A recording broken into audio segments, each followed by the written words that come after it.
ನಾನು ನಾಗರತ್ನಾಂಜಿ, Yaksharanga Kateel ಸಿಟ್ಲ foundation register.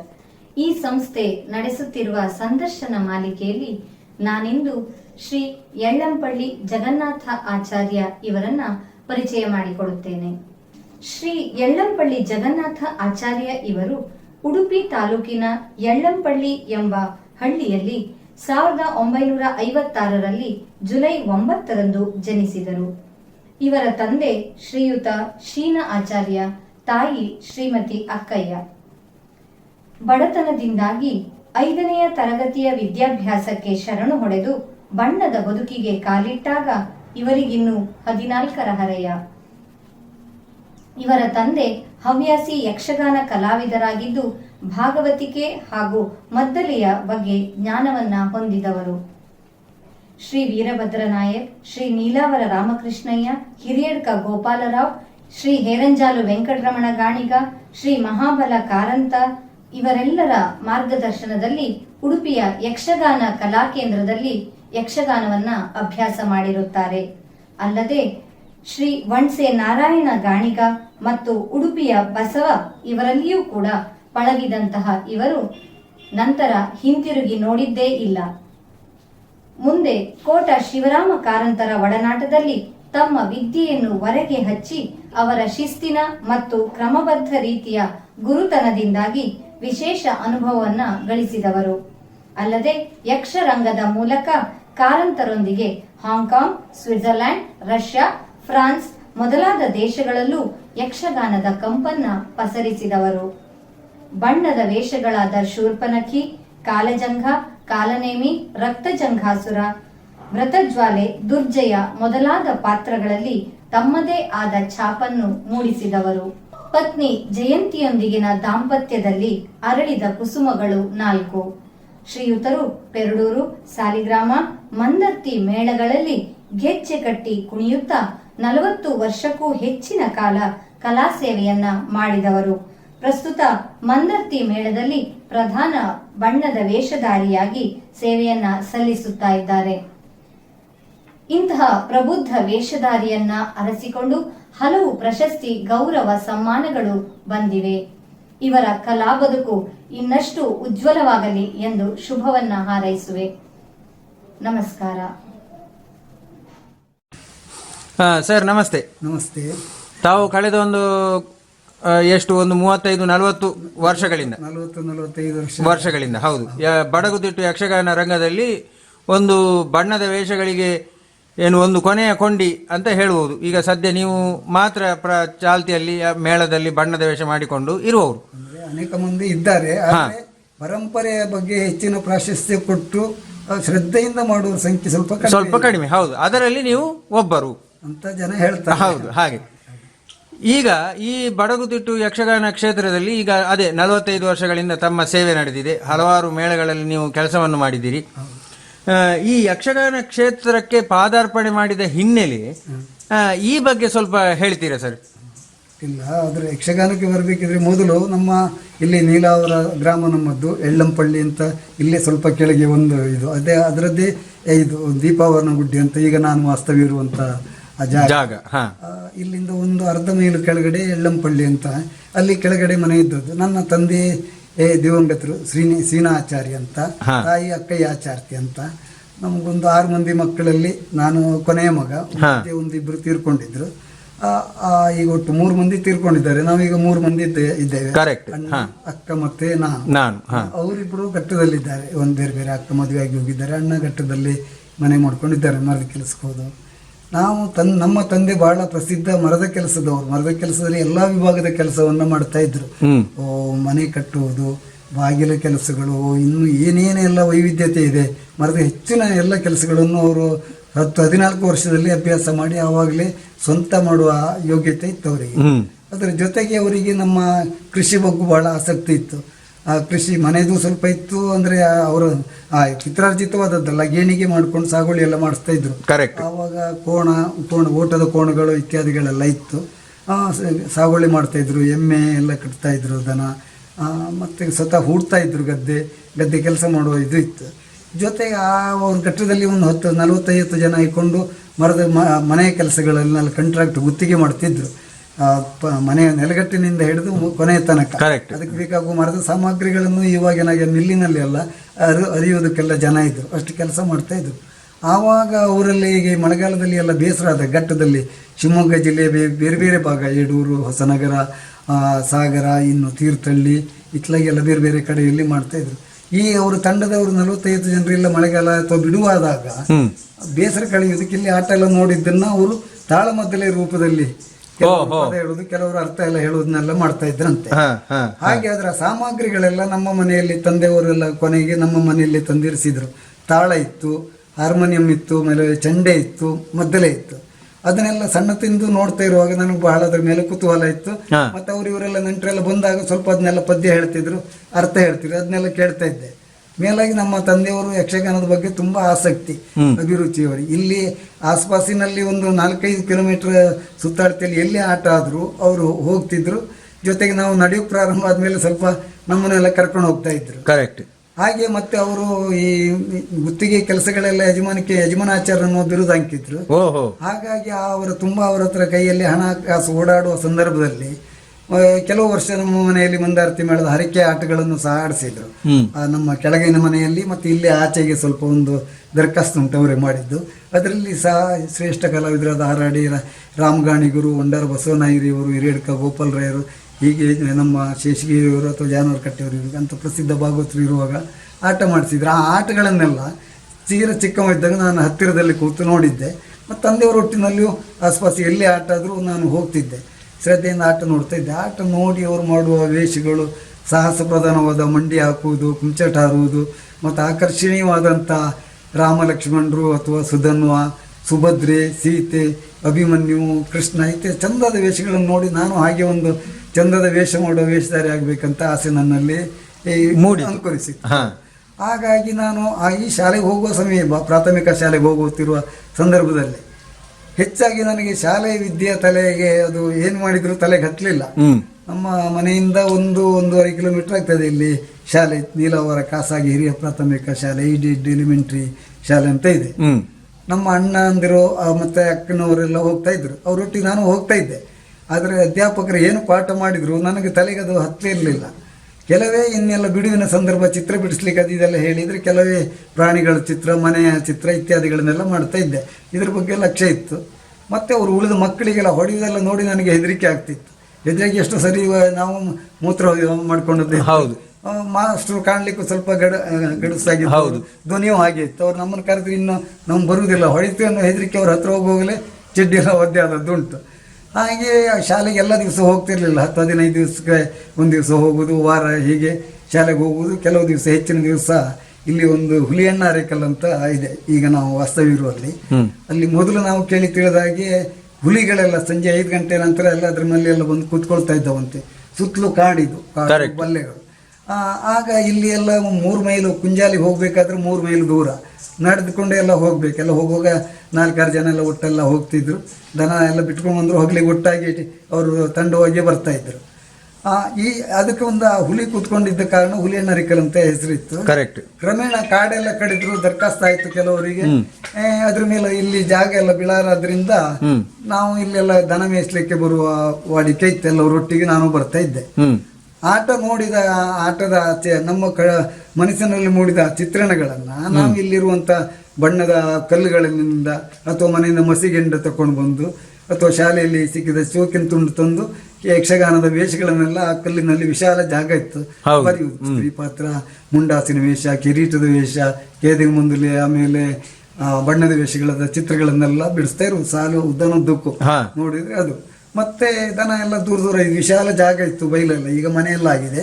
ಅವುಗಳೆಲ್ಲ ಮೆಂದ್ಕೊಂಡು ಬರ್ಲಿಕ್ಕೆ ಹೋಗುವ ತನಕ ನಾವು ಇಲ್ಲಿಯೇ ಕೂತ್ಕೊಂಡು ಅದನ್ನೆಲ್ಲ ಇದು ಮಾಡೋದು. ಬೇರೆ ಮಕ್ಕಳೆಲ್ಲ ಇರ್ತಾ ಇದ್ರು, ಬಿಡುವಾದಾಗ ಮತ್ತೆ ಆಟವೂ ಮಾಡೋದು ಇರ್ತಿತ್ತು. ನಾವು ಅಂದ್ರೆ ಮಕ್ಕಳ ಆಟ. ಆ ರಾತ್ರಿ ನೋಡಿದ ಪ್ರಸಂಗತೆ ಒಬ್ರೊಬ್ರು ಒಂದೊಂದು ಪಾತ್ರ ಮಾಡಿಕೊಂಡು ನಾವು ಒಂದ್ ದಿವಸ ಒಬ್ರು ಮಾಡಿದ್ರೆ ಮತ್ತೊಂದು ದಿವಸ ಮತ್ತೊಬ್ರು, ಅರ್ಜುನ ಕೃಷ್ಣ ಅಥವಾ ರಾಮ ಲಕ್ಷ್ಮಣರು ಹೀಗೆ ಆಟ ಮಾಡ್ತಾ ಇತ್ತು, ಕುಣಿತಾ ಇತ್ತು.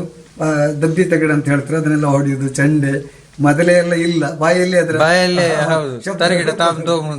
ಇದನ್ನೆಲ್ಲ ಹೇಳ್ಕೊಂಡು ಎಲ್ಲ ಕುಣಿತಾ ಎಲ್ಲ ಮಾಡ್ಕೊಂಡು ಅರ್ಥ ಹೇಳ್ಕೊಂಡು ಮಾಡ್ತಾ ಇತ್ತು. ಹೀಗೆ ನಮ್ಮವ್ರ ಜೊತೆಗಾರರೆಲ್ಲ ಕೆಲವೊಮ್ಮೆ ಶಾಲೆಗೆ ಹೋದ್ರು, ನನಗೆ ಅಲ್ಲಿ ಹೋಗ್ಲಿಕ್ಕೆ ಹೆದರಿಕೆ, ತಪ್ಪಿ ಹೋಗುದು ನಾನು. ಹಾಗಾಗಿ ಬಿಡುವಿನ ಸಂದರ್ಭದಲ್ಲಿ ಮನೆಯಲ್ಲಿ ಊಟಕ್ಕೆಲ್ಲ ಹಾಕಿ ಕಳಿಸಿದ್ರು, ಬರುವುದು ಇಲ್ಲಿ ಎಲ್ಲ ಕೆಲವೆಲ್ಲ ಪೊದೆ ಎಲ್ಲ ಇತ್ತು, ಅದ್ರ ಅಡ್ಡದಲ್ಲಿ ಹೊಕ್ಕೊಳ್ಳುವುದು. ಅವರು ಶಾಲೆ ಮಕ್ಕಳೆಲ್ಲ ಶಾಲೆಗೆ ಹೋಗುವ ತನಕ ಅದ್ರ ಮೇಲೆ ಬಂದು ಕೆಲವು ಸಮಯದಲ್ಲೇ ಕೂತ್ಕೊಳ್ಳೋದು. ಇನ್ನು ಅಲ್ಲೇ ಕೆಳಗೊಂದು ಕಟ್ಕೆರೆ ಅಂತ ಇತ್ತು, ಆ ಕೆರೆ ಬುಡದಲ್ಲಿ ದೊಡ್ಡ ದೊಡ್ಡ ಮರಗಳು, ಈಗ ನಿಮ್ಮ ಟ್ಯಾಂಕಿ ಇದು ಉಂಟಲ್ಲ ಇಷ್ಟೆಷ್ಟು ಒಂದು ಹಗ್ಗ ಸುತ್ತಬೇಕು ಅಷ್ಟೆಷ್ಟು ತೋರದ ಮರಗಳು, ಎತ್ತರದ ಮರಗಳು, ಆ ಮರದ ಅಡ್ಡ ಎಲ್ಲ ಹೊಕ್ಕೊಂಡಿರುವುದು. ಅವರೆಲ್ಲ ಶಾಲೆಗೆ ಹೋದ ಮೇಲೆ ನಾನು ಅಲ್ಲೇ ಎಲ್ಲ ತಿರುಗಾಡ್ತಾ ಹಕ್ಕಿ ಹಾರುವುದು, ಗೂಡುಗಳೆಲ್ಲ ನೋಡೋದು. ಕಡೆಗೆ ಅವರು ಮನೆಗೆ ಊಟಕ್ಕೆ ಹೋಗುವಾಗ ಅವ್ರು ಮುಂದೆ ಹೋದ್ಮೇಲೆ ನಾನು ಹಿಂದೆ ಹೋಗ್ತಾ ಇದ್ದೆ. ನಾನು ಶಾಲೆಗೆ ಅಲ್ಲಿ ಅಧ್ಯಾಪಕರ ಬರಲಿಲ್ಲ ಅಂತ ಹೇಳಿದ್ರೆ ಮಾತ್ರ ಗೊತ್ತಾಗ್ತಿತ್ತು, ಬಿಟ್ಟರೆ ಇಲ್ಲಿದ್ರೆ ಶಾಲೆಗೆ ಹೋಗಿದ್ದ ಅಂತ ಮನೆಯವರು ಎಣಿಸ್ಕೊಳ್ತಿದ್ರು. ಹೀಗೆ ದಿನ ಕಳೀತಾ ಇದ್ದೆ. ಮತ್ತು ಅದಕ್ಕಿಂತಲೂ ಯಕ್ಷಗಾನ ಬಗ್ಗೆ ಆಸಕ್ತಿ ಮೂಡುವುದಕ್ಕೆ ಒಂದು ಕಾರಣ ಅಂತ ಹೇಳಿದ್ರೆ ನಮ್ಮ ಮನೆಯ ನೆರೆಮನೆಯವರು ನೀಲನಾಯಕರು ಅಂತ, ಮತ್ತೆ ಅವರ ಹೆಂಡತಿಯವರು ರುಕ್ಮಿಣಿಬಾಯಿ ಅಂತ. ಅವರ ಹೆಂಡತಿ ತುಂಬಾ ಯಕ್ಷಗಾನದ ಬಗ್ಗೆ ಆಟ ನೋಡಿಯೇ ತಿಳ್ಕೊಂಡವ್ರು. ಎಲ್ಲ ಕಥೆನ ಒಂದು ಆಟ ನೋಡಿದ್ರೆ ಅದನ್ನ ಅಷ್ಟು ಚಂದವಾಗಿ ಒಂದು ಎಳೆಯ ತಪ್ಪದೆ ಹೇಳ್ತಾ ಇದ್ರು. ಮಾರನೇ ದಿವಸ ಬಂದು ಇಂತಿಂಥ ಸಂಭಾಷಣೆಗಳು, ಹೀಗೆ ಮಾತು, ಪುರಾಣದ ಕಥೆಗಳು, ರಾಮಾಯಣದ ಬಗ್ಗೆ, ಮಹಾಭಾರತದ ಬಗ್ಗೆ ಎಲ್ಲ ಅವರು ಆಟ ನೋಡಿಯೇ ತಿಳ್ಕೊಂಡಿದ್ರು. ಆಟದ ಕಥೆಗಳನ್ನೆಲ್ಲ ಹೇಳ್ತಾ ಇದ್ರು, ಬಹಳ ಕುತೂಹಲ ಕೇಳ್ತಿತ್ತು. ನಮಗದು ಈ ದನ ಬಿಟ್ಕೊಂಡು ಬಂದಾಗ ಹೆಚ್ಚಿನ ಸಮಯ ಕಳೆಯೋದಕ್ಕಾಗಿ ಆ ಕಥೆಗಳನ್ನೆಲ್ಲ ನಮ್ಗೆ ಹೇಳ್ತಾ ಇದ್ರು. ಅದು ಒಂದು ಕುತೂಹಲ ಮೂಡಿತ್ತು. ಮತ್ತು ಸ್ವತಃ ಇಲ್ಲಿ 5-10 ಕಿಲೋಮೀಟರ್ ಸುತ್ತಾಡ್ತಿಲ್ಲಿ ಎಲ್ಲಿ ಆಟ ಆದರು 4:30-5 ಗಂಟೆ ನಂತರ ಇವ್ರ ಕೆಲಸ ಇದೆಲ್ಲ ಮಾಡ್ಕೊಂಡು 5-5:30ಗೆ ಕೂಡಲೇ ಅವರೆಲ್ಲ ಆಚೆ ಇನ್ನೂ ಕೆಲವು ನಮ್ಮ ಸಂಬಂಧಿಕರು ಹೆಂಗಸರಿದ್ರು, ಕಮಲಾಚಾರ್ತಿಯವರಂತ, ರಾಧವಾಚಾರ್ತಿಯವರಂತ, ಇನ್ನೊಬ್ರು ಅಕ್ಕಣಿಬಾಯಿ ಅಂತ ಇದ್ರು. ಅವರೆಲ್ಲ ಒಂದು ತಂಡ ಮಾಡ್ಕೊಂಡು ಆಟಕ್ಕೆ ಹೋಗುದು. ಇಲ್ಲಿಂದ 6-7 ಕಿಲೋಮೀಟರ್ ಆಗ್ತದೆ ಮಂದರ್ತಿಗೆ, ನಮ್ಮ ಕೆಳಗಿಂದ 6 ಕಿಲೋಮೀಟರ್. ನಾವೊಂದು ಹೊಳೆ ಇಳ್ಕೊಂಡು ಹೋಗ್ಬೇಕು, ಅದು ಬರ್ತಾ ಇಳ್ತಂತಿರ್ತದೆ ನೀರೇರು, ಅದ್ರ ಇಳಿತ ನೋಡ್ಕೊಂಡು ಆ ಟೈಮ್ನಲ್ಲಿ ಅಲ್ಲಿಗೆ ಹೋಗುದು. ನಡ್ಕೊಂಡು 5 ಮೈಲು ನಡ್ಕೊಂಡು ಹೋಗಿ ಅಷ್ಟೊತ್ತಿಗೆ 4-5 ಗಂಟೆಗೆ ಊಟ ಮಾಡ್ಕೊಂಡು ಹೊರಟ್ಕೊಂಡು ಹೋದವರು ಬೆಳಗ್ಗೆ ತನಕ ಆಟ ನೋಡಿ ಬರ್ತಾ ಇತ್ತು. ಆಸ್ಪಾಸ್ ಇಲ್ಲಿದ್ರು. ಅದ ಇಲ್ಲೆಲ್ಲ ಆಟ ಹೇಗೆ ಆಗ್ತದೆ ಅಂತ ಅವ್ರಿಗೆ ಗೊತ್ತಾಗ್ಲಿಕ್ಕೆ ಕಾರಣ, ಒಂದು ಇಲ್ಲಿ ಒಬ್ರು ರಾಮಚಂದ್ರ ನಾಯ್ಕರಂತ ಒಬ್ರು ಇದ್ರು. ಅವರು ಈಗ ಹಾಗೆಲ್ಲ ಮೊದಲು ಈಗ ಆಟ ಆಡ್ಸೋರು ಮನೆಯಲ್ಲೇ ತಿಂಡಿ ಚಾ ಕೊಡ್ತಾರೆ, ಮೊದಲು ಅದೆಲ್ಲ ಇರಲಿಲ್ಲ. ಆ ಊರಿನಲ್ಲಿ ತುಂಬ ಹೋಟೆಲ್ ಎಲ್ಲ ಬರ್ತಿತ್ತು, ಜನವು ಸಾವಿರಾರು ಜನ ಆಗ್ತಿದ್ರು. ಅವರಿಗೆಲ್ಲ ರಾತ್ರಿ ನಿದ್ದೆ ಬಿಡೋರು ಚಹಾ ಆಗಲಿ, ಇವರು ಹಾಲು ಮನೆಗೆಲ್ಲ ಬಂದು ಹಾಲು ತಗೊಂಡೋಗಿ ಒಂದು ಪಾತ್ರದಿಂದ ಹಿಡ್ಕೊಂಡೋಗಿ ಅಲ್ಲಿ ಹೋಟೆಲ್ ಮಾಡೋರಿಗೆ ಕೊಡ್ತಾ ಇದ್ರು. ಇಂಥಲ್ಲೇ ಆಟ ಅಂತ ಅವ್ರಿಗೆ ಗೊತ್ತಾಗ್ತಿತ್ತು. ನಮ್ಮ ನೆರೆಮನೆಯ ನೀರ್ನಾಯಕರು ಹಾಗೆ, ಅವರಿಗೂ ಇದು ಹಾಲು ತಗೊಂಡು ಹೋಗುವವರು ಅವರು, ಅವರಿಗೂ ಇಂಥಲ್ಲಿ ಆಟ ಅಂತ ಗೊತ್ತಾಗ್ತಿತ್ತು, ಬಂದು ಹೇಳ್ತಾ ಇದ್ರು. ಮತ್ತೆ ಹೋಗುವ ಜೊತೆಗೆ ನಮ್ಮನ್ನು ಕರ್ಕೊಂಡು ಹೋಗ್ತಾ ಇದ್ರು. ಮೇಲಾಗಿ ಹೆಚ್ಚಿನ ಕಲಾವಿದರ ಪರಿಚಯ ಅವರಿಗೆಲ್ಲ ಇತ್ತು, ಸ್ನೇಹ. ಇಲ್ಲಿ ಆಸ್ಪಾಸಿಯಲ್ಲಿ 1-2-3 ಕಿಲೋಮೀಟರ್ ಸುತ್ತಳತೆಯಲ್ಲೆಲ್ಲ ಆಟ ಆದ್ರೆ ಕೆಲವರು ಒಳ್ಳೊಳ್ಳೆ ಪ್ರಸಿದ್ಧ ಕಲಾವಿದರೆಲ್ಲ ಇವ್ರ ಮನೆಗೆಲ್ಲ ಬಂದು ಹೋಗ್ತಾ ಇದ್ರು, ಊಟ ಎಲ್ಲ ಮಾಡ್ಕೊಂಡು ಹೋಗ್ತಾ ಇದ್ರು. ಅವನ್ನೆಲ್ಲ ನೋಡಿದ್ರೆ ನಮ್ಗೆ ರಾತ್ರಿ ವೇಷ ನೋಡಿದ್ದು ಹಗಲಿನಲ್ಲೆಲ್ಲ ನೋಡಿದ್ರೆ ಅವರು ಒಂದು ದೇವತಾ ಪುರುಷರಾಗಿಯೇ ಕಾಣ್ತಾ ಇದ್ದಾರೆ. ಹೌದು. ಹಾಗಾಗಿ ಅವ್ರನ್ನ ಕುತೂಹಲದಿಂದ ನೋಡುವುದು. ಮತ್ತೆ ಇವಾಗಿನಾಗೆಲ್ಲ ವಾಹನಗಳ ವ್ಯವಸ್ಥೆ ಇಲ್ಲ, ಬಸ್ಸು ಇನ್ನೊಂದು ಮತ್ತೊಂದು ಅದಿದ್ರು ಕೆಲವೇ ಕಡೆಗೆ ಮಾತ್ರ. ಮೇಳದ ಹೊರೆ ಪೆಟ್ಟಿಗೆಯಿಂದಲೇ ಹೋಗೋದು ಸಾಮಗ್ರಿಗಳು, ಒಂದು ಊರಿಂದ 5-10 ಕಿಲೋಮೀಟ್ರು ಆದರೂ ತಲೆ ಹೊರೆಯಲ್ಲೇ ಹೋಗುದು. ಮೇಳದ ತಂಡವೇ ಹೋಗ್ತದೆ, ಮುಂದಿನಿಂದ ಪೆಟ್ಟಿಗೆ ಹೋಗ್ತದೆ, ಹಿಂದೆ ಕಲಾವಿದರು ನಡ್ಕೊಂಡು ಹೋಗ್ತಾ ಇರ್ತಾರೆ.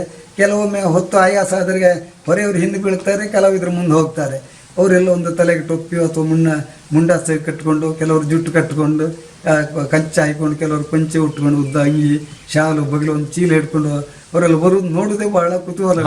ಕರೆಕ್ಟ್. ಹಾಗೆ ಅದನ್ನ ನೋಡ್ತಾ ಬಹಳ ಅವ್ರ ಬಗ್ಗೆ ತಿಳ್ಕೊಳ್ತಾ ಇರುವುದು.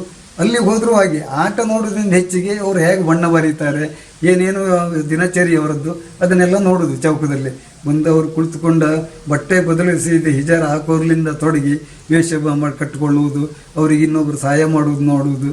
ಅವರು ರಂಗಸ್ಥಳಕ್ಕೆ ಹೋಗುವಾಗ ಅವ್ರು ಹೇಗೆ ನಡ್ಕೊಳ್ತಿದ್ರು, ಇಲ್ಲಿ ವೇಷ ಮಾಡಿಕೊಂಡು ದೇವರಿಗೆ ಕೈ ಮುಗಿದು, ಗೆಜ್ಜೆ ಕಟ್ಟುವಾಗಲೂ ಹಾಗೆ ದೇವರಿಗೆ ಕೈ ಮುಗಿದು ಗೆಜ್ಜೆ ಕಟ್ಟಿ ಬಣ್ಣ ಹಚ್ಚಿಕೊಂಡು ಆಮೇಲೆ ಪುನಃ ದೇವರಿಗೆ ಕೈ ಮುಗಿದು ರಂಗಸ್ಥಳಕ್ಕೆ ಹೋಗುವಾಗಲೂ ಹಾಗೆ ರಂಗಸ್ಥಳಕ್ಕೆ ಮಣ್ಣಿನ ರಂಗಸ್ಥಳ ಆದರೂ ನಮಸ್ಕಾರ ಮಾಡಿ ಅಲ್ಲಿರುವ ಭಾಗವತರು ಮೊದಲೇಗಾರರಿಗೆ ಎಲ್ಲ ನಮಸ್ಕಾರ ಮಾಡಿ ಆಮೇಲೆ ಒಡ್ಡೋಲ್ಗ ಇದ್ದರೆ ಒಡ್ಡೋಲ್ಗ ಅವರು ಪ್ರಾರಂಭ ಮಾಡ್ತಿದ್ರು. ಅದನ್ನೆಲ್ಲ ನಾವು ಆಸಕ್ತಿಯಿಂದ ನೋಡುವುದು. ಅದರಲ್ಲಿ ಹೋಗಿ ಕೆಲವು ಎಲ್ಲ ಕಿರಾತ್ರ ಪಡೆ ಅಂತ ಇವಾಗಿನ ಹಾಗೆಲ್ಲ ವಾತಾವರಣದ ಬದಲಾವಣೆಗೆ ಅವರು ಅವಾಗ ಬೆಂಕಿ ಹಾಕ್ತಾ ಇದ್ರು. ಹುಲ್ಲು ಸೂಟೆ ಇತ್ಯಾದಿಗಳನ್ನು ತಗೊಂಡು ಬಂದು ಭಾಗವತರೆಲ್ಲ ಕೂತ್ಕೊಳ್ಳೋದು. ಈಗೆಲ್ಲ ಹಿಂದೆ ಮಂಚ ಎಲ್ಲ ಇದೆ, ಆಗ ಅಡಿಮಂಚ ಅಡಿಮುಕ್ಕೆಲ್ಲ ಅಂತ ಹೇಳ್ತಾರೆ ತುಳುವಿನಲ್ಲಿ. ಅದರಲ್ಲಿ ಕೂತ್ಕೊಳ್ಳೋದು ಅವರು ಭಾಗವತರಾದರೆ. ಅದರ ಹಿಂದ್ಗಡೆಯಿಂದ ಸ್ವಲ್ಪ ದೂರದಲ್ಲಿ ಕಿರಾತರೆಲ್ಲ ಬರುವಾಗ ಆ ಬೆಂಕಿ ಆಗ್ತಾ ಇದ್ರು. ಒಂದೊಂದೇ ವೇಷಗಳು ರಂಗಸ್ಥಳಕ್ಕೆ ಹೋಗಿ ಕಿರಾತರ ಪಡೆಯ ಸಹಾಯಕರೆಲ್ಲ ಹೋಗಿ ಸುತ್ತು ಬರುವುದು, ಇದಕ್ಕೆ ಆ ಬೆಂಕಿಗೆ ಸುತ್ತು ಬರುವುದು, ರಂಗಸ್ಥಳಕ್ಕೆ ಹೋಗುವುದು. ಏನೋ ಅದ್ಭುತ. ಮತ್ತೆ ಇಲ್ಲೇ ಅಂತ ಅವ್ರು ಕೂಗುವುದಲ್ಲ, ಆ ವಾತಾವರಣ ಏನೋ ಒಂದು ಬೇಟೆಗೆ ಹೊರಟ್ರನ್ನೋ ಕಲ್ಪನೆ ಎಲ್ಲ ಇದಾಗ್ತಾ ಇತ್ತು. ಅದನ್ನೆಲ್ಲ ಅಲ್ಲೇ ಅವ್ರ ಒಟ್ಟಿನಲ್ಲಿ ಸೇರ್ಕೊಂಡು ನಾವು ನೋಡೋದು, ಗೋಪಿ ಹಾಕೋದೆಲ್ಲ ಮಾಡ್ತಾ ಅವರೊಟ್ಟಿಗೆ ಸೇರ್ಕೊಳ್ತಾ ಇತ್ತು. ಹೀಗಾಗಿ ಅದನ್ನೆಲ್ಲ ನೋಡಿ ನೋಡಿ ನಮಗೆ ಮೇಳಕ್ಕೆ ಹೋಗ್ಬೇಕಂತ ತುಂಬ ಆಸೆ ಆಯಿತು. ಆಸೆ ಆದರೆ ಏನು ಮಾಡುವುದು, ನಮ್ಮ ಇದ್ರ ಮೊದಲು ನಮ್ಮ ತಂದೆಯವರು ತೀರ್ಕೊಂಡ್ರು. ಅಷ್ಟೆಲ್ಲ ಯಜಮಾನಿಕೆ ಎಲ್ಲ ಮಾಡಿದ್ದು ಸರಿ, ಕೊನೆಗೆ ಅವರಿಗೆ ಅಲ್ಸರ್ ಬಂತು, ಹೊಟ್ಟೆ ಕರಳು ಹುಣ್ಣಾಯಿತು. ಅವರು ತುಂಬ ಎಲ್ಲ ಚಿನ್ನ ಎಲ್ಲ ಮಾಡಿದ್ರು. ಮನೆ ಒಕ್ಕಲಿಗೆ ಕೊಟ್ಟಂಥ ತಾಮ್ರದ್ದು ಹಿತ್ತಾಳೆಯ ಕಂಚು ಪಾತ್ರೆಗಳು ಇತ್ಯಾದಿ ತುಂಬ ಇತ್ತು. ನಮ್ಮ ಅಮ್ಮನಿಗೂ ಬಂಗಾರದ ಸರ ಇತ್ಯಾದಿಗಳನ್ನೆಲ್ಲ ಮಾಡಿಸಿದ್ರು. ಕೊನೆಗೆ ಒಂದು ಮಗಳು, ನಮ್ಮ ಅಕ್ಕ ಒಬ್ಬರು, ನಮ್ಮ ಮನೆ ಅಷ್ಟೆಲ್ಲ ಇದ್ದರೂ ಮನೆ ಎಂತ ಮಾಡಲಿಲ್ಲ, ಬೇರೆಯವ್ರ ಜಾಗದಲ್ಲಿ ಇದ್ದದ್ದು. ಮೊದಲು ದನದ ಕೊಟ್ಟಿಗೆ ಅವರು ಮಾಡಿದ್ದು ಕೋಣದ ಓಟದ ಕೋಣ ಎಲ್ಲ ಕಟ್ಟಲಿಕ್ಕೆ. ಅದರಲ್ಲಿ ಏನಾಯಿತು, ಅಲ್ಲೇ ಭತ್ತ ಎಲ್ಲ ಹಾಕ್ತಾ ಇದ್ರು. ಸ್ವಲ್ಪ ಸಣ್ಣ ಅರಗೋಡೆ ಮಾಡಿದರು. ಅದರ ಎಡೆಯಲ್ಲಿ ಈ ಬಿಲ ಇತ್ತು, ಮೋಟೆ. ಅದರೊಳಗೆ ರಾತ್ರಿ ಹಾವು ಬಂದು ಹೋಗ್ಕೊಂಡಿತ್ತು, ನಮ್ಗೆ ಗೊತ್ತಿರಲಿಲ್ಲ. ನಾವೆಲ್ಲ ಒಟ್ಟಾಗಿ ಊಟ ಮಾಡಿ ಮಲ್ಕೊಂಡಿತ್ತು. ಅರ್ಧ ರಾತ್ರಿಗೆ ಅದು ಅಕಸ್ಮಾತ್ ನಮ್ಮ ಅಕ್ಕನಿಗೆ ಕಚ್ಚಿ ಬಿಡ್ತು. ಅವರು ಮದುವೆ ಆದ, ಅವರು ಋತುಮತಿ ಎಲ್ಲ ಆಗಿರಲಿಲ್ಲ, 14 ವರ್ಷ ಅಷ್ಟೇ, 13 ವರ್ಷ. ಅವರು ಮೂಗು ಮತ್ತು ಕೈಗೆ ಕಚ್ಚಿ ಇದಾಯ್ತದೆ, ತೆಕ್ಕೊಳ್ಳು ಕೈಗೂ ಕಚ್ಚಿತ್ತೇನು. ರಾತ್ರಿ ಗೊತ್ತಾಗಲಿಲ್ಲ, ಈ ಚೇಳು ಅಥವಾ ಬೇರೆ ಏನು ಅಂತ ಎಣಿಸ್ಕೊಂಡು ಹಳ್ಳಿ ಔಷಧ ಎಲ್ಲ ಮಾಡಿದ್ರು, ತಾಗಲಿಲ್ಲ. ಕೊನೆಗೆ ಮುಖ ಎಲ್ಲ ಕಪ್ಪಿರ್ತಾ ಬಂತು. ಒಂದು ಧ್ವನಿ ತೊದಲಿಸಿದ ಮೇಲೆ ಆಚೆ ಹೊಳೆಯ ಆಚೆಗೆ 2 ಮೈಲ್ ದೂರ ಹೋಗಿ ಪಂಡಿತನ ಕರ್ಕೊಂಡು ಬಂದರೆ ನೀರೆಲ್ಲ ಹಾಕಿದ್ರು, ಪ್ರಯೋಜನ ಆಗಲಿಲ್ಲ. ಅವರು ತೀರ್ಕೊಂಡ ಮೇಲೆ ನಮ್ಮ ತಂದೆಯವರಿಗೆ ಭಾಳ ಬೇಸರ ಆಯಿತು, ವೈರಾಗ್ಯ ಆಯಿತು. ಅವರು ತುಂಬ ಮದ್ಯ ವ್ಯಸನಿಗಳಾಗಿ ಬಿಟ್ಟರು. ಆದರೆ ಹಾಗೇನೆ ಯಾರಿಗ್ಯಾರ ಹತ್ರ ತಗೊಳ್ಳೋದಾಗಲಿ ಇನ್ನೊಂದು ಮಾಡೋದಾಗಲಿ ಗಳಿಸಿದ ಸಂಪಾದನೆ ಎಲ್ಲ ಮುಗಿಯಿತು. ಹೊರಗಡೆ ದೂರ ಕೆಲಸಕ್ಕೆಲ್ಲ ಹೋಗುವ ಆಸಕ್ತಿ ಮಾಡಲಿಲ್ಲ. ಸಂಪಾದನೆ ಮಾಡುವಾಗ ಒಳ್ಳೇದಿದ್ದಾಗ ಇದ್ದದನ್ನೆಲ್ಲ ಬೇರೆಯವ್ರ ಮನೇಲಿ ಒತ್ತ ಇಟ್ಟರು. ಅಡ ಇಟ್ಟದನ್ನೆಲ್ಲ ಬಿಡಿಸ್ಕೊಳ್ಳೋಕ್ಕಾಗಲಿಲ್ಲ. ಊರಿನಲ್ಲಿ ಅಪರೂಪಕ್ಕೆಲ್ಲ ಮನೆ ಕೆಲಸಕ್ಕೆ ಅದಕ್ಕೆ ಹೋಗ್ತಿದ್ರು. ಮತ್ತು ಊರಿನಲ್ಲಿ ಹೋಗಿ ಈ ಗದ್ದೆ ಕೃಷಿಗೆ ಸಂಬಂಧಪಟ್ಟ ನೇಲು, ಹಾರೆ ರಿಪೇರಿ, ಗೋರಿ ಎಲ್ಲವನ್ನೂ ಬಲ್ಲವರು ಎಲ್ಲ ಮನೆಗೆ ಬಂದು ಮಾಡಿಸ್ಕೊಂಡು ಹೋಗ್ತಿದ್ರು. ಆದರೂ ಈ ತಲೆ ಬಿಸಿಯನ್ನು ಕಳ್ಕೊಳ್ಳೋಕೆ ಮದ್ಯ ವ್ಯಸನದಲ್ಲಿ ಇದಾಯಿತು. ಅಲ್ಸರಾಗಿ ಅವರು ತೀರ್ಕೊಂಡ್ರು. ಆಸ್ಪತ್ರೆಗೆ ಸೇರಿಸುವಷ್ಟು ಹಣ ನಮ್ಮಲ್ಲಿಲ್ಲ. ನಮ್ಮ ತಾಯಿಯೂ ಸಹ ನಮ್ಮ ಅಕ್ಕಂದಿರನ್ನ ಕರ್ಕೊಂಡು ಕೂಲಿ ಕೆಲಸ ಮಾಡ್ತಾಯಿದ್ರು. ಒಬ್ಬರು ಅಣ್ಣ ಘಟ್ಟದಲ್ಲಿ ಮರ ಕೆಲಸಕ್ಕೆ ಹೋಗ್ತಾಯಿದ್ರು, ಆದಾಯ ಇರಲಿಲ್ಲ. ಹಾಗಾಗಿ ಮತ್ತೆ ನಮ್ಮ ಮುಂದೆ ಶಾಲೆ ನಾನು ಹೋಗಲು ದಡ್ಡ ಕಳಿಸೋರು ಇರಲಿಲ್ಲ. ಕೊನೆಗೆ ಯಕ್ಷಗಾನಕ್ಕೆ ಹೋಗ್ಬೇಕಂತ ಮನಸ್ಸಾಯಿತು ನನಗೆ. ಆಗ ಏನು ಮಾಡೋದು, ಕಳಿಸೋರಿಲ್ಲ. ನಮ್ಮ ತಾಯಿಗೆ ನಮ್ಮಲ್ಲಿ ಒಂದು ನಮ್ಮ ವರ್ಗದಲ್ಲಿ ಅಂದರೆ ನಮ್ಮ ವಿಶ್ವಕರ್ಮರಲ್ಲಿ ಈ ಹಿಮ್ಮೇಳದ ಕೆಲಸ ಮಾಡ್ಬೋದು, ಗೆಜ್ಜೆ ಕಟ್ಟಿ ಕುಣಿಬಾರ್ದನ್ನುವಂಥ ಪ್ರತೀತಿ ಇತ್ತಂತೆ ಮೊದಲು. ಅದಕ್ಕಾಗಿ ನಮ್ಮ ತಾಯಿ ಬಲವಾಗಿ ಆಕ್ಷೇಪ ಮಾಡಿದರು, ಇದಕ್ಕೆ ವೇಷ ಎಲ್ಲ ಮಾಡಲಿಕ್ಕೆ ಹೋಗಬಾರ್ದು, ಮೇಳಕ್ಕೆ ಹೋಗಲೇಬಾರ್ದು ಅಂತ. ನಾನು ಹೋಗಲೇಬೇಕಂತ ಹೇಳಿದ್ರೆ ನಮ್ಮಲ್ಲಿ ಎಲ್ಲ ಮಂಜುನಾಥ ಸ್ವಾಮಿ ಆಣೆ ಅಂತ ಹೇಳಿದ್ರು, ಮತ್ತು ಅದನ್ನು ಮೀರಿ ಆಗ ಆಣೆ ಆಗ್ತೇನೆ ಹಾಗೀಗಂತೆಲ್ಲ ಹೇಳಿದ್ರು. ಅದು ಭಾಳ ನೋವಾಯಿತು ನನಗೆ. ಏನು ಮಾಡಲಿಕ್ಕೂ ಇಲ್ಲ. 1-2 ವರ್ಷ ಹಾಗೆ ಅವ್ರು ನಾವು ಕೇಳೋದು ಅವ್ರು ಆಗೋದಿಲ್ಲ ಅಂತ ಹೀಗೆಲ್ಲ ಹೇಳ್ತಾಯಿದ್ರು, ಹೆದರ್ಸ್ತಾ ಇದ್ದರು. ಕೊನೆಗೊಮ್ಮೆ ನಮ್ಮ ಮನೆಯಲ್ಲಿ ತುಳಸಿ ಕಟ್ಟೆ ಇರ್ತದಲ್ಲ, ತುಳಸಿ ಪೂಜೆ ಅಂತ ಮಾಡೋದು. ಒಬ್ಬರು ತಿರುಪತಿಗೆ ಹೋದವರು ನಮ್ಮ ತಂದೆಯ ಸ್ನೇಹಿತರಿದ್ದರು, ನರಸಿಂಹಾಚಾರ್ಯ ಅಂತ. ಅವರು ನಮ್ಮ ಮನೆಗೆ ಬಂದರು. ನಮ್ಮ ಮನೆಗೆ ಬಂದು ಆ ದೇವ್ರ ಕೆಲಸಕ್ಕೆ ಬಂದವರು ಎಲ್ಲ ದೇವ್ರ ಕೆಲಸ ಎಲ್ಲ ಆಗಿ ಮನೆಗೆ ಹೋಗೋರು ಹೀಗೆ ಲೋಕಾಭಿರಾಮ ಮಾತಾಡ್ತಾ, ಈ ಗಂಡು ಎಂತ ಮಾಡುತ್ತಾ ಅಂದರೆ ಮರ ಕೆಲ್ಸಕ್ಕೆ ಹೋಗುತ್ತಾ ಅಲ್ವ, ಎಂತ ಮಾಡ್ತಾ ಮನೇಲಿ ಇದನ್ನೆಲ್ಲ ವರ್ಷ ಆಯ್ತಾ ಬಂತಲ್ಲ ಅಂತ ಹೇಳಿ ಅವ ಮೇಳಕ್ಕೆ ಹೋಯ್ಕಂದು ಹೇಳ್ತಾವ ನಮ್ಮ ಹಳ್ಳಿ ಭಾಷೆಯಲ್ಲಿ. ಆ ಗಂಡು ಮೇಳಕ್ಕೆ ಹೋಯ್ಕಂತ, ನಮ್ಮ ಜಾತಿಯರೆಲ್ಲ ಮೇಳಕ್ಕೆ ಹೋಗ್ತಿಲ್ಲ, ಅದಕ್ಕೇನು ಹೇಳಿದ್ರೆ ಕೇಂತಿಲ್ಲ, ಮೇಳೋ ಮತ್ತೆಂತದ ಅಂದೇಳಿ ಹೇಳಿದರು. ಹೇಳಿದಾಗ ಅವ್ರು ಹೇಳಿದ್ರು, ಈಗೆಲ್ಲ ಕಾಲ ಬದಲಾಯ್ತಾ, ಯಾಕೆ ಹೇಳ್ತೆ ಎಲ್ಲ ಅಷ್ಟು ಅದ್ರ ಮೇಲೆ ಹುಚ್ಚಿದ್ರೆ ಆಸಕ್ತಿ ಎಲ್ಲ ನಾವು ಈಗ ಹೇಳ್ಕೊಳ್ಳೋ ಶಬ್ದ ಹುಚ್ಚಂತಲೇ ಹೇಳುದು. ಅಂದ್ರೆ ತಲೆ ಕೆಟ್ಟಿದೆ ಅಂತಲ್ಲ, ಅದ್ರ ಬಗ್ಗೆ ಆಸಕ್ತಿ, ಅತಿಯಾದ ಆಸಕ್ತಿಗೆ ಹುಚ್ಚು ಅಂತ ಹೇಳುದು. ಕರೆಕ್ಟ್. ನನಗೆ ಅಷ್ಟು ಹುಚ್ಚಿದ್ರೆ ಅವ ಮೇಲೆ ಹೋಗ್ತಾರೆ, ಹೋಗ್ಲಿಕ್ಕೆ ಕಳಿಸ್ಲಕ್ಕಲ್ಲ. ಇಲ್ಲ ಅದು ಹಾಗೆ ಹೀಗೆ ಅದೆಲ್ಲ ಇಲ್ಲ. ಅದ್ರ ಮೊದಲು ನಮ್ಮವ್ರು ತೀರ್ಥಹಳ್ಳಿಯ ಕಡೆಯವರು ಎಂ ಕೆ ರಮೇಶ್ ಆಚಾರ್ ಅಂತ, ಈಗ ನಾಮಾಂಕಿತ, ಮೊದಲು ರಮೇಶ್ ಆಚಾರ್ ಅಂತ, ಆಚಾರ ಹುಡುಗ ಅಂತ ಹೇಳ್ತಿದ್ರು. ಅವರೊಂದಿಬ್ಬರು ಇಲ್ಲಿ ಊರಿನ ಮೇಳಕ್ಕೆಲ್ಲ ಬಂದು ಸ್ತ್ರೀ ಪಾತ್ರ ಮಾಡ್ತಾ ಇದ್ರು, ಪೀಠಿಗೆ ಶ್ರೀವೇಶ ಇತ್ಯಾದಿಗಳು. ಈಗ ಅಲ್ಲೆಲ್ಲ ಬೇರೆ ಕೆಲವರೆಲ್ಲ ಬಂದು ಮಾಡ್ತಾ ಇದ್ರು. ಇವರೆಲ್ಲ ಹೋದ್ರೆ ಏನು ತೊಂದರೆ ಇಲ್ಲ, ನೀನು ಕಳಿಸು ಅಂತ ಹೇಳಿದ್ರು. ಅವರು ಭಾಳ ಹಿರಿಯವರು. ಮತ್ತು ನಮ್ಮ ತಂದೆಯ ಸ್ನೇಹಿತರು ಏನೋ ಅವರು ಹೇಳಿದ ಮೇಲೆ ಇವ್ರ ಮನಸ್ಸು ಪರಿವರ್ತನೆ ಆಯಿತು. ಹಾಗಾದ್ರೆ ಹೋಗುದಾರು ಹೋಗಲಿ. ಮತ್ತೂ ಒಂದು ದಿವಸ ನನ್ನ ಅಕ್ಕನವರು ಪಾರ್ವತಿ ಅನ್ನೋರಿದ್ದರು, ಅವ್ರ ಹತ್ರ ಹೇಳಿದೆ, ಅಮ್ಮನಿಗೆ ಹೇಳಂತ. ಅವರ ಮನೋಧರ್ಮ ಕಂಡು ಕಷ್ಟದಲ್ಲಿರುವವರು ಕೆಲಸ ಮಾಡಿ ಬಂದು ಸಾಕಾಗ್ತದೆ, ಅವ್ರು ಕೊಟ್ಟ ಕೂಲಿಗೆ ಅಕ್ಕಿಗಳೆಲ್ಲ ದಿನ ಸಾಕಾಗುವುದಿಲ್ಲ, ಏನೋ ಸ್ವಲ್ಪ ಇದ್ದದ್ರಲ್ಲಿ ಖುಷಿಯಲ್ಲಿರೋ ಸಂದರ್ಭದಲ್ಲಿ ಹೇಳಲಿಕ್ಕೆ ಹೇಳಿದೆ. ಅವ್ರು ಹೇಳಿದರು. ಹಾಗಿದ್ರೆ ಹೋಗಲಿ ಅಂತ ಹೇಳಿ ಕೇಳಿ ನಾನೇನೋ ಎಂತ ಕೊಡುವುದಿಲ್ಲ ಅಂದ್ರೆ ವಸ್ತ್ರ ಬಟ್ಟೆ ಆಗಲಿ ಅವ್ರು ಕೊಡುವ ಸ್ಥಿತಿಲಿ ಅವರಿಲ್ಲ. ನಾವು ದುಡಿದು ಉಣ್ಣೋದಕ್ಕೆ ಬಿಟ್ಟರೆ ಮತ್ತು ಭಾರಿ ಕಷ್ಟ. ಒಂದು ಸೀರೆ ಎಲ್ಲ ತರೋದಿದ್ರು ವರ್ಷದಲ್ಲಿ 1-2 ತರೋದು ಅಂದ್ರೆ ಅವ್ರಿಗೆ ಕಷ್ಟದ ಕತೆ. ನಾವೊಂದು ಶಾಲೆಗೆ ಹೋಗೋ ಚಡ್ಡಿ ಹಾಕೊಂಡು ಹೋದರೆ ವರ್ಷಕ್ಕೊಂದು ಜೊತೆ. ಹೌದು. ರಾತ್ರಿ ಶಾಲೆ ಬಿಟ್ಟು ಬಂದು ಅದನ್ನೇ ಒಣಗಿಸುವುದು, ಒಗೆಯುವುದು, ಮತ್ತು ಪುನಃ ಒಲೆ ಬಿಡೋ ದಂಡೆಯಲ್ಲಿ ಅಥವಾ ಪಾತ್ರದ ಎಲ್ಲ ಹತ್ತಿರದಲ್ಲಿ ಇಟ್ಟು ಅದನ್ನು ಒಣಸ್ಕೊಳ್ಳೋದು, ಹೊಗೆ ಹೋಗೋದು, ಬಿಸಿ ಒಂದು ರೀತಿ ಅಡ್ಡವಾಸ ಅದನ್ನು ಎಲ್ಲ ಹಾಯ್ಕೊಂಡು ಹೋಗ್ತಿತ್ತು. ಹಾಗೆ ಅಂಥ ಕಾಲದಲ್ಲಿ ನಾವು ನನ್ನ ಹತ್ರ ಕೊಡಲಿಕ್ಕೇನೆಲ್ಲ ಹೋಗುದಾರೆ ಹೋಗಲಿ ಅಂತ ಹೇಳಿದರು. ಹಾಗೆ ಏನು ಮಾಡೋದು, ಮೇಳದವರ ಕಲಾವಿದರ ದೂರದ ಪರಿಚಯ ಇತ್ತೆ ಹೊರತು ನಮ್ಮನ್ನು ಸೇರಿಸ್ಕೊಳ್ಳಿ ಅಂತ ಹೇಳುವಷ್ಟು ಧೈರ್ಯ ನಮಗಿಲ್ಲ. ಹೌದು. ಹಾಗೆ ನಮ್ಮ ನೆರಮನೆ ನೀಲನಾಯಕರ ಹೆಂಡತಿ ಹತ್ರ ಹೇಳಿದೆ. ಅವ್ರು ಬಹಳ ಒಳ್ಳೆ ಹೆಂಗಸರು, ಮಣಿಬಾಯಿ ಅಂತ, ನಮ್ಮನ್ನೆಲ್ಲ ಮಕ್ಕಳಾಗಿ ನೋಡ್ಕೊಂಡವ್ರು. ಅವರು ತನ್ನ ಗಂಡನ ಹತ್ರ ಹೇಳಿದರು, ಆ ಗಂಡು ಒಂದು ಮೇಳಕ್ಕೆ ಹೋಯ್ಕಂತ ಏನಾರು ಮಾಡಿ ಸೇರಿಸ್ತೀರಿ ಅಂದರೆ. ಇಲ್ಲಪ್ಪ, ಅವ್ರ ಸುದ್ದಿ ಒಂದು ಬೇಡ. ನೆರಮನೆಯವರು ಅವ್ರು ಏನಾರು ಹೇಳಿ ದೇವ್ರ ಸುದ್ದಿ ಹೇಳಿ ನಮ್ಗದೆಲ್ಲ ರಗಳೆ ಬೇಡ, ನನ್ನೇನು ಸಾಧ್ಯ ಇಲ್ಲ ಅಂದ್ರೆ ಅವರು ಇಲ್ಲ. ಅಮ್ಮನ ಹತ್ರ ಕೇಳಿದ, ಅವರು ಒಪ್ಪಿಗೆ ಇತ್ತು ಅಮ್ರ ಅಂತ ಹೇಳಿದ ಮೇಲೆ ಹಾಗಾದರೆ ಅಡ್ಡಿಲ್ಲ, ಇನ್ನೊಂದು ಸರಿ ಕೇಳಂತ ಹೇಳಿದ್ರು. ಕೇಳಿದೆ, ಅಡ್ಡಿಲ್ಲ ಅಂತ ಹೇಳಿದರು. ಕಡೆಗೆ ನಮ್ಮೂರಿನಲ್ಲಿ ಒಬ್ಬರು ಸಂಜೀವ್ ಶೆಟ್ಟರು ಅಂತ ಅಧ್ಯಾಪಕರು ಇದ್ದರು. ಅವರು ನಮ್ಮ ಆವಾಗ ಮಂದಾರ್ತಿಯ ಮೇಳ ಭೋಜರಾಜ್ ಹೆಗಡೆಯವರು ಅಂತ ಚಾವಡಿ ಮನೆ ಅವರು ನಡೆಸ್ತಾ ಇದ್ರು ಈ ಏಲಂನಲ್ಲಿ, ನಿಮ್ಮ ಕಟೀಲಿನಲ್ಲಿ ಮೊದಲಿನವರ ವಿಠಲ್ ಶೆಟ್ಟರು ನಡೆಸಿದ ಹಾಗೆ. ಈಗ ಇವರು ನಡೆಸ್ತಾ ಇದ್ರು. ಅವರು ಅಲ್ಲಿಗೆ ಕೇಳಿದಾಗ ಅವರದೇ ಹುಡುಗರೆಲ್ಲ ಮಕ್ಕಳೆಲ್ಲ ಇದ್ದರು ಅಂತ ಹೇಳಿದರು. ಆದರೆ ಇವರು ಅವರಿಗೆ ಎಷ್ಟೋ ಆಟಗಳು, ಇವಾಗ ಮಂದಾರ್ತಿ ಮೇಳದಲ್ಲಿ 5 ಮೇಳ ಉಂಟು, ಬೇರೆ ಬೇರೆ ಕಡೆಯಲ್ಲಿ 25-30 ವರ್ಷ ಮುಂದೆ ಈಗ ಹೆಸರು ಕೊಟ್ಟು ಸಿಕ್ಕುವಂಥದ್ದು. ಆಗ ಹಾಗಿಲ್ಲ. ಆಗ 6 ತಿಂಗಳಿಗೂ ಆಟ ಸಿಗ್ತಿರ್ಲಿಲ್ಲ. ಯಾರ್ಯಾರ ಮನೇಲಿ ಹರಕೆ ಉಂಟಂತ ಇವರು ಜನ ಬಿಟ್ಟು ತಿಳ್ಕೊಂಡು ಹೌದು ಆಟ ಮಾಡಬೇಕಿತ್ತು. ಕೆಲವು ಸರಿ ಹುಳಿ ಆದದ್ದು ಉಂಟಂತೆ. ಹುಳಿ ಅಂತ ಹೇಳಿದರೆ ಆಟ ಇಲ್ಲದೆ ಕಳಪಾದದ್ದು. ಅದಕ್ಕಾಗಿ ಮುಂಜಾಗ್ರತೆ ಬೇರೆ ಬೇರೆ ಕಡೆ ಜನ ಬಿಡುವುದು, ಅವ್ರ ಸ್ನೇಹಿತರ ಹತ್ರ ಎಲ್ಲಿ ಉಂಟು ತಿಳಿಯುವುದು. ಆವತ್ತೇ ಹಣ ಕೊಡದಿದ್ರು ಇನ್ನು 2 ತಿಂಗಳು 3 ತಿಂಗಳು ಬಿಟ್ಟು ಕೊಡಿ, ಹೌದು, ಮೇಳ ಮುಗಿಯೋದ್ರೊಳಗೆ ಕೊಡಿ ಅಂತ ಹೇಳಿ ಆಟ ಮಾಡ್ತಾ ಇದ್ರು. ಅಂತ ಒಂದು ಆಟ ಗೊತ್ತು ಮಾಡಿ ಕೊಡುವವರು ನಮ್ಮ ಈ ಪರಿಸರದವರು ಆ ಸಂಜೀವ್ ಶೆಟ್ಟರ್ ಅಂತ ಅಧ್ಯಾಪಕರು. ಅವ್ರಿಗೆ ಒಳ್ಳೇದಿತ್ತು. ಅವ್ರು ಮತ್ತೆ ತೆಗೆದಾಕೋದಿಲ್ಲ ಅನ್ನೋ ಕಾರಣಕ್ಕೆ ಅವ್ರ ಹತ್ರ ಹೇಳಿದ ಮೇಲೆ ಅಡ್ಡಿಲ್ಲ ಅಂತ ಹೇಳಿದರು ಅವರು. ಇವರು ನನ್ನ ಹತ್ರ ಏನಾದ್ರು ಮಾಡಿ ವಸ್ತ್ರ ಮಾಡ್ಕೊಂಡು ಕರ್ಕೊಂಡು ಹೋಗ್ತೆ ಅಂತ ಹೇಳಿದರು ನೀಲನಾಯಕರನ್ನು. ಆಮೇಲೆ ನಾನು ಸಣ್ಣ 13-14 ವರ್ಷದ ಮಧ್ಯೆ ಇರಬೇಕು. ಆವಾಗಲೇ ಕೆಲಸಕ್ಕೆಲ್ಲ ಇಲ್ಲಿ ಹಳ್ಳಿಲೆಲ್ಲ ಕೆಲವರೆಲ್ಲ ಮಸ್ತ್ ಸಂಬಳ ಕೊಟ್ಟು ಮಾಡಿಸೋದಕ್ಕೆಲ್ಲ ಕಷ್ಟ ಅಲ್ಲ. ಕಲಿಯುವ ಹುಡುಗರನ್ನ ಇದೇ ನೀಲನಾಯಕರು ಗದ್ದೆ ಹೂಡುವುದು, ಹೊದ್ದು ಮಾಡೋದೆಲ್ಲ ಗೊತ್ತುಂಟು ಅವರಿಗೆ. ಅವರು ಮಳೆಗಾಲದಲ್ಲಿ ಎಲ್ಲ ತೋಟದ ಕೆಲಸಕ್ಕೆಲ್ಲ ಕೊನೆ ಕೊಯ್ಯುವುದಂತ ಗೊತ್ತು. ಸಿರ್ಸಿ ಬೇರೆ ಘಾಟಿಗೆ ಹೋಗುವವರು ಈ ಬಿಡುವಿನ ಮಳೆಗಾಲದಲ್ಲಿ ನಟ್ಟಿಯವರೆಗೆ ಇಲ್ಲಿರ್ತಿದ್ರು. ಹಾಗೆ ನಮ್ಮನ್ನು ಕೆಲಸಕ್ಕೆ ಇದಾದ ಮೇಲೆ ಈ ನವಂಬರ್ ಸಮಯದಲ್ಲಿ ಗದ್ದೆ ಕೊಯ್ಲು ಆಗ್ತಲ್ಲ, ಅದಕ್ಕೆಲ್ಲ ಕರ್ಕೊಂಡು ಹೋಗ್ತಿದ್ರು. ಜೊತೆಗೆ ಈ ಗೊಬ್ಬರ ಹೊರಲಿಕ್ಕೆ ಸ್ವಲ್ಪ ಅದು ಅಭ್ಯಾಸ ಆಯಿತು. ಆ ರೀತಿಯಲ್ಲಿ ಒಂದು ಸಲಿಗೆ ಇತ್ತು. ಆ ಕೆಲಸ ಮಾಡಿದ್ರಲ್ಲಿ ಬಂದ ಹಣ ಎಲ್ಲ ಒಟ್ಟು ಮಾಡಿ ನಾನು ಒಂದು ಸ್ವಲ್ಪ ಚಡ್ಡಿ ಹೊಲಿಸೋದಕ್ಕೆ ಅಂಗಿ ಚಡ್ಡಿಗೆ ವ್ಯವಸ್ಥೆ ಮಾಡಿಕೊಂಡೆ. ಮತ್ತು ನನ್ನ ಅಕ್ಕ ಸ್ವಲ್ಪ ಕೊಟ್ಟಳು. ಮತ್ತು ಗದ್ದೆಯಲ್ಲೆಲ್ಲ ಕೊಯ್ಲು ಇವಾಗೆಲ್ಲ ಮಿಷನ್ ಬಂದಿದೆ, ಆಗಿಲ್ಲ. ಕೊಯ್ಲಾದಾಗ ಮಳೆ ಬಂದು ಲೇಟ್ ಆದರೆ ಆಗ ಗದ್ದೆ ಕದ್ರೆಲ್ಲ ಉದುರ್ತಾ ಇತ್ತು. ಅದೆಲ್ಲ ಒಟ್ಟು ಮಾಡಿ ಹೆಕ್ಕೊಂಡು ನಾವು ಈ ಅಂಗಡಿಗೆ ತಗೊಂಡೋಗಿ ಅದನ್ನೆಲ್ಲ ಇದು ಮಾಡಿ ಕೊಡುವುದು. ಅದರಲ್ಲಿ ಎಲ್ಲ ಸ್ವಲ್ಪ ಭತ್ತ ಎಲ್ಲ ಮಾರಿ ಅಂಗಿ ಚಡ್ಡಿಗಾಗುವಷ್ಟು ಚೈಲಿಕ್ಕೆ ಆಗುವಷ್ಟು ದುಡ್ಡು ಮಾಡಿಕೊಂಡು ಅದು ಮಾಡಿಕೊಂಡೆ. ಇವರು ಕರ್ಕೊಂಡು ಹೋದ್ರು ಮೇಳಕ್ಕೆ. ಅಲ್ಲಿ ಮಾತಾಡಿದ್ರು. ಪ್ರಥಮ ದಿವಸ ಆವಾಗ 2ನೇ ವೇಷಧಾರಿಗಳಾಗಿ ಉಡುಪಿ ಬಸವನಾಯಕರಂತ ಪ್ರಸಿದ್ಧ 2ನೇ ವೇಷಧಾರಿಗಳು, ಬಹಳ ಸಾತ್ವಿಕರು. ಪರಂಪರೆಯ ಒಂದು ದಿವಸದಲ್ಲಿ 3 ಪ್ರಸಂಗ ಬಂದರು. ಆ ಯಾವ ಕ್ರಮದಲ್ಲಿ ಆ 3 ವೇಷ ಮಾಡಬೇಕು ಅದೇ ರೀತಿಯಲ್ಲಿ ಮಾಡ್ತಾ ಇದ್ದವರು. ಅಷ್ಟು ಒಳ್ಳೆಯವರು. ಮತ್ತು ಇನ್ನೊಬ್ಬರಿಗೆ ಕೆಟ್ಟ ಶಬ್ದದಲ್ಲಿ ಬೈದವರಲ್ಲ, ಬಹಳ ಸರಳ ವ್ಯಕ್ತಿ. ಮೊದಲು ಅವರು ಡ್ರೈವರ್ ಆಗಿದ್ದವರಂತೆ, ಬಸ್ ಬಿಡ್ತಿದ್ರಂತೆ ಡ್ರೈವರ್ ಆಗಿ. ಆದರೂ ಅಷ್ಟು ಒಳ್ಳೆಯ ತಾಳ್ಮೆಯ ವ್ಯಕ್ತಿ. ಅವ್ರನ್ನ ಹರಾಡಿ ರಾಮಗಾಣಿಗರ ನಂತರ ಮಂದಾರ್ತಿಯಲ್ಲಿ 2ನೇ ವೇಷಕ್ಕೆ ಬಂದವರು. ಅವರು ಒಳ್ಳೆಯ ಹೆಸರು ತಗೊಂಡವರು, ಸಾತ್ವಿಕರು. ಅವ್ರನ್ನ ಪರಿಚಯ ಮಾಡಿಸಿದರು. ಅದಲ್ಲದೆ ಇದ್ದರೆ ಉಳಿದ ಕಲಾವಿದರೆಲ್ಲ ಪಾಪದ ಹುಡುಗರು ಅಂದರೆ ಸಾತ್ವಿಕರ ಹುಡುಗರ ಹೆಡ್ರ್ ಅಂತ ಆದರೆ ಉಳಿದವರು ದಬ್ಬಾಳಿಕೆ ಮಾಡ್ತಾರೆ. ಇನ್ನು ಇಂಥವನೊಬ್ಬ ಆ ಶಿಷ್ಯ ಅಂತ ಹೇಳಿದರೆ ಅವನ ಬಗ್ಗೆ ಮಾತಾಡೋರು ಕಡಿಮೆ, ಅವರು ಏನೋ ಹೇಳ್ತಾರೆ.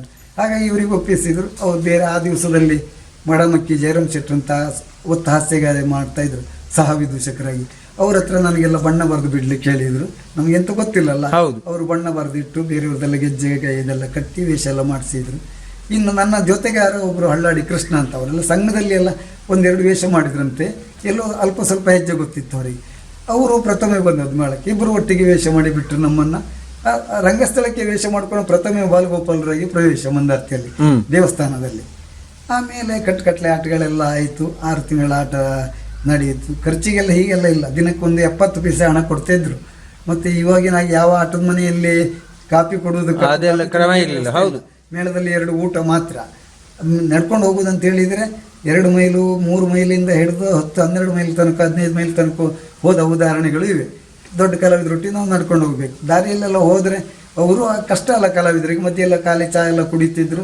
ಬೇರೆಯವ್ರ ಮನೆಗೂ ಎಲ್ಲ ಹೋಗೋದು ಕಡಿಮೆ, ಬೆಲ್ಲ ನೀರೆಲ್ಲ ತಗೊಂಡು ಕುಡ್ಕೊಂಡು ಹಾಗೆ ಹೋಗೋದು.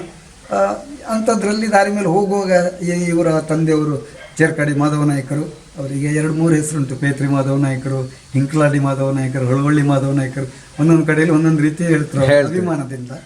ಆಗ ಅವರು ಹಾಗೆ ಬಹಳ ಸರಳ ಸಜ್ಜನಿಕೆಯವರು, ಬಹಳ ಸಾತ್ವಿಕರು. ಹಾಗಂತವ್ರು ವೇಷ ಮಾಡೋದು ಮಾತ್ರ ಆ ಸಂದರ್ಭದಲ್ಲಿ ಬಹಳ ಕ್ರೂರ ವೇಷಗಳು. ಈಗ ನಾವು ಖಳನಾಯಕರ ವೇಷ ಅಂತೆಲ್ಲ ಹೇಳ್ತೇವಲ್ಲ, ಕಿರಾತರು, ಇನ್ನೊಂದು ಕೀಚಕ ಇರ್ಬೋದು, ಕೌಂಡ್ಲಿಕ, ಬೇರೆ ಬೇರೆ ವೇಷಗಳನ್ನೆಲ್ಲ ಮಾಡಿದ್ದವರು, ಭಸ್ಮಾಸುರ ಎಲ್ಲ. ಆದರೂ ಅಷ್ಟೇ ಉತ್ತಮವಾದ ಗುಣ ನಡತೆಯವರು, ನಮ್ಮನ್ನು ಪ್ರೀತಿಯಿಂದ ಕಂಡುಕೊಳ್ತಿದ್ರು. ಇನ್ನೊಬ್ಬರು ಒಣಸೆ ನಾರಾಯಣ ಗಾಣಿಗರಂತ ಇದ್ದರು. ಅವರು ಹಾಗೆ ಕಲಿಯೋ ಆಸಕ್ತಿ ಇದ್ದ ಮಕ್ಕಳಿಗೆ ಸಾಹಿತ್ಯ ಮತ್ತು ಕುಣಿತಗಳನ್ನು ಚೆಂದ ಹೇಳ್ತಾಯಿದ್ರು. ದಾರಿಯಲ್ಲಿ ಹೋಗುವಾಗ ಬಿಡುವಾದಾಗ ಅಲ್ಲಿ ಸ್ವಲ್ಪ ನಿಂತ್ಕೊಂಡು ಹೇಳೋದು, ಕೂತ್ಕೊಂಡು ಕುಣಿತ ಕಲಿಸ್ತಿದ್ರು. ಮತ್ತು ಹತ್ತಿರ ಆಟ ದಿವಸ ಅಲ್ಲಿ ಹೋದ ತಕ್ಷಣ ಇನ್ನೊಬ್ಬರು ಭಟ್ರ ಮನೆ, ಯಾರ ಮನೆ ಇರಲಿ, ಭಟ್ರ ಮನೆ ಅಥವಾ ಶಾಲೆ, ದೇವಸ್ಥಾನಗಳಲ್ಲಿ ನಮಗೆ ಬಿಡಾರದ ವ್ಯವಸ್ಥೆ ಇರ್ತಿತ್ತು. ಅಲ್ಲಿ ಅದರ ಬಿಡುವಿದ್ದಲ್ಲಿ ಅವರ ಹುಲ್ಕುತ್ರಿ, ಬೇರೆ ಅಂಗಳ ಇತ್ಯಾದಿಗಳಲ್ಲಿ ಇರ್ತಾರಲ್ಲ, ಅದರ ಅಡ್ಡ ಕರ್ಕೊಂಡು ಹೋಗ್ಕೊಂಡು ಕುಣಿತ ಹೇಳಿಕೊಡ್ತಾ ಇದ್ರು. ತಾಳಗಳೆಲ್ಲ ದಾರಿಯಲ್ಲಿ ಹೋಗೋ ತಾಳ ಹೇಳೋದು, ಅಲ್ಲಿ ಹೋದ್ಮೇಲೆ ಕುಣಿತ, ಅದನ್ನು ರಾತ್ರಿ ರಂಗಸ್ಥಳದಲ್ಲಿ ನಾವು ಪ್ರಯೋಗ ಮಾಡ್ತಾ ಇತ್ತು. ಹಾಗೆ ಪ್ರಥಮ ವರ್ಷದಲ್ಲಿ ಮೊದಲು ಬಾಲಗೋಪಾಲ ವೇಷ ನಮಗೆ ಸಿಕ್ಕಿತ್ತು. ಮತ್ತು ಉಳಿದವರು 3-4 ಮಂದಿ ಕೋಡಂಗಿ ಮಾಡ್ತಾಯಿದ್ರು. ಅವರೆಲ್ಲವರಿಂದ ನಾವು ಎತ್ತರ ಇತ್ತು ಸ್ವಲ್ಪ, ಅವು ಇನ್ನೂ ಚಿಕ್ಕವರು ಇದ್ರು. ನಮ್ಗೆ ಕೋಡಂಗಿ ಮಾಡಿ ಕೇಳಿದ್ರೆ ಎಲ್ಲ ನೋಡಿ ನಗಾಡ್ತಿದ್ರು ನಮ್ಮನ್ನು, ಕೋಡಂಗಿ ಮಾಡ್ತಾನೆ ಅಂತ. ಅಂತೂ ನಮಗೊಂದು ವೇಷ ಧರಿಸಿ ಹೋಗುವ ಅವಕಾಶ ಆಯಿತು. ಹಾಗೆ ಆ ವೇಷ ಮಾಡ್ತು. ಅದರ ಮೇಲೆ ಇನ್ನು ಪಾಂಡವರು ಡೋಲ್ಗಾದರೆ ನಕುಲ ಸಹದೇವರು, ದೇವತೆಗಳಾದರೆ ಅಗ್ನಿಯು ವಾಯು ಇತ್ಯಾದಿ ವೇಷಗಳು. ಇನ್ನು ಬೇರೆ ಹಾಗೆ ರಾಮ ಲಕ್ಷ್ಮಣರಾದರು ಅವರು ಬಲದವರು, ಬೇರೆ ಬೇರೆ ಇದರಲ್ಲಿ. ಮತ್ತು ಆ ವೇಷ ಮುಗಿದ ಮೇಲೆ ಕಿರಾತ್ರ ಪಡೆ, ಬ್ರಾಹ್ಮಣರ ಒಟ್ಟುಗಳಿದ್ರೆ ಮುನಿ ಒಟ್ಟುಗಳು, ಅಂದರೆ ನಿತ್ಯ ವೇಷ ಅಂತ, ಹೌದು, ಅವರ ಜೊತೆ ವೇಷಗಳೇ ಎಲ್ಲವುದು, ಕಿರಾತ್ರ ಪಡೆಗಳು, ಹೀಗೆ ಎಲ್ಲ ವೇಷ ಮಾಡಬೇಕಾಗಿತ್ತು. ರೇಣುಕ ಮಹಾತ್ಮೆ ಆದರೆ ಜಮದಗ್ನಿಯವರ ಮಕ್ಕಳು, ಈ ಪಾತ್ರಗಳೆಲ್ಲ ಮಾಡ್ತಾ ಇತ್ತು. ಮತ್ತು ನಮ್ಮ ಗುರುಗಳಾದ ಉಡುಪಿ ಬಸವನಾಯಕರು ನಮಗೊಂದು ನಿಬಂಧನೆ ಮಾಡಿದರು. ಯಕ್ಷಗಾನದಲ್ಲಿ ನೀವು ಹಗಲಿನಲ್ಲಿ ಅಥವಾ ಕೇಳಿದ್ದೇ ಸಾಕಾಗುವುದಿಲ್ಲ, ರಂಗಸ್ಥಳದಲ್ಲಿ ಕೂತು ಆಟ ನೋಡಬೇಕು. ಯಾವ ಕಲಾವಿದರು ಹೇಗೆ ಅಭಿನಯಿಸ್ತಾರೆ, ಹೇಗೆ ಮಾತಾಡ್ತಾರೆ, ಹೇಗೆ ಕುಣಿತಾರೆ, ಎಲ್ಲಿ ಬೀಳುವ ಸನ್ನಿವೇಶ ಇದ್ರೆ ಎಲ್ಲಿ ಬೀಳ್ತಾರೆ, ಹೇಗೆ ಇದು ಮಾಡಬೇಕು, ಯುದ್ಧ ಹೇಗೆ ಮಾಡಬೇಕು, ಯಾವ ಕಡೆ ನಿಲ್ಲಬೇಕು, ಅದನ್ನೆಲ್ಲ ನೀವು ರಂಗಸ್ಥಳದಲ್ಲೇ ಕೂತು ನೋಡಬೇಕಂತ. ಅದರ ದಿಗುಟಿಗೆಯಿಂದ 2 ದಿಗುಟಿಗೆ ಮಂದಾರ್ತಿ ಮಾಡೋದ್ರಲ್ಲಿ ಬಹಳ ಪ್ರಾಶಸ್ತ್ಯ. ಹರಕೆ ಸೇವೆ ಅನ್ನೋದಕ್ಕೆ ಪ್ರಾಶಸ್ತ್ಯ. ದಿಗುಟಿಗೆ ಬೆಳಗ್ಗೆ ತನಕ ಉರಿಬೇಕು, ಇನ್ನೊಂದು ಎದುರುಗಡೆ ಕಾಲದೀಪದಲ್ಲಿ ಉರಿಸ್ತಾರೆ. ದಿಗುಟಿಗೆಯಿಂದ ಆಚೆ ಹೋಗಿ ಕೂತ್ಕೊಳ್ಳಿಕ್ಕಿಲ್ಲ ನಮಗೆ, ದಿಗುಟಿಗೆಯಿಂದ ಹಿಂದೆ. ಆವಾಗ ಸುತ್ತಲೂ ಈಗಲ್ನಾಗ ದೂರ ಎಲ್ಲ ಕುರ್ಚಿ ಎಲ್ಲ ಇರಲಿಲ್ಲ. ಕುರ್ಚಿ ಇದ್ದರೂ ಅವ್ರ ಮನೆಯಿಂದೇ ಅವ್ರು ತಂದುಕೊಂಡು ಕೂತ್ಕೊಳ್ಬೇಕಾಗಿತ್ತು. ಶಾಲೆ ಎಲ್ಲ ಇದ್ರೆ ಬೆಂಚ್ಗಳು ತಗೊಂಡು ಬರ್ತಿದ್ರು.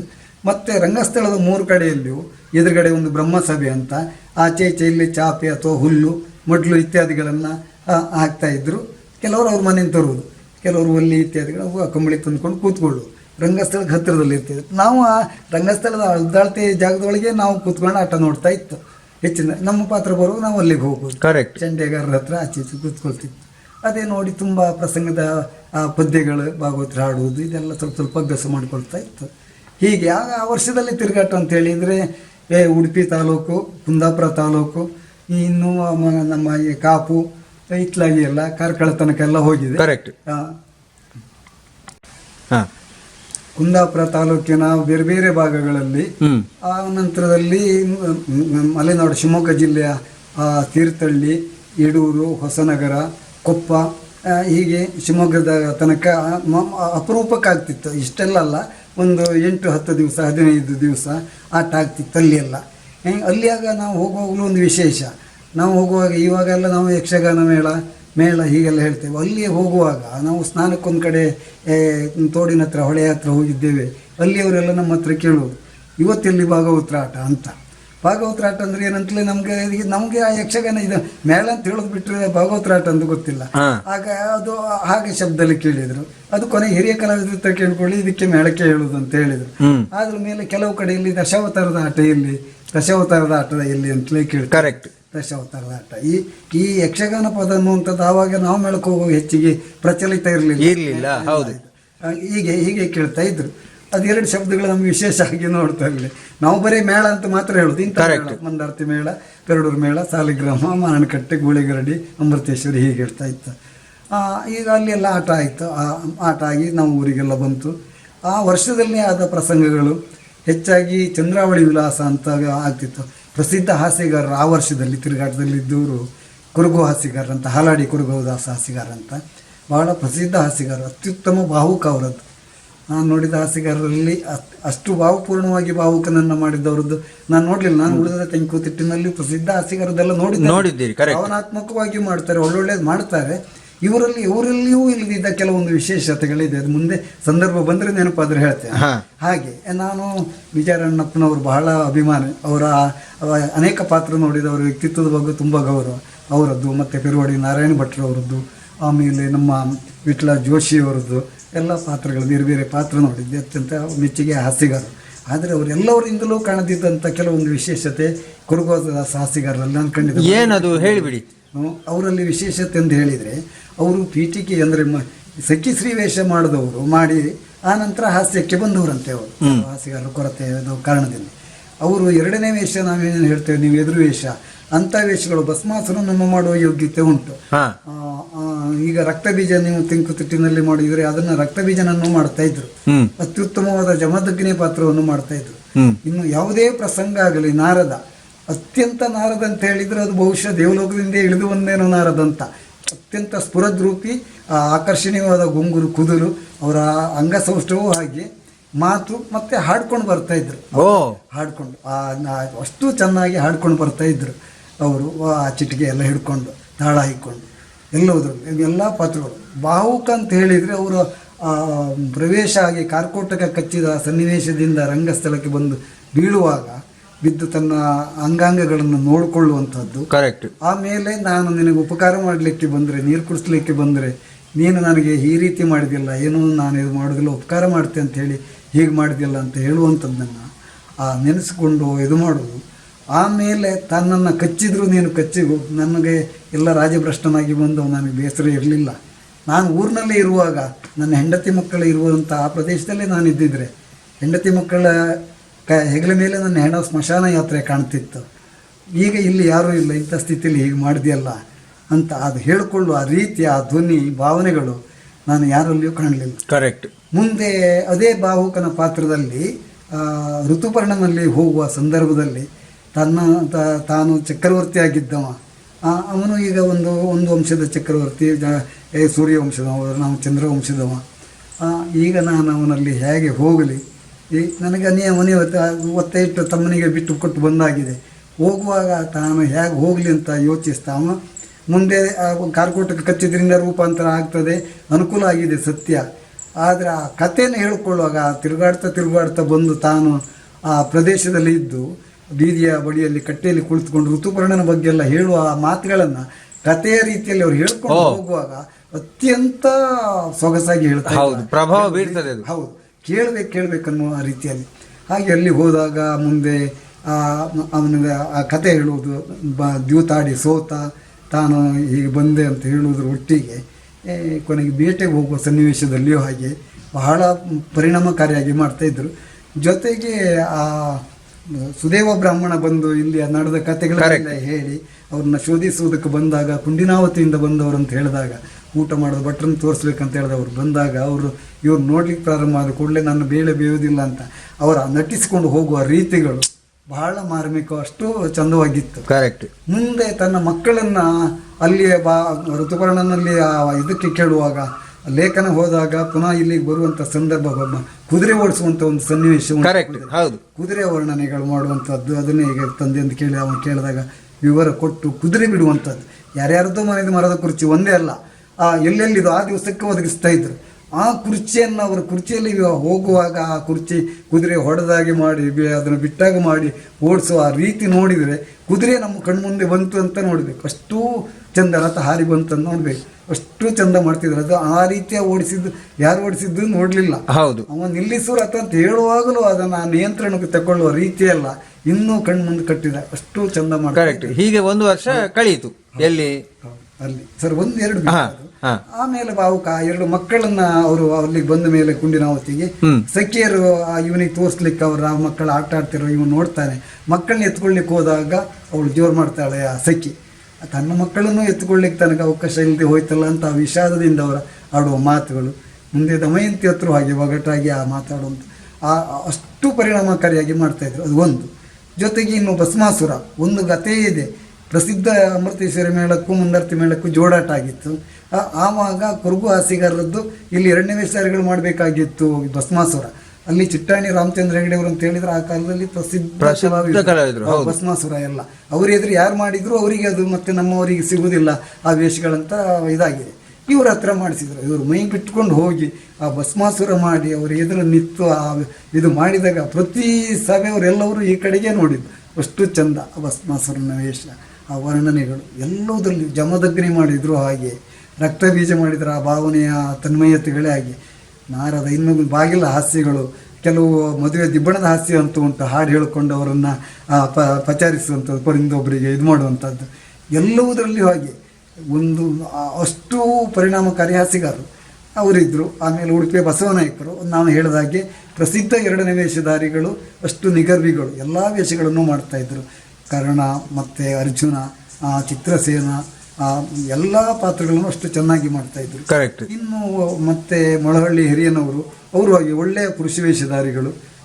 ಬೇರೆ ಬೇರೆ ಕಲಾವಿದರು, ನೀಲಾವರ, ಕೃಷ್ಣೇಶ್ ಶೆಟ್ಟರ್ ಅಂತ ಇವರೆಲ್ಲ, ಮತ್ತೊಬ್ಬರು ಸಾಲಿಕೇರಿ ಬಸವಣ್ಣ ಅಂತ, ಮಾಧವ ನಾಯಕರು ಚೇರ್ಕಾಡಿ, ಇನ್ನು ಪ್ರಸಿದ್ಧ ಜಾನವರಕಟ್ಟೆ ಗೋಪಾಲ ಕೃಷ್ಣ ಕಂತಿ ಭಾಗವತರು, ಗುರುಪಾಡಿ ವಿಠಲ್ ಪಾಟೀಲ್, ಒಟ್ಟಿಗೆಲ್ಲ ಪ್ರಸಿದ್ಧ ಕಲಾವಿದರ ಒಟ್ಟಿಗೆಲ್ಲ ತಿರುಗಾಟ ಆಯಿತು. ಆ ವರ್ಷ ಪ್ರಸಂಗ ಆಡಿದ್ದು ಚಂದ್ರಾವಳಿ ವಿಲಾಸ ಆಯಿತು, ಕರ್ಣಾರ್ಜುನ, ಇನ್ನು ಸುಧನ್ವಾರ್ಜುನ, ದೇವಿ ಮಹಾತ್ಮೆ, ರೇಣುಕ ಮಹಾತ್ಮೆ, ಮತ್ತು ಮಂದಾರ್ತಿ ಕ್ಷೇತ್ರ ಮಹಾತ್ಮೆ ಕೊನೆಯ ಭಾಗ ಮಾಡ್ತಿತ್ತು. ಇಡೀ ಪೂರ್ವ ಭಾಗದ್ದು ಮಾಡ್ತಾ ಇರಲಿಲ್ಲ. ಪ್ರತಿ ದಿವಸದಲ್ಲಿ ಹೆಚ್ಚಿನ ಕಡೆ ಎಲ್ಲ ಆದಾಗ ಆಗ್ತಾಯಿತ್ತು. ಈ ಪ್ರಸಂಗಗಳೆಲ್ಲ ಆಗ್ತಾಯಿತ್ತು. ಅವುಗಳನ್ನೆಲ್ಲ ಶ್ರದ್ಧೆಯಿಂದ ನೋಡ್ತಾ ಇತ್ತು. ಹಾಗಾಗಿ 1 ವರ್ಷದ ತಿರುಗಾಟ ಮುಗಿಯಿತು. ರಜೆಗಳೆಲ್ಲ ಇವಾಗ ಮೇಳಕ್ಕೆ ನಿರಂತರ ಹೊರಟ ಮೇಲೆ ಶಿವರಾತ್ರಿ ಉಳಿ ಅಂತ ಒಂದು ದಿವಸ ಸಿಗ್ತಾಯಿತ್ತು. ಅದರ ಮೇಲೆ ಮಧ್ಯದಲ್ಲಿ ಮಂದಾರ್ತಿ ಹಬ್ಬದ ದಿವಸ ಒಂದು ದಿವಸ, ಗೆಂಡದ ದಿವಸ ಒಂದು ರಜೆ ಇತ್ತು. ಮತ್ತು 6 ತಿಂಗಳು ತಿರುಗಾಟ ಮಾಡ್ತಾಯಿದ್ರು. ತಿರುಗಾಟ ಮುಗಿಯಿತು. ಮೇಳ ಮುಗಿದು ಬರುವಾಗ ನಮಗೆ ಎಲ್ಲಿಯೋ 100 ರೂಪಾಯಿ ಏನೋ ಕೊಟ್ಟು ನೆನಪು ಮೇಳದ ಯಜಮಾನರು ಇಡೀ ತಿರುಗಾಟಕ್ಕೆ. ದಿವಸ ಬೆಳಿಗ್ಗೆ ಕಾಫಿ ಕುಡಿದು ಒಂದು 70 ಪೈಸೆ ಕೊಡ್ತಾಯಿದ್ರು ಒಬ್ಬ ಹುಡುಗನಿಗೆ.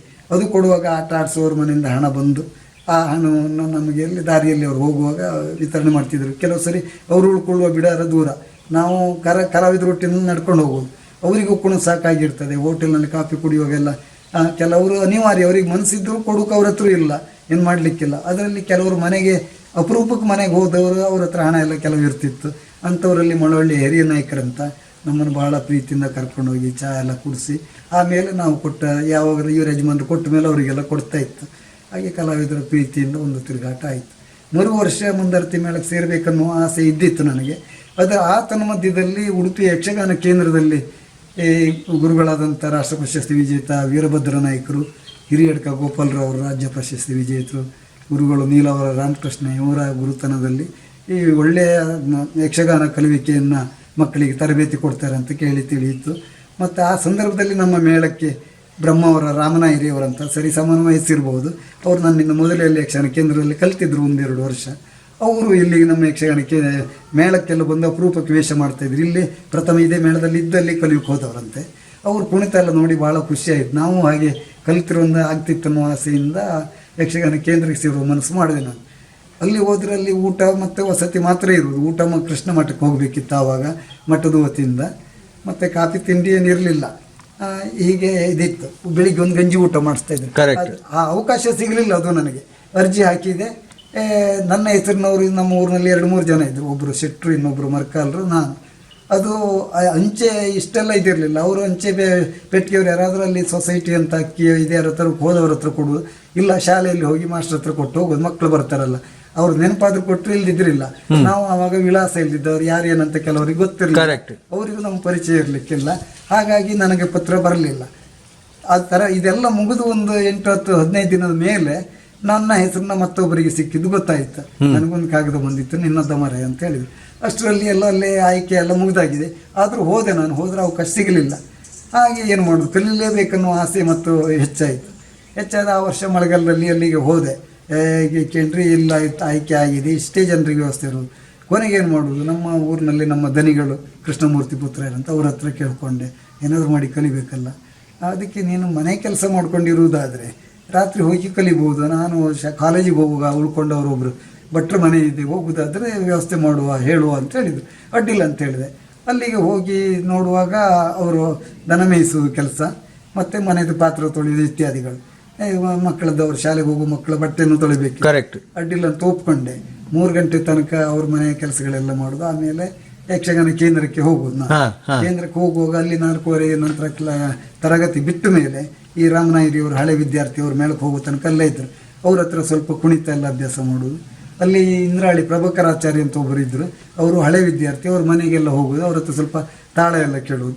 ಒಂದು ಇಲ್ಲಿ ನಮ್ಮವರೊಬ್ಬರು ವಿಠಲಾಚಾರ ಅಂತ ಇದ್ರು, ನನ್ನಿಂದ ಮೊದಲು ಈ ಉಡುಪಿ ಕೇಂದ್ರ ಆಗುವ ಮೊದಲು ಬ್ರಹ್ಮವರದಲ್ಲಿ ಒಂದು ಯಕ್ಷಗಾನ ಕೇಂದ್ರ ಇತ್ತು. ಅವರಲ್ಲಿ ಹರಾಡಿ ಕುಷ್ಠಗಾಣಿಗರು ನೀಲವ ರಾಮಕೃಷ್ಣಯ್ಯ ಗೋಪಾಲರಾಯರ ಹತ್ರ ಕಲಿತು. ಅವ್ರ ಹತ್ರ ಎಲ್ಲ ಒಂದು ತಾಳದ ಪ್ರಾಥಮಿಕ ಅಭ್ಯಾಸದ ಇದು ಹೇಳಿಕೊಟ್ಟಿದ್ರು. ಹಾಗೆ ಅವರು ಅಲ್ಲಿ ಪರಿಚಯಿಸಿದ್ರು ನಮ್ಮ ಗುರುಗಳು ನೀಲಾವರ್ಧರು ರಾಮಕೃಷ್ಣಯ್ಯನವರು, ಅವ್ರನ್ನ ಪರಿಚಯ ಮಾಡಿಸಿದ್ರು. ಹಾಗಾಗಿ ನನ್ನ ಆಸಕ್ತಿ ನೋಡಿದರು, ಅದು ಸೇರಿಸ್ಕೊಳ್ಳಿಕ್ಕೆ ಅವಕಾಶ ಇರಲಿಲ್ಲ. ಆ ವರ್ಷ ಹಾಗೆ ಮುಗಿಯಿತು. ಮತ್ತು ನಾನು 6 ತಿಂಗಳಾದಮೇಲೆ ಮೇಳ ಪ್ರಾರಂಭ ಆಗ್ತದೆ. ಮೇಳಕ್ಕೆ ಬರುವಂಥ ಭಟ್ರ ಮನೆ ಬಿಟ್ಟು ಮೇಳಕ್ಕೆ ಬಂದೆ. ಆ 6 ತಿಂಗಳಲ್ಲಿ ಊಟ ಎಲ್ಲ ಇಲ್ಲ. ಸಂಜೆ ನಾನು ಊಟ ಮಾಡ್ಕೊಂಡು ಬಂದಿದ್ದೆ ಅಂತ ಹೇಳೋದು. ಹುಡುಗರು ಊಟಕ್ಕೆ ಹೋಗುವ, ನಾನು ಅಲ್ಲಿ ಪೇಟೆಗೆ ಹೋಗೋದು, ಎಲ್ಲಿಯಾದ್ರೂ ಅಪರೂಪಕ್ಕೆ ಒಂದು ತಿಂಡಿ ತಗೊಳ್ಳಿ, ಇಲ್ಲ ನೀರು ಕುಡ್ಕೊಂಡು ಪುನಃ ಅಲ್ಲಿ ಗುಡ್ಡದಲ್ಲಿ ಕುಳಿತುಕೊಂಡು ಅವ್ರು ಬರೋವಾಗ ಅಲ್ಲಿ ಹೋಗೋದು. ಅವ್ರು ರಾತ್ರಿ ಸ್ವಲ್ಪ ನೃತ್ಯ ಎಲ್ಲ ಹೇಳಿಕೊಡ್ತಾಯಿದ್ರು. ಅದು ನನಗೆ ಲಯ ಶುದ್ಧತೆ ಭಾಳ ಕಡಿಮೆ ಆವಾಗಲೂ ಆಗಿ ಇವಾಗಲೂ. ಅಂದರೆ ಸಾಮಾನ್ಯ ಮಟ್ಟದ ಇದೆ, ತೀರ ನಾಜೂಕಾಗಿ ಈಗ ವೈವಿಧ್ಯಮಯವಾಗಿ ಎಲ್ಲ ಉಳಿದ ಕಲಾವಿದರ ಹಾಗೆ ಈಗ ಮಾಡುವಷ್ಟೆಲ್ಲ ಇಲ್ಲ.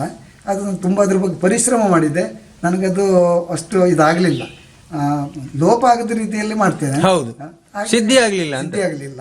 ಹಾಗೆ ಕುಣಿತಾ ಇದ್ದ. ಅಲ್ಲಿ ಇದು ಮಾಡಿದೆ. ಮೇಳಕ್ಕೆ ಬರಬೇಕಂತ ಮುಂದರ್ತಿ ಕೇಳಿದರೆ ಆ ವರ್ಷದಲ್ಲಿ ಮತ್ತು 4-6 ಮಕ್ಕಳು ಹೆಚ್ಚಾಗಿದ್ರು. ಈ ವರ್ಷದಲ್ಲಿ ಅವಕಾಶ ಇಲ್ಲ ಅಂತ ಹೇಳಿದ್ರು. ಆದರೂ ಇವರ ಸಂಜೀವ್ ಶೆಟ್ಟರ ಹುಡುಗ ಅನ್ನೋ ಕಾರಣಕ್ಕೆ ಸೇರಿಸ್ಕೊಂಡ್ರು. ಮತ್ತೊಂದು 15 ದಿನ ಆದಮೇಲೆ ಮಕ್ಕಳು ಜಾಸ್ತಿ ಆಯಿತು, ಎಲ್ಲರೂ ಅವಕಾಶ ಇದ್ದರು ಹೋಗಿ ಮಗ ಅಂತ ಹೇಳಿದರು ಅವ್ರು ಯಜಮಾನರು. ಆಗ ಇದನ್ನು ಗಮನಿಸಿದ ಅವ್ರು ನಾರಾಯಣ ಗಾಣಿಗರು, ಪಾಪ ದೂರದಲ್ಲಿ ಆಟೆಯಲ್ಲಿ ನಿದ್ದೆ ಬಿಟ್ಟು ಒಣಸಿದ ನಾರಾಯಣ ಗಾಣಿಗರು, ಪೆರಡೂರು ಮೇಳ ಆಗಿತ್ತಲ್ಲಿ ಮಕ್ಕಳ ಸಂಖ್ಯೆ ಇರಲಿಲ್ಲಂತೆ. ಬಾಲಗೋಪಾಲರ ವೇಷ, PT ಶ್ರೀ ವೇಷಕ್ಕೆ ನಾನು ಮತ್ತೊಬ್ಬರು ಮಾನ್ಯ ನರಸಿಂಹ ಅಂತ ನನ್ನ ಸಹಪಾಠಿ, ಅವರಿಬ್ಬರನ್ನ ನೀವು ಇಲ್ಲೇ ಎಲ್ಲ ಅವಕಾಶ ಇಲ್ಲಲ್ಲ, ಅಲ್ಲಿಗೆ ಹೋಗಿದ್ದಾರೆ, ನಾನು ಕರ್ಕೊಂಡೋಗಿ ಸೇರಿಸ್ತೆ ಅಂದರು. ಅಲ್ಲಿಗೆ ಕರ್ಕೊಂಡು ಹೋದ್ರು. ಕಾಲ್ದಾರಿಯಲ್ಲಿ ನಡೆಸ್ಕೊಂಡು ಅಲ್ಲಿವರೆಗೆ ಹೋದರು ನಿದ್ದೆ ಬಿಟ್ಟು. ಆ ಯಜಮಾನರ ಪರಿಚಯ ಮಾಡಿಸಿ ನಮ್ಮನ್ನಲ್ಲಿ ಬಿಟ್ಟು ಬಂದರು. ನಮಗೂ ಒಳ್ಳೆ ಅವಕಾಶ ಆಯಿತು. ಅಲ್ಲಿ ಶ್ರೀವೇಶದವರು ಇರಲಿಲ್ಲ. ನನಗೆ ಕೆಲವು ಸರಿ ಬಾಲಗೋಪಾಲ ವೇಷ ಮಾಡಿ ಆಮೇಲೆ ಮತ್ತೆ PT ಶ್ರೀ ವೇಷದವರು ಇಲ್ಲಿದ್ದು PT ಶ್ರೀ ವೇಷಕ್ಕೆ ಹಾಕಿದರು. ಕೆಲವು 3ನೇ ಶ್ರೀವೇಷದ ವೇಷಗಳು, ರತಿ, ಕೂವಲೆ ಇಂಥ ವೇಷಗಳೆಲ್ಲ ನನ್ನ ಹತ್ರ ಮಾಡಿಸ್ತಾ ಇದ್ದರು. ಜ್ಯೋತಿ ಶ್ರೀವೇಶವರು ಆಕರ್ಷಣೀಯ ರೂಪ ಇರಲಿಲ್ಲ. ಹಾಗೆ ಅಲ್ಲಿ ತಿರುಗಾಟ ಮಾಡಿದೆ. ಆ ವರ್ಷದಲ್ಲಿ ಅಲ್ಲಿಯೂ ಹಾಗೆ ಪ್ರಸಿದ್ಧ ಶ್ರೀವೇಷಧಾರಿಗಳು ಹರಾಡಿ ನಾರಾಯಣ ಗಾಣಿಗರು ಅತ್ಯಂತ ಒಳ್ಳೆಯ ಕಲಾವಿದರು. ಅವರು ಒಳ್ಳೆಯ ಸರಳ ವ್ಯಕ್ತಿ. ಪುರಾಣದಲ್ಲಿ ಎಲ್ಲ ಪುರಾಣಗಳನ್ನು ತಿಳ್ಕೊಂಡವರು. ಆದರೆ ಪದ್ಯಕ್ಕೆ ಎಷ್ಟು ಮಾತಾಡಬೇಕು ಅಷ್ಟೇ ಮಾತಾಡುವವರು. ಮತ್ತೆ ಒಮ್ಮೆ ಬಳಸಿದ ಪದವನ್ನು ಮತ್ತೊಮ್ಮೆ ಬಳಸ್ತಿರಲಿಲ್ಲ. ಅಷ್ಟು ಚಾಕಚಕ್ಯತೆ, ಶಬ್ದದ ಬಗ್ಗೆ, ವೈಚಾರಿಕವಾಗಿ ಎಲ್ಲ ತುಂಬ ತಿಳ್ಕೊಂಡವರು. ಔಚಿತ್ಯಪೂರ್ಣವಾಗಿ, ಭಾವಪೂರ್ಣವಾಗಿ ಪಾತ್ರವನ್ನು ನಿರ್ವಹಿಸ್ತಾ ಇದ್ದವರು. ಆವಾಗ ನಮ್ದು ಹೆಚ್ಚಾಗಿ ಮತ್ತು ಹಟ್ಟಿ ಅಂಗಡಿ ಮಂಜು ಭಾಗವತರು ಅಂತ, ಬಿಲ್ಲಾಡಿ ಮಂಜೇಶ್ ಶೆಟ್ಟರು ಅಂತ ಅವರು 2ನೇ ವೇಷಧಾರಿಗಳು. ಇನ್ನು ಮತ್ತು ಮಜ್ಜಿಗೆ ಬೇಲೆ ಆನಂದ್ ಶೆಟ್ಟರು ಪುರುಷ ವೇಷಧಾರಿಗಳು. ಬೇಗ ಪದ್ಮನಾಭ ಶೆಟ್ಟಿಗಾರವರು ಮುಖ್ಯ ಸ್ತ್ರೀ ಪಾತ್ರ. ಹೀಗೆ ಇನ್ನು ಕೆಲವರೆಲ್ಲ ಇದ್ದರು. ಆ ವರ್ಷದಲ್ಲಿ ಸೂರ್ಯಕಾಂತಿ ಪರಿಣಯ ಅಂತ ಒಂದು ಪ್ರಸಂಗ, ಸುಧನು ಅರ್ಜುನ, ಪೌರಾಣಿಕದಲ್ಲಿ ಬೇರೆ ಬೇರೆ ಪ್ರಸಂಗಗಳ ರತಿ ಕಲ್ಯಾಣ ಎಲ್ಲ ಆಯಿತು. ನಾನು ಹಾಗೆ ರತಿ, ಕೋಲ ಇತ್ಯಾದಿಗಳೆಲ್ಲ ಮಾಡಿಕೊಂಡೆ. ಕಾಲ್ದಾರಿಯಲ್ಲಿ ಪೆರಡೂರು ಮೇಳದಲ್ಲಿ ಗಾಡಿ ಇತ್ತು. ನಮ್ಮ ಮುಂದರ್ತಿಯಲ್ಲಿ ಗಾಡಿ ಇಲ್ಲ, ತಲೆವರೆಲ್ಲೂ. ಪೆರಡೂರು ಮೇಳದಲ್ಲಿ ಗಾಡಿ ಇದ್ದರೆ ಎತ್ತಿನ ಗಾಡಿ. ಅವ್ರ ಗಾಡಿಯಲ್ಲಿ ಸಾಮಗ್ರಿ ಹಾಕೊಂಡು ಹೋಗ್ತಾರೆ, ನಾವು ಅವ್ರ ಹಿಂದ್ಗಡೆ ನಡ್ಕೊಂಡು ಹೋಗುವುದು. ಎಲ್ಲೆಲ್ಲಿ ಇಲ್ಲಿ ಹಾಗೆ 4, 6, 8 ಮೈಲು ಆಟ ನಿಶ್ಚಿತ ಇಲ್ಲ. ಇಲ್ಲಿ ನಮ್ಮ ಮುಂದರ್ತಿಗೆ ಹತ್ರ ಹರಕೆ ಆಗಿತ್ತು. ಅಲ್ಲಿ ಕೆಲವೇ ಆಟಗಳು. ಮತ್ತೆಲ್ಲ ಆ ಊರಿನಲ್ಲಿ ಹಣ ಎಲ್ಲ ಸಂಗ್ರಹ ಮಾಡಿ ಅವ್ರ ಹತ್ರ ವಂತಿಗೆ ಮಾಡಿ ಮಾಡಬೇಕಾಗಿತ್ತು. ಬೇರೆ ಬೇರೆ ಊರು, ಕಾರ್ಕಳ, ನಿಟ್ಟೆ, ಪಡುಬಿದ್ರಿ, ಕಾಪು, ಉಚ್ಚಿಲ, ಇನ್ನು ಎಲ್ಲ ಕಡೆಯಲ್ಲಿ ಸೋಮೇಶ್ವರ, ಹಾಲಾಡಿ, ಈ ಕಡೆಯಲ್ಲಿ ಕುಂದಾಪುರ, ಎಲ್ಲ ಕಡೆಯಲ್ಲಿ ಆ ವರ್ಷ ಒಂದು ತಿರುಗಾಟ ಆಯಿತು. ತಿರುಗಾಟ ಆದಮೇಲೆ ಮತ್ತು ನನಗೆ ಯಕ್ಷಗಾನ ಕೇಂದ್ರದಲ್ಲಿ ಕಲಿಬೇಕೆನ್ನುವ ಆಸೆ ಆಯಿತು. ಮಳೆಗಾಲಕ್ಕೆ ಮತ್ತೆ ಪುನಃ ಅರ್ಜಿ ಹಾಕಿದರೆ ಅರ್ಜಿ ಸಿಕ್ಕಿದೆ. ಅವರು ಪತ್ರ ಕಳಿಸಿದರು. ಇವರು ಶಾಲೆಯಲ್ಲಿ ಕೊಟ್ಟರು, ನಮ್ಮ ಪೋಸ್ಟ್ ಮ್ಯಾನನ್ನು. ಅವರು ಅಂಚೆಯವರು ಶಾಲೆಯಲ್ಲಿ ಕೊಟ್ಟರು. ಅದು ನಮಗೆ ಆ ವರ್ಷದಲ್ಲಿಯೂ ಸಿಗಲಿಲ್ಲ. ಮತ್ತೆ 8 ದಿನ ಆದಮೇಲೆ ಮತ್ತೊಬ್ಬ ಕಲಾವಿದರಿಂದ ಅಲ್ಲೇ ಇಂಟರ್ವ್ಯೂ ಆಯಿತು ಅಂತ ನನ್ನ ಜೊತೆ ಒಬ್ಬರಲ್ಲಿ ಆಯ್ಕೆ ಆದವರು ಹೇಳಿದರು. ನಾನು ಈ ವರ್ಷದಲ್ಲಿ ಹೋಗೋದನ್ನು ಮಾಡಿದ್ದೆ, ಮೊನ್ನೆ ಆಯ್ತು. ಯಾವಾಗ ಕೇಳಿ ಮೊನ್ನೆ ನಮ್ಮ ಪತ್ರ ಬರಲಿಲ್ಲ, ಅದು ಕೇಳ್ಕೊಂಡು ನಾನು ಅಲ್ಲಿಗೆ ಹೋದೆ. ಶಾಲೆಯಲ್ಲಿ ವಿಚಾರಿಸಿ ಶಾಲೆಯಲ್ಲಿ ಪತ್ರ ಇದ್ದಿತ್ತು, ನನಗೆ ಸಿಗಲಿಲ್ಲ. ಅಲ್ಲಿಗೆ ಹೋದೆ. ಅಲ್ಲಿಗೆ ಹೋಗಿ ನೋಡುವಾಗ ಆ ವರ್ಷದಲ್ಲಿಯೂ ಆಯ್ಕೆ ಆಗಿದೆ. ಏನು ಮಾಡುವುದು, ಕೊನೆ ಗುರುಗಳ ಹತ್ರ ಕೇಳುವಾಗ ಹೀಗೊಂದು ಕಥೆ ಆಗಿದೆ.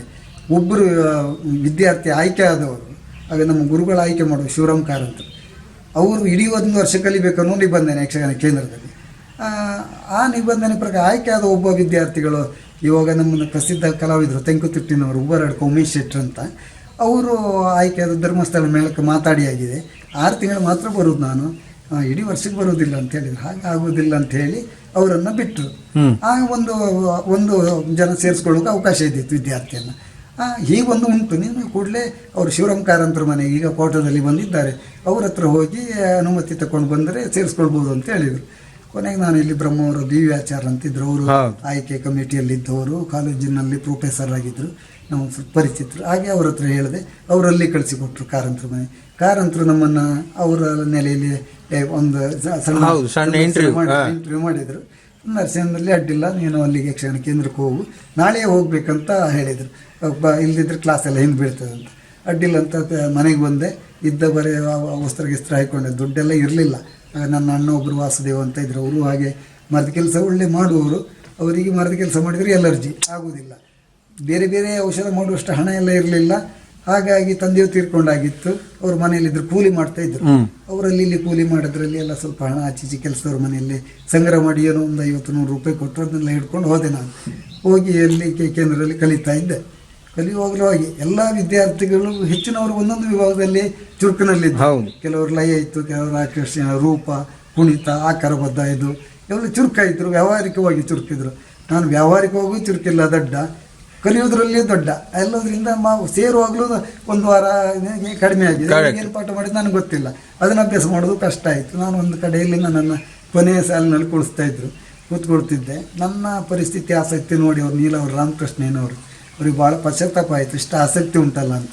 ಅದು ಏನಾದರೂ ಮಾಡಿ ತಾಳೆ ಹೇಳಿಕೊಡ್ಬೇಕಂತ ಬೇರೆ ಬೇರೆ ವಿಧಾನದಲ್ಲಿ ಎಲ್ಲ ಅದನ್ನು ಅಕ್ಷರ ಕಾಲದಲ್ಲಿ ಹೀಗೆಲ್ಲ ಹೇಳಿಕೊಟ್ಟು ಸ್ವಲ್ಪ ಮಟ್ಟಿಗೆ ಅಭ್ಯಾಸ ಆಗುವಾಗ ಮಾಡಿದರು. ಕಡೆಗೆ ನಾನು ಆ ವರ್ಷದಲ್ಲಿ ಎಲ್ಲ ಅವರೊಟ್ಟಿನಲ್ಲಿ ಅಷ್ಟು ಉತ್ತಮ ವಿದ್ಯಾರ್ಥಿ ಅಲ್ಲದಿದ್ರು ಅಡ್ಡಿಲ್ಲ ಅನ್ಸ್ಕೊಂಡೆ. ತಾಳ ಎಲ್ಲ ಅಭ್ಯಾಸ ಆಯಿತು.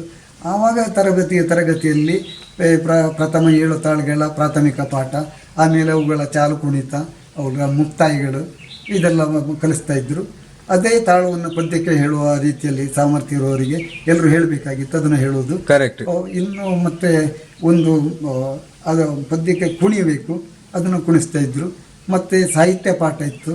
ಸಾಹಿತ್ಯ ಪಾಠ ಅಂತ ಹೇಳಿದರೆ ಒಂದು ದಿವಸ ಒಂದು ಪ್ರಸಂಗವನ್ನು ಇಟ್ಕೊಂಡು ಗುರುಗಳು ವೀರಭದ್ರ ನಾಯ್ಕರು ಒಂದು ದಿವಸ ಒಬ್ಬ ಕೃಷ್ಣಾರ್ಜುನದ ಕಾಲದಲ್ಲಿ ಕೃಷ್ಣ ಮಾಡಿದರೆ, ಮಾರನೇ ದಿವಸ ಅವ ಸುಭದ್ರೆ, ಇನ್ನೊಬ್ಬ ಕೃಷ್ಣ, ಹೀಗೆ ಒಂದೊಂದು ದಿವಸ ಒಂದೆರಡು ಪದ್ಯಕ್ಕೆ ಅರ್ಥ ಹೇಳಬೇಕಿತ್ತು.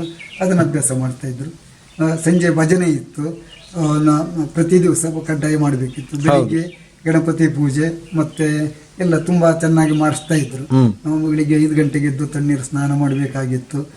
ಪುಸ್ತಕ ಸಾಹಿತ್ಯ ಪಾಠಕ್ಕಾಗಿ ಮಹಾಭಾರತ, ರಾಮಾಯಣ ಎಲ್ಲ ಓದಬೇಕಿತ್ತು. ತುಂಬ ಅಲ್ಲಿ ಕೇಂದ್ರದ ಲೈಬ್ರರಿಯಲ್ಲಿ ಬೇರೆ ಬೇರೆ ಪುರಾಣಕ್ಕೆ ಸಂಬಂಧಪಟ್ಟ ಪುಸ್ತಕ ಇತ್ತು, ಅದನ್ನೆಲ್ಲ ಓದ್ತಾ ಇದ್ದೆ. ಅಂದರೆ ಎಷ್ಟು ತಿಳ್ಕೊಳ್ಳಿಕ್ಕೆ ಅಂತ ನನಗೆ ಓದೋದು ಅರ್ಥ ಆಗ್ತಾ ಇರಲಿಲ್ಲ, ಓದುವ ಅಕ್ಷರವೇ ಇಲ್ಲ. ನನ್ನ ಪತ್ರಿಕೆ ಇದೆಲ್ಲ ಓದುವ ಆಸಕ್ತಿ ನೋಡಿ ನಮ್ಮ ಗುರುಗಳು ನೀಲವರ ರಾಮಕೃಷ್ಣಯ್ಯನವರು ಪತ್ರಿಕೆ ಓದುವ ಕ್ರಮಗಳನ್ನು ಸಹ ಹೇಳಿಕೊಟ್ರು. ಇದು ಇಂಥ ವಿಭಾಗ, ಇದು ಇಂಥ ವಿಭಾಗ, ಹೀಗೆ ಅಂತೆಲ್ಲ ಹೇಳಿದ ಮೇಲೆ ಮತ್ತು ಆಸಕ್ತಿ ಆಯಿತು. ಕೇಂದ್ರಕ್ಕೆ ಉಚಿತವಾಗಿ ಪತ್ರಿಕೆ ಬರ್ತಿತ್ತು, ಅದೆಲ್ಲ ಓದ್ತಾ ಇದ್ದೆ.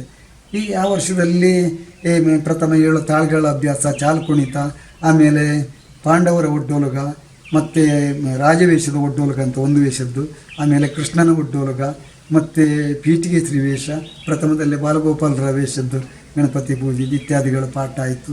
ಆಮೇಲೆ ಆನಂತರ ಗಂಡು ಬಣ್ಣದ ಒಡ್ಡೋಲಗ, ಹೆಣ್ಣು ಬಣ್ಣದ ಒಡ್ಡೋಲಗ, ಪ್ರಯಾಣದ ಕುಣಿತ ಮತ್ತು ಯುದ್ಧ ಕುಣಿತ, ಬೇರೆ ಬೇರೆ ರೀತಿಯಲ್ಲಿ 8 ಅಂಕೆ ಯುದ್ಧ ಕುಣಿತ ಅಂತೂ ಕಿಡ್ಕ ತದ್ದಿನ ತಾದೆ ಅಂತ ಅಂತ ಅದು. ಆಮೇಲೆ ಇನ್ನು ಇದು ಮಲ್ಲ ಯುದ್ಧ ಅಂತ, ಈ ಕತ್ತಿ ಯುದ್ಧ, ಕಡಗ ಯುದ್ಧ, ಬೇರೆ ಬೇರೆ ರೀತಿಯ ಸಾಧನಗಳದ್ದು, ಇದೆಲ್ಲ ಯುದ್ಧಗಳದ್ದೆಲ್ಲ ಆಯಿತು. ಆ ನಂತರದಲ್ಲಿ ಪ್ರಸಂಗದಾಯಿತು. ಆ ವರ್ಷದಲ್ಲಿ ಕಲಿತ ವಿದ್ಯಾರ್ಥಿಗಳಿಂದ 1-2 ಪ್ರಸಂಗ ಆಟ ಮಾಡ್ತಾಯಿದ್ರು. ಅದರಲ್ಲಿ ಯಾರ್ಯಾರು ಚುರುಕು ಇದ್ದರು, ಹೇಗೆ ಯಾರ್ಯಾರಿಗೆ ಯಾವ ಪಾತ್ರ ಒಪ್ಪುವುದು ಅಂತ ನೋಡಿ ಪಾತ್ರ ಹಚ್ಚುತ್ತಾಯಿದ್ರು.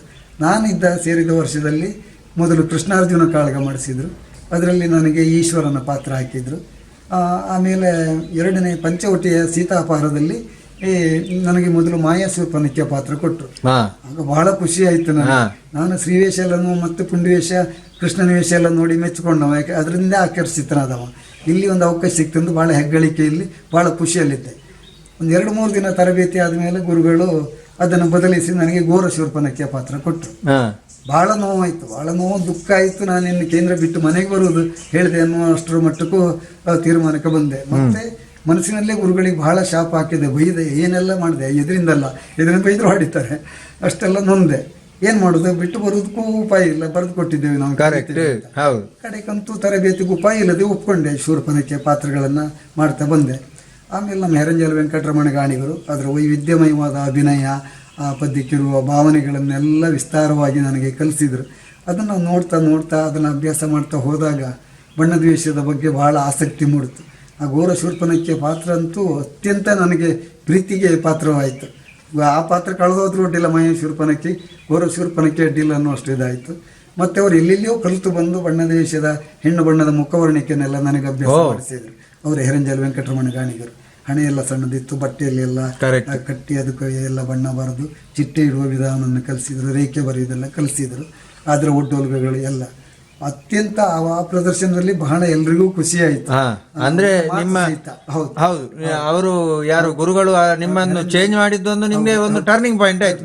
ಹೌದು, ಅತ್ಯಂತ. ಆವಾಗ ಅಂತ ಹೇಳಿದ್ರೆ ಉಳಿದ ಪಾತ್ರಗಳ ಹಾಗಲ್ಲ, ನಾನು ಇವಾಗ ಅದನ್ನು ನೆನಪಿಸ್ಕೊಂಡು ಯಾವ ಸಂದರ್ಭದಲ್ಲೂ ಆಗಿ ಪಂಚವಟಿಯ ಶೂರ್ಪನಖಿಯಲ್ಲಿ ಘೋರಶೂರ್ಪನಖಿಗೆ ವೈವಿಧ್ಯಮಯವಾದಂಥ ಭಾವನೆಗಳಿದೆ. ನವರಸ ಇದೆ ಅಂತ ಹೇಳಿದ್ರು ಅನ್ಬಹುದು.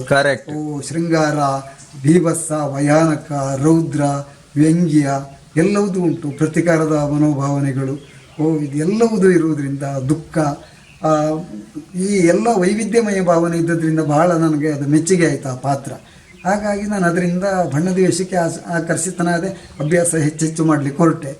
ಆ ನಂತರದಲ್ಲಿ ಕೆಲವೊಮ್ಮೆ ಪಂಚವಟಿ ಸೀತಾಪಹಾರದಲ್ಲಿ ರಾವಣನ ಪಾತ್ರ ಮಾಡುವ ಅವಕಾಶ ಸಿಕ್ಕಿದೆ. ಕೇಂದ್ರದಲ್ಲಿಯೂ ಮಾಡಿದ್ದಿದೆ. ಅದಾದ ಮೇಲೆ ಮತ್ತೆ ನಾನಲ್ಲಿ ಪುನಃ ಯಕ್ಷಗಾನ ಕೇಂದ್ರದಲ್ಲಿ ಆ ವರ್ಷದ ಅವಧಿ ಮುಗಿಯಿತು. ಆ ವರ್ಷದಲ್ಲಿ ನಮ್ಮದು ಆ ಕಲಿತ ವಿದ್ಯಾರ್ಥಿಗಳಿಂದಲೇ ಬೆಂಗಳೂರಿನಲ್ಲಿ ಯಕ್ಷಗಾನ ಮಾಡಿಸಿದ್ರು. ಕೃಷ್ಣಾರ್ಜುನ ಮತ್ತು ಈ ಪಂಚವಟಿ ಸೀತಾಪಹಾರ ಸಾಗರ ಹೆಗ್ಗೋಡ್ನಲ್ಲಿ, ಗದಗದಲ್ಲಿ ಮಾಡಿಸಿದ್ರು. ಆಮೇಲೆ ದೆಹಲಿಯಲ್ಲಿ ಮಾಡಿಸಿದ್ರು, BV ಕಾರಂತರೆಲ್ಲ ಕರೆಸಿ. ಬೇರೆ ಬೇರೆ ಮೈಸೂರಿನಲ್ಲಿ ಇತ್ತು, ಮಧುನಿವಾಸ ಹೋಟೆಲ್ನವರಂತ, ಅಲ್ಲಿ ಎಲ್ಲ ಅವಕಾಶ ಆಯಿತು, ಪ್ರದರ್ಶನ ನೀಡಿತ್ತು, ಒಳ್ಳೆಯ ಅಭಿಪ್ರಾಯಗಳು ಬಂತು. ಹಾಗೆ ನಾವು ಅಧ್ಯಯನ ಮಾಡ್ತಿರುವ ಸಂದರ್ಭದಲ್ಲೇ ಕೇಂದ್ರದಿಂದ ಒಂದು ತಂಡ ಬಂದು ಗುರುಗಳಾದ ಕಾರಂತರ ಹತ್ರ, ನೀವು ಇಂಥ ಒಂದು ವಿದ್ಯಾರ್ಥಿಗಳಿಂದ ಒಳ್ಳೆ ಪ್ರದರ್ಶನ ನೀಡ್ತಾ ಇದ್ದೀರಿ, ಒಂದು ಸಂಚಾರಿ ಯಕ್ಷಗಾನ ತಂಡವನ್ನೇ ನೀವು ಕಟ್ಟಿ ಸರ್ಕಾರದ ಸೌಲಭ್ಯ ಕೊಡುವಂಥ ಬೇರೆ ವಿಭಾಗದಲ್ಲಿ ICCR ವತಿಯಿಂದ ಅಂತ ಹೇಳಿದರು. ಅದರಿಂದ ಅವರು ಕಲಾವಿದರನ್ನ ಒಂದು ತಂಡ ಮಾಡೋದಂತ ತೀರ್ಮಾನ ಮಾಡಿದರು. ಹಾಗೆ ವೃತ್ತಿ ಕಲಾವಿದರನ್ನೇ ಆಯ್ಕೆ ಮಾಡಿದರು. ಮತ್ತು ವಿಶೇಷವಾಗಿ ವಿದೇಶಕ್ಕೆಲ್ಲ ಹೋಗುವ ಆಲೋಚನೆಯಿಂದ 1-2 ಹೆಣ್ಣು ಮಕ್ಕಳನ್ನು ಆಯ್ಕೆ ಮಾಡಿಕೊಂಡಿದ್ರು. ಮತ್ತು ಸೆಕ್ಸಫೋನು, ವೈಲಿನೆಲ್ಲ ಬಳಸ್ತಾ ಇದ್ದಾರೆ, ವಿದೇಶಿಯರ ಕೇಳೋದಕ್ಕೆ ಕಿವಿಗಿಂಪಾಗಬೇಕು. ಮತ್ತು ಪರಂಪರೆಯ ದೃಷ್ಟಿಯಿಂದ ಅಂದರೆ ಮಾತನ್ನು ತೆಗೆದು ಬೇರೆ ಪ್ರಾಂತ್ಯದವರಿಗೂ ಅದೇ ಭಾವನೆ ಮುಖಾಂತರ ತಿಳಿಬೇಕನ್ನೋದಕ್ಕಾಗಿ ಅಭಿನಯವನ್ನೇ ಹೆಚ್ಚಾಗಿ ಬಳಸಿ ಮತ್ತೆ ಇದು ಮಾಡಿದರು. ಉಡುಗೆ ತೊಡುಗೆಯಲ್ಲಿ, ವೇಷಭೂಷಣಗಳಲ್ಲಿ. ಹಾಗೆ ವೃತ್ತಿ ಮೇಳ ಮಾಡೋದು ಸರ್ಕಾರದಿಂದ ಅವರಿಗೆ ಪರವಾನಗಿ ಸಿಕ್ಕಿತ್ತು. ಅಂದರೆ ಈಗ ಇಂಗ್ಲೀಷ್ನಲ್ಲಿ ಹೇಳೋದಾದ್ರೆ ಗ್ರ್ಯಾಂಟ್ ಪಾಸ್ ಮಾಡಿದ್ರು. ಇವರು ಅದರ ಆಧಾರದ ಮೇಲೆ ಕಲಾವಿದರನ್ನೆಲ್ಲ ಗೊತ್ತು ಮಾಡಿದರು. ಹೆರಂಜಲ್ ವೆಂಕಟರಮಣ ಗಾಣಿಗರೇ ಕಾರಂತರವರು ಮುಂದೆ ಬಿಟ್ಟದ್ದು. ಬೇರೆ ಬೇರೆ ಕಡೆ ಮೇಳದಲ್ಲಿ ಇರೋರಿಗೆ ಮುಂಚಿತವಾಗಿ ಹೇಳಿ ನಮ್ಮ ಮೇಳಕ್ಕೆ ಬರಬೇಕಂತ ಹೇಳಿ ಎಲ್ಲ ಬಂದರು. ಮುಂಗಡ ಅವರಿಗೆಲ್ಲ ಕೆಲವು ಕೊಟ್ಟರು. ಹಾಗಾಗಿ ಬಂದರು. ನಾನು ಮರು ವರ್ಷವೂ ಯಕ್ಷಗಾನ ಕೇಂದ್ರಕ್ಕೆ ಹೆಚ್ಚಿಗೆ ಕಲಿಬೇಕಂತ, ಕೇಂದ್ರದ ಗುರುಗಳು ಅಷ್ಟು ಪ್ರೀತಿ ಆಯಿತು, ಅವರ ಮಕ್ಕಳಾಗೆ ನೋಡ್ಕೊಳ್ತಾ ಇದ್ದರು. ಮತ್ತು ಅಲ್ಲಿ ತಿಳ್ಕೊಳ್ಳುವಷ್ಟು, ಓದುವಷ್ಟು ಪುಸ್ತಕ ಇತ್ತು, ಇನ್ನೂ ಹೆಚ್ಚಿಗೆ ತಿಳಿಬೇಕನ್ನೋ ಆಸಕ್ತಿ. ಹಾಗೆ ಗುರುಗಳ ಹತ್ರ ನಾನು 2ನೇ ವರ್ಷಕ್ಕೆ ಕಲಿಬೇಕಂತ ಆಸಕ್ತಿ ಇತ್ತು, ಅವಕಾಶ ಕೊಡಬೇಕಂತ ಕೇಳಿಕೊಂಡೆ. ಅವರು ಸರ್ಕಾರದ ನೆರವು 1 ವರ್ಷ ಒಬ್ಬರು ವಿದ್ಯಾರ್ಥಿಗಳಿಗೆ ಏನು ಮಾಡೋದಂತ ಅವರೊಳಗೆ ಆಲೋಚನೆ ಮಾಡಿದರು. ಕೊನೆಗೆ ನಮ್ಮ ಗುರುಗಳ ಕೋಟ ಶಿವರಾಮ್ ಕಾರಂತರು ಅವರ ಹೆಸರಿನಿಂದ 2 ವಿದ್ಯಾರ್ಥಿಗಳಿಗೆ ವಿದ್ಯಾರ್ಥಿ ವೇತನ ಕೊಡುವುದಂತ ತೀರ್ಮಾನ ಮಾಡಿ, ಒಂದೊಂದು 100 ರೂಪಾಯಿನೋ ಅವರ ಊಟ ಅಲ್ಲಿ ಹೋಗ್ತದೆ, ಅವ್ರ ಖರ್ಚಿಗಂತ ಆ ವಿದ್ಯಾರ್ಥಿ ವೇತನ ಮಂಜೂರು ಮಾಡಿದರು ಅವರು. ಅದರಲ್ಲಿ ಆ ಪ್ರಥಮ ವರ್ಷದ ವಿದ್ಯಾರ್ಥಿ ವೇತನ ನನಗೆ ಸಿಕ್ಕಿತು. ಹಾಗಾಗಿ ನಾನು ಅಲ್ಲಿ ಕಲಿಯುವುದಂತ ತೀರ್ಮಾನ. 2ನೇ ವರ್ಷ ಹೌದು, ಕೇಂದ್ರಕ್ಕೆ ಸೇರಿದೆ. ನಾನು ಕೇಂದ್ರಕ್ಕೆ ಸೇರಿಗೆ 1 ತಿಂಗಳ ತನಕ ಆಯಿತು, ಪಾಠ ಎಲ್ಲ ನಡೀತಾ ಇತ್ತು. ನಾನು ಹಳೆ ವಿದ್ಯಾರ್ಥಿ ಅಲ್ಲ, ಪ್ರಥಮ ಬಂದ ಮಕ್ಕಳಿಗೆಲ್ಲ ಆ ವರ್ಷದಲ್ಲಿ ಬಂದ ಮಕ್ಕಳಿಗೆಲ್ಲ ಪ್ರಾಥಮಿಕ ಪಾಠ ಗುರುಗಳೊಟ್ಟಿಗೆ ನಾನು ಎಲ್ಲ ಕುಣಿತ ಮತ್ತು ಸ್ವಲ್ಪ ತಾಳಗಳೆಲ್ಲ ಹೇಳಲಿಕ್ಕೆ ಕೊಡ್ತಾ ಇದ್ದೆ. ಈ ಆ ಸಂದರ್ಭದಲ್ಲಿ ಅಲ್ಲಿ ಯಕ್ಷಗಾನ ಸಾಲಿಗ್ರಾಮದಲ್ಲಿ ಅವರು ಗುರುಗಳಿಗೆ ಬಂದು ಹೋಗಲಿಕ್ಕೆ ಬರೆಯೋದಕ್ಕೆಲ್ಲ ಬಿಡು ಇರುವುದಿಲ್ಲ ಇಲ್ಲಿಗೆ ಬರೋದಕ್ಕಂತ ಸಾಲಿಗ್ರಾಮದಲ್ಲಿ ತರಬೇತಿ ಇಟ್ಕೊಂಡ್ರು. ಆ ಮೇಳದ್ದು ಯಕ್ಷರಂಗ ಅಂತ ಒಂದು ವೃತ್ತಿ ಮೇಳ ಮಾಡಿದರು, ನೃತ್ಯ ನಾಟಕದ್ದು. ಇವರ ತಂದೆಯವರು ಮಾಧವ ನಾಯಕರು ಇವರೆಲ್ಲ ಇದ್ದರು, ಕೊಣಸೆ ಮುತ್ತಗಾಣಿಗರು, ಸಕ್ಕಟ್ ಲಕ್ಷ್ಮೀನಾರಾಯಣಯ್ಯನವರು, ಬೆಲ್ತ ಇವರು ನಮ್ಮ ನಾಗೂರು ದಯಾನಂದ ಬಳಗಾರರವರು, ಐರೋಡಿ ರಾಮಗಾಣಿಗರು, ನೀಲವರ ರಾಮಕೃಷ್ಣಯ್ಯರು ನಮ್ಮ ಗುರುಗಳು, ಹಿರಂಜಲ್ ವೆಂಕಟರಮಣ ಗಾಣಿಗರು, ಹೀಗೆ ಶ್ರೇಷ್ಠ ಕಲಾವಿದರೆಲ್ಲ ಇದ್ದರು. ಆ ಸಂದರ್ಭ ಅಲ್ಲಿ ತರಬೇತಿ ಇಟ್ಟು ಪ್ರಥಮ ವರ್ಷದಲ್ಲಿ ನಳದಮಯಂತಿ ಮತ್ತು ಕನಕಾಂಗಿ ಕಲ್ಯಾಣ 2 ಪ್ರಸಂಗ ಆಯ್ಕೆ ಮಾಡಿಕೊಂಡ್ರು. ಇವರು ಗುರುಗಳಂದರೆ ಯಾವ ಪಾತ್ರವನ್ನು ಬಿಟ್ಟು ಮಾಡಬಾರ್ದು, ಎಲ್ಲ ಪಾತ್ರವನ್ನು ಆ ಕಥೆಯಲ್ಲಿ ನಾವು ಬಳಸ್ಕೊಂಡಷ್ಟು ಸಮಯದೊಳಗೆ ತೋರಿಸ್ಬೇಕನ್ನೋ ಆಶಯ ಅವರದ್ದು. ಪುಷ್ಕರ ಮತ್ತು ನಳನ ದ್ಯೂತದಿಂದ ಪ್ರಾರಂಭಿಸಿ ಆಮೇಲೆ ಕೊನೆ ತನಕ ಕಾರ್ಕೋಟಕ ಬಿಟ್ಟು ಹೋಗುವ ತನಕ ನಳನಿಗೆ ಅಷ್ಟು ಸನ್ನಿವೇಶವನ್ನು ಬಳಸ್ಕೊಂಡಿದ್ರು. ಆಗ ಮಧ್ಯದಲ್ಲಿ ಒಂದು ಈಗ ನಮ್ಮಲ್ಲಿ ಎಲ್ಲ ಕೇಳ್ಕೊಳ್ತಾರೆ, ದೂತ ಲೇಖನ ತಂದು ಕೊಡೋ ದೂತ ಬಡವ ತಿಟ್ಟಿನಲ್ಲಿ ಮಾಡುವುದಿಲ್ಲ ನಳದಮಯಂತಿಯಲ್ಲಿ. ಋತುಪರ್ಣನಲ್ಲಿ ಇವರ ಮದುವೆಯ ನಿಶ್ಚಯ ಆದ ಮೇಲೆ 2ನೇ ಪುನರ್ಸ್ವಯಂವರದ ಆಮಂತ್ರಣ ಪತ್ರಿಕೆ ಕೊಡ್ಲಿಕ್ಕೆ ಒಂದು ದೂತ ಬೇಕಿತ್ತು. ಆಮೇಲೆ ಒಂದು ಬ್ರಾಹ್ಮಣ ಬೇಕಿತ್ತು, ಅವನ ನಳ ಮತ್ತು ದಮಯಂತಿಯವರ ಮಕ್ಕಳಿಬ್ಬರನ್ನ ಕರ್ಕೊಂಡು ಹೋಗ್ಲಿಕ್ಕೆ. ಕರೆಕ್ಟ್. ಅದಕ್ಕೆ ಪಾತ್ರಕ್ಕೆ ಕಲಾವಿದರ ಕೊರತೆ ಆಯಿತು. ಮತ್ತು ಕನಕಾಂಗಿ ಕಲ್ಯಾಣ ಅಂತ ಇಟ್ಕೊಂಡದ್ರಲ್ಲಿ ಹಾಗೆ ಒಂದು ಲಕ್ಷಣ ಕುಮಾರ. ಮತ್ತು ನಮ್ಮ ಬಯಲಾಟದಲ್ಲಿ ಏನು ಮಾಡ್ತಾರೆ, ಕನಕಾಂಗಿ ಕಲ್ಯಾಣ ಅರ್ಜುನ ಮಗ ಅಭಿಮನ್ಯುಗೂ ಮದುವೆ ಆಗೋದಾದರೂ ತಂದೆ ಪಾತ್ರವನ್ನೇ ರಂಗಸ್ಥಳಕ್ಕೆ ತರ್ತಿರಲಿಲ್ಲ, ತರುವ ಕ್ರಮ ಇರಲಿಲ್ಲ. ಆಗ ಇವರು ಆ ಪಾತ್ರವನ್ನು ತರಬೇಕಂತ ಯೋಚನೆ ಇಟ್ಟುಕೊಂಡ್ರು. ಹಾಗಾಗಿ ಲಕ್ಷಣ ಮತ್ತು ಈ ಅರ್ಜುನನನ್ನು ಒಂದೇ 2 ಪಾತ್ರಕ್ಕೂ ಅಂತ ನನ್ನ ಅನಿಸಿಲ್ಲ ಆಯ್ಕೆ ಮಾಡಿಕೊಂಡ್ರು. ಪ್ರಥಮದಲ್ಲಿ ಆ ವಾರ್ಷ್ಣೇಯ ಅಂತ ಒಂದು ಬ್ರಾಹ್ಮಣ ಆ ಮಕ್ಕಳನ್ನು ಕರೆದುಕೊಂಡು ಅಜ್ಜನ ಮನೆಗೆ ಒಪ್ಪಿಸುವಂಥದ್ದು, ಅದಕ್ಕೆ ಮತ್ತೊಂದು ಲೇಖನ ಕೊಡುವ ಒಂದು ದೂತ ಇತ್ತು. ಅದು 2 ಪಾತ್ರವನ್ನು ಕೊಟ್ಟರು. ಇದರಲ್ಲಿ ಲಕ್ಷಣ ಕುಮಾರ ಮಾಡಿ ಮಧ್ಯೆ ಒಂದು ಪ್ರವೇಶಕ್ಕೆ ಅರ್ಜುನ ಹೆಣ್ಣು ಕೇಳಲಿಕ್ಕೆ ಹೋಗೋದು ಬಲರಾಮನಲ್ಲಿ, ನನ್ನ ಮಗನಿಗೆ ನಿನ್ನ ಮಗಳನ್ನು ಕೊಡಬೇಕಂತ. ಅವನು ಕೊಡುವುದಿಲ್ಲ ನನಗೆ ಅವನು ಸಿಟ್ಟು ಮಾಡಿ ಯುದ್ಧಕ್ಕೆ ಹೋಗುವಂಥ ಸನ್ನಿವೇಶ. ಆಗ ನಾರದರು ಬಂದು ತಡೆದು ಕಥೆ ಸಮಾರೋಪ ಆಗ್ತದೆ. ಅದು 2 ಪಾತ್ರವನ್ನು ಮಾಡಿಸಿದ್ರು. ಇಲ್ಲಿ ಕಲಿತಾ ಇರುವಾಗ ನನಗೆ ಅವರಿಗೆಲ್ಲ ಒಳ್ಳೆಯ ಸಂಬಳ ಇತ್ತು. ಆವಾಗ ಸರ್ಕಾರದ ನೆರವಿನಿಂದ ಪ್ರಾರಂಭಿಸಿದ್ದಲ್ಲ, ನನಗೆ ಸಂಬಳ ಇಲ್ಲ, ಊಟ ಮತ್ತು ಕಾಫಿ ಮಾತ್ರ, ಕಾಫಿ ತಿಂಡಿ ಎಲ್ಲ ವ್ಯವಸ್ಥೆಗಳಿತ್ತು. ಅದು ತರಬೇತಿ ಆದಮೇಲೆ ಬೇರೆ ಬೇರೆ ಕಡೆಗೆ ಆಟಕ್ಕೆ ಹೋಗುವಾಗ ಅವರಿಗೆಲ್ಲ ಪ್ಯಾಕೆಟ್ ಮನಿ ಅಂತ ಕೊಡ್ತಾಯಿದ್ರು, ಅದೆಲ್ಲ ನನಗೆ ಕೊಡ್ತಾಯಿದ್ರು ಅಷ್ಟೇ. ವಸ್ತ್ರ ಬಟ್ಟೆ ಎಲ್ಲ ಕೊಡ್ತಾಯಿದ್ರು, ಪ್ರತ್ಯೇಕ ಸಂಬಳ ಏನಿರಲಿಲ್ಲ. ಅಲ್ಲಿ ಆಟ ಮುಗಿದ ಮೇಲೆ ಆ ಕಲಾವಿದರೆಲ್ಲ ಬೇರೆ ಬೇರೆ, ನಾವು ಡಿಲ್ಲಿ, ಉತ್ತರ ಭಾರತದ ಹೆಚ್ಚಿನ ಕಡೆಯಲ್ಲಿ, ಭಾರತದಲ್ಲಿ 1-2 ಪ್ರದೇಶ ಅಲ್ಲ, ಬೊಂಬಾಯಿ, ಪೂನಾ, ಸತಾರ, ಇನ್ನು ನಮ್ಮ ದಾವಣಗೆರೆ, ಮೆಡ್ರಾಸು, ಆಂಧ್ರ, ಒರಿಸ್ಸಾ, ಲಕ್ನೋ, ಇನ್ನು ನಮ್ಮ ಇದು ಮೇಘಾಲಯ, ಅಸ್ಸಾಂ, ಗೌಹಾತಿ, ನೌಗಮ್, ಸಿಲ್ಚರ್ ಎಲ್ಲ ಕಡೆಯಲ್ಲೂ ಪ್ರದರ್ಶನ, ಸರ್ಕಾರದ ವ್ಯವಸ್ಥೆಗಳಾದ್ರಿಂದ ಅಲ್ಲೆಲ್ಲ ಪ್ರದರ್ಶನ ಇಟ್ಟಿದ್ರು. ಎಲ್ಲ ಕಡೆಗೂ ಹೋಗಿ ಬಂದಿತ್ತು. ಅಲ್ಲಿ ಆಟ ಮುಗಿದ ಮೇಲೆ ಒಂದೊಂದು ತಿಂಗಳಿಗೆ ಹಾಗೆ 8 ದಿನ 10 ದಿನ 15 ದಿನ ತಿಂಗಳು ಪ್ರವಾಸ ಹೋಗಿ ಬಂದ ಮೇಲೆ ಆ ಕಲಾವಿದರೆಲ್ಲ ಮನೆಗೆ ಹೋಗ್ತಾರೆ. ಅವರು ಆಟ ಇದ್ದಾಗ ಮಾತ್ರ ಬರೋದು, 1-2 ದಿವಸ ಮೊದಲು ಬಂದು ತರಬೇತಿ ಮಾಡ್ಕೊಂಡು ಹೋಗೋದು. ನಾವು ಉಳಿದ ದಿವಸ ಯಕ್ಷಗಾನ ಕೇಂದ್ರದಲ್ಲಿ ತರಬೇತಿಗೆ ಇರಬೇಕಿತ್ತು. ಹಾಗೆ ಒಂದು 3 ವರ್ಷ ಕಳೆಯಿತು. ಅದರಲ್ಲಿ ಅದ್ರ ಮಧ್ಯದಲ್ಲಿ 3 ವರ್ಷ ಕಳೆಯಿತು. ನನಗೆ ವೇತನ ಇರಲಿಲ್ಲ. 1 ವರ್ಷ ಆಗುವಾಗಲೇ ನಾನು ಹೀಗೆ ಇರುವುದು ಇದು ಕಷ್ಟ ಆಗ್ತದಲ್ಲ, ಕಲಿಯೋದಕ್ಕೆ ಏನಾದರೂ ಮಾಡುವಂಥ ನನ್ನ ಗುರುಗಳು ಕೇಂದ್ರ ಸರ್ಕಾರದ ಸಂಗೀತ ನಾಟಕ ಅಕಾಡೆಮಿಯಿಂದ ಹೆಚ್ಚಿನ ವ್ಯಾಸಂಗದವರಿಗೆ ಶಿಷ್ಯ ವೇತನ ಕೊಡುವುದು ಅಂತ ಪತ್ರಿಕೆಯಲ್ಲಿ ಬಂದು ಜಾಹೀರಾತು ನೋಡಿ ನನ್ನ ಹತ್ರ ಅರ್ಜಿ ಹಾಕಿಸಿದರು ಪುಷ್ಯರದಾಸ್ ಭಟ್ರು ಮತ್ತು ಇವರು. ಅದು ಕೊನೆಗೆ ಆ ವರ್ಷದಲ್ಲಿ ಅದು ಆಯ್ಕೆ ಆಯಿತು. ಹಾಗಾಗಿ ನನಗೆ ವಿದ್ಯಾರ್ಥಿ ವೇತನ ಬರ್ತಾಯಿತ್ತು, ಒಂದು 350 ರೂಪಾಯಿ ಸಂಬಳ ಬರ್ತಾಯಿತ್ತು, ಇದು ಸ್ಟೈಪೆಂಡ್. ಅದನ್ನು ತಕ್ಕೊಂಡು ನಾನು ಕಲಿತಾ ಇದ್ದೆ. ಆಟ ಇದ್ದಾಗ ಇವರೊಟ್ಟಿಗೆ ಆಟಕ್ಕೆ ಹೋಗೋದು.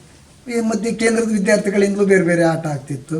ಆ ಸಂದರ್ಭದಲ್ಲಿ ಬೇರೆ ಬೇರೆ ಪ್ರಸಂಗಗಳೆಲ್ಲ ಆಗಿದೆ. ಜಾಂಬವತಿ ಕಲ್ಯಾಣ, ಅದರಲ್ಲಿ ಬಲರಾಮ ಮಾಡಿದ್ದೆ, ಜಾಂಬವ ಮಾಡಿದ್ದೆ. ಮೀನಾಕ್ಷಿ ಕಲ್ಯಾಣದಲ್ಲಿ ಈಶ್ವರ ಮಾಡಿದ್ದೆ.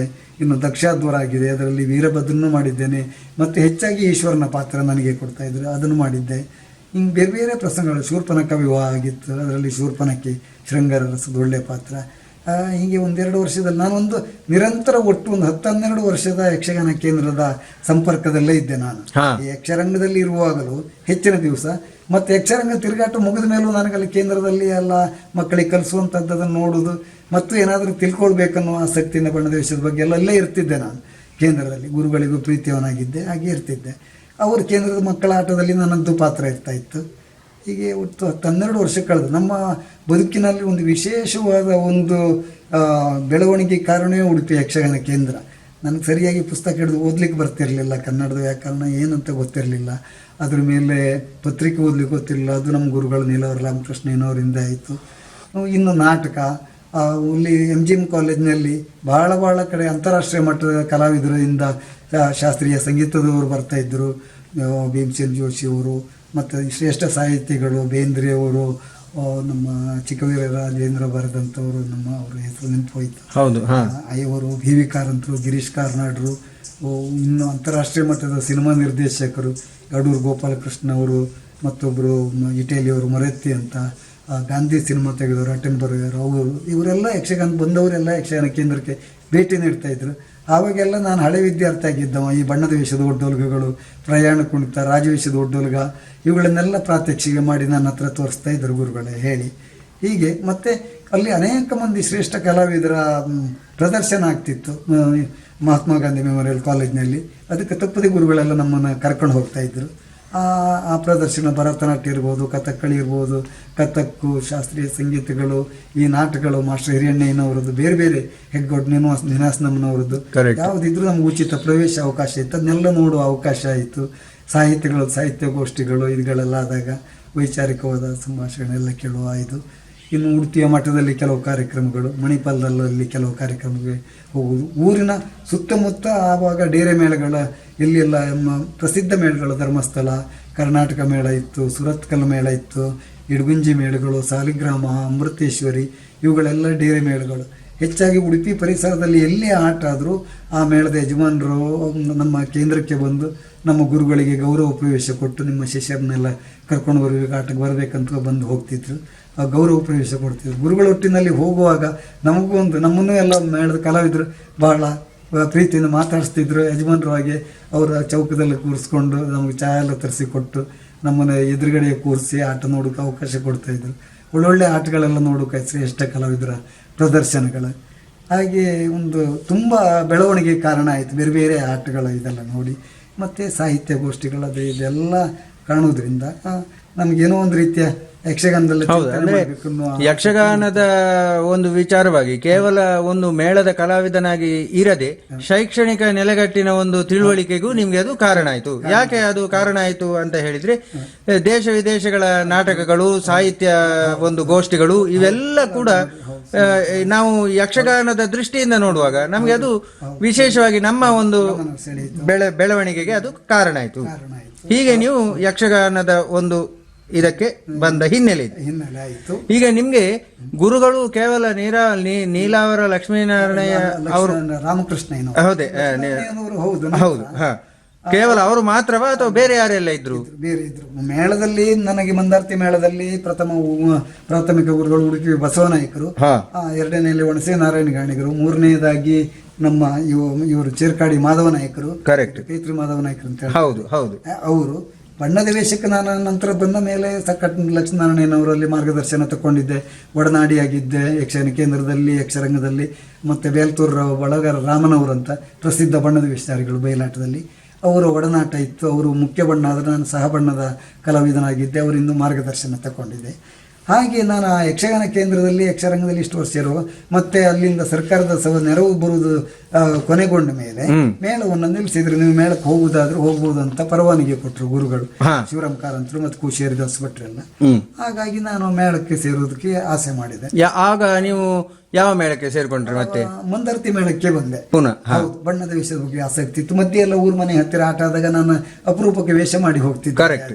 ಅಂದ್ರೆ ಮೊದಲು ಮಂದಾರ್ತಿ ಮೇಳ, ಆಮೇಲೆ ಒಂದು 10-12 ವರ್ಷ ಕೇಂದ್ರ, ಆಮೇಲೆ ಪುನಃ ಮಂದಾರ್ತಿ ಮೇಳ, ಆ ನಂತರ ಒಂದು ಮಂದಾರ್ತಿ ಮೇಳಕ್ಕೆ ಬಂದೆ. ಸೇರುವಾಗ ಕೆಂಪು ಮುಂಡಾಸಿನ ವೇಷಧಾರಿಗಳು ನಮ್ಮ ಮೇಳದಲ್ಲಿ ಬೇರೆ ಬೇರೆ ವೇಷಗಳು, ಪುರುಷ ವೇಷ, ಮುಂಡಾಸಿನ ವೇಷ, ಕಪ್ಪು ಮುಂಡಾಸು, ಕೆಂಪು ಮುಂಡಾಸು, ಮೂರನೇ ವೇಷ, ಹೀಗೆ ಸಖಿಶ್ರೀ ವೇಷ, ಮುಖ್ಯಶ್ರೀ ವೇಷ, ಮೂರನೇ ವೇಷಗಳು ಹೀಗೆಲ್ಲ ಬೇರೆ ಬೇರೆ ಉಂಟು. ಅದರಲ್ಲಿ ಕೆಂಪು ಮುಂಡಾಸಿನ ವೇಷ ಮಾಡಿಕೊಂಡು, ಮತ್ತು ಮಧ್ಯದಲ್ಲಿ ಈಗ 2 ಬಣ್ಣದ ವೇಷ ಇರುತ್ತೆ. ಬಂದ ವೇಷಗಳು ಬಂದಾಗ ಸಹ ಬಣ್ಣದ ವೇಷಗಳು, ಮುಖ್ಯ ಬಣ್ಣದವರು ಗಂಡು ಬಣ್ಣದ ವೇಷ ಮಾಡಿದರೆ, ಹಿಡಿಂಬಾಸುರ ಮಾಡಿದರೆ ನನ್ನದು ಹಿಡಿಂಬಿ, ಅವರು ರಾವಣ ಮಾಡಿದರೆ ನನ್ನದು ಶೂರ್ಪನಖ, ಹೀಗೆ ಮಾಡ್ತಾ ಇದ್ದೆ.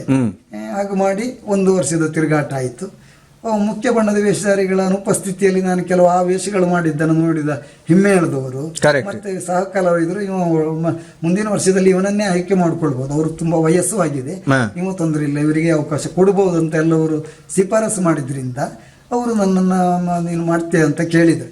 ಆದರೂ ನನಗೆ ಇಷ್ಟ ಇರಲಿಲ್ಲ, ಯಾಕಂದರೆ ಹಿರಿಯ ಕಲಾವಿದರಿಗೆ ನಾನು ಹೋದರೆ ನಾನು ಮಾಡ್ತೇನೆ ಅಂದರೆ ಅವ್ರನ್ನ ಬಿಡ್ತಾರೆ, ಅವ್ರನ್ನೆಲ್ಲ ಬೇರೆ ಮೇಳದವ್ರು ಹಾಯ್ಕೊಳ್ಳೋದಿಲ್ಲ, ಅವ್ರಿಗೆ ಅನ್ಯಾಯ ಆಗ್ತದೆ ಅಂತ ಭಾಳ ನೋವಾಯ್ತು ನನಗೆ. ಆದರೂ ಉತ್ಸಾಹ ಅಲ್ಲ, ಕಲಿಯೋ ಉತ್ಸಾಹ, ಅವ್ರು ಕೇಳಿದ್ದಕ್ಕೆ ಬೇರೆ ವೇಷವೇ ಮಾಡ್ತೇನೆ ನಾನು ಇನ್ನೊಂದು ವರ್ಷ ಅಂತ ಕೇಳಿಕೊಂಡೆ. ಅಡ್ಡಿಲ್ಲ ಅಂತ ಅವರು ಹಾಯ್ಕೊಂಡ್ರು. ಆದರೂ ನನಗೆ ಗೊತ್ತಿಲ್ಲದಿದ್ದಾಗ ಅವ್ರನ್ನ ಬಿಟ್ಟರು. ಅವ್ರು ಕೊನೆಗೆ ಬೇರೆ ಸೌಕೂರು ಮೇಳ ಆಯ್ತು ಆ ವರ್ಷ ಹೊಸ್ತು, ಆ ಮೇಳಕ್ಕೆ ಹೋದ್ರು ಅವರು, ಬಳಗರ ರಾಮಣ್ಣನವರು. ನಾನು ಮುಖ್ಯ ಬಣ್ಣದ ವೇಷಕ್ಕೆ ಬಂದೆ.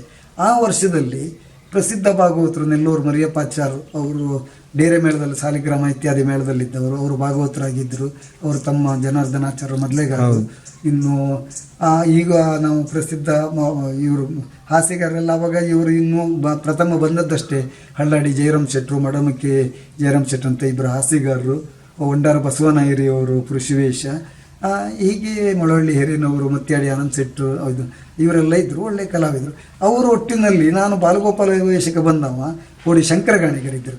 ಇವರು ಉಡುಪಿ ಬಸವನಾಯಕರ ತೀರ್ಕೊಂಡಿದ್ರು. ಅದ ನಂತರ ಕೋಡಿ ಇವರು ಶಂಕರಗಾಣಿಗರು ಪ್ರಸಿದ್ಧ ವೇಷಧಾರಿ, ಅವರು ಮುಖ್ಯ ಶ್ರೀ ವೇಷ ಮಾಡಿ 2ನೇ ವೇಷಕ್ಕೆ ಬಂದವರು, ಒಳ್ಳೆ ವಾಗ್ಮಿ, ಒಳ್ಳೆ ಮಾತುಗಾರರು. ಹಾಗಾಗಿ ಅವರ ಎದುರಿನಲ್ಲಿ ವೇಷ ಮಾಡಬೇಕಾದ ಸನ್ನಿವೇಶಗಳೆಲ್ಲ ಇರ್ತಾ ಇತ್ತು. ಕನಕಾಂಗಿ ಕಲ್ಯಾಣದ ಘಟೋತ್ಕಚ, ಆಮೇಲೆ ವೀರಮಣಿ ಕಾಳಗ. ಆದರೆ ಬಣ್ಣದ ವೇಷದ ಒಬ್ಬ ವೇಷಧಾರಿಗೆ ಬರೇ ಬಣ್ಣದ ವೇಷ ಮಾತ್ರ ಅಲ್ಲ, ಒಂದು ದಿವಸ ರಾತ್ರಿಯಲ್ಲಿ 3-4 ವೇಷ ಮಾಡಬೇಕಾದ ಪರಿಸ್ಥಿತಿ ಇರುತ್ತೆ. ಒಂದೇ ಪ್ರಸಂಗದಲ್ಲಿ 3 ವೇಷ ಮಾಡಿದ ಉದಾಹರಣೆಗಳಿದೆ. ಉದಾಹರಣೆಗೆ ದ್ರೌಪದಿ ಪ್ರತಾಪ, ಸೂರ್ಯವರ್ಮ ಚಂದ್ರವರ್ಮ ಅಂತ ಇದೆ, ಅದರಲ್ಲಿ ಎರಡೂ ಮಾಡೋದಿಲ್ಲ. ಭೀಮನ ಸಹಾಯಕ್ಕೆ ಹೋಗುವವರು, ಅವರು ಅರ್ಜುನ ಹತ್ರ ಯುದ್ಧಕ್ಕೆ ಹೋಗುವವರು, ಸಂಸಪ್ತಕರ ಮಕ್ಕಳು. ಆದರೆ ಅವ್ರು ಏನು ಮಾಡ್ತಾರೆ ಅಂತ ಹೇಳಿದರೆ, ಸೂರ್ಯವರ್ಮ ಒಡ್ಡೋಲ್ಗಾಯಿ ಸ್ವಲ್ಪ ಹೊತ್ತಿನಲ್ಲಿ ಹೋಗ್ಬೇಕು ನಾವು, ಸೂರ್ಯವರ್ಮನ ವೇಷ ಮಾಡಿ ಅದಾದ ಮೇಲೆ ಪುನಃ ಬೇರೆ ರೀತಿಯ ಮುಖವರ್ಣಿಕೆ ಅಂದರೆ ನಾರದ ಮಾಡಬೇಕು. ಸುಭದ್ರೆ ದುಃಖವನ್ನು ಅವರಲ್ಲಿ ಬಲರಾಮನವರಲ್ಲಿ ಹೋಗಿ ಹೇಳಬೇಕು. ಅದಾದ ನಂತರದಲ್ಲಿ ಮತ್ತೊಂದು ವೇಷ ಉಂಟು, ಚಂಡಿ ಅಥವಾ ಕಾಳಿ, ಅದು ಬಣ್ಣದ ವೇಷ ಪನಾಗ್ನಿ. ಇದು 3 ವೇಷ ಮಾಡಿಕೊಂಡು ಇನ್ನು ಮತ್ತೊಂದು ಪ್ರಸಂಗದಲ್ಲಿ ಇನ್ನೂ ಬೇರೆ ಬಣ್ಣದ ವೇಷ ಬಂದರೆ ಅದನ್ನು ಮಾಡಬೇಕು. ಹೀಗೆಲ್ಲ ಇರ್ತಾಯಿತ್ತು. ವೀರಮಣಿ ಕಾಳಗ ಆದರೆ ಹಾಗೆ ಬಣ್ಣದ ವೇಷ ದಾರಿ ಹನುಮಂತ ಮಾಡಬೇಕಿತ್ತು. ಈಗ ನಾಟಕೀಯವಾಗಿ ಎಲ್ಲ ಮಾಡ್ತಾರೆ. ಪ್ರಸಿದ್ಧ 2ನೇ ವೇಷಧಾರಿಗಳು ವೀರಮಣಿ ಮಾಡ್ತಾಯಿದ್ರು. ಅವ್ರ ಎದುರಿನಲ್ಲಿ ತುಂಬ ವಾದ ವಿವಾದಗಳಾಗ್ತಾಯಿತ್ತು. ನಾವು ಸಣ್ಣ ವಯಸ್ಸಿನಲ್ಲಿ ಬಣ್ಣದ ವೇಷಕ್ಕೆ ಬಂದವ, ಅಷ್ಟು ಸಣ್ಣ ವಯಸ್ಸಿನಲ್ಲಿ ಅವಾಗೆಲ್ಲ ಬಂದವರು ಬಹಳ ಕಡಿಮೆ. ನಾವು ಒಂದು 2-3 ವರ್ಷ ಕೇಂದ್ರದಲ್ಲಿ ಕಲಿತು ತಕ್ಷಣ ಬಣ್ಣದ ವೇಷ ಮಾಡಲಿಕ್ಕೆ ಆಗ್ತದೆ, ಹಾಗೆ ಎಲ್ಲ ನಮಗೆ ಸವಾಲು ಹಾಕಿದವರಿದ್ದಾರೆ. ಉಳಿದ ಕಲಾವಿದರು ತುಂಬ ಕೆಲವೆಲ್ಲ ಹೇಳ್ತಾರಲ್ಲ, ಅಸೂಯೆಯು ಕೆಲವು ಪಟ್ಟವರಿದ್ದಾರೆ. ಅವರು ಎಲ್ಲ ನಾನು ರಂಗಸ್ಥಳಕ್ಕೆ ಹೋದ್ಮೇಲೆ ಇವರೊಳಗೆ ಕೆಲವರು, ಎಲ್ಲರೂ ಅಂತಲ್ಲ, ಅವರೇ ಒಂದು ತಂಡ ಆಗಿ ನನ್ನ ಎದುರು ಬರುವವರಿಗೆ ಅವರು ಮಾರ್ಗದರ್ಶನ ಮಾಡಿಕೊಂಡು ಅವನ ಹತ್ರ ಈ ಪ್ರಶ್ನೆ ಕೇಳು ಹಾಗೆ ಹೇಳು, ಅವ್ರನ್ನ ಕಟ್ಟಾಕಬೇಕು ಹಾಗೆ ಅಂತೆಲ್ಲ ಹೇಳಿ ತರಬೇತಿ ಕೊಟ್ಟು ಕಳಿಸಿದ್ದಿದೆ. 2ನೇ ವೇಷಧಾರಿಗಳು ಸ್ವತಃ ವಾಗ್ವಾದಕ್ಕೆಲ್ಲ ಬಂದದ್ದಿದೆ. ನಾವು ಈ ಎಲ್ಲ ಓದಿದ ಆಧಾರದ ಮೇಲೆ, ಆಟ ನೋಡಿದ ಆಧಾರದ ಮೇಲೆ ಏನೋ ಹಾರಿಕೆ ಉತ್ತರ ಎಲ್ಲ ಕೊಟ್ಕೊಂಡು ಅಡ್ಡಿಲ್ಲ ಅಂತ ಅನ್ಸ್ಕೊಂಡು ಬಂದದ್ದಿದೆ. ಒಂದು ದಿವಸ ಎಲ್ಲಿ ಅದರ ಪಕ್ಕ ತಪ್ಪಿ ಬಿದ್ದದಿದ್ರು ಮಾರನೇ ದಿವಸ ಅದನ್ನು ಸರಿ ಮಾಡಿಕೊಂಡು ಕೊರತೆ ಅಂತ ಕಾಣಿಸ್ಲಿಲ್ಲ. ಹಾಗಾಗಿ ತಿರುಗಾಟ ಆಯಿತು ಬಣ್ಣದ ವೇಷ ಸಹಿತ. ಆ ವರ್ಷದಲ್ಲಿ ಬೇರೆ ಬೇರೆ ಪ್ರಸಂಗಗಳು, ಲವಣಾಸುರ ಕಾಳಗ ಬಂದಿದೆ, ಎಲ್ಲ ಪೌರಾಣಿಕ ಪ್ರಸಂಗದಲ್ಲಿ ಬರುವುದು. ಈಗ ವಿದ್ಯುನ್ಮತಿ ಕಲ್ಯಾಣ, ಅದು ಇದು ಕಾಲಜಂಗಾಸುರ ಮಾಡಬೇಕು.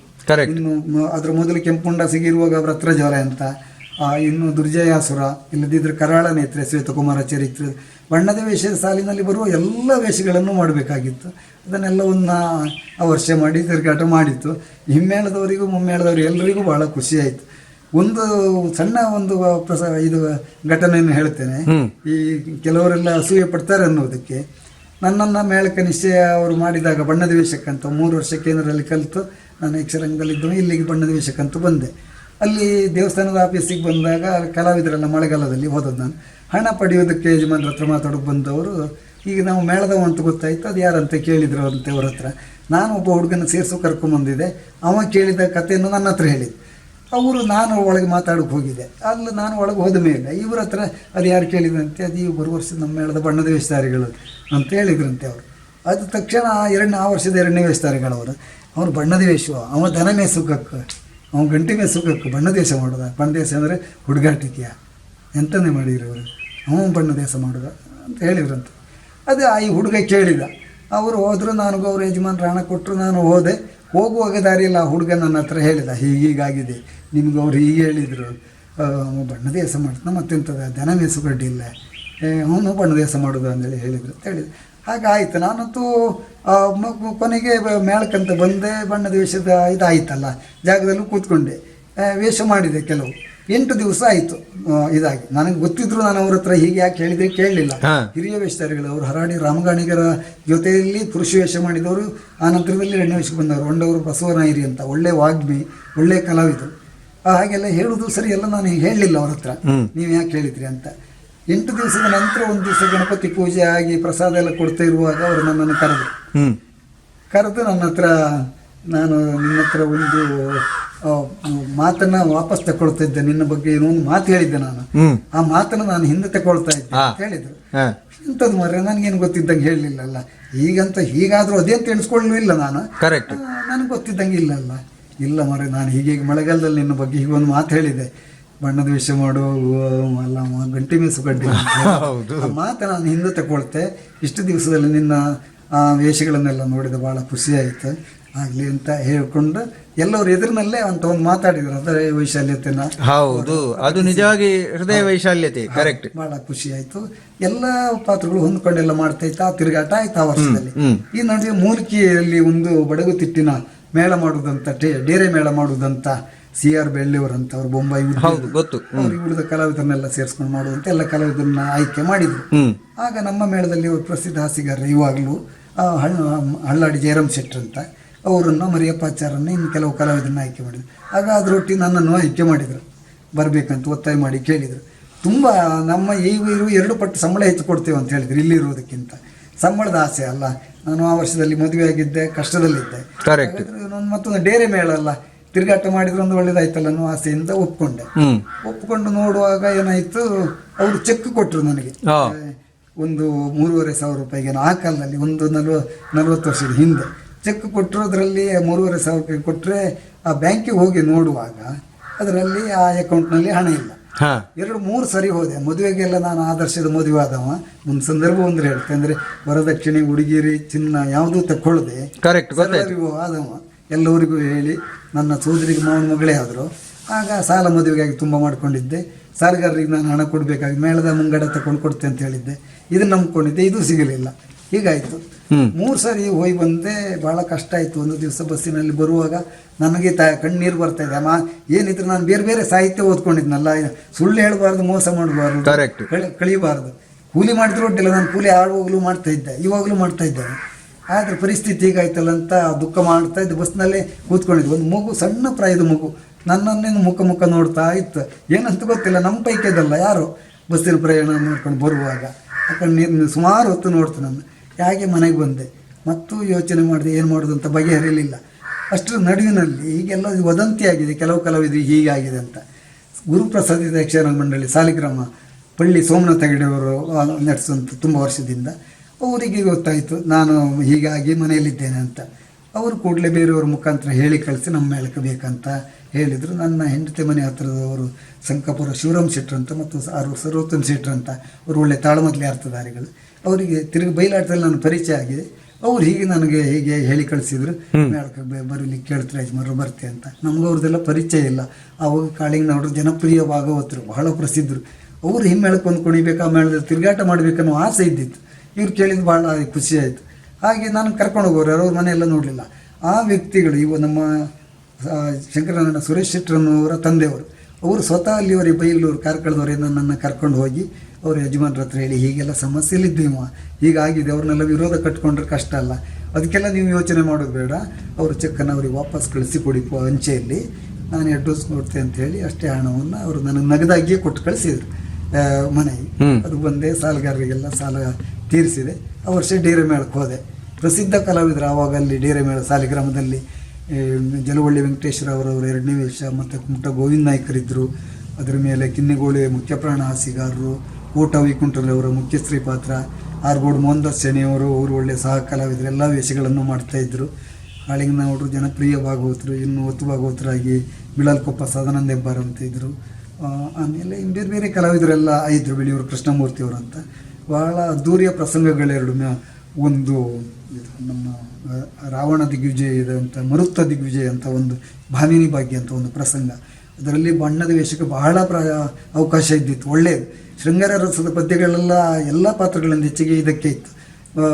ದಿವಂಗತ ಕಾಳಿಂಗನವರು ಬಹಳ ಪ್ರೋತ್ಸಾಹ ಕೊಟ್ಟು ನನ್ನನ್ನು ಆ ವೇಷವನ್ನು ಮಾಡಿಸಿ ಭಾಳ ಅವರು ತೃಪ್ತಿಪಟ್ಟು ನನಗೆ ಕಲಿಸಿದ ಗುರುಗಳ ಹತ್ರ ಹೇಳಿ, ಹಿರಿಯ ಬಣ್ಣದ ವೇಷಧಾರಿಗಳು ಸಕ್ಕಟ್ಟು ಲಕ್ಷ್ಮೀನಾರಾಯಣನವ್ರ ಹತ್ರ ಒಂದು ವಿದೇಶಕ್ಕೆ ಹೋಗುವ ಕಾರ್ಯಕ್ರಮ ತಂಡಕ್ಕೆ ಹೋಗುವಾಗ ಅವರು ನಮ್ಮೊಟ್ಟಿಗೆ ಬಂದಿದ್ರ ತರಬೇತಿ ಆಗೋಲಿಗೆ ಹೋಗುವಾಗ ಅವರು ಸಹ ನನ್ನ ಎದುರುಗಡೆ ಅವ್ರ ಹತ್ರ ಹೇಳಿದರು, ಸಕ್ಕಟ್ಟು ಲಕ್ಷ್ಮೀನಾರಾಯಣ ಹತ್ರ, ನಿಮಗೆಲ್ಲ ಒಂದು ಅಸ್ತ್ರ ತಯಾರು ಮಾಡ್ತಾ ಇದ್ದೇವೆ ನೋಡಿ, ತಯಾರಾಗಿದೆ ಅಂತ ನನ್ನನ್ನು ತೋರಿಸಿ ನನಗೆ ಬಹಳ ಮುಜುಗರ ಆಯಿತು. ಆವಾಗ ನಾವಿನ್ನೂ ಚಿಕ್ಕವ, ಅವರೆಲ್ಲ ಸಕ್ಕಟ್ಟು ಲಕ್ಷ್ಮೀನಾರಾಯಣ ಅವರ ವೇಷಗಳನ್ನು ನಾನು ಭಾಳ ಪ್ರಭಾವಿತನಾದವ. ಅದು ಅಂಥ ವೇಷಗಳು ಬಡಗುತಿಟ್ಟಿನಲ್ಲಿ ಇದುವರೆಗೆ ಬೇರೆ ಬಂದಿರಲಿಲ್ಲ, ಹಿಂದಿರ್ಬಹುದು. ನನಗೆ ಬುದ್ಧಿ ಬಂದ ಮೇಲೆ ನಾನು ಬೇರೆ ಯಾರದ್ದು ನೋಡಿ, ಮೊದಲು ಸೂರಾರ ಅಣ್ಣಪ್ಪನವರು, ಆಮೇಲೆ ಬೆಳಕಳ ರಾಮಕೃಷ್ಣಯ್ಯ, ಉಳ್ತೂರು ಗಣಪತಿ, ಹೀಗೆ ಅನೇಕ ಮಂದಿ ಬಣ್ಣದ ಸಂಜೀವಯ್ಯ ಅಂತೆಲ್ಲ ಭಾಳ ಹೆಸರುವಾಸಿಗಳಿದ್ರು. ಕೊಳಕೆ ಬೈಲು ಕುಷ್ಟ ಅಂತ ಹೆಸರುವಾಸಿಗಳು. ಈ ರೀತಿಯ ಬಣ್ಣದವರು ಸಕ್ಕಟ್ಟವರಾಗಿನದ್ದ ನಾನು ನೋಡಲಿಲ್ಲ, ಅವ್ರ ಹೆಸರಲ್ಲೇ ಕೇಳಿದ್ದಷ್ಟೆ. ಹೀಗೆ ಹೇಳಿದರು. ಹೀಗೆ ಆ ವರ್ಷದಲ್ಲಿ ತಿರುಗಾಟ ಆಯಿತು. ಇನ್ನು ಬೇರೆ ಒಂದೆರಡು ಹೊಸ ಪ್ರಸಂಗಗಳೆಲ್ಲ ಇತ್ತು. ಅದರಲ್ಲಿ ಹಾಗೆ ಪೌರಾಣಿಕ ಪ್ರಸಂಗ, ದೇವಿ ಮಾತೆ ಒಂದೆರಡು ಕಡೆಲ್ಲ ಆಯಿತು. ಅದರಲ್ಲಿ ತೆಂಗುತಿಟ್ಟಿನಿಂದೆಲ್ಲ ಮಹಿಷಾಸುರನ ಕೊಂಬು ಬೇರೆ ಉಡುಗೆ ತೊಡುಗೆ ತರಿಸಿ ನನ್ನ ಹತ್ರ ಮಹಿಷಾಸುರ ಮಾಡಿಸಿದ್ರು, ಟಿಕೆಟ್ ಆಟ ಆದರು ಕಾಳಿಂಗನವರು. ಹೀಗೆ 2 ವರ್ಷದಲ್ಲಿ ಭಾಳ ಪ್ರೋತ್ಸಾಹ ಕೊಟ್ಟು ಭಾಳ ಮೆಚ್ಚಿಕೊಂಡ್ರು ನನ್ನ ಗುರುಗಳ ಹತ್ರ. ಅದೆಲ್ಲದಕ್ಕಿಂತ ನಮ್ಮ ಕೇಂದ್ರದಲ್ಲಿ ಅವರಿಗೂ ಕೋಟ ಮಾವಲ್ಕಾರಂತ ಪ್ರಸಂಗ ಬರೆದು ಕೆಲವು ಮಾರ್ಗದರ್ಶನ ಮಾಡಿದವರಂತೆ ಅವರು, ಒಳ್ಳೆಯ ಆ ಗುರುಗಳು. ಅವ್ರ ಹತ್ರ ನನ್ನ ಗುರುಗಳ ಹತ್ರ ನೀಲವ ರಾಮಕೃಷ್ಣಯ್ಯನವ್ರ ಹತ್ರ ಎಲ್ಲ ಬಂದು ಭಾಳ ಹೇಳಿದರು, ಇವರು ಒಳ್ಳೆಯ ಕಲಾವಿದ, ಒಳ್ಳೆ ತಯಾರಾಗಿದ್ದಾನೆ, ಒಳ್ಳೆಯ ಇದಂತ. ಆಗ ಅವರು ನನ್ನ ಹತ್ರ ಅವರು ಹೋದ ಮೇಲೆಲ್ಲ ಹೇಳಿದರು, ಅಡ್ಡಿಲ್ಲ, ನಾವು ಕಲಿಸಿದ್ದಕ್ಕೊಂದು ಒಳ್ಳೆಯ ಹೆಸರು ಹೇಳಿದ ಕಾಳಿ, ಖುಷಿ ಆಯ್ತು ಅಂತ ಹೇಳಿದರು. ಹೀಗೆ 2 ವರ್ಷ ಸಾಲಿಗ್ರಾಮ ಮೇಳ ತಿರುಗಾಟ ಆಯಿತು. ಮಳೆಗಾಲದಲ್ಲಿ ಬೊಂಬಾಯಿಯಲ್ಲೆಲ್ಲ ಆಟ ಆಗ್ತಾಯಿತ್ತು, ಬೊಂಬಾಯಿ ಬೆಂಗಳೂರೆಲ್ಲ, ಅಲ್ಲಿಗೂ ಎಲ್ಲ ಕರ್ಕೊಂಡು ಹೋಗ್ತಾಯಿದ್ರು. CR ಬೆಳ್ಳಿ ಅವ್ರದ್ದೆಲ್ಲ ಕಾರ್ಯಕ್ರಮ ಸ್ವಲ್ಪ ಆದಾಗ ಪ್ರತ್ಯೇಕವಾಗಿ ಹಣ ಸ್ವಲ್ಪ ಸಿಗ್ತಿತ್ತು. ಒಂದು ದಿವಸದಲ್ಲಿ ಕೆಲವು 2-3 ಕಾರ್ಯಕ್ರಮ ಅಂದರೆ ಹಗಲು ಒಂದು ರಾತ್ರಿ ಒಂದು ಆದದ್ದಿದೆ. ಹಾಗೆಲ್ಲ ಸ್ವಲ್ಪ ಹಣ ಎಲ್ಲ ಆಗಿ ನಮ್ಮ ಆರ್ಥಿಕ ಸ್ಥಿತಿ ಈ ಸಾಲಗಳೆಲ್ಲ ತೀರಿಸ್ಕೊಳ್ಳೋದು ಒಂದು ಅವಕಾಶ ಆಯಿತು. ಅದೇ ಸಂದರ್ಭ ನಾನು ಬೊಂಬಾಯಲ್ಲಿ ಇರುವಾಗ ಇಲ್ಲಿ ವಿಶೇಷವಾದಂಥ ಬಿರುಗಾಳಿ ಎಲ್ಲ ಬಂದು ನಮ್ಮ ಕೆಳಗಿನ ಮನೆಯಿಂದ ಆಚೆ ಈಚೆ ಇರುವ 2 ಮನೆಗಳು ಮನೆಯಿಂದ ಆಚೆ ಈಚೆ ದಾಟಿ ಮರ ಬಿದ್ದು, ದೈತ್ಯ ಗಾತ್ರದ ಮರಗಳು ಬಿದ್ದು ಒಂದು ನಮ್ಮ ಕಡುಮಾಡೆಲ್ಲ ಮುರಿದು ಬಿತ್ತು. ನನ್ನ ಹೆಂಡತಿ ಮತ್ತು ಇವರು ಗದ್ದೆಯಲ್ಲಿದ್ದರು, ನನ್ನ ತಾಯಿ ಮತ್ತು ನನ್ನ ಹಿರಿಯ ಮಗ ಮನೆ ಒಳಗೆ ಇದ್ದರು. ಆ ಮರ ಎಲ್ಲಿಯಾದರೂ ಈಚೆಗಿರುವಂಥದ್ದು ಗಾಳಿಗೆ ಎದುರಾಗಿ ದಾಟಿ ಆಚೆಗೆ ಹೋಗಿ ಬಿದ್ದಿದೆ. ಅದು ನಾನು ನೋಡಲಿಲ್ಲ, ನಾನು ಬೊಂಬಾಯಲ್ಲಿದ್ದೆ. ಅಲ್ಲಿಗೆ ಇಲ್ಲೆಲ್ಲ ಗೊತ್ತಾಗಿ ಅವರಿಗೆ ಫೋನ್ ಮಾಡಿ ಯಜಮಾನರಿಗೆಲ್ಲ ಹೇಳಿದ ಮೇಲೆ ಇಲ್ಲಿ ಯಾರು ನಮ್ಮ ದನಿಗಳ್ಯಾರು ಅವರು ಅಲ್ಲಿಂದ ನಮಗೆ ಬೊಂಬಾಯಿಗೆ ಫೋನ್ ಮಾಡಿ ವಿಚಾರ ಹೇಳಿದರು. ಗೊತ್ತಾದ ಮೇಲೆ ನಮ್ಮಲ್ಲಿ ಇಲ್ಲಿ ನಮ್ಮ ಸಂಬಂಧಿಕರಿದ್ದರು ಒಬ್ಬರು ಪೈಕರು, ಅವರಿಗೂ ಗೊತ್ತಾಯ್ತು. ಹೀಗಾಯ್ತು ಅಂತ ನಾನು ಫೋನ್ ಮಾಡಿದೆ. ಅವ್ರು ಮಾಡಿದ ಮೇಲೆ ತಕ್ಷಣಕ್ಕೆ ಅವರು ಅಲ್ಲಿಯ ಮೇಳದ ಡ್ರೈವರ್ ಇದ್ದಾರೆ, ಆ ಡ್ರೈವರನ್ನು ಇಲ್ಲಿ ಕಳಿಸಿ ಹಣ ಎಲ್ಲ ಕೊಟ್ಟು ಕಳಿಸಿ ಈ ಮನೆಯೆಲ್ಲ ದುರಸ್ತಿಗೆ ಮಳೆಗಾಲದಲ್ಲಿ, ಅದು ಮಳೆಗಾಲ ಇದರಲ್ಲಿ ಆಷಾಢ ತಿಂಗಳು ಅಂತ ಹೇಳ್ತಾರೆ, ಜುಲೈ ಆಗಸ್ಟ್ ಸಂದರ್ಭದಲ್ಲಿ ತಕ್ಷಣ ಎಲ್ಲ ವ್ಯವಸ್ಥೆ ಮಾಡಿಸಿ ನಾವು ಆಟ ಎಲ್ಲ ಮುಗಿಸಿ ಮನೆಗೆ ಬಂತು. 2 ವರ್ಷ ಒಳ್ಳೆಯ ತಿರುಗಾಟ ಆಯ್ತಲ್ಲಿ ಸಾಲಿಗ್ರಾಮದಲ್ಲಿ. ಆ ನಂತರದಲ್ಲಿ ಒಂದು ಹೊಸ ಪ್ರಸಂಗದಲ್ಲಿ ಬಣ್ಣದ ವೇಷ ಇಲ್ಲದಿದ್ದ ಪ್ರಸಂಗ ಬಂತು. ರತಿರೇಖಾ ಅಂತ ಕಂದಾವರ ರಘುರಾಮ್ ಶೆಟ್ಟರು ಬಡಗುತಿಟ್ಟಿನ ಅತ್ಯಂತ ಒಳ್ಳೆ ಪುರಾಣದ ನಮ್ಮ ಹಿಂದಿನ ಪ್ರಸಂಗಕರ್ತರನ್ನು ನೆನಪಿಸುವವರು, ಎಲ್ಲ ಭಾಗವತರಿಗೂ ಬಹಳ ಮೆಚ್ಚಿನ ಪ್ರಸಂಗಕರ್ತರು. ಅಶ್ಲೀಲ ಬಳಸುವುದು ಕಡಿಮೆ ಮತ್ತು ಅವರ ಪದ್ಯವನ್ನು ಎಷ್ಟೊತ್ತಿನಲ್ಲಿ ಯಾವ ರೀತಿಯಲ್ಲೂ ಪುರಾಣದ ಪ್ರಸಂಗ ಹಾಡ್ದಾಗೆ ಹಾಡ್ಬೋದು, ಅಷ್ಟು ಛಂದಸ್ಸೆಲ್ಲ ಪೂರಕವಾಗಿರುವಂಥದ್ದು. ಆದರೆ ಯಾಕೇನೋ ನನ್ನ ದುರದೃಷ್ಟಕ್ಕೇನೋ ಅವರು ಪ್ರಸಂಗದಲ್ಲಿ ಬಣ್ಣದ ವೇಷ ಇರಲಿಲ್ಲ, ಒಂದು ಕಳ್ಳರ ವೇಷ ಬೇರೆ ವೇಷಗಳನ್ನೆಲ್ಲ ಬಳಸಿದರು. ಇದರಲ್ಲಿ ಬಣ್ಣದ ವೇಷ ಇರಲಿಲ್ಲ. ಆ ವರ್ಷದಲ್ಲಿ ಅದು ಜನಪ್ರಿಯ ಪ್ರಸಂಗ ಆಯಿತು. ಬೇರೆ ಹಾಸ್ಯದ ತಂತ್ರಗಾರಿಕೆಯನ್ನೆಲ್ಲ ಬಳಸಿ ನಾವು ಬಿಳಿಯೂರು ಕೃಷ್ಣಮೂರ್ತಿಯವರಿಂದ ಮತ್ತು ಜಾತಿಯ ಕೆಲವೊಂದು ಬೇರೆ ಜಾತಿಯ ಬಗ್ಗೆ ಎಲ್ಲ ಇದ್ದಿತ್ತು, ಪತ್ರಿಕೆಯಲ್ಲೆಲ್ಲ ಬಂತು. ಅದು ಚಿನ್ನದ ಕೆಲಸದವರವರು ಇವರಿಗೆಲ್ಲ ಅದರಿಂದಾಗಿ ಅದು ಏನೋ ಒಂದು ಬಹಳ ಪ್ರಸಿದ್ಧಿ ಪಡೆದು ಎಲ್ಲ ಕಡೆಯಲ್ಲೂ 10-11 ಗಂಟೆ ಒಳಗೆ ಇಡೀ ಟೆಂಟ್ ತುಂಬುತ್ತಾ ಇತ್ತು. ಕಾಡಿಗೆಲ್ಲ ಅದನ್ನು ಈಗ ಆಂಗ್ಲ ಭಾಷೆಯಲ್ಲಿ ಹೇಳೋದ್ರ ಶಬ್ದ ಉಂಟು, ಟೆಂಟ್ ಫುಲ್ ಆಯ್ತು, ಇಲ್ಲ ಟೆಂಟ್ ಅಂತ. ಅದು ನಾವು ಕಲಾವಿದರಾಗಿ ಹೇಳೋದಷ್ಟು ಸಮಂಜಸ ಕಾಣೋದಿಲ್ಲ. ಹಾಗೆ ಇದಾಯಿತು. ಆದರೆ ನನಗೆ ಮಾತ್ರ ಅವಕಾಶ ಇರಲಿಲ್ಲ. ಇದಂತೂ ಹುಲಿ ಎಂಥದ್ದು ವೇಷ ಮಾಡೋದು, ಅವರೆಲ್ಲ ಅಣಕಿಸ್ತಾ ಇದ್ರ ಎದುರಿ ವೇಷಧಾರಿಗಳೆಲ್ಲ. ಯಾಕೋ ಮನಸ್ಸಿಗೆ ನೋವು ಆಯಿತು, ಬಣ್ಣದ ವೇಷ ಇಲ್ಲ ತಿರುಗಾಟ. ನನಗೇನು ಮಾಡೋದು, ಯಜಮಾನರು ಒಳ್ಳೆಯ ಯಜಮಾನರು ಅವರು, ನನ್ನ ತಂದೆಯಿಂದ ಹಿರಿಯ ಪ್ರಾಯದವರಾದರು. ನನ್ನನ್ನು ಬಹುವಚನದಲ್ಲಿ ಮಾತಾಡಿಸ್ತಾ ಇದ್ದರು. ನಾನು ಯಾವುದೇ ಬಣ್ಣದ ವೇಷಕ್ಕೆ ಅವಕಾಶಗಳಂದರೆ ಸಾಮಗ್ರಿಯಲ್ಲಿ ವೇಷಭೂಷಣ ಯಾವುದು ಕೇಳಿದರು ಅಲ್ಲಂತ ಹೇಳಿಲ್ಲ, ಮಾಡಿಸಿಕೊಟ್ಟಿದ್ದಾರೆ. ಹಣ ಯಾವಾಗ ನನಗೆ ಬೇಕಂತ ಹೇಳಿದರು ಅದನ್ನು ಅವರು ಕೊಟ್ಟಿದ್ದಾರೆ. ಎಲ್ಲ ದಿವಸ ಅವರು ಆಟಕ್ಕೆ ಬರದೇ ಇದ್ದರು, ಬಂದಾಗ ನಾನು ಮಲ್ಕೊಂಡಿದ್ರು ನನ್ನನ್ನು ಎಬ್ಬಿಸಿ ಹೇಗಿದ್ರಿ ಅಂತ ಬಹುವಚನದಲ್ಲಿ ಮಾತಾಡಿಸಿ ಹೋಗ್ತಾ ಇದ್ದರು. ಅಂಥ ಒಂದು ಮೇಳ ಬಿಟ್ಟು ಬರೋ ಭಾಳ ನೋವಾಯಿತು ನನಗೆ. ಇಂಥ ಕಾರಣದಿಂದ ಬಿಡಕಾಯ್ತಲ್ಲ, ಇನ್ನು ಮುಂದೆ ಅಂಥದ್ದೇ ಬಂದರೆ ನನ್ನ ಆಸಕ್ತಿ ಬಣ್ಣದ ವಿಷಯದ ಬಗ್ಗೆ ಇರುವುದಿಲ್ಲಲ್ಲ ಅಂತ ಮೇಳ ಬಿಟ್ಟು ಬಂದೆ. ಬಿಟ್ಟು ಪುನಃ ಆವಾಗ ಸಕ್ಕಟ್ಟು ಲಕ್ಷ್ಮೀನಾರಾಯಣವರು ಮುಂದರ್ತಿ ಮೇಳದಲ್ಲಿ ಇದ್ದರು. ಅವರು ಮುಖ್ಯ ಬಣ್ಣದ ವಿಚಾರಿಗಳಾಗಿದ್ದರು. ಅವರಿಗೂ ನನಗೂ ಯಕ್ಷರಂಗದಲ್ಲಿ ಒಡನಾಟ ಬಿಟ್ಟರೆ ಇದರಲ್ಲಿ ಇಲ್ಲ. ಹಾಗೆ ಅವರು ಒಟ್ಟಿನಲ್ಲಿ ಪುರಾಣದ ಪಾತ್ರಗಳೆಲ್ಲ ಒಂದು ಅಭ್ಯಾಸ ಮಾಡಲಿಕ್ಕೆ ಅವಕಾಶ ಆಗ್ತದೆ ಅಂತ ಅವರಿಗೆ ಸಹ ಬಣ್ಣದ ವೇಷಧಾರಿಯಾಗಿ ಬರ್ತೇನೆ. ಹಾಗೆ ಸಕ್ಕಟ್ಟು ಲಕ್ಷ್ಮೀನಾರಾಯಣವರು ಇದ್ದಾರೆ, ಅವರ ಜೊತೆಗೆ ಸಹ ಬಣ್ಣದ ವೇಷಧಾರಿಯಾಗಿ ಅವರ ರಂಗನಡೆಗಳನ್ನು, ಮುಖವರ್ಣಿಕೆ, ಪಾತ್ರಚಿತ್ರಣಗಳನ್ನೆಲ್ಲ ತಿಳ್ಕೊಳ್ಬೇಕಂತ ಆಸಕ್ತಿಯಿಂದ ಮತ್ತೆ ಪುನಃ ಮುಖ್ಯ ಬಣ್ಣದ ವೇಷಧಾರಿಯಾದವ ನಾನು ಸಹ ಬಣ್ಣದ ವೇಷಕ್ಕೆ ಬರ್ತೇನೆ ಅಂತ ಒಪ್ಕೊಂಡೆ ಅವ್ರ ಹತ್ರ. ಅವರು ನಾನೇ ಅವಕಾಶ ಕೇಳಿದ್ದು, ಅವರು ಬೇಡ ಒಬ್ಬರೇ ಸಾಕಾಗ್ತದೆ ಅಂದರು. ನಾನು ಇತರ ವೇಷ ಮಾಡ್ಕೊಂಡು ಇದನ್ನು ಬಿಡುವಿದ್ದಾಗ ಮಾಡ್ತೇನೆ ಅಂತ ಅವಕಾಶ ಕೇಳಿದೆ. ಅವರು ಅಡ್ಡಿಲ್ಲ ಅಂತೇಳಿ ಯಜಮಾನರು ಭೋಜರಾಜ ಹೆಗಡೆಯವರೇ ಮುಂಗಡ ಕೊಟ್ಟರು, ತಕ್ಕೊಂಡೆ. ಹೀಗೆ ಇದಾಗ್ತಾ ಇರುವಾಗ ಉಡುಪಿ ಯಕ್ಷಗಾನಕ್ಕೆ ಯಕ್ಷರಂಗ ಪುನಃ ಪ್ರಾರಂಭ ಆಯಿತು. ಅದರ ಮಧ್ಯೆ ಒಂದು ವರ್ಷ ಏನೋ ಆಗಿದೆ. ಆವಾಗ ನಾನು ಡೇರೆ ಮೇಳದಲ್ಲಿದ್ದೆ, ಅವ್ರು ಕರೀಲಿಲ್ಲ. ಹಾಗೆ ನಾನಿದ್ದೆ. ಇಲ್ಲಿ ಗೊತ್ತಾದ ಮೇಲೆ ಅಲ್ಲಿ ಒಬ್ಬರು ಕಲಾವಿದರ ಕೊರತೆ ಆಯಿತು ಮೇಳಕ್ಕೆ. ಒಬ್ಬರು ಸರ್ಕಾರಿ ನೌಕರಿ ಆಯಿತು, ವಸಂತ ಭಾರದ್ವಾಜ್ ಅಂತ ಅವರು ಇದ್ರು. ಒಳ್ಳೆ ಯಕ್ಷಗಾನ ಛಂದಸ್ಸು ಬಗ್ಗೆಲ್ಲ ಈಗ ಅಧ್ಯಯನ ಮಾಡಿದವರು, ತುಂಬ ಪುಸ್ತಕ ಬರೆದವರು, ಒಳ್ಳೆ ತಾಳ್ಮದಲ್ಲಿ ಅರ್ಥಧಾರಿ ವೇಷಧಾರಿ. ಅವರು ಬಿಟ್ಟು ಹೋದರು. ಆಗ ನಾನು ಇಲ್ಲಿರೋದು ಗೊತ್ತಾಯಿತು, ಮೊದಲಿದ್ದವಲ್ವಾ. ಆ ಗುರುಗಳಾದಂಥ ಮಾಬಲ ಕಾರಂತರವರು, ಶಿವರಾಮ್ ಕಾರಂತರವ್ರಿಗೆ ಹೇಳಿದರು ಗುರುಗಳಿಗೆ. ಅವರು ಕೂಡಲೇ ನನಗೆ ಮನೆಗೆ ಜನ ಕಳಿಸಿದ್ರು, ನೀವು ಬಂದು ಮಾತಾಡ್ಕೊಂಡು ಹೋಗ್ಬೇಕಂತ. ಹೋದೆ. ನಾನಲ್ಲಿ ಹೋದಾಗ ಹೀಗೀಗ ಅಂತ ಹೇಳಿದ್ರು, ನಮಗೆ ಕಲಾವಿದರು ಕೊರತೆ ಆಗಿದೆ, ನೀವು ಬರಬೇಕು. ನಾನಲ್ಲಿ ಮುಂಗಡೆ ತಗೊಂಡಾಗಿದೆ, ಆಗೋದಿಲ್ಲ ಅಂದೆ. ಅಡ್ಡಿಲ್ಲ, ಅದನ್ನೆಲ್ಲ ನಾನು ಕೊಡ್ತೇನೆ, ಇಬ್ಬರು ಇದ್ದೀರಲ್ಲ ನೀವು, ಆ ಕಾರಣಕ್ಕಾಗಿ ಆದರೂ ಬರಬೇಕಂತ ಹೇಳಿದ್ರು ಯಜಮಾನ್ರ ಹತ್ರ ಹೇಳಂತ. ನಾನು ಹೀಗೆ ಕೇಳ್ಕೊಂಡದಕ್ಕೆ ಅವ್ರು ದೊಡ್ಡ ಮನಸ್ಸು ಮಾಡಿ ಬಿಟ್ಟು ಕೊಟ್ಟರು. ಪುನಃ ಯಕ್ಷರಂಗಕ್ಕೆ ಬಂದೆ ನಾನು. ಒಂದು 3-4 ವರ್ಷ ಆಯಿತು. ಅಲ್ಲಿ ಬರುವಾಗ ಸುಮಾರು ಪರಿವರ್ತನೆ ಆಗಿದೆ. ಆವಾಗ ನಾವಿರುವ ಸಂದರ್ಭದಲ್ಲಿ ಎಲ್ಲವೂ ನಮ್ಮ ಗುರುಗಳ ಹೆರಂಜಾಲ ವೆಂಕಟರಮಣ ಗಾಣಿಗರೆ, ಅಲ್ಲಿಯ ವೇಷಭೂಷಣಗಳ ಗುರುಗಳು ಹೀಗೆ ಆಗ್ಬೇಕಂತ ಅಂತ ಹೇಳಿದ್ರೆ ಅದನ್ನು ಮಾಡಿಸುವಂಥದ್ದು. ಇನ್ನೊಬ್ರು ದೇವಿ ಗಜಾನನ ಭಂಡಾರಿಯವರು ಅಂತ ಇದ್ರು. ಕಿರೀಟ ಇರ್ಬೋದು, ಹಗುರ ವಿಮಾನಕ್ಕೆ ಹೋಗೋದಕ್ಕೆ ಮತ್ತು ಮುಖಕ್ಕೆಲ್ಲ ಹೊಂದಾಣಿಕೆ ಆಗೋ ರೀತಿಯ ಬಣ್ಣದ ಸೀರೆ, ವಸ್ತ್ರಗಳು, ಉಡುಪು ಇತ್ಯಾದಿ ಎಲ್ಲ ಅವರು ಇಡೀ ಅವರ ಜೀವಮಾನವನ್ನು ನಮ್ಮ ಕೇಂದ್ರದಲ್ಲಿರುವಾಗ ಬಹಳ ಕಾಲ ಅದಕ್ಕೆ ವಿನಿಯೋಗ ಮಾಡಿದವರು ಹೆರಂಜಾಲ ವೆಂಕಟರಮಣ ಗಾಣಿಗರು. ಒಂದು ನಮಗೆ ತರಬೇತಿ ಕೊಡ್ತಿದ್ದು ಗುರುಗಳು ಹೇಳಿಕೊಟ್ಟದ್ದು ನಮಗೆ ತಕ್ಷಣ ಅರ್ಥ ಮಾಡ್ಕೊಳ್ಳೋಕೆ ಆಗ್ತಿರ್ಲಿಲ್ಲ. ಮತ್ತು ಸ್ವಲ್ಪ ಅವರದ್ದು ನಾಟ್ಯದಲ್ಲಿ ಸ್ವಲ್ಪ ನಮ್ಮ ಗತ್ತುಗಾರಿಕೆ ಹೆಜ್ಜೆಯಲ್ಲಿ ಎಲ್ಲ ಭಾವನೆಗಳು ವ್ಯಕ್ತಪಡಿಸೋಕ್ಕಾಗೋದಿಲ್ಲ ಅಂತ ಲಘುವಾಗಿ ಕೆಲವು ಹೆಜ್ಜೆಗಳನ್ನು ತಾಳಕ್ಕೆ ಸೇರಿಸ್ಕೊಂಡು ಒಂದು ವಿಧಾನ ರೂಪಿಸಿದ್ರು. ಅದು ಹೆರಂಜಾಲ ವೆಂಕಟರಮಣ ಗಾಣಿಗರು. ಅದನ್ನೆಲ್ಲ ಕಲಿಸ್ತಾ ಇದ್ರು. ಅದನ್ನೆಲ್ಲ ಕಲಿತು ನಾವು ಮಾಡಿತ್ತು ಮೊದಲು. ಈಗ ಆನಂತರ ನಾನು ಎರಡನೇ ಹೋಗೋ ಸಂದರ್ಭದಲ್ಲಿ ಅವರಿಗೆ ವೇಷಕ್ಕಿದ್ರು, ಆ ಸ್ಥಾನಕ್ಕೆ ಮತ್ತೊಬ್ಬರ ಸೇರ್ಪಡೆ ಆಗಿತ್ತು. ಅವ್ರು ಯಾರಂತ ನಾನೆಲ್ಲ ಹೇಳುವುದಿಲ್ಲ. ಅವರದ್ದೆಲ್ಲ ನಿರ್ದೇಶನ, ಇವರು ಗುರುಗಳು ಬಿಟ್ಟು ಹೋದ್ಮೇಲೆ ಅವರದ್ದೆಲ್ಲ ಇತ್ತು. ಹೀಗೆ ಕೆಲವೊಂದೆರಡು ವರ್ಷ ಆಯಿತು. ನಾನು ಇವರೊಟ್ಟಿನಲ್ಲಿ ಕಲಿತವರು, ಇವರ ಶಿಷ್ಯ ಅನ್ನೋ ಒಂದು ಪೂರ್ವಾಗ್ರಹ ಏನು. ಅವರು ಕೇಂದ್ರದ ಗುರುಗಳಾಗಿದ್ದರು, ಅಲ್ಲಿಗ ಸಹ ನಿರ್ದೇಶಕರಾಗಿದ್ದವರು. ಕೇಂದ್ರದಲ್ಲಿ ಉಡುಪಿ ಯಕ್ಷಗಾನ ಕೇಂದ್ರದಲ್ಲಿ ತರಬೇತಿಯಾದ ವಿದ್ಯಾರ್ಥಿಗಳನ್ನೆಲ್ಲ ಲಕ್ಷಣವಾಗಿದ್ದವರು ಅಥವಾ ಭಾವದ ಕಲ್ಪನೆ ಇರೋರನ್ನೆಲ್ಲ ಸೇರಿಸೋ ಪ್ರಯತ್ನ ಮಾಡ್ತಾ ಇದ್ದರು. ಅವ್ರನ್ನ ಎಲ್ಲ ಸೇರಿಸೋದಕ್ಕೂ ಅವರಿಗೂ ಒಂದು ಅವಕಾಶ ಆಗ್ತದಲ್ಲ ಅನ್ನೋ ಕಾರಣಕ್ಕೆ ನಾವು ಬಿಟ್ಟು ಹೋದರೂ ಒಡ್ಡಿಲ್ಲ ಅನ್ನೋ ಲೆಕ್ಕಕ್ಕಾಗಿ ಹೇಗಾದರೂ ಮಾಡಿ, ಅಂದರೆ ಇವರು ಹೇಳೋದಕ್ಕಿಂತ ಹೆಚ್ಚಿಗೆ ನಮ್ಮ ಮೇಲೆ ಇವರು ಪ್ರಭಾವ ಬೀರಿದವು ವೆಂಕಟರಮಣ ಗಾಣಿಗರು. ಅದನ್ನೇ ನಾವು ಇದು ಮಾಡ್ತಾ ಇತ್ತು. ಅದು ಅವರಿಗೇನೋ ಮನ ಕಷಾಯ ಆಯಿತು. ಅದು ಸಹಿಸದೇ ಇರುವುದರಿಂದ ನಮ್ಗೆ ಅವಕಾಶಗಳನ್ನು ಬಹಳ ಕಡಿತ ಮಾಡೋ ರೀತಿ ಪಾತ್ರದಲ್ಲಿಯೂ ಹಾಗೆ, ಈ ಪ್ರವಾಸದಲ್ಲಿಯೂ ಹಾಗೆ, ಹೆಚ್ಚಿನ ಕಡೆಯಲ್ಲಿ ವಿದೇಶಕ್ಕೆ ಹೋಗುವಾಗ ನಮ್ಮಿಂದ ನಂತರ ಸೇರಿಕೊಂಡವ್ರು, ಈಗ ನಾವು ಆಂಗ್ಲ ಭಾಷೆಯಲ್ಲಿ ಹೇಳೋದಾದರೆ ಜೂನಿಯರ್, ನಾವು ಸೀನಿಯರ್ ಆದರೂ ಜೂನಿಯರ್ ಅವ್ರನ್ನೇ ಕರ್ಕೊಂಡು ಹೋದರು. ವೇತನದಲ್ಲಿಯೂ ಹಾಗೆ ಅವ್ರಿಗೆ ಹೆಚ್ಚಿಗೆ ಕೊಟ್ಟರು, ನಮ್ಮನಿಗೆ ಕಡಿಮೆ ಸಂಭಾವನೆಗೆ ಇದು ಮಾಡಿದರು. ಆದರೂ ನಾನು ಸಹಿಸ್ಕೊಂಡು ಆಯ್ಕೊಂಡು, ಯಾಕಂತ ಹೇಳಿದರೆ ನನ್ನ ಜೀವನದಲ್ಲಿ ನಾನು ದೇವರನ್ನು ಬಿಟ್ಟರೆ ಪ್ರಪಂಚದಲ್ಲಿ ಒಂದು ನಂಬಿದ್ದಿದ್ರೆ ನಾನು ಶಿವರಾಮ್ ಕಾರಂತರನ್ನೇ ಪ್ರತ್ಯಕ್ಷ ದೇವರನ್ನೋ ರೀತಿಯಲ್ಲಿ. ಪೌರಾಣಿಕ ಪ್ರಸಂಗದಲ್ಲಿ ಈಗ ತಾಮ್ರಧ್ವಜನೋ, ಮಯೂರಧ್ವಜನೋ, ಹಂಸಧ್ವಜ, ಸುಧನ್ವ ಇತ್ಯಾದಿಗಳು ಕೃಷ್ಣನನ್ನು ಮಾನವನಾಗಿ ಅವತರಿಸಿದ್ರು ದೇವರಂತ ಹೇಗೆ ಕಾಣ್ಕೊಳ್ತಾರೋ, ಶಿವರಾಮ್ ಕಾರಂತರ ಬಗ್ಗೆ ನನಗಷ್ಟೇ ಗೌರವ ಭಾವನೆ. ನಾನು ಅವರನ್ನು ದೇವರಂತಲೇ ಎಣಿಸ್ಕೊಂಡವ. ಅವರ ಯಾವುದೇ ನಡವಳಿಕೆ ಇರಲಿ, ನಾನು ತಪ್ಪೋದಿದ್ರು ನನಗೊಂದು ಪ್ರತಿ ಮೂರ್ತಿಯಾಗಿ ಅವರು ನನ್ನ ಅಂತರಾತ್ಮದಲ್ಲಿದ್ದವರು.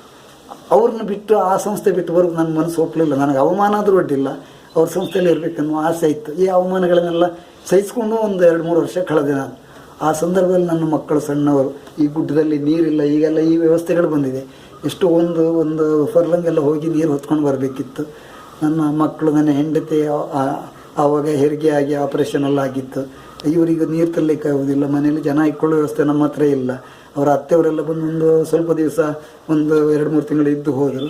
ಇಷ್ಟು ಕಷ್ಟದಲ್ಲಿಯೂ ಅಲ್ಲಿ ಯಕ್ಷರಂಗದ ಆಟ ಇದ್ದಾಗ ಆಟಕ್ಕೆ ಹೋಗೋದು, ಕಡಿಮೆ ಸಂಬಳ, ಹೆಚ್ಚಿನ ದಿವಸ ನಾವೆಲ್ಲ ಮನೆಗೆ ಹೋದ್ರೆ ಹೋಗಲಿ ಅನ್ನೋ ಕಾರಣಕ್ಕೇನು ಯಾವಾಗ ನೋಡಿದರೂ ತರಬೇತಿಗೆ ನಮ್ಮ ಖರ್ಚಿನಲ್ಲಿ ಸಂಬಳದಲ್ಲಿ ನಾವು ಊಟ ಎಲ್ಲ ಮಾಡ್ಕೊಳ್ಬೇಕಾಗಿತ್ತು. ಆ ಸಂಬಳದಲ್ಲಿ, ಕೊಡುವ ಸಂಬಳದಲ್ಲಿ. ಮತ್ತು ನಾನು ಎಲ್ಲಿಯಾದ್ರೂ ಮಧ್ಯೆ ರಜೆ ಇದ್ದಾಗ ಇಲ್ಲಿ ದನಿಗಳ ಮನೆಯಲ್ಲಿ ಮೂರ್ತಿ ಪುತ್ರರಂತ ಊರಿನಲ್ಲಿ ಯಾರು ಮನೆಯಲ್ಲಿ ಕೂಲಿ ಕೆಲಸಕ್ಕೆ ಹೋಗುವುದು, ಹೂಡುವುದಕ್ಕೆ ಗೊಬ್ಬರ ಹೊರುದು, ತೆಂಗಿನ ಮರ ಹತ್ತಾ ಇದ್ದೆ, ತೆಂಗಿನಕಾಯಿ ಕೊಯ್ಯುವುದು, ಮತ್ತು ಅದು ಕಸ ತೆಗೆಯುವುದು, ಕೊನೆ ಮುರಿದು ಹೋಗಿದ್ದನ್ನು ಹಗ್ಗ ಕಟ್ಟಿ ಸಮತೋಲನಲ್ಲಿ ಇಡುವಂಥದ್ದು. ಹಾಗೆ ಅದರಿಂದ ನಾನು ಜೀವನ ಸಾಗಿಸ್ತಾ ಇದ್ದೆ. 1-2-3 ಬಾರಿ ಹಾಗೆ ವಿದೇಶಕ್ಕೆ ಹೋಗುವಾಗ ನಮ್ಮಿಂದ ನಂತರ ಸೇರಿಕೊಂಡ ಆ ಎಳೆಯವ್ರನ್ನ ಕರ್ಕೊಂಡು ಹೋದ್ರೆ ನಮಗೆ ಅವಕಾಶ ಕೊಡಲಿಲ್ಲ.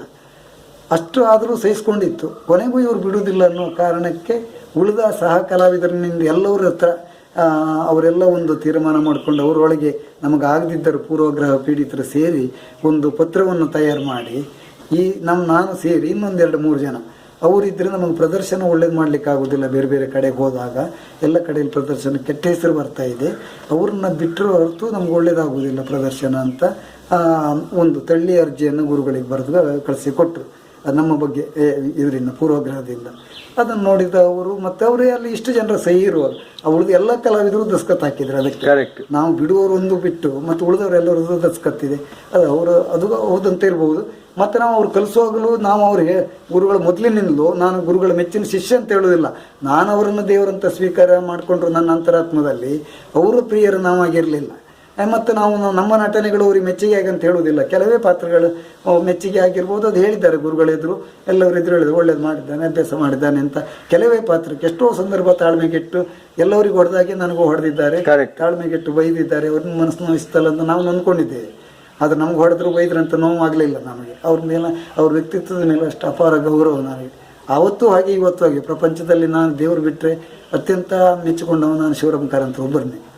ಅವ್ರನ್ನ ಬಿಟ್ಟು ನಾನು ಆಗ ಮಾತ್ರ ಭಾಳ ನೋವಾಯ್ತು. ನಾನು ಆತ್ಮಹತ್ಯೆ ಮಾಡಿಕೊಳ್ಳುವ ಮಕ್ಕಳು ಸಣ್ಣವರು, ಹೆಂಡತಿಗೆ ಅಶಕ್ತಿ, ಏನು ಮಾಡಲಿಕ್ಕಿಲ್ಲ. ಇಷ್ಟೆಲ್ಲ ಓದ್ಕೊಂಡಿದೆ, ಜೀವನದಲ್ಲಿ ಏನು ಮಾಡಬೇಕಂತಲೇ ದಾರಿ ತೋರಲಿಲ್ಲ, ಅವಮಾನ ಸಹಿಸೋಕ್ಕಾಗಲಿಲ್ಲ.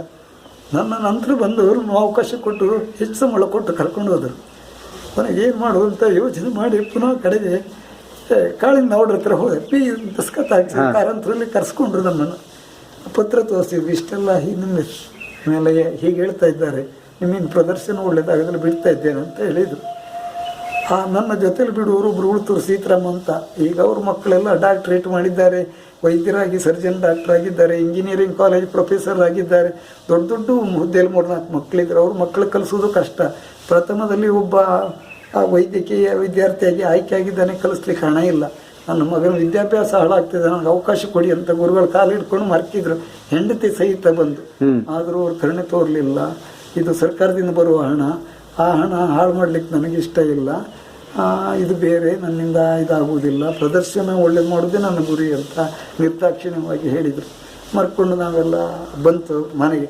ನನಗೀಗ ಅಲ್ಲಿ ಕೂಲಿ ಆದರೂ ಮಾಡಿ ಬದುಕಬಹುದು, ಆದರೆ ಆ ಸಂಸ್ಥೆ ಬಿಡಲಿಕ್ಕೆ ಗುರುಗಳು ಮಾಡುವ ನಿರ್ದೇಶನ, ನಟನೆ, ಅವ್ರು ಮಾಡುವ ಕಲಿಸುವ ಕ್ರಮಗಳು, ಅವರ ಭಾವನೆಗಳು, ಅವರು ಆಡೋ ಮಾತುಗಳು, ಅವರ ಆ ಸಂಗೀತದ ಆ ಮೈ ಮರೆಯುವಿಕೆ, ನಮ್ಮ ರಸಗಳಲ್ಲಿ ಅವರು ಮೈ ಮರೆಯುವುದು, ಕಣ್ಣ ಮುಖದ ಅಭಿನಯ, ಪಾತ್ರದ ಸಹಜತೆ. ನಾನು ಈ ಬೇರೆ ಬೇರೆ ವಿದೇಶದ ಸಿನಿಮಾ ನೋಡಿದ್ದೆ. ಈಗ ಅಪರೂಪಕ್ಕಾದರೂ ವಿದೇಶಿ ಕಲಾವಿದರು ಪ್ರದರ್ಶನ, ಬ್ಯಾಲೆ, ಭಾರತದ ಬೇರೆ ಬೇರೆ ಭಾಷೆಗಳಿಗೆ ಟಿ ವಿ ಅಥವಾ ಇತ್ಯಾದಿ ಮಾಧ್ಯಮಗಳಿಂದ ಅಲ್ಲಲ್ಲಿ ಪ್ರದರ್ಶನ ನೋಡಿದ್ದಿದೆ. ಆದರೆ ಶಿವರಾಮ್ ಕಾರಂತರಷ್ಟು ಕಣ್ಣು ಮುಖ್ಯದಲ್ಲಿ ಸಹಜವಾದ ಭಾವನೆ ಅಭಿವ್ಯಕ್ತಿಗೊಳಿಸುವಂಥ ಯಾವುದೇ ಒಬ್ಬ ಕಲಾವಿದನನ್ನು ನಾನು ಕಂಡದ್ದಿಲ್ಲ. ನನಗಷ್ಟು ಅಷ್ಟು ಅವರಂದ್ರೆ ಅಷ್ಟು. ಆಮೇಲೆ ಕಾಳಿಂಗನವರಲ್ಲಿ ಹೋದ್ರಿ? ಹೌದು, ಕಾಳಿಂಗನವರಲ್ಲಿ ಹೋದೆ. ಅವರಲ್ಲಿ ನನಗೆ ಹೀಗಾಯ್ತು ಅಂತ ಹೇಳಿದೆ. ಭಾಳ ಮೆಚ್ಕೊಂಡವ್ರು ನನ್ನನ್ನು. ಅವರು ಮೆಚ್ಕೊಂಡವ್ರು ನನ್ನ ಹತ್ರ ಕೇಳಿದ ಕೂಡಲೇ ಭಾಳ ಅವರಿಗೆ ಇದಾಯಿತು. ಬಿಟ್ರ ಅಂತ ಕೇಳಿದರೆ ಬಿಟ್ಟರೆ ನಾನಾಗೇ ಬಂದದ್ದು. ನನ್ನನ್ನು ಸಾಲಿಗ್ರಾಮದಿಂದ ಅವ್ರು ಬಿಟ್ಟದ್ದಲ್ಲ, ನಾನು ಬಿಟ್ಟು ಬಂದಾಗ ನೊಂದ್ಕೊಂಡಿದ್ರು, ಒಳ್ಳೆ ಕಲಾವಿದ ಬಿಟ್ಟು ಹೋದ್ನಲ್ಲ ಅಂತ. ಆದರೂ ಹೀಗಾದ ಕೂಡಲೇ ಕೇಳಿದ್ರು, ಅಡ್ಡಿಲ್ಲ. ಹಾಗಾಗಿ ಸೋಮನಾಥ ಹೆಗಡೆಯವರು ತೀರ್ಕೊಂಡಾಗಿದೆ ಅಸೌಖ್ಯದಿಂದ. ಮಗ ಕಿಶನ್ ಹೆಗಡೆಯವರು ಅಂತ ಇವಾಗಲೂ ಅವರೇ ನಡೆಸ್ತಾ ಇದ್ದಾರೆ. ಅವರು ಕಾಳಿಂಗ ನೋಡ್ರಿ ಭಾಳ ಸಲಿಗೆಯವರು.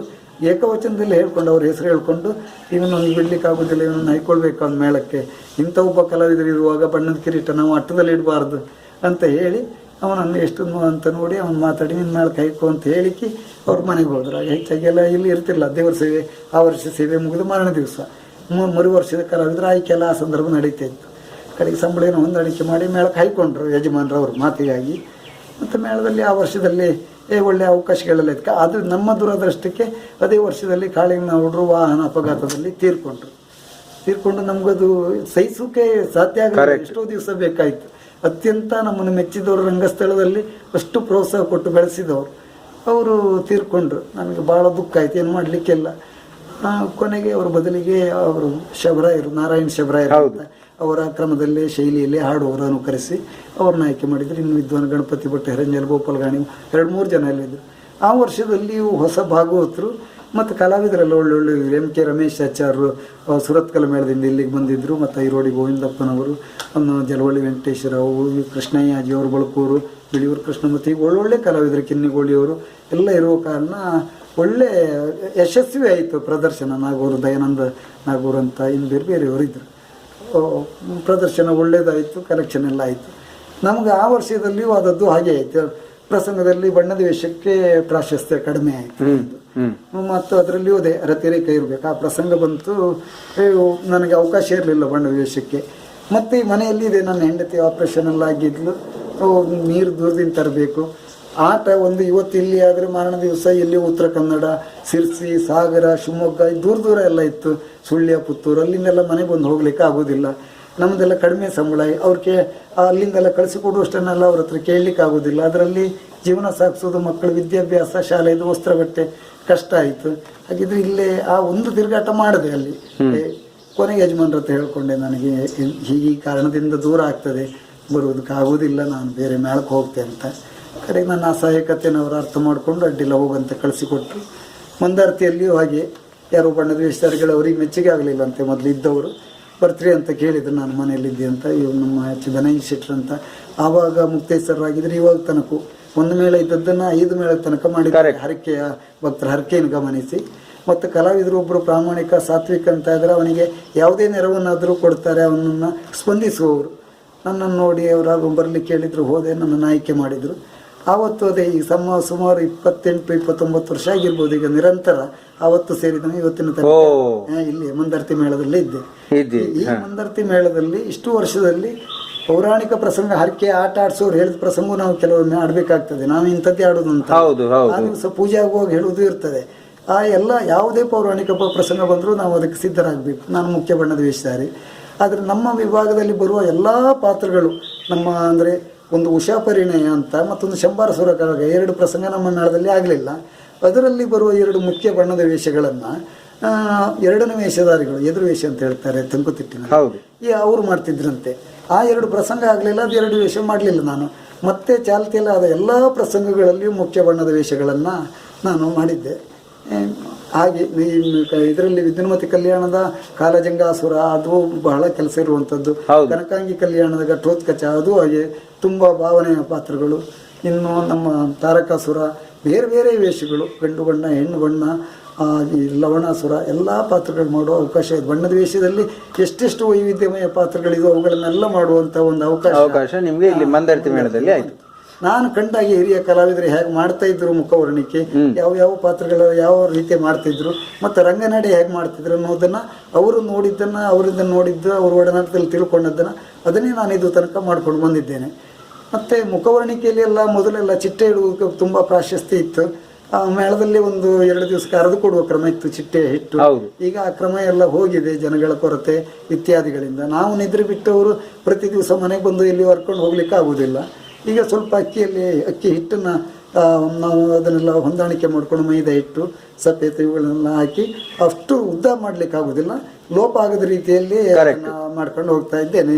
ಈ ಬಹುಶಃ ಈಗ ನಮ್ಮ ಬಡಗು ತಿಟ್ಟಿನಲ್ಲಿ ಅದನ್ನು ನೀವು ಆಗ ಹೇಳಿದಾಗೆ ಪರಂಪರೆಯಲ್ಲಿ ಬೇರೆಯವರು, ನಾನು ಹೇಳೋದಲ್ಲ, ಉಳಿದವರಲ್ಲಿ ಚಿಟ್ಟೆ ಇಟ್ಟು ಅಥವಾ ಯಾವ ಕ್ರಮದ ವೇಷಗಳನ್ನು ಯಾವ ರೀತಿಯಲ್ಲಿ ಮಾಡಬೇಕು ಆ ರೀತಿ ಮಾಡೋದಿದ್ದರೆ ಹಿರಿಯ ಕಲಾವಿದರ ಪರಂಪರೆಯಲ್ಲಿ ಮಾಡ್ಕೊಂಡು ಹೋಗೋರು ಇವರೊಬ್ರು ಅಂತ ಅನೇಕರು ಹೇಳಿದ್ದಾರೆ. ಮೇಳದ ನಡೆಸುವ ಮೇಳದ ಯಜಮಾನರು ಹಿರಿಯ ಸಹ ಕಲಾವಿದರು, ಭಾಳ ಹಿರಿಯ ಕಲಾವಿದರಲ್ಲ, ಹಿರಿಯ ಶ್ರೇಷ್ಠ ಬಣ್ಣದ ವೇಷಧಾರಿಗಳ ಒಡನಾಡಿಗಳಾಗಿದ್ದವರು ಸಹ ಅದೇ ಕ್ರಮದಲ್ಲಿ ಮಾಡ್ತಾ ಇದ್ದಾನೆ. ಗುಣಮಟ್ಟ ನನ್ನಿಂದ ದೇಹ ಕೃಶ ಶರೀರಿ, ಸ್ವರವಾರಷ್ಟು ಇರ್ತದೆ ಅಂತ ಹೇಳೋದು ಕಷ್ಟ. ಮುಖವಷ್ಟು ವಿಶಾಲವಾದ ಮುಖ ನನ್ನದ್ದಲ್ಲ, ಆ ದೈಹಿಕ ಶಕ್ತಿ ಅಷ್ಟಿಲ್ಲ. ಆದರೂ ಶಕ್ತಿ ಮೀರಿ ಆಸಕ್ತಿ ಇರುವುದರಿಂದ ಮಾಡಿದ್ದೆ. ಯಾಕೇನೋ ನನಗೆ ಇದು ಪವಾಡವಾಗಿ ಕಾಣ್ತದೆ. ಅನೇಕರು ಹೇಳುವಾಗ ಏನೋ ಒಂದು ರೀತಿ ಆಗ್ತದೆ. ಕೆಲವೇ ವರ್ಷದ ತನಕ ನಾನು ಬಣ್ಣದ ವೇಷಧಾರಿ ಅಂತ ಇನ್ನೊಬ್ಬರ ಹತ್ರ ಹೇಳಿದ್ದಿಲ್ಲ. ಅಂದರೆ ನನ್ನನ್ನು ನೋಡಿದರೆ ಇನ್ನೊಬ್ರು ನಂಬುವುದು ಕಷ್ಟ. ನೀವು ಬಣ್ಣದ ವೇಷಧಾರಿ ಅಂತ ಹೇಳಿದರೆ ಹೀಗೆ ಹೇಳಿದರು. ಕೆಲವೊಮ್ಮೆ ಯಾವ ವೇಷ ಮಾಡಿದ್ದೀರಿ, ಇದರಲ್ಲಿ ಮಾಡ್ತೀರಿ, ಆ ಪ್ರಸಂಗದಲ್ಲಿ ಏನು ಮಾಡ್ತೀರಿ. ಕೆಲವರು ಎಷ್ಟೋ ಜನ ಇದ್ದಾರೆ. ತೆಂಕುತಿಟ್ಟಿನ ಆಟದಲ್ಲಿ ಹೋದಾಗಲೂ, ಕುತೂಹಲದಲ್ಲಿ ಚೌಕಕ್ಕೆಲ್ಲ ಹೋದಾಗಲೂ ಕೆಲವರು ಪರಿಚಯ ಇರ್ತದೆ. ಕೇಳಿದ್ರೆ ಇವರು ಇಂಥವ್ರು ನನ್ನ ಯಕ್ಷಗಾನ ಕೇಂದ್ರ ಸಹೋದ್ಯೋಗಿ ಮಿತ್ರರು ಇರ್ತಾರಲ್ಲ, ಅವರಿಗೆ ಬಣ್ಣದ ವೇಷ ಹೌದಾ ಅಂತ ಕೆಲವರು ಒಂದು ರೀತಿ ಅವರಿಗೆ ಆಶ್ಚರ್ಯ ಆಗಿ, ನೀವು ಈ ಪ್ರಸಂಗದಲ್ಲಿ ಏನು ಮಾಡ್ತೀರಿ, ದೇವಿ ಮಹಾತ್ಮೆಯಾದ್ರೆ ಏನು ಮಾಡ್ತೀರಿ, ಮಹಿಷಾಸುರ ಮಾಡ್ತೀರಾ, ಶುಂಭಾಸುರ ಮಾಡ್ತೀರಿ, ಹೀಗೆಲ್ಲ ಬೇರೆ ಬೇರೆ ರೀತಿಯಲ್ಲಿ ಕೇಳಿದವರಿದ್ದಾರೆ. ಇತ್ತೀಚೆಗೆಲ್ಲ ಭಾಳ ಮಂದಿ ಪತ್ರಕರ್ತರು ಈ ಮಾಧ್ಯಮಗಳಲ್ಲಿ, ನಮ್ಮ ಆಕಾಶವಾಣಿಯಲ್ಲಿರ್ಬೋದು, ಚಂದನ, ಇನ್ನು ಬೇರೆ ಬೇರೆ ವಾಹಿನಿಯವರೆಲ್ಲ ನನ್ನ ಸಂದರ್ಶನ ಮಾಡಿ ಹಾಕಿದ್ರಿಂದ ಸ್ವಲ್ಪ ಜನರ ಇದರಲ್ಲಿ ಮನಸ್ಸಲ್ಲಿ ನಮ್ಮ ಹೆಸರು ಇರುವುದರಿಂದ ನಾನೊಬ್ಬ ಬಣ್ಣದ ವೇಷಧಾರಿ ಅಲ್ಲ ಅಂತ ಹೇಳಲಿಕ್ಕೆ ಆಗುವುದಿಲ್ಲಲ್ಲ. ಹಾಗಾಗಿ ಬಣ್ಣದ ವೇಷಧಾರಿ ಅಂತ ಹೆಚ್ಚಿನವರು ಗುರುತಿಸ್ತಾ ಇದ್ದಾರೆ. ಈಗ 5 ಮೇಳಗಳ ಆಟ ಆದಾಗ ಯಾವುದೇ ಪ್ರಸಂಗ ಇದ್ದರೂ ಅದರಲ್ಲಿ 5 ಬಣ್ಣದ ವೇಷಧಾರಿಗಳಿದ್ರು. ಅದರಲ್ಲಿ ಮುಖ್ಯವಾದಂಥ ಒಂದು ವೇಷವನ್ನು ನನಗಿಟ್ಟೆ ಪ್ರಸಂಗದಲ್ಲಿ ಅವಕಾಶ ಕೊಡ್ತಾ ಇದ್ದಾರೆ. ಕರೆಕ್ಟ್. ಅನೇಕ ಕೂಡಾಟಗಳಾಗ್ತದೆ. ಹರಕೆ ಆಟ ಆಡಿಸೋರು, ಹರಕೆಗಳು ಮಸ್ತಿದ್ದಾಗ ಒಂದು ಮನೆಯಲ್ಲಿ 4-5 ಆಟ ಆಗೋದಿರ್ತದೆ. ಬೇರೆ ಬೇರೆಯವರೆಲ್ಲ ಆಸ್ಪಾಸಿಯವರು ಸೇರಿ ಮಾಡೋದಿರ್ತದೆ. 2 ಆಟ 3 ಮೇಳದ್ದು ಎಲ್ಲ ನಿರಂತರ ಆಗ್ತಾ ಇರ್ತದೆ ವರ್ಷದಲ್ಲಿ ಕೆಲವು ಆಟಗಳು. ಆ ಎಲ್ಲ ಆಟಗಳಲ್ಲಿ ಮುಖ್ಯ ಬಣ್ಣದ ವೇಷಗಳು ಹೆಚ್ಚಾಗಿ ನನಗೆ ಕೊಡ್ತಾ ಇದ್ದಾರೆ. ಅದೆಲ್ಲದಕ್ಕಿಂತಲೂ ಹೆಚ್ಚಾಗಿ ನಾನು ಹಿರಿಯರಿಂದ ಏನೆಲ್ಲ ಯಾವ ರೀತಿ ಮಾಡ್ತಾಯಿದ್ರು ಅನ್ನೋದನ್ನ ನೋಡಿ ತಿಳಿದುಕೊಂಡಿದ್ನೋ, ಅದನ್ನೆಲ್ಲ ಅಭ್ಯಾಸ ಮಾಡಿದ್ನೋ, ಕೇಳಿ ಕಲಿತ್ಕೊಂಡಿದ್ನೋ, ಅದಕ್ಕೆ ವಂಚನೆ ಮಾಡದೆ, ಕಲಾಮಾತೆಗೆ ವಂಚನೆ ಮಾಡದೆ ಅದೇ ರೀತಿಯಲ್ಲಿ ಇದು ತನಕ ಶಕ್ತಿ ಮೀರಿ ಪ್ರಯತ್ನಿಸ್ತಾ ಇದ್ದೇನೆ ಅನ್ನೋ ಒಂದು ಆತ್ಮವಿಶ್ವಾಸ ನನ್ನದು. ಆ ನನ್ನ ಪ್ರಾಮಾಣಿಕತೆಯನ್ನು ಮೆಚ್ಚಿ ನಾನು ಎಂಥ ಕಷ್ಟ ಬಂದು ದೇವಸ್ಥಾನಕ್ಕೆ ಹೋಗಿಯೋ ಅಥವಾ ನಮ್ಮ ಆಡಳಿತ ಮುಕ್ತೇಶ್ವರ ಕೆಲವೊಮ್ಮೆ ಅವರ ಅವಧಿಯಲ್ಲಿ ಇಲ್ಲದೇ ಇದ್ದರು, ಹೀಗಾಗಿದೆ ಅಂತ ಹೇಳಿದರೆ ನನ್ನ ಕಷ್ಟಕ್ಕೆ ಸ್ಪಂದಿಸಿ ನನಗೆ ಸಹಾಯ ಮಾಡಿದರು. ಇವಾಗಲಾದರೂ ಅವರು ಉಳಿದ ಕಲಾವಿದನ ಹೆಚ್ಚಿನವ್ರನ್ನೆಲ್ಲ ಏಕವಚನದಲ್ಲಿ ಮಾತಾಡಿಸಿದ್ರು. ನನ್ನಿಂದ ಹಿರಿಯವರು ಬಹುವಚನದಲ್ಲಿ ಮಾತಾಡಿಸ್ತಾರೆ. ಕಲಾಮಾತೆಯೋ, ನನಗೆ ವಿದ್ಯೆ ಕಲಿಸೋ ಗುರುಗಳು, ನಮ್ಮ ನಡತಿಂದಲೋ ಅಂತೂ ಈ ರೀತಿಯಲ್ಲಿ ಗೌರವದಿಂದ ಕಾಣ್ತಾರೆ. ಅದು ಒಂದು ಸಂತೋಷದ ವಿಚಾರ. ಈಗ ನೋಡಿ, ಯಕ್ಷಗಾನ ಕ್ಷೇತ್ರವನ್ನು ಜೀವನ ನಿರ್ವಹಣೆಗಾಗಿ ಏನು ಆಯ್ಕೆ ಮಾಡುವ ಈಗಿನ ಯುವಕರಿಗೆ ನಿಮ್ಮ ಸಲಹೆ ಏನು? ಅಂದರೆ ಯಾವ ಮನೋಧರ್ಮದಿಂದ ಅವರು ಯಕ್ಷಗಾನಕ್ಕೆ ಬರಬೇಕು? ಇದು ತುಂಬ ಜಟಿಲವಾದ ವಿಚಾರಗಳಂದ್ರೆ ಹೇಳ್ಬಹುದು, ಆದರೆ ಇನ್ನೊಬ್ಬರ ವಿರೋಧವನ್ನು ಕಟ್ಟಿಕೊಳ್ಬೇಕಾಗ್ತದೆ. ಯಕ್ಷಗಾನವನ್ನು ಹಿಂದೆಲ್ಲ ಆಸಕ್ತಿಯಿಂದ ಕಲಿಯಬೇಕು, ತಾನೊಬ್ಬ ಕಲಾವಿದನಾಗಬೇಕು, ಇನ್ನೊಬ್ಬರ ಸೇವೆ ಮಾಡಿ ಕಲಿತರೂ ಒಡ್ಡಿಲ್ಲ, ಕಷ್ಟಪಟ್ಟರು ಒಡ್ಡಿಲ್ಲ, ನಾನೊಬ್ಬ ಕಲಾವಿದನೇ ಆಗಬೇಕನ್ನೋ ಮನೋಧರ್ಮದಿಂದ ಬರ್ತಾ ಇದ್ರು. ಕರೆಕ್ಟ್. ಇವತ್ತು ಕಲಾವಿದನಾಗಬೇಕು, ತಾನು 4 ಜನರು ಇದ್ರು ಒಳ್ಳೆ ಕಲಾವಿದನಂತ, ಈಗ ಆಂಗ್ಲ ಭಾಷೆಯಲ್ಲಿ ಹೇಳೋದು ರೈಸ್ಬೇಕಂತ, ಸ್ಟಾರ್ ಕಲಾವಿದ ಅಂತ. ನಮ್ಮಲ್ಲಿ ಖ್ಯಾತ ಕಲಾವಿದರು ಈ ರೀತಿಯ ಹಿಂದೆ ಹೌದು ಚಪ್ಪಾಳೆ ಶಿಲ್ಲೆಗೋಸ್ಕರ ಬೆಳೆಸ್ಕೊಳ್ಬೇಕು, ಈ ಸನ್ಮಾನ ಅಥವಾ ಇಂದು ಮಾಧ್ಯಮದ ಮುಖಾಂತರ ಕಾಣಿಸ್ಕೊಳ್ಬೇಕು ಬೇರೆ ಬೇರೆ ವಿಭಾಗದಲ್ಲಿ, ಅಥವಾ ಹಣ ಸಂಗ್ರಹ ಮಾಡೋಕ್ಕಿಂತ ಎಲ್ಲದಕ್ಕಿಂತ ಯಕ್ಷಗಾನದಲ್ಲಿ ಸುಲಭದಲ್ಲಿ ಆಗ್ತದೆ ಅನ್ನೋ ಒಂದು ಮನೋಧರ್ಮ ಗೊತ್ತುಂಟು. ಅಂದ್ರೆ ಜನ ಬಳಕೆ ಆಗ್ತದೆ. ಯಾವುದೋ ಒಂದು ಪ್ರಸಂಗದ 1-2 ಪಾತ್ರಗಳ ಬಗ್ಗೆ 4 ಪಾತ್ರಗಳ ಬಗ್ಗೆ ಸತತ ಅಭ್ಯಾಸ ಮಾಡ್ಕೊಂಡು ಬೇರೆಯವ್ರ ಹತ್ರ ಕೇಳ್ಕೊಂಡ್ರೆ, ಈ ಮೇಳ ನಡೆಸೋರಿದ್ದು ಅಥವಾ ಪ್ರಸಂಗ ಇಡುವವರದ್ದು ಪ್ರೇಕ್ಷಕರಲ್ಲಿ ಕೆಲವ್ರನ್ನ ಅವರು ಅರ್ಥ ಮಾಡಿಕೊಂಡು ಪ್ರಸಂಗ ಇಡಿಸ್ಕೊಂಡು ತಾವು ಒಂದು ದೊಡ್ಡ ಕಲಾವಿದ ಆ ದಿವಸದಲ್ಲಿ ಅವರು ಮುಖ್ಯ ಕೇಂದ್ರ ಬಿಂದು ಅಂತ ಕಾಣಿಸ್ಕೊಂಡು ಕೆಲವರು ಆಟ ಆಡಿಸುವವ್ರನ್ನ ಅವರ ಬಗಲಿಗೆ ಹೈಕೊಂಡು ಬೇರೆ ಪರಸ್ಥಳದಲ್ಲಿ ಹೋಗಿ ಆಟ ಮಾಡಿ ಹಣ ಮಾಡುವುದು, ಅವರ ನಂಬರ್ಗಳನ್ನು ಸಂಗ್ರಹಿಸಿಕೊಳ್ಳುವುದು, ಅವ್ರ ಮುಖಾಂತರ ಅಭಿಮಾನಿ ಒಳಗ ಅಂದ್ಕೊಂಡು ಬೇರೆ ಬೇರೆ ತಾನು ಅದು ನನಗೆ ಅಷ್ಟು ವರ್ಷದ ಬೇಕಾದಷ್ಟು ಈಗ ನಡೀತಾ ಉಂಟು. ಈ ರೀತಿ ಬೇರೆ ಬೇರೆ ಮಾಧ್ಯಮ ಕೆಲವರೆಲ್ಲ ಮಾಡ್ತಾರೆ. ಎಲ್ಲವರೋದೇ ಅಂತ ಕೆಲವರು ನಿಜವಾಗಿ ಜೀವನ ಪರ್ಯಂತ ದುಡಿದವರಿದ್ದಾರೆ, ಅಂಥವ್ರನ್ನ ಗುರುತಿಸಿ ಅವರಿಗೆ ಶ್ರೇಷ್ಠ ಸನ್ಮಾನ ಪ್ರಶಸ್ತಿಗಳನ್ನು ಕೊಟ್ಟಿದ್ದಾರೆ, ಅಭಿಮಾನಿ ಒಳಗೂ ಇದೆ. ಕೆಲವರು ತಾವಾಗಿಯೇ ನಿರ್ಮಾಣ ಮಾಡ್ಕೊಂಡಿದ್ದಾರೆ, ಅಂದ್ರೆ ಬಲಾತ್ಕಾರವಾಗಿ ಅಂದ್ರೆ ತಮ್ಮ ತಂತ್ರಗಾರಿಕೆಯಿಂದ ಮಾಡಿಕೊಂಡು ಎಲ್ಲ ಪಡೆದಿದ್ದಾರೆ.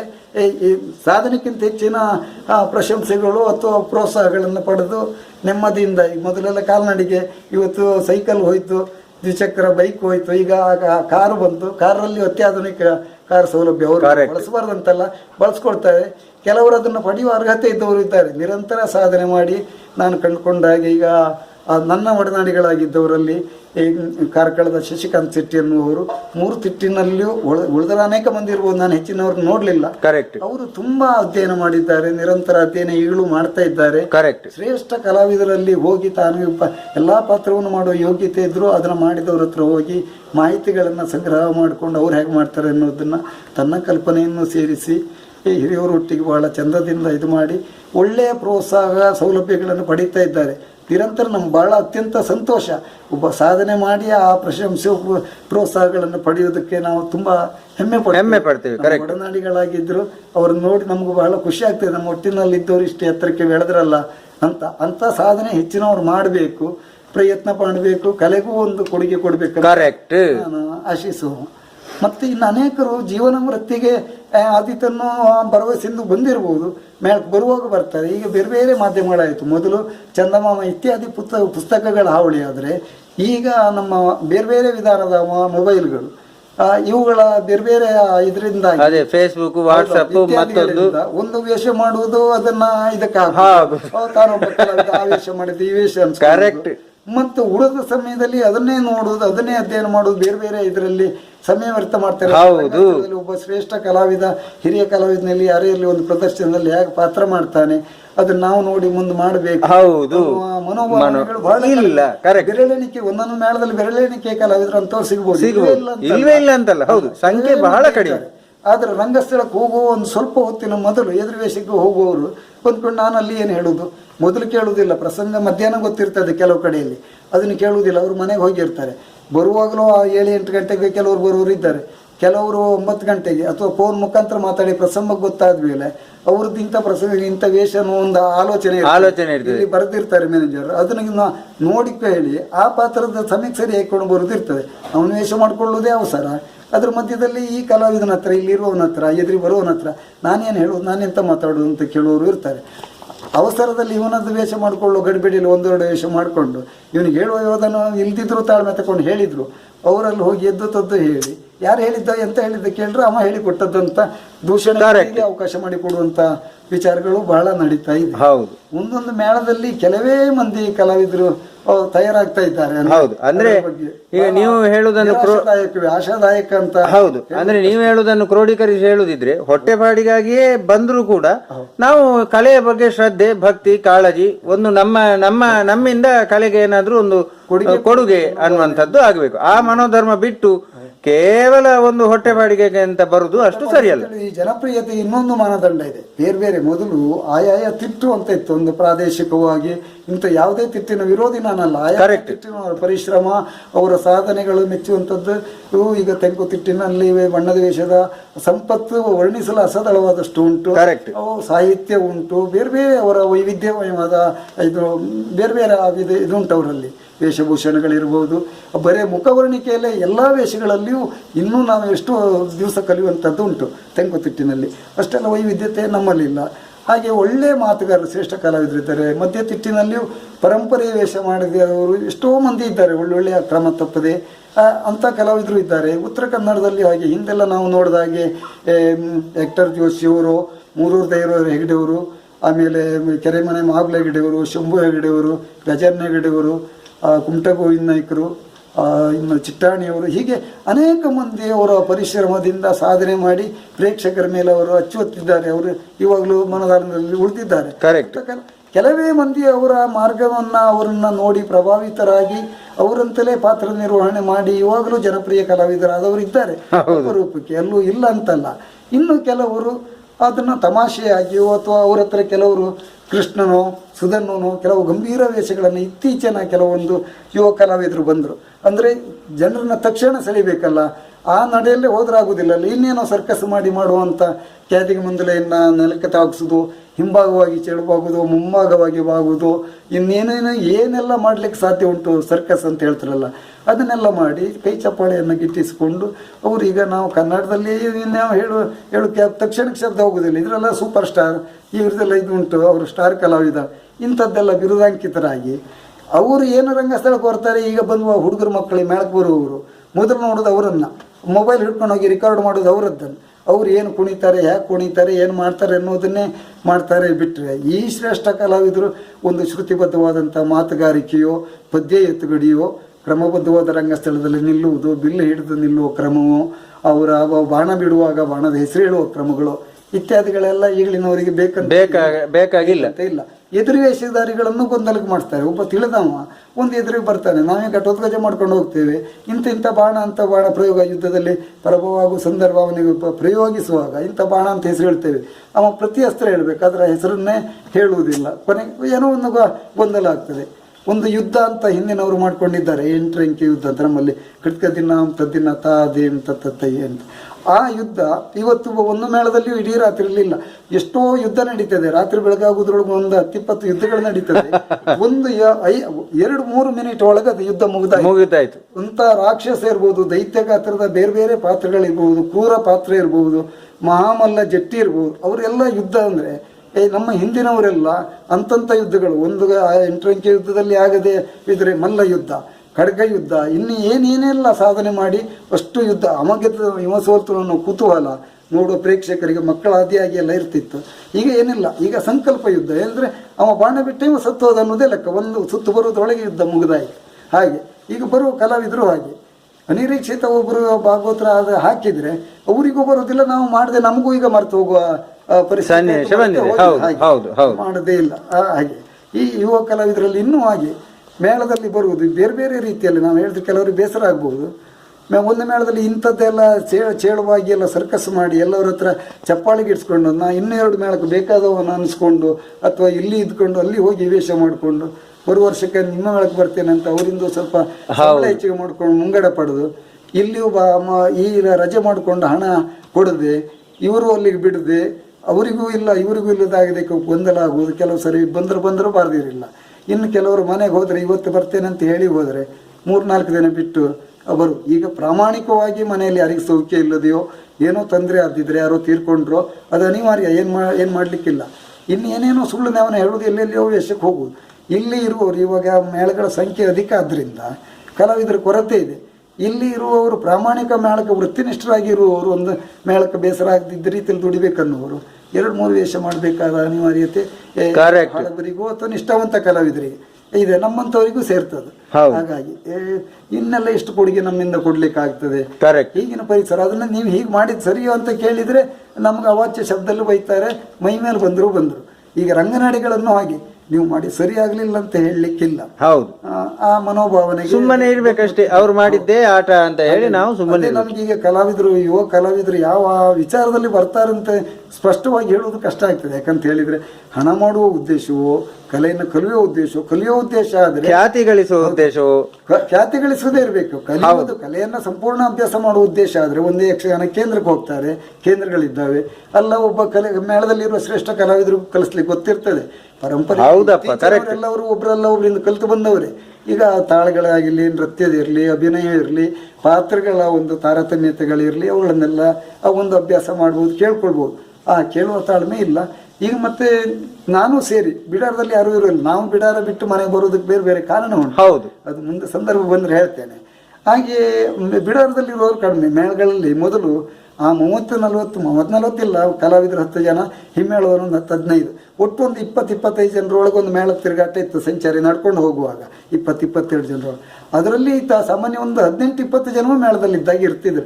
ಒಬ್ಬ ಕಲಾವಿದ ಮನೆಗೆ ಹೋಗುವುದಾದ್ರು ಅವನ ನಡೆದು ಹೋಗಿ ಬರೋದಕ್ಕೆ ಅನುಕೂಲ ಇರುವಂಥ ಹತ್ತಿರದ ಪ್ರದೇಶದಿದ್ದಾಗ ಮನೆಗೆ ಹೋಗಿ ಬರ್ತಿದ್ರು.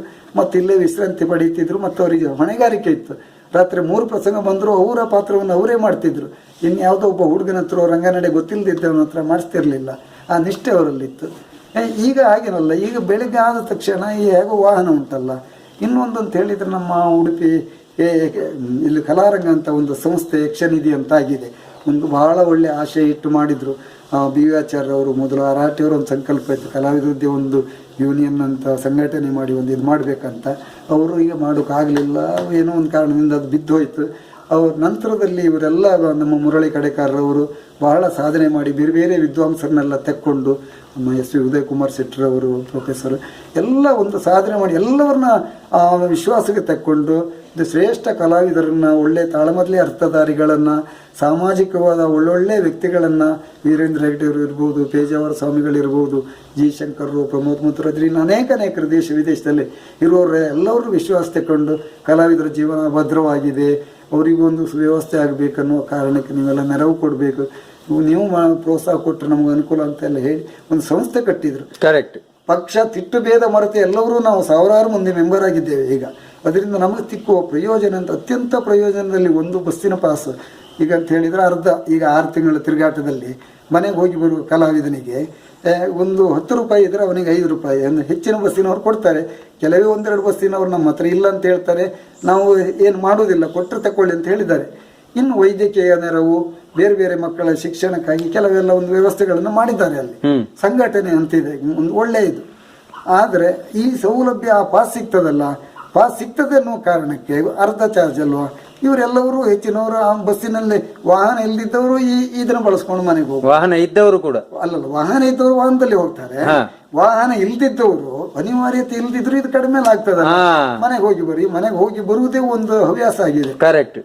ಹಾಗಾಗಿ ಬಿಡಾರದಲ್ಲಿದ್ದು ಉಳಿದು ನಮ್ಮ ಮುಂದರ್ತಿ ಮೇಳದಲ್ಲಿ ಅತ್ಯಂತ ಉತ್ತಮವಾದ ಅಡಿಗೆ ಊಟಗಳು, ಒಳ್ಳೆಯ ತರಕಾರಿ, ಮೊಸರು, ಇನ್ನು ಎಣ್ಣೆ, ಈ ಬೇರೆ ಅತ್ಯಂತ ಒಳ್ಳೆಯ ಊಟಗಳು, ಹೆಸರುಬೇಳೆ ಪಾಯಸ, ಬೆಳಿಗ್ಗೆ ನಮಗೆ ಬೇಕಾದ ರೀತಿಯ ತಿಂಡಿ ವ್ಯವಸ್ಥೆ, ರಾತ್ರಿ 2-3 ಚಾ, ಇಷ್ಟೆಲ್ಲ ವ್ಯವಸ್ಥೆಗಳಿವೆ.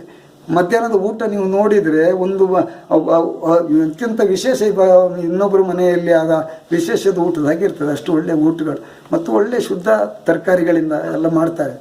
ಆದರೆ ಬಿಡಾರದಲ್ಲಿ ಅಡುಗೆ ಮಾಡ್ತಾರೆ. ನಮ್ಮದಂದರೆ ಯಾರಾದರೂ ಬೇರೆಯವರೆಲ್ಲ ಬರ್ತಾರೆ, ಹರಕೆ ಮೇಳದ, ನಮ್ಮ ಮಂದಾರ್ತಿ ಮೇಳದಲ್ಲಿ ಊಟ ಮಾಡುವುದು ಒಂದು ಹರಕೆ ಆಗಿ ಇಂತಿಷ್ಟು ಊಟ ಮಾಡಿ ಎಲೆ ತೆಗೆದಾಕ್ತೇನೆ ಅನ್ನೋರು ಇದ್ದಾರೆ, ಆಟ ಇಂತಿಷ್ಟು ನೋಡ್ತೇವೆ ಅಂತ ಹರಕೆ ಹೇಳ್ಕೊಳ್ಳೋರು ಇದ್ದಾರೆ. ಹೀಗೆ ಬೇರೆ ಬೇರೆ ವಿಧಾನದಿಂದ ಬರ್ತಾರೆ. ಹಿಂದಿನ ಕಾಲದಿಂದಲೂ ನಮ್ಮ ಮಂದಾರ್ತಿ ಮೇಳದಲ್ಲಿ ಅಡಿಗೆ ಮಧ್ಯಾಹ್ನ ಇರಲಿ ಸಂಜೆ ಇರಲಿ ಊಟಕ್ಕಂತ ಬಂದವ್ರನ್ನ ಹಿಂದೆ ಕಳಿಸೋದಿಲ್ಲ. ಕರೆಕ್ಟ್. ಯಾರೇ ಬರಲಿ ಅವರು ಊಟ ಮಾಡಿ ಹೋಗ್ಬೇಕು. ಆ ಮೇಳದ ಯಜಮಾನರು ಏಲಂನಲ್ಲಿ ವಹಿಸಿಕೊಳ್ಳುವಾಗ ಅವ್ರಿಗೆ ಲೋಸ್ ಆಗೋ ಪರಿಸ್ಥಿತಿ ಇದ್ದರೂ ಅವರು ಊಟಕ್ಕೆ ಬಂದವ್ರನ್ನ ವಾಪಸ್ ಕಳಿಸಿದವರಲ್ಲ ಹಿಂದೆ. ಈಗಲೂ ಹಾಗೆ ಬೇರೆಯವರು ಬರ್ತಾರೆ, ಕೆಲವು ದಿವಸ ಬರ್ತಾರೆ, ಕೆಲವು ದಿವಸ ಜನರು ಇರುವುದಿಲ್ಲ. ಮಾಡಿದ ಅನ್ನಗಳು ಇತ್ಯಾದಿಗಳೆಲ್ಲ ಹಾಳಾಗುವಾಗ ಆ ಮಾಡಿದವರಿಗೂ ನೋವಾಗ್ತದೆ, ನಮಗೂ ನೋವಾಗ್ತದೆ, ನಡೆಸೋರಿಗೂ ನೋವಾಗ್ತದೆ. ನಾವು ಮನೆಗೆ ಬಂದಿದ್ರಿಂದ ನಮ್ಮ ಆರೋಗ್ಯ ಹಾಳಾಗ್ತದೆ. ಆದರೆ ನಾವು ಮನೆಗೆ ಬರೋ ಉದ್ದೇಶವನ್ನು ಹೇಳ್ಕೊಳ್ಳುವುದಕ್ಕೆ ನನಗೆ ಹೇಳುವುದೋ ಬೇಡ ಅಂತ ಅಷ್ಟು ಗೊಂದಲದಲ್ಲಿದ್ದೇನೆ ನಾನಂದ್ರೆ.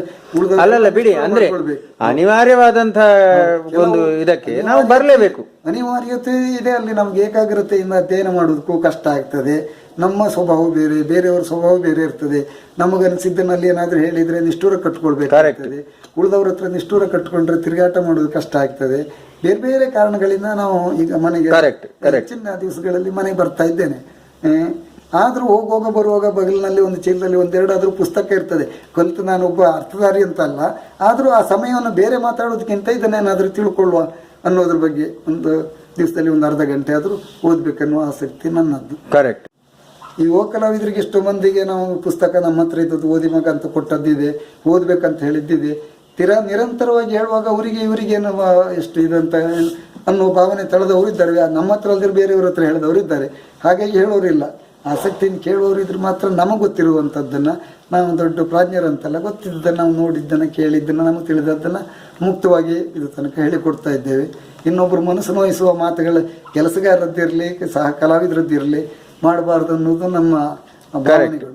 ನಮ್ಮ ಮನಸ್ಸನ್ನು ಬೇರೆ ಬೇರೆ ವಿಧಾನದಲ್ಲಿ ಇತ್ತೀಚಿನ ಇದರಲ್ಲಿ ನಮ್ಮ ಪರಂಪರೆಗೂ ನಮ್ಮ ಈ ಪರಿವರ್ತನೆಗೂ ಬಹುಶಃ ಸಂಘರ್ಷದಿಂದಲೂ ಏನೋ ತುಂಬ ನೋವಾಗ್ತಾ ಇದೆ ನಮಗೆ. ಹಿಮ್ಮೇಳಗಳಿಂದಲೂ ಹಾಗೆ ಒಳ್ಳೊಳ್ಳೆ ಹಿಮ್ಮೇಳ, ಅದನ್ನು ಮುಂದೆ ಪ್ರಶ್ನೆಯಲ್ಲಿ ನಾನು ಕೇಳ್ತೇನೆ. ಆಯ್ತಾಯ್ತು. ಈ ಯಕ್ಷಗಾನದ ಶಾಸ್ತ್ರೀಯತೆ ಅಥವಾ ಪಾರಂಪರಿಕ ಯಕ್ಷಗಾನ ಅಥವಾ ಸಾಂಪ್ರದಾಯಿಕ ಯಕ್ಷಗಾನ ಹಾಗೆ ಅಂದ್ರೆ ಏನು?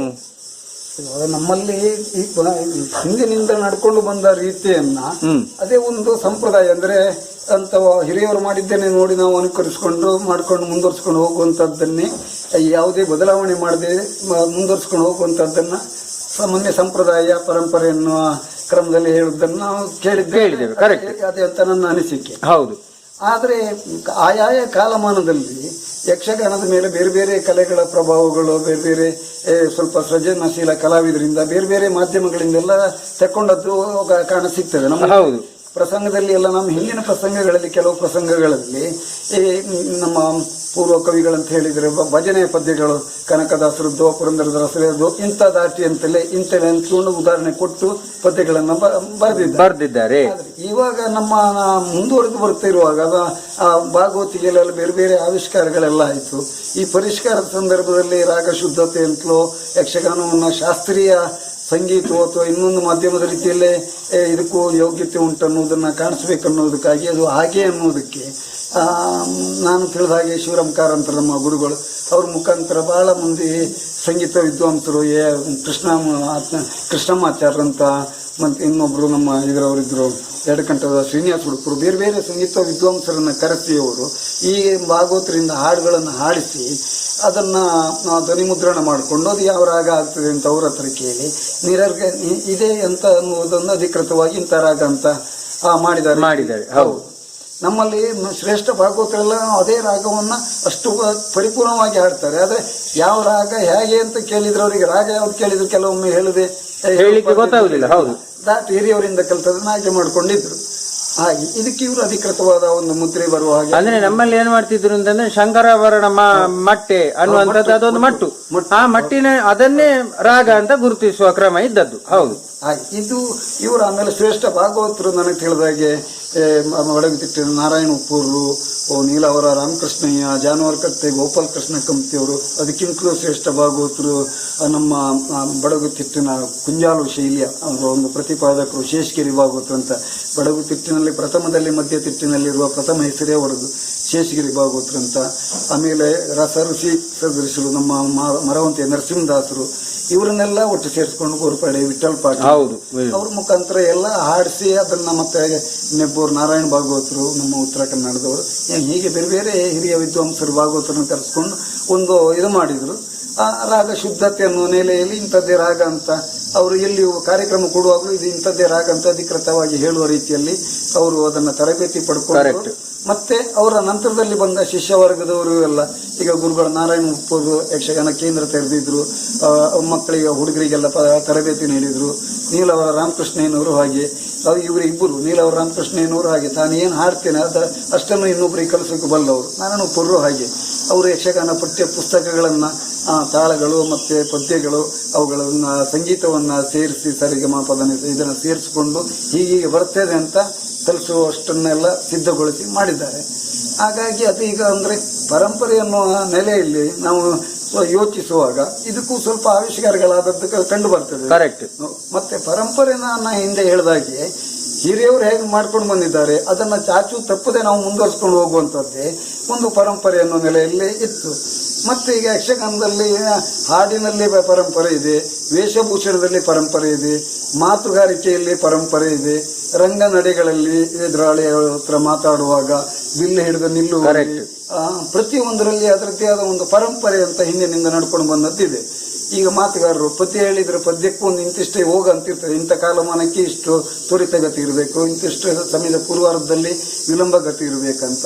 ಹಾಗೆ ಅದನ್ನು ಅನುಸರಿಸಿ ಹೋಗುವಾಗ ಅರ್ಥ ಹೇಳುವಾಗಲೂ ಹಾಗೆ ಆ ಭಾವನೆಗೆ ಇದಕ್ಕೆ ಅನುಗುಣ ಭಾಗವತರ ಪದ್ಯದ ಗುಂಗು ಅಂತ ಹೇಳ್ತಾರೆ, ಒಂದು ವಾತಾವರಣ. ಅದು ಮುಗಿಯುವುದರೊಳಗೆ ವೇಷಧಾರಿ ಅರ್ಥ ಮುಗಿತಾ ಇತ್ತು ಹೆಚ್ಚಿನವರು. ತಾಳಮಟ್ಲೆ ವೇಷಧಾರಿಗಳು ಅಥವಾ ಅರ್ಥಧಾರಿಗಳು ವಿಸ್ತರಿಸಿದಷ್ಟು ವಿಸ್ತರಿಸಿ ಇರಲಿಲ್ಲ. ಹಾಗಾಗಿ ಅದೊಂದು ಪರಂಪರೆಯಾಗಿ ಆ ಶ್ರುತಿ ಮತ್ತು ಶೈಲಿಗಳು, ಆ ಪಾತ್ರದ ಮನೋಧರ್ಮ ಮತ್ತು ಯಾವ ಭಾವನೆಗಳಿದೆ, ವೀರರಸವೋ ದುಃಖವೋ ಇತ್ಯಾದಿಗಳನ್ನ ಪ್ರತಿಪಾದಿಸ್ತಾ ಇತ್ತು. ಅದು ಅಷ್ಟೇ ಕಡಿಮೆ ಮಾತಿನಲ್ಲಿ ಅದೊಂದು ಪರಂಪರೆ ಹಾಗೆ ಇತ್ತು. ಆಮೇಲೆ ಪರಂಪರೆಯಲ್ಲಿ ಅಂತ ಹೇಳಿದರೆ ನಾನು ಹೇಳಿದಂಗೆ ಮುಖವರ್ಣಿಕೆಯಲ್ಲಿ ಇಂಥದ್ದೇ ಮುದ್ರೆ. ವೈಷ್ಣವರಾದರೆ ಸರ್ತನಾಮ ಹಾಕಿ ಇದು ಮಾಡಬೇಕು, ಬಿದಿರು ಎಲೆಯ ರೀತಿಯಲ್ಲಿ ನಮ್ಮ ಉಡುಪಿಯ ಮಧ್ಯ ವಲಯದ ತಿಟ್ಟಿನದ್ದು ಹೇಳುವುದು ನಾನು, ಉಳಿದ ತಿಟ್ಟಕ್ಕಿಂತ ಹೆಚ್ಚಾಗಿ. ಆಮೇಲೆ ಉಡುಪಿಯ ಕೃಷ್ಣ ಮಠದ ಪ್ರಭಾವವೇನು ಮುದ್ರೆಗಳೆಲ್ಲ ಚಂದನವಾಗಿ ಅದನ್ನೆಲ್ಲ ಇಡುವ ಕ್ರಮ ಇತ್ತು ಹಿಂದಿನಿಂದಲೂ ರಾಜವೇಷಗಳಿಗೆ. ಇವಾಗಲೂ ಅದನ್ನು ಅದೇ ರೀತಿಯಲ್ಲಿ ಕೆಲವರು ಬಳಸ್ತಾ ಇದ್ದಾರೆ. ಅದು ಒಂದು ಪರಂಪರೆ ಅಂತ ಅದನ್ನೇ ನೋಡಿ ಮುಂದುವರಿಸ್ಕೊಂಡು ಬಂದವರಿದ್ದಾರೆ. ಇನ್ನು ಶೈವ ವೇಷಗಳ ಪಾತ್ರಗಳಿಗೆ ಶಿವಭಕ್ತರಿಗೆ ಅಡ್ಡನಾಮಗಳನ್ನೆಲ್ಲ ಹಾಕಿ ಅದನ್ನು ಒಂದು ಮಾಡುವ ಕ್ರಮಗಳೆಲ್ಲ ಮೊದಲಿನಿಂದ ಇತ್ತು. ಅದನ್ನೇ ಮುಂದುವರಿಸ್ಕೊಂಡು ಹಾಗೆ ಬಂದಾಗ ಅದೊಂದು ಪರಂಪರೆಯಾಗಿತ್ತು. ಕರೆಕ್ಟ್. ಇವಾಗ ಏನಾಗಿದೆ ಅಂತ ಹೇಳಿದ್ರೆ ಅನೇಕ ಮಂದಿ ಯುವ ಕಲಾವಿದರು ಯಾವುದೋ ಸಿನಿಮಾದಲ್ಲೋ ನಾಟಕದಲ್ಲೋ ಅಥವಾ ಇನ್ನೊಬ್ಬ ಜನಪ್ರಿಯ ಕಲಾವಿದನೋ ಯಾವುದನ್ನು ನೋಡಿ ಆಕರ್ಷಿತನಾಗಿ ಅವ ಮಾಡಿದ್ದನ್ನ ಇವರು ಅನುಕರಿಸ್ಲಿಕ್ಕೆ ಹೋಗಿದ್ದಾರೆ. ಅದು ಅಲ್ಲಿಗೆ ಪರಂಪರೆಯ ಇದು ಬದಲಾವಣೆ ಆಗಿದೆ. ಅಂದ್ರೆ ಹೇಗುಂಟು ಅಡ್ಡ ನಮ್ಮ ಹಾಗಿಲ್ಲ, ಅದಕ್ಕೇನೋ ಬೇರೆ ರೀತಿಯ ಇದನ್ನು ಸೇರಿಸಿದ್ದಾರೆ. ಈ ಮಾತುಗಾರಿಕೆಯಲ್ಲಿ ಹಾಗೆ ಹೆಚ್ಚಿನವರು ಆ ಶ್ರುತಿಯ ಇದನ್ನು ಕಾದ್ಕೊಂಡು ತ್ವರಿತಗತಿ, ಮಧ್ಯರಾತ್ರಿಯ ಸಂದರ್ಭಕ್ಕೆ ಒಂದು ಗತಿ, ಕೊನೆಯ ಇದಕ್ಕೆ ನಿಯಮದಲ್ಲಿ ಆ ರಾಗಗಳು ಮೊಟಕಾಗ್ತಾ ಇತ್ತು ಕೆಲವೊಮ್ಮೆ. ಮತ್ತೆ ತ್ವರಿತಗತಿಯಲ್ಲಿ ಆ ಎರಡನೇ ವೇಷಧಾರಿ ಅಂದ ಎದುರು ವೇಷಧಾರಿ ಬರುವಾಗ ಅವನಿಗೆ ಪದ್ಯ ಹೇಳುವ ಕ್ರಮಗಳೇ ಭಾಗವತರದ್ದು ಬೇರೆ ಇರ್ತದೆ. ಇತರ ಪುಂಡಿ ವೇಷುವ ಮೂರನೇ ವೇಷಧಾರಿ ಪುರುಷ ವೇಷಧಾರಿಗಳು ಹಾಗೆಲ್ಲ ಆ ಗತ್ತುಗಾರಿಕೆ ಸ್ವರಭಾರಗಳೆಲ್ಲ ಅವನಿಗೆ ಅನುಕೂಲವಾಗಿ ಅದು ಹಾಡ್ತಾ ಇದ್ರು. ಅವನು ಅದಕ್ಕೆ ಸರಿಯಾದ ಸಮಾನವಾದ ಸ್ವರ ಕೊಟ್ಟು ಮಾತಾಡ್ತಾ ಇದ್ರು. ಮೂರನೇ ವೇಷಧಾರಿಗೆ ಹಾಗೆ ತ್ವರಿತಗತಿ, ಅವನು ಪ್ರಥಮ ಗತಿಯಲ್ಲಿದ್ರು ಅವರ ಹೆಜ್ಜೆ ಇತ್ಯಾದಿಗಳೆಲ್ಲ ಚುರುಕಾಗಿಯೇ ಇರ್ತಾ ಇತ್ತು. ಹಿರಿಯವರು ಏನು ಮಾಡಿದ್ದಾರೆ ಅಂತ ಈಗ ನಂತರ ಬರುವ ಮೂರನೇ ವೇಷಧಾರಿಗಳು ಕೃಷ್ಣನು ಇವನು ಬಬ್ರವಾನ ಇತ್ಯಾದಿ ಮಾಡುವರು ಅದೇ ರೀತಿ ನಡೆಯಲು ಹೋಗ್ತಾ ಇದ್ರು. ಅದು ಒಂದು ಪರಂಪರೆ. ಆಮೇಲೆ ರಂಗನಡಿಗಳು ಇಂತಿಷ್ಟೇ ಪದ್ಯಗಳನ್ನು ಬಳಸ್ತಾ ಇರೋದು ಅಂತ ಒಂದು ಕ್ರಮ ಎಲ್ಲ ಇಟ್ಕೊಂಡಿದ್ದಾರೆ. ಯಾರು ಹೇಳಿದ್ರು ಹಾಗೆ. ಅದರಿಂದ ಎಲ್ಲ ಭಾಗವತರಿಗೂ ತಾವು ಏನು ಆಡ್ತೇವೆ ಅನ್ನೋದು ಹೆಚ್ಚಿನವರಿಗೆ ಬಾಯಿಪಾಠ ಇರ್ತಿತ್ತು ಅವಾಗೆಲ್ಲ. ಈಗ ಬೆಳಕಿನ ವ್ಯವಸ್ಥೆ ಓದ್ಕೊಳ್ಳಿಕ್ಕೂ ಇರಲಿಲ್ಲ. ಮತ್ತೆ ಈ ಧ್ವನಿ ವರ್ಧಕದ ವ್ಯವಸ್ಥೆಗಳೆಲ್ಲ ಇರಲಿಲ್ಲ, ಕಂಠಪಾಠವೇ ಆಗಿತ್ತು. ಮತ್ತೆ ಇವಾಗಿನ ಹಾಗೆ ನಮ್ಮ ಆ ಟೈಪ್ ರೈಟರ್ ಮುಖಾಂತರ ಅಥವಾ ಮೊಬೈಲ್ ಮುಖಾಂತರ ರೆಕಾರ್ಡಿಂಗ್ ಮಾಡಿಕೊಂಡು ಅದನ್ನ ಅಧ್ಯಯನ ಮಾಡೋಕ್ಕೆಲ್ಲ ಅವಕಾಶ ಇರಲಿಲ್ಲ. ಒಂದೇ ಆಟವನ್ನು ಹೋಗಿ ನೋಡಬೇಕು ನಿರಂತರ. ಇಲ್ಲ ಒಬ್ರು ಗುರುಗಳ ಮನೆಯಲ್ಲಿದ್ದು ಗುರುಗಳ ಹುಟ್ಟಿನಲ್ಲೇ ಇದ್ದವ್ರು ಹೇಗೆ ಆಡ್ತಾರಂತ ಹಾರ್ಮೋನಿಯಂ ಬಾರಿಸ್ಕೊಂಡು ರಾತ್ರಿ ಬೆಳಗುವರೆಗೆ ಅವ್ರು ಹುಟ್ಟಿನಲ್ಲಿದ್ದು ಅದನ್ನ ಅನುಕರಿಸ್ತಾ ಇದ್ದಾರೆ. ಅದು ಒಂದು ಪರಂಪರೆ ಅಂತಂದ್ರೆ ಅನುಕರಣೆಯಿಂದ ಬಂದಂತದ್ದು. ಈಗ ನಾನೊಂದು ಪ್ರಶ್ನೆ ಇಲ್ಲಿ ನಮಗೆ ಮೂಡ್ತದೆ ನೋಡಿ, ಏನು ಅಂತಂದ್ರೆ ಪರಂಪರೆ ಸಂಪ್ರದಾಯ ಎಲ್ಲವನ್ನು ನಾವು ಅನುಸರಣೆ ಮಾಡಬೇಕು, ಅದು ನಮ್ಮ ಕರ್ತವ್ಯ. ಯಾಕೆಂತಂದ್ರೆ ಮುಂದಿನ ಪೀಳಿಗೆಗೆ ನಾವು ಅದನ್ನು ಅದೇ ರೀತಿಯಾಗಿ ದಾಟಿಸಬೇಕಾದಂತಹ ಜವಾಬ್ದಾರಿ ಇರುವಾಗ ನಾವು ಅದನ್ನು ಪರಂಪರೆಯನ್ನು ವ್ಯತ್ಯಾಸ ಮಾಡದೆ ನಾವು ದಾಟಿಸಬೇಕಾಗ್ತದೆ. ವ್ಯತ್ಯಾಸ ನಾವು ಮಾಡಬಾರ್ದು, ಆಗ ನಾವು ಅದೇ ರೀತಿಯಲ್ಲಿ ಮುಂದಿನ ಪೀಳಿಗೆಗೆ ದಾಟಿಸ್ಲಿಕ್ಕೆ ಬರ್ತದೆ. ಈಗ ಪರಂಪರೆಯನ್ನು ನಾವು ಉಳಿಸಿಕೊಳ್ಳುವುದು ಅಂತ ಹೇಳುವಾಗ ಹಾಗಾದ್ರೆ ನಮ್ಮ ಸ್ವಂತ ಸೃಜನಶೀಲತೆಗೆ ಬೆಲೆ ಇಲ್ಲವೇ?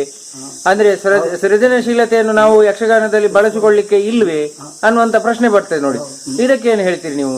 ಅಂದ್ರೆ ಪರಂಪರೆಯಲ್ಲಿ ಒಟ್ಟಿನಲ್ಲಿಯೂ ಹಿಂದಿನ ಕಲಾವಿದರು ಉತ್ತಮ ಸಾಹಿತ್ಯವನ್ನು ಅಧ್ಯಯನ ಮಾಡಿದವರು, ಆ ಪಾತ್ರಕ್ಕೆ ಈ ಹಿರಿಯ ಕಲಾವಿದರಿಗಿಂತಲೂ ಭಿನ್ನವಾದಂತಹ ಭಾವನೆಗಳನ್ನು ಅಳವಡಿಸಿಕೊಂಡು ವೈಚಾರಿಕವಾಗಿ ಮಾತನಾಡಿಯೋ ಸ್ವಲ್ಪ ಮಟ್ಟಿನ ಬದಲಾವಣೆಗಳನ್ನ ಮಾಡಿಕೊಂಡು ಸೃಜನಶೀಲತೆಯನ್ನ ಮಾಡಿದವರು ಇದ್ದಾರೆ. ಉಡುಗೆ ತೊಡುಗೆಯಲ್ಲಿಯೂ ಮಾಡಿದವರು ಇದ್ದಾರೆ. ಈಗ ಒಂದು ಹಿಂದೆ ಬಂದರೆ ಅದೇ ರೀತಿ ಅಲ್ಲ, ಸೀರೆ ಉಟ್ಕೊಂಡು ಬಂದ ಶ್ರೀವೇಶಕ್ಕೆ ಕಾಣುವ ರೀತಿಯಲ್ಲಿ ಸೀರೆ ಉಡ್ತಿದ್ರಂತೆ ಹಿಂದೆ. ನಮ್ಮಲ್ಲಿ ಇತ್ತೀಚೆಗೆ ಆದಿವಾಸಿಗಳೆಲ್ಲ ಕುಡುಬಿ ಸಮಾಜ ಬೇರೆ ಬೇರೆಯವರು ಕೆಲವರೆಲ್ಲ ಸೀರೆ ಉಡೋದು ಮೇಲೆ ಉಡ್ತಾರೆ. ಅಷ್ಟಲ್ಲದಿದ್ರು ಗೆಜ್ಜೆ ಎಲ್ಲ ಕಾಣಬೇಕು. ಇವಾಗ ಎಲ್ಲ ಕುಣಿತಾರೆ ತುಂಬಾ, ಆದ್ರೂ ಸೀರೆ ಎಲ್ಲ ನೆಲದ ತನಕ ತಾಗ್ತದೆ. ಹಾಗೆ ಕಾಲೇ ಕಾಣುವುದಿಲ್ಲ. ನಿಜವಾಗಾದ್ರೆ ಯಕ್ಷಗಾನದಲ್ಲಿ ಕಾಲು ಕಾಣಬೇಕು, ಗೆಜ್ಜೆ ಮತ್ತು ಕಾಲು ಕಾಣಬೇಕು ಅನ್ನುವಂಥದ್ದೇ ಇರುವುದು. ಹೌದು, ಅದನ್ನೇ ಕಳೆದ್ರು. ಆಮೇಲೆ ಸೀರೆಗಳು ಹಾಗೆ ಹಿಂದೆ ಸೀರೆ ಉಡುವುದೇ ಒಂದು ಕ್ರಮ ಆಗಿತ್ತು, ನೆರೆ ಉಡುಗೆ.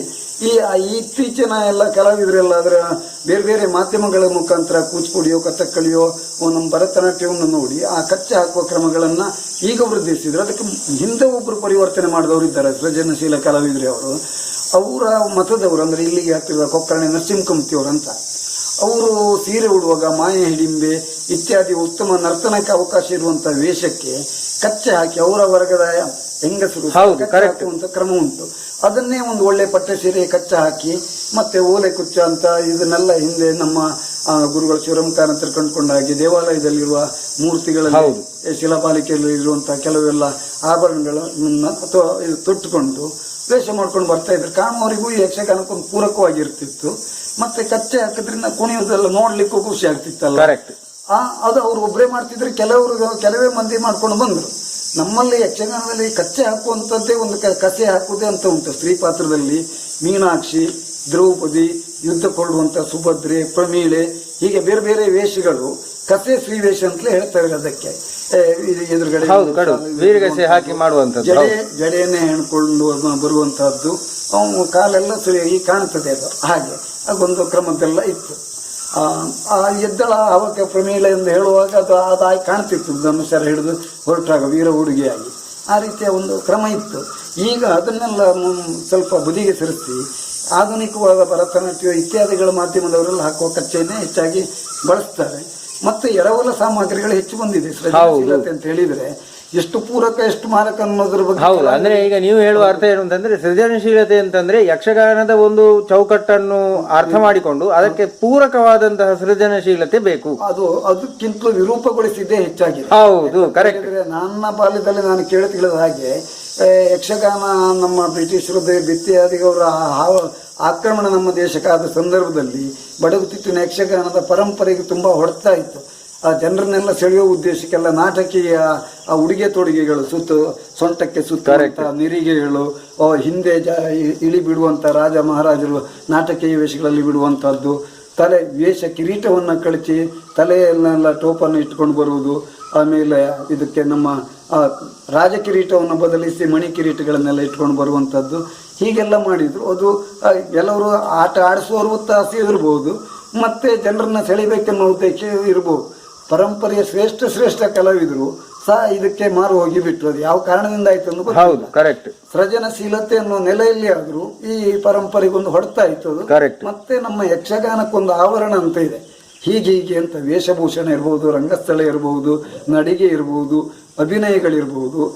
ಅಭಿನಯಗಳಲ್ಲಿಯೂ ಸಹ ನಮ್ಮ ಯಕ್ಷಗಾನದಲ್ಲಿ ಈಗ ಇತ್ಯಾದಿ ಎಲ್ಲಾ ಮುದ್ರೆಗಳನ್ನ ತೋರಿಸುವಂತದ್ದನ್ನು ನಾವು ಹಿಂದಿನ ಕಲಾವಿದರಲ್ಲಿ ಕಾಣ್ತಿರ್ಲಿಲ್ಲ. ಹೌದು, ಕೆಲವೇ ಮಂದಿ ಕೆಲವೊಂದು ಭಾವನೆಗಳನ್ನ ತೋರಿಸ್ತಿದ್ರು ಬಿಟ್ರೆ ನೇರ ಕುಣಿತದಲ್ಲಿ ಶಾಸ್ತ್ರೀಯತೆ ಇದ್ರು ಅಭಿನಯಿಸುವಾಗ ಸರಳವಾಗಿಯೇ ಬರ್ತಾ ಇತ್ತು. ಕೈ ಮುಂದೆ ಹೋಗುವುದು, ಹಿಂದೆ ಬರುವುದು, ಸಾಕಂತ ತಡೆಯುವಂಥದ್ದು, ಹೇಳುವಂಥದ್ದು, ಕೇಳಿದ ಹೀಗೆ ಕಿವಿಗೂಡ ಒಂದೇ ಮಾಡ್ಕೊಂಡಿರುವಂಥದ್ದು, ತಕ್ಷಣದ ಪ್ರತಿಕ್ರಿಯೆ ನೇರ. ನಮ್ಮಲ್ಲಿ ಈಗ ಇವಾಗೆಲ್ಲ ಮುದ್ರೆಗಳನ್ನು ಮಾಡ್ತಾರೆ, ಈಗ ಕೈಯನ್ನು ಅಭಿನಯಿಸುವಾಗ ಹೀಗೆಲ್ಲ. ಇದು ನಮ್ಮ ಯಕ್ಷಗಾನದ ಯಾವ ಹಿರಿಯ ಕಲಾವಿದರಲ್ಲೂ ಇರಲಿಲ್ಲ. ಏನಿದ್ರು ಹೋಗು ಬಾ ಅಷ್ಟೇ, ಇದು ಯಾರು ಹೀಗೆಲ್ಲ ಕೇಳುವಂಥದ್ದು ಸಹಜವಾಗಿ ಇತ್ತು. ಮತ್ತೆ ಅದು ಆ ವೇಷಕ್ಕೆ ಒಂದು ಅಲಂಕಾರವಾಗಿ, ಹೌದು, ಅಂದ್ರೆ ಆಯಕ್ಕೆ ಪೂರಕವಾಗಿತ್ತು. ಮತ್ತೆ ಸ್ತ್ರೀಪಾತ್ರಧಾರಿಗಳೆಲ್ಲ ಹೀಗೆಲ್ಲ ಈ ಭಾಗಗಳನ್ನೆಲ್ಲ ಎತ್ತು ತೋರಿಸುವಾಗ ಎಲ್ಲ ಮಾಡಬಾರ್ದು ಅಂತ ಒಂದು ಕ್ರಮ ಇತ್ತು. ಹೌದು, ಕುಣಿಯುವಾಗಲೂ ಹಾಗೆ ನರ್ತನದಲ್ಲಿ ಎಲ್ಲ ಕಾಲು ಭಾಗಗಳನ್ನ ತೊಡೆಗೆ ತಾಗಿಸ್ಕೊಂಡು ಹೀಗೆ ಆದಷ್ಟು ಲಾಲಿತ್ಯಪೂರ್ಣವಾಗಿ ಕುಣಿಬೇಕನ್ನೋದು ಕರೆಕ್ಟ್. ಆದ್ರೆ ಈಗ ಏನಾಗಿದೆ ಅಂತ ಹೇಳಿದ್ರೆ ಅದನ್ನೆಲ್ಲ ವಿರೂಪಗೊಳಿಸ್ಕೊಂಡು ಹೀಗೆಲ್ಲ ಮಾಡುವುದು, ಇದು ಮಾಡುವುದು, ಕೈ ಈ ಭಾಗಗಳನ್ನೆಲ್ಲ ತೋರಿಸ್ತಾರೆ ಹೆಚ್ಚಾಗಿ, ಬಾಗು ಬಳಕೆ. ಹಿಂದೆಲ್ಲ ಆದಿತಾಳ ಕುಣಿಯುವುದಂತ ಹೇಳಿದ್ರೆ ಕಣ್ಣು, ಮುಖ, ಕೈ ಎಲ್ಲವುದು ಅಷ್ಟು ಚಂದವಾಗಿಯೇ ಹೋಗ್ತಾ ಇತ್ತು ಪ್ರತಿಯೊಂದು ಕಲಾವಿದರು. ಇದಕ್ಕೆ ಈ ರೇಖೆಗೆಲ್ಲ ವಿರುದ್ಧವಾಗಿ ಎಲ್ಲ ಹೋಗ್ತಿರ್ಲಿಲ್ಲ. ಸಲಾಮೆಚ್ಚಿ ಅಂತೇಳಿ ಎಲ್ಲ ಮಾಡ್ತಾ ಇದ್ರು, ಹೀಗೆ ಅಥವಾ ಕೈ ಇದು ಮಾಡುವಂಥ ಕ್ರಮ ಉಂಟು. ಆದರೂ ಎಲ್ಲ ಇದರಿಂದೆಲ್ಲ ಬಹಳ ಮೇಲೆ ಹೋಗ್ತಿರ್ಲಿಲ್ಲ. ಎಲ್ಲ ಕಲಾವಿದರು ನಮ್ಮ ಬಡಗುತಿಟ್ಟಿನಲ್ಲಿ ಶ್ರೇಷ್ಠ ಕಲಾವಿದರು, ನಾನು ಈಗ ಹಿಂದೆ ಹೇಳೋದಾಗಿ ಕೊಕ್ಕರ್ಣಿ ನರಸಿಂಹಕಂಪ್ತಿಯವರು, ಇಲ್ಲೇ ಸಮೀಪದ ನೀಲಾವರ ಸುಬ್ಬಣ್ಣ ಶೆಟ್ಟಿ ಅಂತ ಬಹಳ ಚಂದದ ವೇಷ, ಇನ್ನು ನಮ್ಮ ಕೊಳಕೆಬೈಲ ಸೀನವರ ನಾಯಕರಂತ ಅನೇಕ ಮಂದಿ. ಆ ನಂತರದ ಅಲ್ಲಿ ಮಾರ್ಗೋಳಿ ಗೋವಿಂದ ಸೇರಿಗಾರರು, ಈಗ ಸಮಕಾಲೀನರು ಕೊಳಕೆಬೈಲವರಿಗೆ ನಮ್ಮ ಹರಾಡಿ ನಾರಾಯಣ ಗಾಣಿಗರು, ಇನ್ನು ಈಗ ಅದರ ನಂತರದಲ್ಲಿ ಕೋಟ ವೈಕುಂಠರು, ಅರಾಟೆ ಮಂಜುನಾಥರು, ಒಣಸೆ ನಾರಾಯಣ ಗಾಣಿಗರು, ಹೆರಂಜಲ ಸುಬ್ಬಣ್ಣ ಗಾಣಿಗರು, ಅವರೆಲ್ಲ ಹಿರಿಯ ಪರಂಪರೆಯನ್ನೇ ಅನುಕರಿಸಿಕೊಂಡೇ ಬಂದಿದ್ದಾರೆ. ಒಣಸೆ ನಾರಾಯಣ ಗಾಣಿಗರು, ಅರಾಟೆಯವರೆಲ್ಲ ಸ್ವಲ್ಪ ಹೊಸ ಪ್ರಭಾವಕ್ಕೆ ಒಳಗಾದರು, ಡೇರೆ ಮೇಳದ ಆಕರ್ಷಣೀಯತೆಯಿಂದ ಏನೋ ಸ್ವಲ್ಪ ಮಟ್ಟಿಗೆ. ಆದ್ರೂ ಪರಂಪರೆ ಹೇಗನ್ನುವುದೆಲ್ಲ ಚೆನ್ನಾಗಿ ಮನದಟ್ಟಿದೆ, ಅವರು ಯೋಗ್ಯತೆ ಇತ್ತು. ಕೆಲವೇ ಪಾತ್ರ ಹಾಗೆ ಮಾಡ್ತಿದ್ರು ಬಿಟ್ರೆ ಎಲ್ಲ ಪಾತ್ರವನ್ನು ಹಾಗೆ ಮಾಡ್ತಿರ್ಲಿಲ್ಲ. ಇವತ್ತು ಸೃಜನಶೀಲತೆ ಹೆಸರಿನಲ್ಲಿ ಎಲ್ಲೆಲ್ಲಿಯೋ ಸಿನಿಮಾದವ್ರು ಏನೋ ಒಂದು ಮುಖವರ್ಣಿಕೆ ಮಾಡಿದ್ರು, ಯಾವುದೋ ಒಂದು ಕಣ್ಣ ಹತ್ರ ಒಂದು ಬಣ್ಣ ಬರೆದ್ರು, ಬೇರೆ ಕಡೆಗೆ ಇದು ಬರೆದ್ರು, ತೂಟಿಗೆ ಕಪ್ಪು ಬರೆದ್ರು, ಇನ್ನೇನೇನೋ ಮಾಡ್ರು. ಅದನ್ನ ಇವರು ಅಳವಡಿಸ್ಲಿಕ್ಕೆ ಹೊರಟರು. ಮಾತು ಹಾಗೆ ನೈಜತೆ ಅಂತ ಹೇಳಿದ್ರೆ ತೀರಾ ನೈಜತೆ ಅಲ್ಲ, ನಾಟ್ಯ ಸಹಿತ ಬರ್ಬೇಕು. ಸ್ತ್ರೀಪಾತ್ರಧಾರಿಗಳು ಏನಿದ್ರು ನಮ್ಮಲ್ಲಿ ಇವಾಗ ಎಲ್ಲ ಇದು ಪೇಟೆ ಪಟ್ಟಣಕ್ಕೆ ಹೋಗುವಂತ ಬೀಡಿ ತಕೊಂಡು ಹೋಗುವ ಹುಡುಗಿಯರು ಅಥವಾ ಶಾಲೆ ಕಾಲೇಜಿಗೆ ಹೋಗುವ ಮಕ್ಕಳ ರೀತಿಯಲ್ಲಿ ಒಂದು ರೀತಿ ಹೆಣ್ಣು ಮಕ್ಕಳಾಗಿ ಹುಡುಗಿ ಅಷ್ಟು ಸರಳ ಉಡುಗೆ ತೊಡುಗೆ ಬಂದರು. ಈಗ ಸಮಕಾಲೀನರಂದ್ರೆ ಯಾರಾದ್ರೂ ಹೆಣ್ಣು ಮಕ್ಕಳು ಗಿಡ್ಡ ರವಿಕೆಯನ್ನು ಎಲ್ಲಿಗೆ ಹಾಕ್ತಾರೆ ಅದನ್ನ ಈ ಕಲಾವಿದರು ಇವಾಗಲೇ ಅನುಕರಣೆ ಮಾಡಿ ಆಗಿದೆ. ಕೆಲವು ಇಲ್ಲಿ ಹೊಟ್ಟೆ ತೋರಿಸುವಂಥದ್ದು, ಕೈ ತೋರಿಸುವಂಥದ್ದು, ಆದರೆ ನಮ್ಮ ಹಿಂದಿನ ಶ್ರೀಪಾತ್ರಧಾರಿಗಳ ಫೋಟೋ ನೋಡಿದ್ರು ಗೊತ್ತಾಗ್ತದೆ. ಕೈ ಎಲ್ಲ ತುಂಬುವ ತನಕದ ರವಿಕೆ, ಮೈ ತುಂಬುವಂಥದ್ದು ರವಿಕೆಗಳಿತ್ತು. ಎದೆ ಭಾಗ ಯಾವುದು ಇದು ಕಾಣ್ತಿರ್ಲಿಲ್ಲ, ಆಭರಣಗಳ ಸಹಿತ ಮುಚ್ಚಿಕೊಂಡು ಇತ್ತು. ಅಲ್ಪ ಸ್ವಲ್ಪ ಕಾಣೋದಿದ್ರು ಅದಕ್ಕೆ ಚಂದವಾಗಿ ಬಣ್ಣ ಹಚ್ಚಿಕೊಂಡು ಅಷ್ಟು ಇದು ಮಾಡ್ಕೊಂಡು ಬರ್ತಾ ಇದ್ರು ಕಪ್ಪಗಿರುವವರು. ಸೊಂಟದ ಕಾಣೋದಿದ್ರು. ಅದಕ್ಕೊಂದು ಉದಾಹರಣೆ ಕೆರೆಮನೆ ಗಜಾನನ ಹೆಗಡೆಯವರು ಶ್ರೀಪಾತ್ರದಲ್ಲಿ ಬಹಳ ಒಳ್ಳೆ ಗಡಸುತನದ ಅವರು ಪುರುಷ ವೇಷ ಮಾಡುವಂಥ ಪರ್ಸನಾಲಿಟಿ ಸ್ವರಭಾರ ಇದ್ದವರು. ಆದರೆ ಅವರು ಅಂಬೆ ಇತ್ಯಾದಿ ಮೋಹಿನಿ ಇತ್ಯಾದಿ ಪಾತ್ರಗಳನ್ನು ಹೆಣ್ಣು ಮಕ್ಕಳು ನಾಚುವ ರೀತಿಯಲ್ಲಿ ಅಷ್ಟು ಚಂದ ಮಾಡ್ತಿದ್ರು. ಒಂದು ಹುಡುಗಿಯೂ ಹಾಗೆ ಮೈ ಭಾಗ ಯಾವುದೇ ತೋರಿದ್ರು ಅದಕ್ಕೆ ಬಣ್ಣ ಹಾಕಿಕೊಂಡು ಅದನ್ನು ಅಷ್ಟು ಚಂದ ಮಾಡ್ಕೊಳ್ತಾ ಇದ್ರು. ಆಧುನಿಕತೆಗೆ ಅಂತ ಹೇಳಿದಾಗ ಇನ್ನೂ ಕೆಲವೊಂದು ವಿಚಾರಗಳೆಲ್ಲ ಬರ್ತದೆ. ಯಕ್ಷಗಾನದ ಬೇರೆ ಬೇರೆ ಆಕರ್ಷಣೆ ಪುರುಷ ವೇಷಧಾರಿಗಳು ಕೆಲವರೆಲ್ಲ ಅದನ್ನು ಅನುಕರಣೆ ಮಾಡಿದರು. ಈಗ ನವಿಲು ನೃತ್ಯ ಇತ್ಯಾದಿಗಳೆಲ್ಲ ಬಂದಾರಲ್ಲ, ಅದು ನಮ್ಮಲ್ಲಿ ಎಲ್ಲ ಮೊದಲೆಲ್ಲ ಅಷ್ಟು ಬಳಸ್ತಿರ್ಲಿಲ್ಲ. ಬಳಸಿದ್ರು. ಈಗ ದೇವತೆಗಳೆಲ್ಲ ಊರಿಗೆಲ್ಲ ನಮ್ಮ ಆ ಭೂಲೋಕಕ್ಕೆ ಬಂದಾಗ ಅವರೆಲ್ಲ ಕೆಲವೆಲ್ಲ ಸಂಭಾಷಣೆಗಳು ವನವಿಹಾರ ಇತ್ಯಾದಿಗಳೆಲ್ಲ ಇರ್ತಿತ್ತು. ಜಲಕೇಳಿಗಳು ಪುರಾಣ ಪ್ರಸಂಗದ ಪದ್ಯಗಳನ್ನೇ ಹೇಳಿಕೊಂಡು ಪುರಾಣ ಪುರುಷರದ್ದು ಅವರ ಅಭಿನಯ ಎಲ್ಲ ಮಾಡ್ತಾ ಇದ್ರು. ಎಲ್ಲಿಯೂ ಅದು ಅತಿಯಾಗಿ ಹೋಗ್ತಿರ್ಲಿಲ್ಲ, ಆಯಾ ಆಕಾರ ಕೆಟ್ಟು ನಡೀತಿರ್ಲಿಲ್ಲ. ಇತ್ತೀಚಿನವರದ್ದು ಬೇರೆ ಬೇರೆ ಮಾಧ್ಯಮಗಳು, ಭರತನಾಟ್ಯ ಇರ್ಬೋದು, ಕಥಕ್ ಇರ್ಬೋದು, ಕಥಕ್ಕಳಿ ಹಲವಾರು ಮಾಧ್ಯಮಗಳನ್ನು ಇದಕ್ಕೆ ಅಳವಡಿಸ್ಕೊಂಡು ಹರಿವಾಣ ನೃತ್ಯ ಇತ್ಯಾದಿಗಳನ್ನೆಲ್ಲ ತಂದರು. ಯಕ್ಷಗಾನದಲ್ಲಿ ಇಲ್ಲ, ಯಾವ್ದು ಬ್ಯಾಡ್ದಿದ್ದು ಮಾಡ್ತಾರೋ ಅವ್ರಿಗೆ ಹೆಚ್ಚಿನ ಪ್ರೋತ್ಸಾಹ ಈ ವಿಮರ್ಶೆ ಪ್ರೇಕ್ಷಕರೆಲ್ಲ ಕೊಡಲಿಕ್ಕೆ ಶುರು ಮಾಡಿದ್ರು. ವಿಮರ್ಶಕರಂತಲ್ಲ, ಅದೊಂದು ಅದ್ಭುತವಾಗಿ ಕಾಣುವ ರೀತಿಯಲ್ಲಿ ಒಬ್ಬ ರಾಜಕುಮಾರಿ ಅಥವಾ ಯಾರಾದರೂ ಹಾಗೆ ಮಾಡಬಹುದೇ ಅನ್ನುವ ಪ್ರಶ್ನೆಗಳೇ ಉದ್ಭವ ಆಗಲಿಲ್ಲ. ಯಾಕೆ ಮಾಡ್ತೀರಿ, ಇದರ ಉಂಟ ಯಕ್ಷಗಾನದಲ್ಲಿ ಅಂತ ಕೇಳುವವರಿಲ್ಲ. ಹಾಗಾಯ್ತು. ಡೇರೆ ಮೇಳದಲ್ಲಿ ತುಂಬಾ ಪರಿವರ್ತನೆ ಕಾರಣ ಇಂಥದ್ದಾಯ್ತು. ಜನರನ್ನ ಸೆಳೆಯೋದಕ್ಕಾಗಿ ಹೊಸ ಪ್ರಸಂಗಗಳು, ನಾಟಕೀಯ ಉಡುಗೆ ತೊಡುಗೆಗಳು, ಸಂಭಾಷಣೆಗಳ ಶೈಲಿಗಳು, ಹಾಸ್ಯಗಳಲ್ಲಿಯೂ ಹಾಗೆ. ಹಾಸ್ಯ ಇಂದು ಸಹ ತೀರಾ ಕೆಳಮಟ್ಟದ ಮಾತೆಲ್ಲ ಆಡ್ತಿದ್ರಂತ ನಾವು ಕೇಳಿದ್ದೇವೆ. ಶಿವರಾಮ್ ಕಾರಂತರ ಪ್ರವೇಶ ಯಕ್ಷಗಾನಕ್ಕಾದ ಮೇಲೆ ಮಧ್ಯ ತಿಟ್ಟಿನಲ್ಲಿ ಒಂದು ವೇಷಭೂಷಣದಲ್ಲಿ ಅದ್ಭುತ ಅಂತ ಹೇಳಿದ್ರೆ ಅದ್ಭುತ ಕ್ರಾಂತಿ. ಯಾರಿಂದು ಅಷ್ಟು ಅದನ್ನ ಸುಧಾರಣೆ ಮಾಡುವುದು ಕಷ್ಟ. ಅಷ್ಟು ಒಂದು ಅತ್ಯುತ್ತಮ ರೀತಿಯಲ್ಲಿ ಹೇಗಿತ್ತೋ ಪರಂಪರೆಯಲ್ಲಿ ಮತ್ತೆ ಹೇಗೆ ಮಾಡಬಹುದು ಅನ್ನುವಂಥದ್ದನ್ನು ಮಾಡಿ ಅವರು ಇದು ಮಾಡಿ ಕೊಟ್ಟಿದ್ದಾರೆ. ಈಗ ಅವರು ಕೈ ಹಾಕುವಾಗ ಎಲ್ಲೆಲ್ಲಿಯೋ ಬೇಗಡೆ ಮಣಿಗಳೆಲ್ಲ ನಮ್ಮದು ಮರದ ಸಾಮಾನುಗಳು, ಕಿರೀಟ, ವೀರಕಸೆ ಇತ್ಯಾದಿಗಳೆಲ್ಲ, ಇವರೆಲ್ಲ ಅದ್ರ ಮೇಲೆ ಈಗೆಲ್ಲ ಮಾರುಕಟ್ಟೆಯಲ್ಲಿ ಸಿಕ್ಕುವಂತ ಬೇಗಡೆಗಳು, ಮಣಿ ಹೊಳೆಯುವಂಥದ್ದು ಜನರನ್ನ ಸೆಳಿಬೇಕಂತ ಅದನ್ನೆಲ್ಲ ಹಾಕೊಂಡಿದ್ರು. ಅದನ್ನೆಲ್ಲ ಕತ್ತರಿಸಿ ಎಲ್ಲ ತೆಗೆದು ಮಾಡಿಟ್ಟು ಹೋಗಿದ್ರು ಕಾರಂತರು. ಈಗ ಪುನಃ ಎಲ್ಲ ಎಲ್ಲಿ ಚಂದ ಕಾಣ್ತದೆ ಅದನ್ನ ತಕೊಂಡು ಮುಂದೆ ಸೇರಿಸ್ತಾ ಇದ್ದಾರೆ ಈ ಜನಪ್ರಿಯ ಕಲಾವಿದರು. ಕಾರಂತರ ಮುಖವರ್ಣಿಕೆಯಲ್ಲಿಯೂ ಹಾಗೆ ಬಹಳ ಒಂದು ಇದನ್ನು ತಂದಿದ್ದಾರೆ. ಹೆಚ್ಚಾಗಿ ಹೊಳಿಬಾರದು ಮುಖ, ಒಂದೇ ಸಹಜತೆ ಇರಬೇಕಂತ.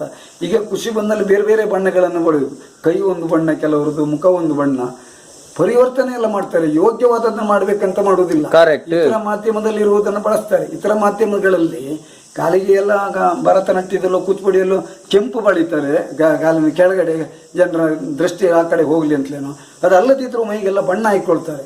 ನಮ್ಮ ಯಕ್ಷಗಾನದಲ್ಲಿ ಈ ಬಣ್ಣ ಹಾಕದೇ ಇರುವುದರಲ್ಲಿ, ಕೈ ಕಾಲಿಗೆ ಬಣ್ಣ ಹಾಕದಲ್ಲೇ ಇರುವಲ್ಲಿ ಸಾಮಾನ್ಯ ಒಂದು 80% ಮಂದಿ ಇವಾಗಲೂ ಆ ಪರಂಪರೆಯನ್ನು ಉಳಿಸ್ಕೊಂಡು ಬಂದಿದ್ದಾರೆ. ಅಂದ್ರೆ ಇದೆಲ್ಲ ಬೇರೆ ಮಾಡ್ತಾರೆ, ಅದು ಮಾತ್ರ ಇದಕ್ಕೆ ಪೂರಕ ಆಗಬೇಕು, ಮುಖದ ಹಾಗೆ ಕೈ ಕಾಲಿರ್ಬೇಕನ್ನೋ ಕಲ್ಪನೆ ಅವರಿಗಿಲ್ಲ.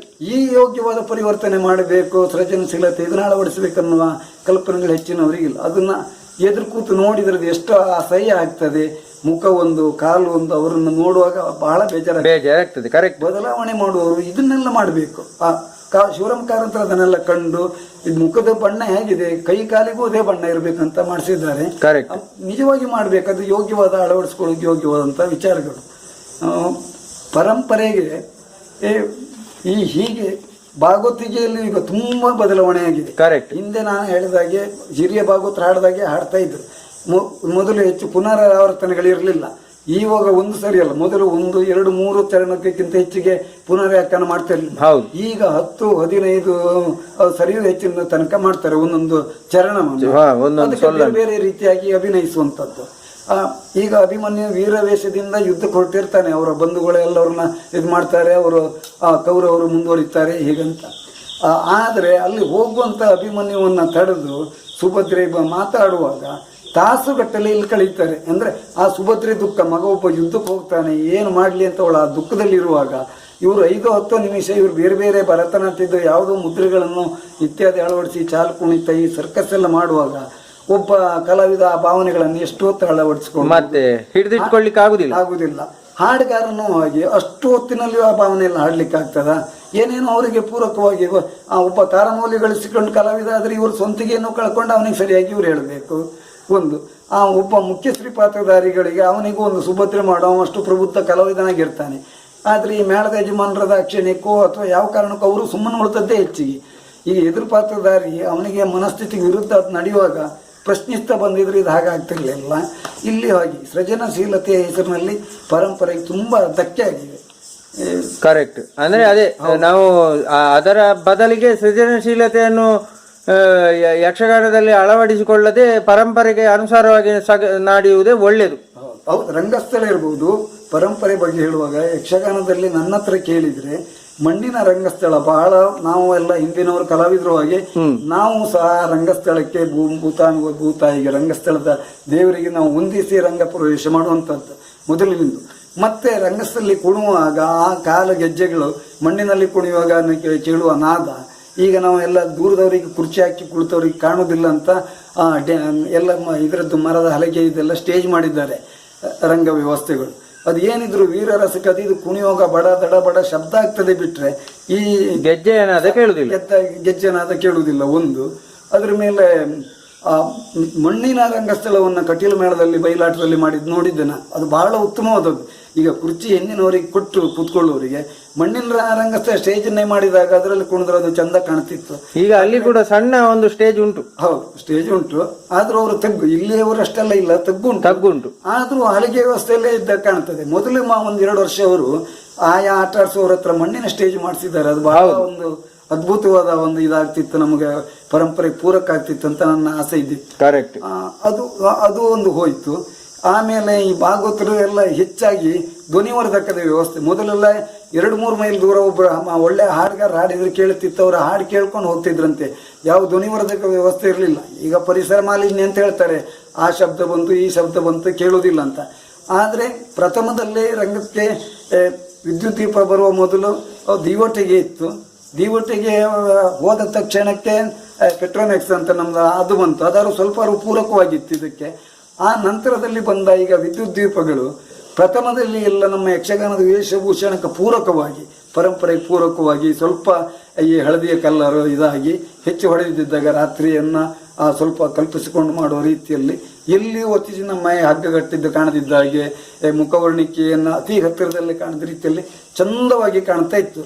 ಆ ಬೆಳಕನ್ನು, ಅದ ವ್ಯವಸ್ಥೆಯನ್ನು ನಾನು ತಿಳಿದ ಹಾಗೆ ತೆಂಕುತಿಟ್ಟು ಇದೆಲ್ಲ ನನಗೆ ಹೆಚ್ಚು ಗೊತ್ತಿಲ್ಲ. ನಮ್ಮ ಗುರುಗಳಾದ ಶಿವರಾಮ್ ಕಾರಂತರವರ ಯಕ್ಷಗಾನ ಪ್ರಯೋಗದಲ್ಲಿ ತುಂಬ ಬಳಸಿದರು. ಶಂಭು ಹೆಗಡೆಯವರು ಹಾಗೆ ಅವರು ಡೇರಿ ಇಡ್ಗುಂಜಿ ಮೇಳ ಮಾಡಿದಾಗ, ಮತ್ತು ಅವರು ಅಲ್ಲಿ ನಮ್ಮ ಮಾಯರಾವರವ್ರ ಹತ್ರ ಡಿಲ್ಲಿಯಲ್ಲಿ ಕಲಿತು ಬಂದದ್ರಿಂದ ಕೊರಿಯೋಗ್ರಫಿ ಆದ್ರಿಂದಲೇನೋ ತುಂಬ ಬಳಸ್ಕೊಂಡಿದ್ರು ಅದನ್ನು. ಈಗೆಲ್ಲ ಸಿಕ್ಕಾಪಟ್ಟೆ ಕಣ್ಣು ಮುಚ್ಚಾಲೆಯ ಲೈಟಿಂಗನ್ನೆಲ್ಲ ಬಳಸ್ತಿರ್ಲಿಲ್ಲ. ಇವತ್ತು ಒಬ್ಬ ಕಲಾವಿದ ವೇಷ ಮಾಡ್ಕೊಂಡು ಹೋದರೆ ಈ ಸೃಜನಶೀಲತೆ ಅಥವಾ ಇದು ಸಹಜತೆ ನಾವು ತೋರಿಸ್ತೇವೆ ಅನ್ನೋ ಭಾವನೆಯಲ್ಲಿ ಯಾವುದ್ಯಾವುದೋ ರೀತಿಯ ಬೆಳಕುಗಳನ್ನ ಹಾಕುವುದು, ಅವನು ಒಂದು ಫೋಟೋ ತೆಗೆಯುವುದಿರಲಿ, ಇನ್ನೊಬ್ರು ಒಂದು ವಿಡಿಯೋ ಮಾಡುವುದಿರಲಿ, ಯಾವುದು ಮಾಡಿದ್ರು ಚಿತ್ರೀಕರಣದಲ್ಲಿ ಇವನ ಸಹಜ ಭಾವನೆಗಳಾಗಲಿ, ಆ ವೇಷದ ಸೌಂದರ್ಯ ಆಗಲಿ ಯಾವುದು ಕಾಣುವುದಿಲ್ಲ. ಹೌದು, ಹಾಡುಗಾರರ ಒಂದು ಪದ್ಯ ಕೇಳೋಣ ಅಂತ ಹೋದ್ರೆ ಅದೇನೋ ಎಷ್ಟೆಷ್ಟೋ ಅದರ ಪ್ರತಿಧ್ವನಿ, ಆ ಪ್ರತಿಧ್ವನಿಯಿಂದ ಅವನ ಕಲಾವಿದನ ಸಹಜತೆ ಇಲ್ಲ. ಅರ್ಥಧಾರಿ ಮಾತಾಡುವಾಗಲೂ ಹಾಗೆ ಈ ಸೃಜನಶೀಲತೆ ಹೆಸರಿನಲ್ಲಿ ಆ ನಮ್ಮ ಪರಂಪರೆ ಬೆಳೆದು ಬಂದದ್ದು ಆ ಮಾಧುರ್ಯವನ್ನು ಆಲೈಸಲಿಕ್ಕಿಲ್ಲ. ಹಾಡುಗಾರರ ಮಾಧುರ್ಯವೂ ಇಲ್ಲ, ಕಲಾವಿದನ ಧ್ವನಿ ಸಹಜತೆಯನ್ನು ಕೇಳಲಿಕ್ಕೂ ಇಲ್ಲ, ಕಲಾವಿದನ ಸಹಜವಾದ ಮುಖದ ಭಾವನೆಗಳು, ಆ ಮುಖದ ಒಂದು ವರ್ಚಸ್ಸನ್ನು ಕಾಣಲಿಕ್ಕಿಲ್ಲ. ಏನೇನೋ ಕ್ಷಣಕ್ಕೂ ಕ್ಷಣಭಂಗುರ ಅಂತ ಹೇಳ್ದಂಗೆ. ಕರೆಕ್ಟ್. ಹೌದು, ಆ ರೀತಿಯ ಬೆಳಕಿನ ವ್ಯವಸ್ಥೆಗಳಿಂದ ಬಹಳ ಮಾರಕ ಆಗಿದೆ. ಇದು ಪರಂಪರೆಯ ಸರ್ವನಾಶಕ್ಕೆ ಕಾರಣ ಆಗಿದೆ. ಕರೆಕ್ಟ್. ಡೇರೆ ಮೇಳದವರು ಮಾಡಿದ್ರು ಒಂದು ಅಪರಾಧ ಅಲ್ಲ, ಅದರ ಬಯಲಾಟದವರು, ಹರಕೆ ಆಟದವರೆಲ್ಲ ಇದನ್ನು ಮಾಡ್ತಾ ಇರುವುದು ಅತ್ಯಂತ ಹೌದು ದುಃಖದ ವಿಚಾರ. ಹೌದು, ಮತ್ತೆ ಇದನ್ನ ಯಾರು ಪ್ರಶ್ನಿಸಬೇಕಾಗಿತ್ತು. ಎಷ್ಟೋ ಜನ ಆಟ ನೋಡಿದವರು ಇದ್ರು. ಈಗಲೂ ನಮ್ಮ ಹತ್ರ ಎಲ್ಲ ಬಂದು ಹೇಳೋದಿದೆ, ಏನು ಕೇಳಲಿಕ್ಕೆ ಆಗುದಿಲ್ಲ, ಒಂದು ಪದ್ಯ ಕೇಳುವ ಆಟ ನೋಡು ಅಂತ ಬಂದರೆ ಈ ಕರ್ಕಶ ಇದರಲ್ಲಿ ಸಹಜತೆಯನ್ನು ಆಲೈಸಲಿಕ್ಕೆ ಇಲ್ಲ. ಎಂತ ನೋಡುವುದು, ಅಮ್ಮನ ಮೇಳ ಅಥವಾ ಒಂದು ಪರಂಪರೆ ಮೇಳ ಅಂತ ಬಂತು, ಇದೆಲ್ಲ ಎಂತ. ಅದೇ ಆ ಕಲಾವಿದರ ಹತ್ರ ಹೇಳಿದ್ರೆ ಏನಾದ್ರು ಹೇಳಿ ಅವ್ರನ್ನ ಬೈದು ಕಳಿಸಿದ್ರು, ನಿಮಗೇನು ಗೊತ್ತುಂಟು ಅಂತಲೇ ಕೇಳ್ತಾರೆ, ಬಿಟ್ರೆ ಇದು ಮಾಡುವುದಿಲ್ಲ. ಕರೆಕ್ಟ್. ಬಯಲಾಟದಲ್ಲಿ ಪ್ರಶ್ನಿಸದೆ ಇದ್ದದ್ರಿಂದ ಸೃಜನಶೀಲತೆಗೆ ಬಹಳ ಪ್ರೋತ್ಸಾಹ ಕೊಟ್ಟಾಗಾಯ್ತು. ಪರಂಪರೆಯನ್ನು ಬದಲಿಸುವಾಗ ಆಟ ನೋಡುವವರು ನೀವು ಯಾಕೆ ಹೀಗೆ ಮಾಡ್ತೀರಿ, ಹೀಗಿತ್ತಲ್ಲ, ಇದು ಬೇಕಾ ಅವಶ್ಯ ಅಂತ ಕೇಳಿದ್ದು ಕಡಿಮೆ. ಕೇಳಿದ್ರೆ ಇರ್ಲಿಕ್ಕೆ ಇನ್ನೊಂದು ಕಾರಣ ಇರ್ಬೋದು. ನಂಬಿದ ದೇವರು, ಪ್ರಸಿದ್ಧ ಕಾರಣಿಕದ ದೇವರು. ಹೌದು, ಅದೇ ದೇವರು ಅಲ್ಲಲ್ಲ, ಅಲ್ಲಿ ದೇವರು, ಧರ್ಮ, ಭಕ್ತಿ ಮತ್ತೆ ಕಲೆ, ಇದು ನಾಲ್ಕನ್ನು ಬೇರೆಯಾಗಿ ನಾವು ನೋಡ್ಬೇಕು ಹೊರತು ಯಕ್ಷಗಾನ ಕಲೆಯೇ ಬೇರೆ, ದೇವರೇ ಬೇರೆ. ದೇವರಿಗೆ ಮತ್ತೆ ಇದಕ್ಕೆ ಸಂಬಂಧ ಇಲ್ಲ. ಆದ್ರೆ ಪ್ರಶ್ನಿಸುವವರು ಭೀತಿಗೊಳಗಾದ್ರು. ಯಾಕಂತ ಹೇಳಿದ್ರೆ ನಾವು ಮೇಳದ್ದು ಒಳ್ಳೇದಾಗ್ಲಿಲ್ಲ ಅಂತ ಹೇಳಿದ್ರೆ ದೇವರಿಗೆ ಸಿಟ್ಟು ಬರ್ತಾರೆ, ಆಗ್ರಹಕ್ಕೊಳಗಾಗ್ತೇವೆ ನಾವು ಏನೋ ಭಾವನೆಯಿಂದ ಹೆಚ್ಚಿನವರೆಲ್ಲ ಸುಮ್ಮನೆ ಕೊಂಡು ಹೋದ್ರು. ಈಗ ಒಂದು ನನಗೆ ತಿಳಿದಾಗಿ ಕೆಲವೇ ಮಂದಿ ಆಟ ನೋಡುವುದನ್ನ ಕಡಿಮೆ ಮಾಡ್ತಾ ಹೌದು, ತುಂಬಾ ಜನ ಕಡಿಮೆ ಮಾಡಿದ್ದಾರೆ, ಕೆಲವರು ಬಿಟ್ಟೇ ಬಿಟ್ಟಿದ್ದಾರೆ. ಉದ್ದೇಶ ಅಂದ್ರೆ ಪುನರಾವರ್ತನೆ, ಈ ಸೃಜನಶೀಲತೆ ಅಂತ ಹೇಳಿದ್ನಲ್ಲ, ಈ ಹಾಡುಗಾರಿಕೆ ಅಲ್ಲದೆ ದೀರ್ಘಕಾಲ ಪುನರುಚ್ಚಾರ, ಮತ್ತೆ ಇದರಲ್ಲಿ ನೃತ್ಯದ ವಿಶೇಷವಾದ ಅತಿಯಾದ ನೃತ್ಯ, ವಿಶಿಷ್ಟ ಭಂಗಿಗಳು, ಒಟ್ಟಾರೆ ಒಂದು ಕುಣಿಯುವುದು. ಅದು ಯಾಕಾಗಿದೆ ಅಂತ ಹೇಳಿದ್ರೆ, ನಮ್ಮ ಹಿಂದೆ ದಶಾವತಾರದ ಮೇಳ, ಭಾಗವತರಾಟ ಅಂತ ಅನ್ನುವಂಥದ್ದು ಒಂದು ಕಲ್ಪನೆ ಐತಿ. ಯಕ್ಷಗಾನ ಅನ್ನುವಂಥ ಒಂದು ಪದ ಪ್ರಯೋಗ ಅದನ್ನ ಇವರಿಗೆ ಪೂರಕ ಆಯ್ತೇನು ಅಂತ ಅನಿಸ್ತದೆ ನನಗೆ. ನಾಟ್ಯವನ್ನು ಬದಲಿಗಿರಿಸಿ ನೃತ್ಯ ನಾಟಕ ಮತ್ತು ಗೀತ ನಾಟಕಕ್ಕೆ ತೊಡಗಿದ್ದಾರೆ. ಹೌದು, ಅಂದ್ರೆ ಅದೇ ಎಂತದ್ದು ಅಂತಂದ್ರೆ ನಾಟ್ಯ ವೈಭವ ಮತ್ತೆ ಯಕ್ಷಗಾನ ವೈಭವ ಅಂತ ಹೇಳಿ ನಿಜವಾದ ಯಕ್ಷಗಾನ ಅಲ್ಲ, ಅದು ಎಲ್ಲಿಯೋ ಮಾಡ್ಲಿ ಬೇರೆ ಸರ್, ಬೇರೆ ಅವ್ರು ಬೇರೆ ಕಡೆಯಲ್ಲಿ ಏನೇ ಹಣ ಸಂಪಾದನೆಗೆ ಅವ್ರು ಏನೇ ಮಾಡ್ಲಿ, ಪ್ರಶ್ನಿಸುವವರು ಇಲ್ದಿದ್ರೆ ಅವ್ರಿಗೆ ಸಂಬಂಧಪಟ್ಟದ್ದು. ಹರಕೆ ಆಟಗಳು ಪರಂಪರೆ ಅಂತ ಹೇಳ್ಕೊಂಡು ನಾವು ಎಲ್ಲಿ ಪ್ರದರ್ಶನ ಕೊಡ್ತೇವೆ ಅಲ್ಲಿ ಇದನ್ನೆಲ್ಲ ಮಾಡಬಾರ್ದು. ಕರೆಕ್ಟ್, ಸರಿಯಲ್ಲ. ಯಕ್ಷಗಾನ ಸಮ್ಮಿಶ್ರ ಕಲೆ, ಎಲ್ಲದರಿಂದ ಕೂಡ್ಕೊಂಡಿದ್ದು, ಒಂದ್ರ ಮೇಲೆ ಒಂದನ್ನ. ಹೌದು, 4 ಅಂಗಗಳುಳ್ಳ ಕಲೆ ಇದು. ಹೌದು, ಅಂದ್ರೆ ಮೇಳ ಅಂತ ಹೇಳಿದ್ರೆ ಎಲ್ಲವೂ ಕೂಡ್ಕೊಂಡಿರುವಂತದ್ದು. ಭಾಗವತರನ್ನ ಮೊದಲಿಗಾರರನ್ನು ಕರೆಸಬೇಕು, ಮೊದಲಿಗಾರರನ್ನ ಚಂಡೆ ಅವರು.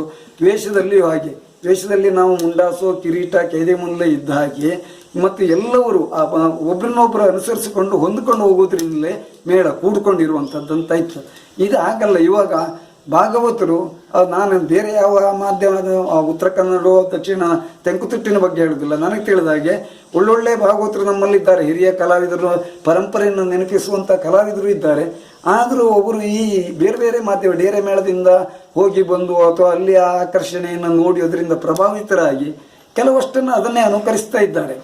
ಹಾಗಾಗಿ ನಮ್ಮ ಈ ಎಲ್ಲ ಇದರಿಂದಾಗಿ ಪರಂಪರೆಗೆ ದೊಡ್ಡ ಹೊಡ್ತಾ ಇದೆ. ಕರೆಕ್ಟ್, ಸೃಜನಶೀಲತೆಯಿಂದ ಈ ಒಂದನ್ನು ಒಂದು ಆಕ್ರಮಿಸ್ತಾ ಇದೆ. ಭಾಗವತರಿಗೆ ಸಂಗೀತ ಕಚೇರಿಯನ್ನೇ ನಾವು ಮಾಡಿದ್ರೆ ಆದಿತ್ತು, ಅದಕ್ಕೆ ನಾವು ಕಡಿಮೆ ಎಲ್ಲವನ್ನು ಕಾಣಿಸ್ಬೇಕನ್ನೋ ಮನೋಭಾವನೆ ಅವರದ್ದು. ಕರೆಕ್ಟ್. ಮದ್ದಳೆ ವಾದಕರಿಗೆ ನಾವು ಮೃದಂಗ ವಾದಕರು, ತಬಲೆ ವಾದಕರು ಯಾವ ಸಂಗೀತ ಕಚೇರಿಗೂ ನಾವು ಕಡಿಮೆ ಅಲ್ಲ ಅಂತ ಹೇಳಿ ಪ್ರದರ್ಶಿಸಬೇಕನ್ನೋ ಮನೋಭಾವನೆಯಿಂದ ಅವರು ಅದಕ್ಕೆ ಪ್ರತ್ಯೇಕವಾದಂತಹ ಮೈಕದ ವ್ಯವಸ್ಥೆ ಇತ್ಯಾದಿಗಳನ್ನ ತಕೊಂಡು ಅವರು ಮಾಡುದು. ಚಂಡೆ ವಾದಕರು ಏನೇನು ರೀತಿಯಲ್ಲಿ ಅವರಿಗೆ ವೈವಿಧ್ಯತೆಯನ್ನು ಮಾಡ್ಲಿಕ್ಕೆ ಸಾಧ್ಯ ಅನ್ನುವ ಭಾವನೆಯಿಂದ ಅವರನ್ನು ಕಾಣಿಸ್ಕೊಳ್ಲಿಕ್ಕೆ ಪ್ರಯತ್ನ ಮಾಡುವಂಥದ್ದು.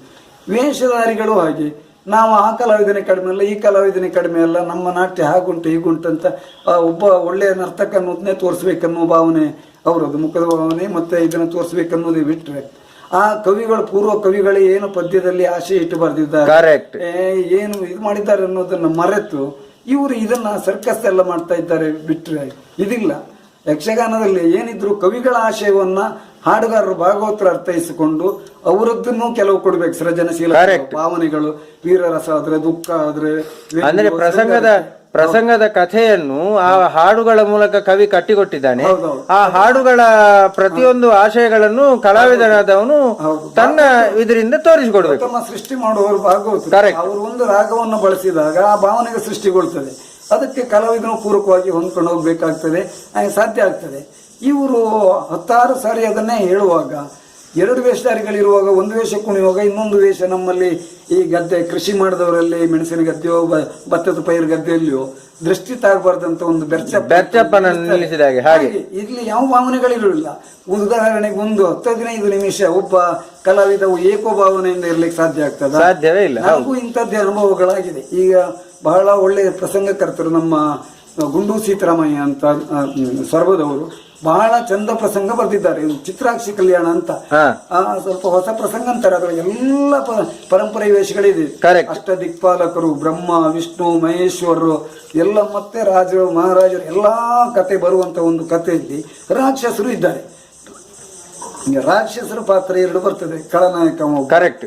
ಮತ್ತೆ ಇನ್ನು ಅವನ ತಂಗಿ ಒಬ್ಳಿದ್ದಾಳೆ. ಅವ ತುಂಬಾ ದೌರ್ಜನ್ಯ ಮಾಡ್ತಾನೆ ಆ ರಾಕ್ಷಸ ತನ್ನ. ಹೌದು, ನಾನು ನೋಡಿದ್ದೇನೆ ಆ ಕಥೆಯನ್ನು. ಅಲ್ಲಿ ಹೋಗಿ ಅವರದ್ದೆಲ್ಲ ಸಂಪತ್ತನ್ನು ಸೂರಿಕೊಂಡು ಹೋಗ್ತಾನೆ. ಅನ್ಯಾಯ ಮಾಡುವುದು ಅಣ್ಣ, ಅವನ ತಂಗಿ ಕೊನೆಗೆ ಅವಳನ್ನ ಪಿಂಡ ಕಸಿಯುವುದಕ್ಕಾಗಿ, ಆ ಪಿಂಡದಿಂದ ಒಂದು ಮಗು ಹುಟ್ಟುತ್ತದೆ, ಆ ಮಗುವಿನಿಂದ ಇವನಿಗೆ ಮರಣ ಅಂತ ಒಂದು ವರ ಇದೆ, ಕರೆಕ್ಟ್, ಅದನ್ನು ತಪ್ಪಿಸಿಕೊಳ್ಳುವುದಕ್ಕಾಗಿ ಇವಳೇ ಬಂದ್ರೆ ಕಷ್ಟವನ್ನು ಕೊಲ್ಲಬಹುದು ಅನ್ನೋ ಉದ್ದೇಶಕ್ಕೆ ಇವಳನ್ನು ಕರ್ಕೊಂಡು ಹೋಗ್ತಾರೆ ನಾರದ ಸೂಚನೆಯಂತೆ. ಹೋದಾಗ ಅವಳನ್ನ ಸತ್ಯಶೀಲೆಯನ್ನು ಅವಳನ್ನು ನೋಡ್ತಾಳೆ, ಇವಳಲ್ಲಿ ಸ್ವಲ್ಪ ಅವಳನ್ನ ಪಿಂಡ ಕೊಡ್ಲಿಕ್ಕೆ ಹೇಳ್ತಾಳೆ, ಸ್ವಲ್ಪ ದೌರ್ಜನ್ಯಕ್ಕೆ ಮುಂದಾಗ್ತಾಳೆ, ಮತ್ತೆ ಅಣ್ಣನಿಗೆ ಪ್ರೋತ್ಸಾಹ ಕೊಡ್ತಾಳೆ. ಸ್ವಲ್ಪ ಹೊತ್ತು ಆ ದೃಶ್ಯ ಆಗುವಾಗ ಪಿಂಡ ಅವಳು ಬಿಸಾಡ್ತಾಳೆ ಅಸಹಾಯಕಳಾಗಿ, ಆ ಮಗು ಹುಟ್ಟಿ ಬರ್ತದೆ. ಕಥೆಯಲ್ಲಿ ಹುಟ್ಟಿ ಬಂದ ಒಂದು ರುದ್ರಕೋಪ ಅನ್ನುವ ಒಂದು ಅರ್ಧ ಮುಕ್ಕಾಲು ಗಂಟೆ ತನಕ ಒಂದು 2-3 ಪದ್ಯದಲ್ಲಿ ಬಳಸ್ತಾರೆ. ಒಂದೊಂದು ಪದ್ಯವನ್ನ 5-10 ನಿಮಿಷದ ತನಕ ಕುಣಿಸ್ತಾರೆ. ಬೇರೆ ಬೇರೆ ಚಾಲು ಕುಣಿತಗಳು ಎಷ್ಟೆಲ್ಲ ಇದೆ. ಅದು ಅಮೃತೇಶ್ವರಿ ಮೇಳದಲ್ಲಿ ನನಗೆ ತಿಳಿದಾಗ ಮೊದಲು ಇತ್ತಂತೆ. ಬೇರೆ ಬೇರೆ ಉತ್ತರ ಕನ್ನಡದ ಕೆಲವು ಮೇಳಗಳಲ್ಲಿ ಬಹಳ ಪ್ರಸಿದ್ಧ, ಯಾವ ಮೇಳಗಳ ಹೆಸರೆಲ್ಲ ನನಗೆ ಕೊಳಗೆ ಬೇಸದ ಇದು ಹೇಳುತ್ತೆ ಕೇಳಿದ್ದೇನೆ. ಆ ಕಾಲದ ಹಿರಿಯ ಕಲಾವಿದರು ಕೆರೆಮನೆ ಶಿವರಾಮ ಹೆಗಡೆ ಮತ್ತೆ ಇವರಲ್ಲಿ ಚಿಟ್ಟಾಣಿ ರಾಮಚಂದ್ರ ಹೆಗಡೆ ಅವರು, ರುದ್ರಕೋಪ, ಇದೆಲ್ಲ ಬಹಳ ಪ್ರಸಿದ್ಧವಾಗಿತ್ತಂತೆ.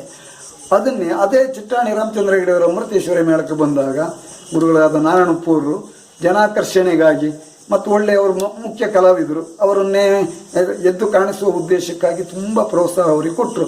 ಒಳ್ಳೆ ನರ್ತಕರು, ಒಳ್ಳೆ ಭಾವನೆ ಮಾಡುವವರು. ಎಷ್ಟು ಅಂತ ಹೇಳಿದರೆ ಒಂದೊಂದು ಪದ್ಯವನ್ನು 5-10 ನಿಮಿಷ ಕುಣಿತಾರೆ.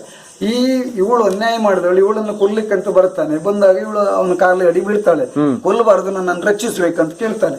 ಅದಕ್ಕೆ ಅವನು ಉತ್ತರಕ್ಕಾಗಿ ಏನೇನು ವ್ಯಂಗ್ಯ ಮಾಡ್ತಾರೆ. ನಮ್ಮಲ್ಲಿ ಇಲ್ಲಿ ಪ್ರಾಣಿಗಳನ್ನೆಲ್ಲ ಬೆಕ್ಕು ಇಲಿಯನ್ನು ಹಿಡಿದು ಕೆಡ್ಕೊಳ್ತದೆ, ಏನೇನೋ ಸರ್ಕಸ್ ಮಾಡ್ತದೆ, ಅದನ್ನ ತಮಾಷೆ ಮಾಡುವುದು, ಇದು ನೋಡುದು. ಹುಲಿಗಳು ಬೇರೆ ಸಾಧು ಪ್ರಾಣಿಗಳು ಹೇಗೆ ಹಿಂಸಿಸ್ತವೆ ಆ ರೀತಿ. ಅದು ಎಷ್ಟು 10-15 ನಿಮಿಷ ಬರೇ ಆ ಹುಲಿಗಳಿಗೂ ಪೂರಕವಾಗಿದ್ರಡ್ಡಿಲ್ಲ. ಇನ್ನದ್ರ ಮಧ್ಯದಲ್ಲಿ ಚಾಲು ಕುಣಿತಗಳು, ವೈವಿಧ್ಯಮಯವಾದ ನರ್ತನಗಳು. ಅದಾಗೋ ಈ ಪಾತ್ರಧಾರೆಯ ಭಾವನೆಯನ್ನು ಹೇಗೆ ದುಃಖದವಳು, ಇವಳು ಭಯಗ್ರಸ್ತಳಾದವಳು, ಎಷ್ಟು ಹೊತ್ತಂತ ಇಟ್ಕೊಳ್ಲಿಕ್ಕಾಗ್ತದೆ? 10-15 ನಿಮಿಷ ಇಟ್ಕೊಳ್ಲಿಕ್ಕಾಗ್ತದ? ಅಷ್ಟು ಒಳ್ಳೆ ಪ್ರಸಂಗದಲ್ಲಿ ನನಗೆ ಬಹಳ ನೋವಾಯ್ತು. ಆ ಪ್ರಸಂಗ ಈ ರೀತಿ ತಕೊಂಡು ಹೋಗ್ತಾರಲ್ಲ ಅಂತ. ಹಾಗಂತ ಹೇಳಲಿಕ್ಕಿಲ್ಲ, ನಾವೊಬ್ರು ಬಣ್ಣದ ವೇಷಧಾರಿಗಳು, ಅವರಿಗೆಲ್ಲ ಮೇಳದಲ್ಲಿ ಲೆಕ್ಕದವರಲ್ಲ. ಅದನ್ನ ಸಹಿಸಿಕೊಳ್ಳೋದೊಬ್ಬ ಕಲಾವಿದನಾಗಿ, ಅದು ನಾವು ಶಿವರಾಮ ಕಾರಂತರ ಒಟ್ಟಿನಲ್ಲಿ ಯಕ್ಷರಂಗದಲ್ಲಿ ಇದ್ದವರು, ಭಾವದ ಕಲ್ಪನೆ ಏನು, ಹೇಗೆ ಪ್ರತಿಕ್ರಿಯಿಸಬೇಕನ್ನೋದನ್ನೆಲ್ಲ ಅವರು ಕಲಿಸಿದ್ರಿಂದ, ಅವರು ಮಾಡಿದ್ದನ್ನು ನೋಡಿದ್ರಿಂದ ಇದು ತಾಳ್ಕೊಳ್ಳೋದು ಬಹಳ ಕಷ್ಟ ಆಗ್ತದೆ. ಎಷ್ಟೋ ಸಂದರ್ಭ ಮೇಳಕ್ಕೆ ಮಾತಾಡುವಾಗ ಯಜಮಾನ್ರ ಹತ್ರ ನಾನು ಕೇಳಿದ್ದುಂಟು, ಮನವಿ ಮಾಡ್ಕೊಂಡು, ನನಗೆ ಅದೊಂದು ವೇಷ ಬಿಟ್ಟು ಬೇರೆ ಎಲ್ಲ ಬಣ್ಣದ ವೇಷ ಮಾಡ್ತೇನೆ, ಹಾಗಿದ್ರೆ ಮೇಳಕ್ಕೆ ಬರ್ತೇನೆ ಅಂತ ಹೇಳಿದ್ದು ಇದೆ. ಕೊನೆಗೂ ಅವರು ಎಲ್ಲ ವೇಷ ಮಾಡಿ ನೀವು ಓದೊಂದಕ್ಕೆ ನಾವು ಬೇರೆ ಜನ ತರಲಿಕ್ಕೆ ಆಗ್ತದ, ನೀವು ಮಾಡಬೇಕು, ನಿಮಗಾದಷ್ಟು ಮಾಡಿ. ಅವ್ರು ನಿಮ್ಮನ್ನು ಸತಾಯಿಸಿದ್ರೆ, ಬೇರೆ ಬೇರೆ ಇದು ಮಾಡ್ಲಿಕ್ಕೆ ಹೇಳಿದ್ರೆ ನನಗಾಗೋದು ಇಷ್ಟೇ ಅಂತ ಹೇಳಿ ಅಂತ ನಮ್ಗೆ ಸೇರಿಸ್ಕೊಂಡು ಮಾಡಿದ ಯಜಮಾನ್ರು ಹೇಳಿದ್ದಿದೆ. ನನಗೆ ಆರ್ಥಿಕವಾಗಿ ಅಷ್ಟು ಕಷ್ಟ ಇದ್ರು ನಾನು ಬಿಟ್ಟು ನಿರ್ಧಾರಕ್ಕೆ ಬಂದದಿದೆ.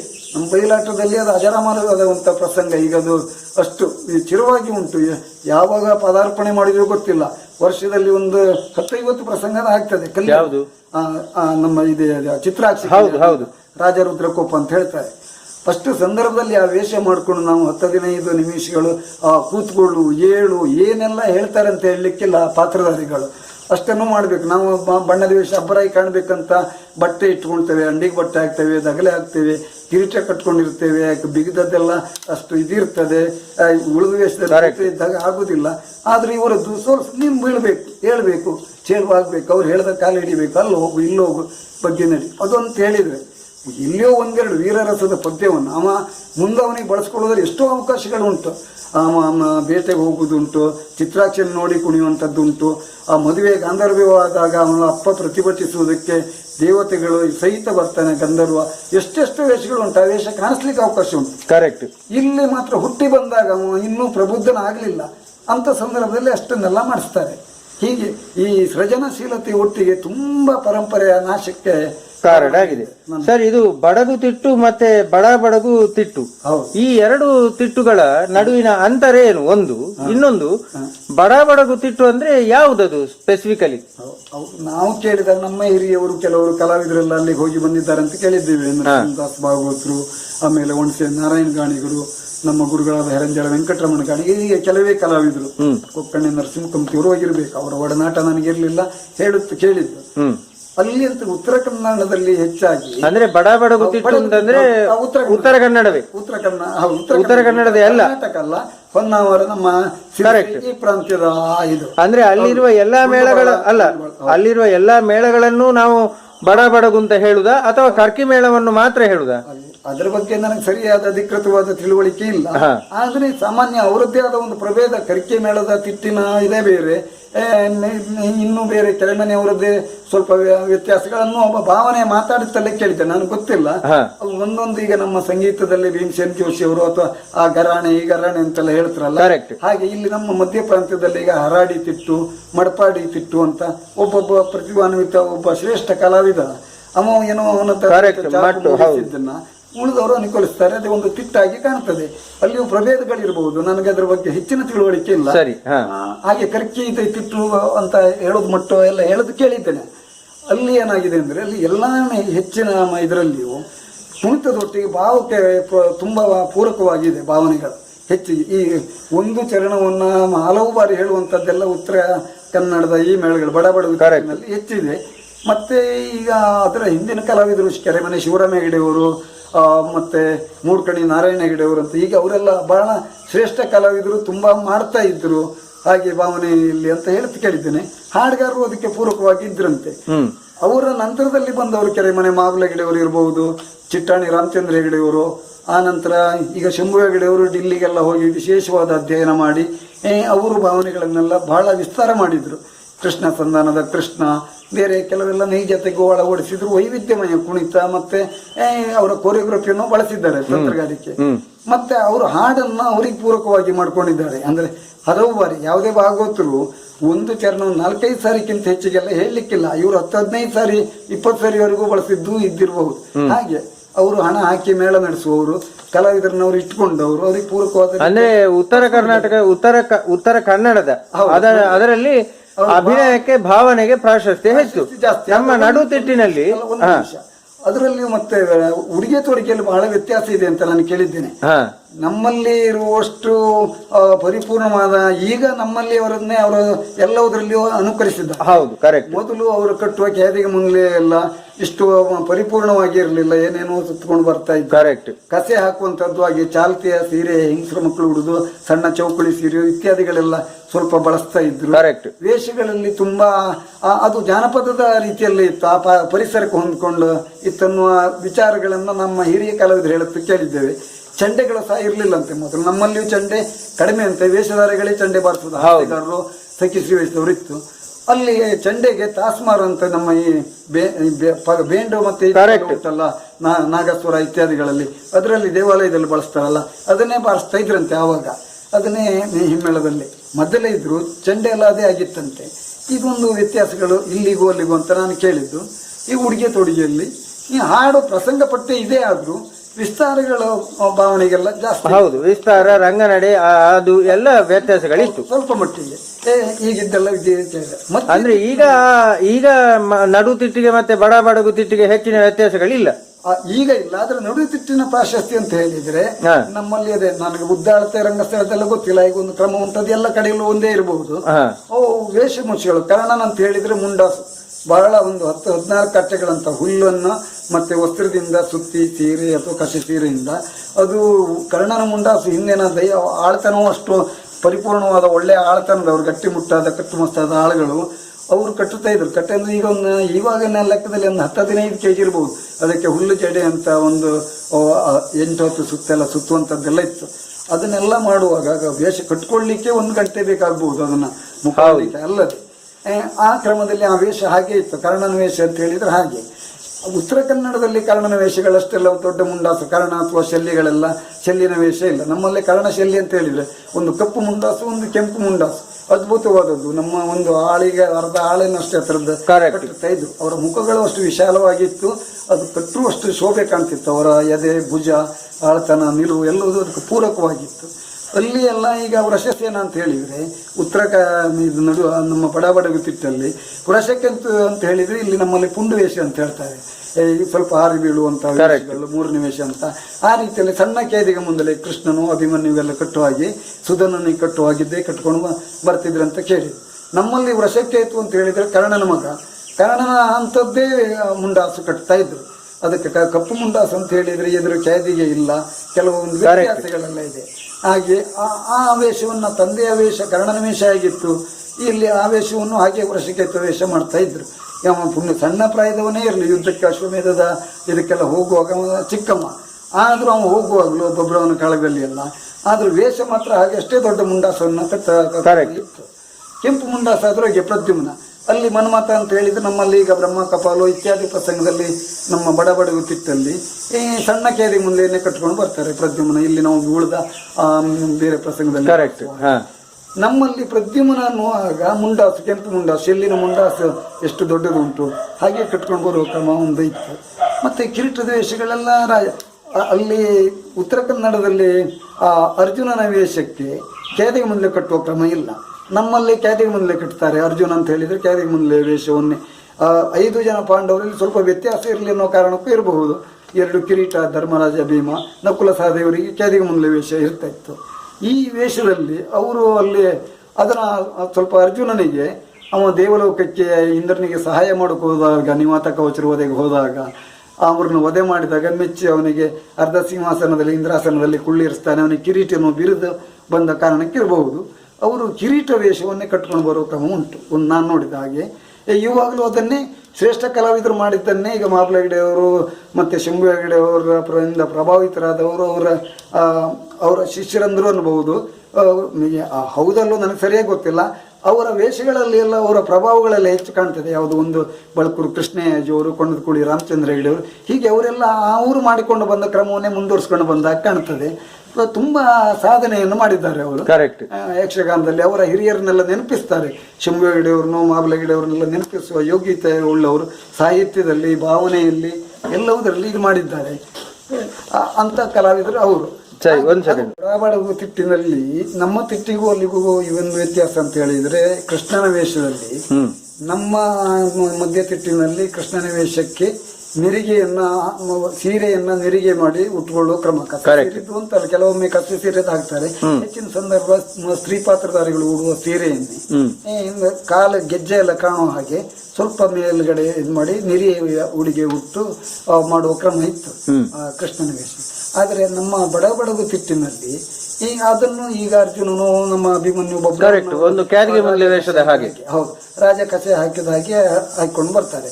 ಕೃಷ್ಣಾರ್ಜುನ ಒಟ್ಟಿಗೆ ಬರುವಾಗ ನಮ್ಮಲ್ಲಿ ಕೃಷ್ಣನೇ ಬೇರೆಯಾಗಿ ಕಾಣ್ತಿತ್ತು, ಅರ್ಜುನನೇ ಬೇರೆ ಉಡುಗೆ. ಅಲ್ಲಿ ಅವರು ಈಗ ಅದು ಕಥೆ ಒಂದೇ ರೀತಿ ಮಾಡಿಕೊಂಡು ಬರುವ ಕ್ರಮ ಅಲ್ಲಿಂದ ಮೊದಲಿತ್ತ ಇಲ್ಲಿ ಗೊತ್ತಿಲ್ಲ, ಈಗ ಅದೇ ಚಾಲ್ತಿಯಲ್ಲಿ ಇದೆ ಅವರು. ಕರೆಕ್ಟ್. ಅಂದ್ರೆ ನಮ್ಮ ನಡುಟಿ ತಿಟ್ಟಿನಲ್ಲಿ ನಾಟ್ಯಕ್ಕೆ ಪ್ರಾಧಾನ್ಯತೆ ಮತ್ತೆ ವೇಷಭೂಷಣಕ್ಕೆ ಪ್ರಾಧಾನ್ಯತೆ ಜಾಸ್ತಿ, ಅವರದ್ರಲ್ಲಿ ಅಭಿನಯಕ್ಕೆ ಪ್ರಾಶಸ್ತ್ಯ ಜಾಸ್ತಿ ಅಂತ ಹೇಳ್ಬೋದು. ಹೌದು, ವೇಷಭೂಷಣ ಈಗ ಅವರು ಸುಧಾರಣೆ ಆಗಿ, ಹೌದು, ಈಗ ಎರಡು ಒಂದೇ ರೀತಿಯಾಗಿ ಕಾಣ್ತದೆ. ಹೌದು, ಅವರೆಲ್ಲ ಆ ಕಡೆಯ ಶ್ರೇಷ್ಠ ಕಲಾವಿದರು. ಅವರು ಒಳ್ಳೆ ಮುಖದ ಭಾವನೆ ಇರುವವರು. ಕೌರವ ಇತ್ಯಾದಿ ಪಾತ್ರಗಳನ್ನು ಬಹಳ ಚೆನ್ನಾಗಿ, ಕೀಚಕ, ಭಸ್ಮಾಸುರ, ಬೇರೆ ಬೇರೆ ಪಾತ್ರಗಳನ್ನು ಮಾಡುವವರು. ಆದ್ರಿಂದ ಅವ್ರನ್ನೆಲ್ಲ ಇಲ್ಲಿ ಡೇರೆ ಮೇಳಕ್ಕೆ ಕರ್ಕೊಂಡು ಬಂದ್ರು ಈ ಕರೆಕ್ಟ್. ಆಗ ಒಂದು ಕಾಲದಲ್ಲಿ ಅವರೇ ಮುಖ್ಯ ಕಲಾವಿದರು. ನಮ್ಮ ಈಚೆಗೆ ಸಾಲಿಗ್ರಾಮ ಇರ್ಬೋದು, ಅಮೃತೇಶ್ವರಿ ಇರ್ಬೋದು, ಅಲ್ಲೆಲ್ಲ ಉತ್ತರ ಕನ್ನಡದವರು, ಕೆರೆಮನೆ ಮಾಬ್ಲ ಹೆಗ್ಡೆಯವರು, ಶಂಭು ಹೆಗ್ಡೆಯವರು, ನಮ್ಮ ಇವರನ್ನ ಹೆಕ್ಟರ್ ಜೋಶಿ ಅವರು, ಮೂರೂರು ದೇವರ ಹೆಗ್ಡೆ, ಇವರೆಲ್ಲ ಬಹಳ ಕೆರೆಮನೆ ಮಾಬ್ಲ ಹೆಗ್ಡೆಯವರಲ್ಲಿ ಇರುವುದರಿಂದ ಅವರು ಏನು ಮಾಡಿದ್ದಾರೆ, ಅದೇ ಇಲ್ಲಿ ಬಂದು ವೇಷ ಮಾಡೋದ್ರಿಂದ ಇಲ್ಲಿಯ ವೇಷಭೂಷಣಕ್ಕೆ ಅವರು ಮನಸ್ಸು ಹೊತ್ತು ಇಲ್ಲಿರುವ ಎಲ್ಲವನ್ನು ಕ್ಯಾದಿಗೆ ಮುಂದೆ ಇಲ್ಲಿ ಹೇಗೆ ಕಟ್ತಾರೆ ಅದೇ ರೀತಿ ಅವರು ಅಲ್ಲಿಗೆ ಅದು ಮಾಡಿಕೊಂಡ್ರು. ಮತ್ತೆ ಕುಣಿತದಲ್ಲಿಯೂ ಸ್ವಲ್ಪ ವ್ಯತ್ಯಾಸಗಳೆಲ್ಲ ಇತ್ತು. ಕುಣಿತಗಳಲ್ಲಿ ನಮ್ಮಲ್ಲಿ ಒಂದು ಕೈ ಹೀಗೆ ಮಾಡಿದ್ರೆ ಮತ್ತೊಂದು ಕೈ ಈಚೆಗೆ ಇರ್ತಾ ಇತ್ತು. ಅವರು ಕುಣಿಯುವಾಗ ನಾವು ಆವಾಗೆಲ್ಲ ನೋಡುವಾಗ 2 ಕೈ ಒಂದೇ ಹೀಗೆ ಮಾಡುವ ಕ್ರಮಗಳೇ ಹೆಚ್ಚು ಕಾಣ್ತಿತ್ತು. ಹೀಗೆ ಅನೇಕ ಕಲಾವಿದರು ಇದನ್ನ ಅನುಕರಿಸಿದ್ರು. ಕರೆಕ್ಟ್. ಕುಣಿತ ಕೆಲವರೆಲ್ಲ ಅದನ್ನು ಬಿಡಬಾರದನ್ನೋ ಕಾರಣಕ್ಕೆ ಅಪರೂಪಕಾರು ಅದನ್ನ ಮಾಡಿ ತೋರಿಸ್ತಾರೆ ಮಧ್ಯಗಳಲ್ಲಿ. ಆದ್ರೆ ಹೆಚ್ಚಿನ ಸಂದರ್ಭದಲ್ಲಿ ಇದನ್ನು ಅಳವಡಿಸಿಕೊಂಡಿದ್ದಾರೆ. ಕರೆಕ್ಟ್. ಈ ಕುಣಿತದ ಇದು ಹಾಗೆ ತುಂಬಾ ಭಾಗಗಳನ್ನ ನಮ್ಮ ಮಧ್ಯ ತಿಟ್ಟಿನಲ್ಲಿ ಅಳವಡಿಸಿಕೊಂಡಿದ್ದಾರೆ. ಅದಕ್ಕೂ ಒಂದು ಕಾರಣ ನಮ್ಮ ಹೆರಂಜಾಲ ವೆಂಕಟರಮಣ ಗಾಣಿಗರು ಶಂಭು ಹೆಗ್ಡೆಯವರಿಗೆ ಬಹಳ ಆತ್ಮೀಯರು. ಸಾಲಿಗ್ರಾಮದಲ್ಲಿ ಅವರು ಹೊಟ್ಟೆ ತಿರುಗಾಟ ಮಾಡ್ಕೊಂಡಿದ್ದವರು. ಅವರು ಡೇರೆ ಮೇಳ ಮಾಡುವಾಗ ಇವರನ್ನು ಕರ್ಕೊಂಡು ಹೋಗಿದ್ರು. ಮತ್ತೆ ತದನಂತರ ಯಕ್ಷಗಾನ ಕೇಂದ್ರ ಮಾಡುವಾಗಲೂ ನೃತ್ಯಕ್ಕೆ ಇವರು ಪ್ರಸಿದ್ಧ ನೃತ್ಯ ಗುರು ವೀರಭದ್ರ ನಾಯಕರು, ರಾಷ್ಟ್ರ ಪ್ರಶಸ್ತಿ ವಿಜೇತ ವೀರಭದ್ರ ನಾಯಕರ ಶಿಷ್ಯರು. ಹಾಗಾಗಿ ಇವರಲ್ಲಿ ವೈವಿಧ್ಯಮಯವಾದ ನರ್ತನ ಇದ್ದದ್ದನ್ನು ನೋಡಿ ಅವರು ಗುರು ಕಲಿಸ್ಲಿಕ್ಕೂ ಇವರನ್ನೇ ಕರ್ಕೊಂಡೋಗಿದ್ರು. ಇಡಗುಂಜಿಗೆ ಯಕ್ಷಗಾನ ಕೇಂದ್ರ ಆದಾಗ ಗುಣವಂತೆಯಲ್ಲಿ. ಮತ್ತೆ ಮೇಳಗಳಲ್ಲಿ ಉಳಿದ ಮಕ್ಕಳಿಗೆಲ್ಲ ತರಬೇತಿ ಇವರಿಂದ ಕೊಡಿಸ್ತಾ ಇದ್ರು. ಹಾಗಾಗಿ ಈ ನೃತ್ಯಗಳೆಲ್ಲ ಆ ಕಡೆಗೆಲ್ಲ ಹೋಗಲಿಕ್ಕೆ ಒಂದು ಕಾರಣ ನಮ್ಮ ಹೆರಂಜಾಲ ವೆಂಕಟ. ಕರೆಕ್ಟ್. ಅಂದ್ರೆ ಬಡಗು ಮತ್ತೆ ಬಡಬಡಗು ತಿಟ್ಟಿನ ವ್ಯತ್ಯಾಸ ಇಷ್ಟೇ. ಇಲ್ಲಿ ನಾಟ್ಯ ಮತ್ತೆ ವೇಷಭೂಷಣಕ್ಕೆ ಪ್ರಾಧಾನ್ಯತೆ, ಅಲ್ಲಿ ಭಾವಕ್ಕೆ ಪ್ರಾಧಾನ್ಯತೆ, ಅಭಿನಯಕ್ಕೆ ಪ್ರಾಧಾನ್ಯತೆ ಜಾಸ್ತಿ ಹೆಚ್ಚಿಗೆ. ಹೌದು. ಈಗ ನೋಡಿ, ಬಡಗು ತಿಟ್ಟಿನಲ್ಲಿ ಬಣ್ಣಗಳ ಪ್ರಾಮುಖ್ಯತೆ ಎಷ್ಟು ಅಂತಂದ್ರೆ ಈಗ ನಮ್ಮ ಎಲ್ಲ ಬಣ್ಣಗಳಲ್ಲಿ ಈಗ ನೋಡಿ ತೆಂಕುತಿಟ್ಟಿನಲ್ಲಿ ಹೇಗೆ ಅಂತಂದ್ರೆ ಯಾವುದೇ ಒಂದು ವೇಷ ಅದರ ಸೋಗೆವಲ್ಲಿ ಅದರ ವೇಷಭೂಷಣ ಮುಖವರ್ಣಿಕೆಯಿಂದಲೇ ಅದು ಇಂಥದ್ದೇ ಅಂತ ನಮಗೆ ಗುರುತಿಸ್ಲಿಕ್ಕೆ ಬರ್ತದೆ. ಈಗ ಉದಾಹರಣೆಗೆ ಪೀಠಿಕೆ ವೇಷ, ಅದು ಇಂದ್ರನೋ ಅರ್ಜುನನೋ ಧರ್ಮರಾಯನೋ ಯಾವುದು ಅಂತ ಹೇಳಿ ಪ್ರೇಕ್ಷಕನಿಗೂ ಗುರುತಿಸ್ಲಿಕ್ಕೆ ಆಗ್ತದೆ. ಆದ್ರೆ ಬಡಗುತಿಟ್ಟಿನಲ್ಲಿ ಆದಾಗ ಏನಾಗ್ತದೆ, ಅರ್ಜುನ ಇರ್ಬೋದು ಅಥವಾ ಯಾವುದೇ ಇರ್ಬೋದು, ಕಿರೀಟ ವೇಷಗಳಿರ್ಬೋದು ಅಥವಾ ಪುಂಡು ವೇಷಗಳಿರ್ಬೋದು, ಅವನು ಬಂದು ತನ್ನ ಹೆಸರು ಇಂಥದ್ದು ಅಂತ ಹೇಳುವಲ್ಲಿವರೆಗೆ ಗೊತ್ತಾಗುದಿಲ್ಲ ಒಂದು, ಅಥವಾ ಪದ್ಯಗಳಿಂದ ಮಾತ್ರ ಅದು ಗೊತ್ತಾಗಬೇಕು. ಹೀಗಿರುವಾಗ ಬಣ್ಣಗಳ ಪ್ರಾಮುಖ್ಯತೆ ಅಲ್ಲಿಯೇ ಇದಾಯ್ತು. ಮತ್ತೆ ನೋಡಿ ತೆಂಕುತಿಟ್ಟಿನಲ್ಲಿ ಆಗುವಾಗ ಹಸಿ ಬಣ್ಣ, ಕಾಟು ಬಣ್ಣ, ರಾಜಬಣ್ಣ ಅಂತೆಲ್ಲ ಉಂಟು. ಆಮೇಲೆ ವಿಶೇಷವಾಗಿ ಏನು ಬಣ್ಣದ್ದೇ ವೇಷಗಳು ಅಂತ ಆಗುವಾಗ ಅದಕ್ಕೆ ಏನು ಚುಟ್ಟಿ ಇಡುವಂಥದ್ದಾಗ್ಲಿ, ಅದರಲ್ಲಿ ಬೇರೆ ಬೇರೆ ವೈವಿಧ್ಯತೆಗಳು ಹೀಗೆಲ್ಲ ಉಂಟು. ಇಂಥ ವೈವಿಧ್ಯತೆ ಬಡಗುತಿಟ್ಟಿನಲ್ಲಿ ಎಷ್ಟು ಉಂಟು? ಬಡಗುತಿಟ್ಟಿನಲ್ಲಿ ಬಣ್ಣದ ಬಗ್ಗೆ ಹೇಳುವಾಗ ನಾವು ಮೊದಲೆಲ್ಲ, ಈಗ ಆಧುನಿಕ ಬಣ್ಣಗಳೆಲ್ಲ ಬಂದಿದೆ, ಮೊದಲು ನಾನು ಕೇಳಿ ತಿಳಿದ ಹಾಗೆ ಅರದಾಳ ಅಂತ ಏನೋ ಒಂದು ಕಲ್ಲು ಸಿಗ್ತಾ ಇತ್ತು. ಕರೆಕ್ಟ್, ಹೌದು, ಅದು ಹೌದು, ಅದನ್ನ ಅರದು ಅದನ್ನ ಮುಖಕ್ಕೆ ಹೌದು, ಅದು ಅಲ್ಲಿಯೂ ತೆಂಗುತಿಟ್ಟಲ್ಲೂ ಹಾಗೆ ಇತ್ತು. ಹಾಗೆ ಅದು ವಿಶೇಷವಾಗಿ ಕೋಣದಾಗೆಲ್ಲ ಬೆವರುತ್ತಿತ್ತಂತೆ. ಆದ್ರೂ ಆ ಕಾಲದಲ್ಲಿ ಮಂದ ಬೆಳಕಿಗೆ ಬಹಳ ಚಂದ ಕಾಣ್ತಿತ್ತು. ಎಲ್ಲರೂ ಹೆಚ್ಚಿನ ಕಲಾವಿದರು ವೈವಿಧ್ಯಮಯವಾದ ನರ್ತನ ಕಡಿಮೆ ಇದ್ದಾಗ ಆದಷ್ಟು ಬೆವರುತ್ತಿರ್ಲಿಲ್ಲ, ಹೋಗ್ತಿರ್ಲಿಲ್ಲ, ಕಾಣ್ತಿತ್ತು. ಕರೆಕ್ಟ್. ನಮ್ಮ ಗುರುಗಳಾದಾಗ ವೀರಭದ್ರ ನಾಯಕರು ರಂಗ ಪ್ರವೇಶ ಆದಾಗ ಅವರು ಒಂದೊಂದು ತಾಳಕ್ಕೂ ಅಷ್ಟು ವೈವಿಧ್ಯಮಯವಾಗಿ ಕುಣಿಯುವರು. ಅತಿಯಾದ ಕುಣಿತರಿಂದ ಅವರು ಮುಖ ಸ್ವಲ್ಪ ಜಾಸ್ತಿ ಕುಣಿದ ನಂತರ ಕಪ್ಪು ಕಡೆ ಆಗಿ ಕಾಣ್ತಿತ್ತಂತ ಒಂದು ಹೇಳುವುದನ್ನು ಕೇಳಿದ್ದೀನಿ ಒಂದು. ಆ ನಂತರದಲ್ಲಿ ಅದು ಈ ನಮ್ಮ ಯಕ್ಷಗಾನದಲ್ಲಿ ಸಫೇತು, ಈಗ ಜಿಂಕಾಂಗ್ ಸೆಡ್ ಅಂತ ಹೇಳುವುದು, ಇಂಗ್ಲೀಕ, ಹಳದಿ, ಮತ್ತೆ ಅದಕ್ಕೆ ಎಣ್ಣೆಯಲ್ಲಿ ಅರೆದು ಹಚ್ಚಿಕೊಳ್ಳುವಂಥದ್ದು, ಮತ್ತೆ ಪೌಡರ್ ಹಾಕಿಕೊಳ್ಳುವಂಥದ್ದು, ಕಾಡಿಗೆ ಮೊದಲು ಹೊನ್ನೆ ಎಣ್ಣೆದೇ ಇದರದ್ದೇ ಕಾಡಿಗೆ ಮಾಡ್ತಿದ್ರಂತೆ. ಅದು ಬಹಳ ಆ ಕಣ್ಣಿಗೆ ಈ ಬಣ್ಣಕ್ಕೆ ಬಹಳ ಎದ್ದು ಕಾಣಿಸ್ತಾ ಇತ್ತು ಕಪ್ಪು ಬರೆದಾಗ. ಮತ್ತೆ ಎಲ್ಲಿಯೋ ಅದು ಅಳಿಸಿ ಹೋಗುವುದು ಎಲ್ಲ ಬಹಳ ಚಂದ ಕಾಣ್ತಿತ್ತು ಬೆಳಕಿಗೆ. ಹಾಗೆ ಆ ಕಾಡಿಗೆಯನ್ನು ಬಳಸ್ತಾ ಇದ್ರು. ಮತ್ತು ವೈವಿಧ್ಯತೆ ದೃಷ್ಟಿಯಲ್ಲಿ ಹೇಳುವಾಗ ತೆಂಕುತಿಟ್ಟಿನಲ್ಲಿರುವಷ್ಟು ವೈವಿಧ್ಯತೆ ಇಲ್ಲ. ಆದ್ರೆ ಇದು ಇಂಥದ್ದೇ ವೇಷದ ಮುಖವರ್ಣಿಕೆ ಅಂತ ನಾವು ಒಂದು 2-3 ರೀತಿಯಲ್ಲಿ ಗುರುತಿಸಬಹುದು. ಒಂದು ವೈಷ್ಣವರು ಅಂತ ಹೇಳಿದ್ರೆ ಸರ್ತನಾಮ, ಕೃಷ್ಣನ ನಾಮ ಹೀಗೆ ಅಂತ. ಕೃಷ್ಣನ ಭಕ್ತರಾದಂಥ ಅರ್ಜುನರು, ಧರ್ಮರಾಜ, ಪಾಂಡವರು ಅಥವಾ ವಿಷ್ಣುವಿನ ಭಕ್ತರೇ ಇರಲಿ, ಆ ಒಂದು ವರ್ಗಕ್ಕೆ ಉದ್ದನಾಮವನ್ನು ಹಾಕ್ತಾರೆ. ಶೈವರು ಈಶ್ವರನ ಭಕ್ತರಾದ ವೇಷಗಳಿಗೆಲ್ಲ ಅಡ್ಡನಾಮ ಕ್ರಮ ಉಂಟು. ಅದರ ಮತ್ತೆ ನಮ್ಮಲ್ಲಿ ಮುದ್ರೆ ಇಡುವಾಗಲೂ ಹಾಗೆ ಕೃಷ್ಣನ ವೇಷಕ್ಕೆಲ್ಲ ಆಚೆ ಈಚೆ ಮುದ್ರೆ ಇದ್ದಾಗೆ ಪಾಂಡವರಲ್ಲಿ ಬೇರೆ ಬೇರೆ ವೇಷಗಳಿಗೆಲ್ಲ ಇರ್ತದೆ. ಇನ್ನು ಕೆಲವು ಗಂಧರ್ವರ ವೇಷಗಳು, ಕೆಂಪು ಕಣ್ಣಂತ ಗಂಧರ್ವರು, ಚಿತ್ರಸೇನ ಇರಬಹುದು, ಸುಲೋಚನ, ಹಾಗೆ ಮೂಗಿನ ತನಕ ಕೆಂಪು ಗೆರೆಯನ್ನ ಎಳೆದು ಕಣ್ಣಿನ ಸುತ್ತಲೂ ಮೇಲೆ ಕೆಳಗೆ ಕೆಂಪನ್ನು, ಸರಿಯಾದ ಕೆಂಪನ್ನು ಹಾಕಿ ಅದರ ಮಧ್ಯದಲ್ಲಿ ಕಪ್ಪು ಬರೆಯುವಂತ ಕ್ರಮ ಇತ್ತು. ಅದು ಪ್ರತ್ಯೇಕವಾಗಿ ಕಾಣ್ತಾ ಇತ್ತು ವೇಷ ಉಂಟು. ಅದು ಒಂದು ವೈವಿಧ್ಯತೆಯ ವೇಷ. ಆಮೇಲೆ ಇನ್ನು ಅಡ್ಡನಾಮದಲ್ಲಿಯೂ ಹಾಗೆ ಅದರಲ್ಲಿ ಬೆಳೆದು ಬರೆಯುವಂಥದ್ದಿದೆ. ರೇಖೆಗಳೆಲ್ಲ ಬೊಟ್ಟುಗಳನ್ನೆಲ್ಲ ನೀವು ತೆಂಕುತಿಟ್ಟಿನಲ್ಲಿ ಬಳಸಿದಷ್ಟೆಲ್ಲ ವೈವಿಧ್ಯಮಯವಾಗಿ ಬಳಸುವಂಥ ಕ್ರಮ ಇರಲಿಲ್ಲ. ಬಡಗುತಿಟ್ಟಿನಲ್ಲಿ ಸರ್ತನಾಮ ಅಂತ ಹೇಳಿದರೆ 2 ರೀತಿಯ ನಾಮ ಉಂಟು. ಒಂದು ಕೃಷ್ಣನಿಗೆ ಹಾಕುವಂಥ ಕೆಲವರು ಸರ್ತನಾಮ ಹಾಕ್ತಾರೆ, ಈಗ ಇದು ಮಾಡ್ಕೊಂಡಿದ್ದಾರೆ 3 ಇದರ ಹಾಗೆ. ಕೆಲವರು ಬಿದಿರೆಲೆ ಆಕಾರದಲ್ಲಿ ಒಂದು ನಾಮ ಬರೆಯುವ ಕ್ರಮ ಇತ್ತು, ಬಿದಿರೆಲೆ ಹಾಗೆ ಇದು. ಅದು ವೈಷ್ಣವ ಮುದ್ರೆ ಅಂತ ನಮ್ಮ ಗುರುಗಳೆಲ್ಲ ಕೇಳಿದ್ದೇನೆ. ಇನ್ನು ಕೆಲವರು ಆಚೆ ಈಚೆಗೆ ಒಂದು ಗೇರು ಬೀಜದ ಆಕೃತಿಯ ಒಂದು ಇದನ್ನು ಚಿತ್ತಾರ ಬಿಡಿಸಿ ಅದರಲ್ಲಿ ಕೆಂಪುಗಳನ್ನು ಕಪ್ಪು ಮಿಶ್ರಿತ ಇರುವಂತಹದ್ದಿತ್ತು.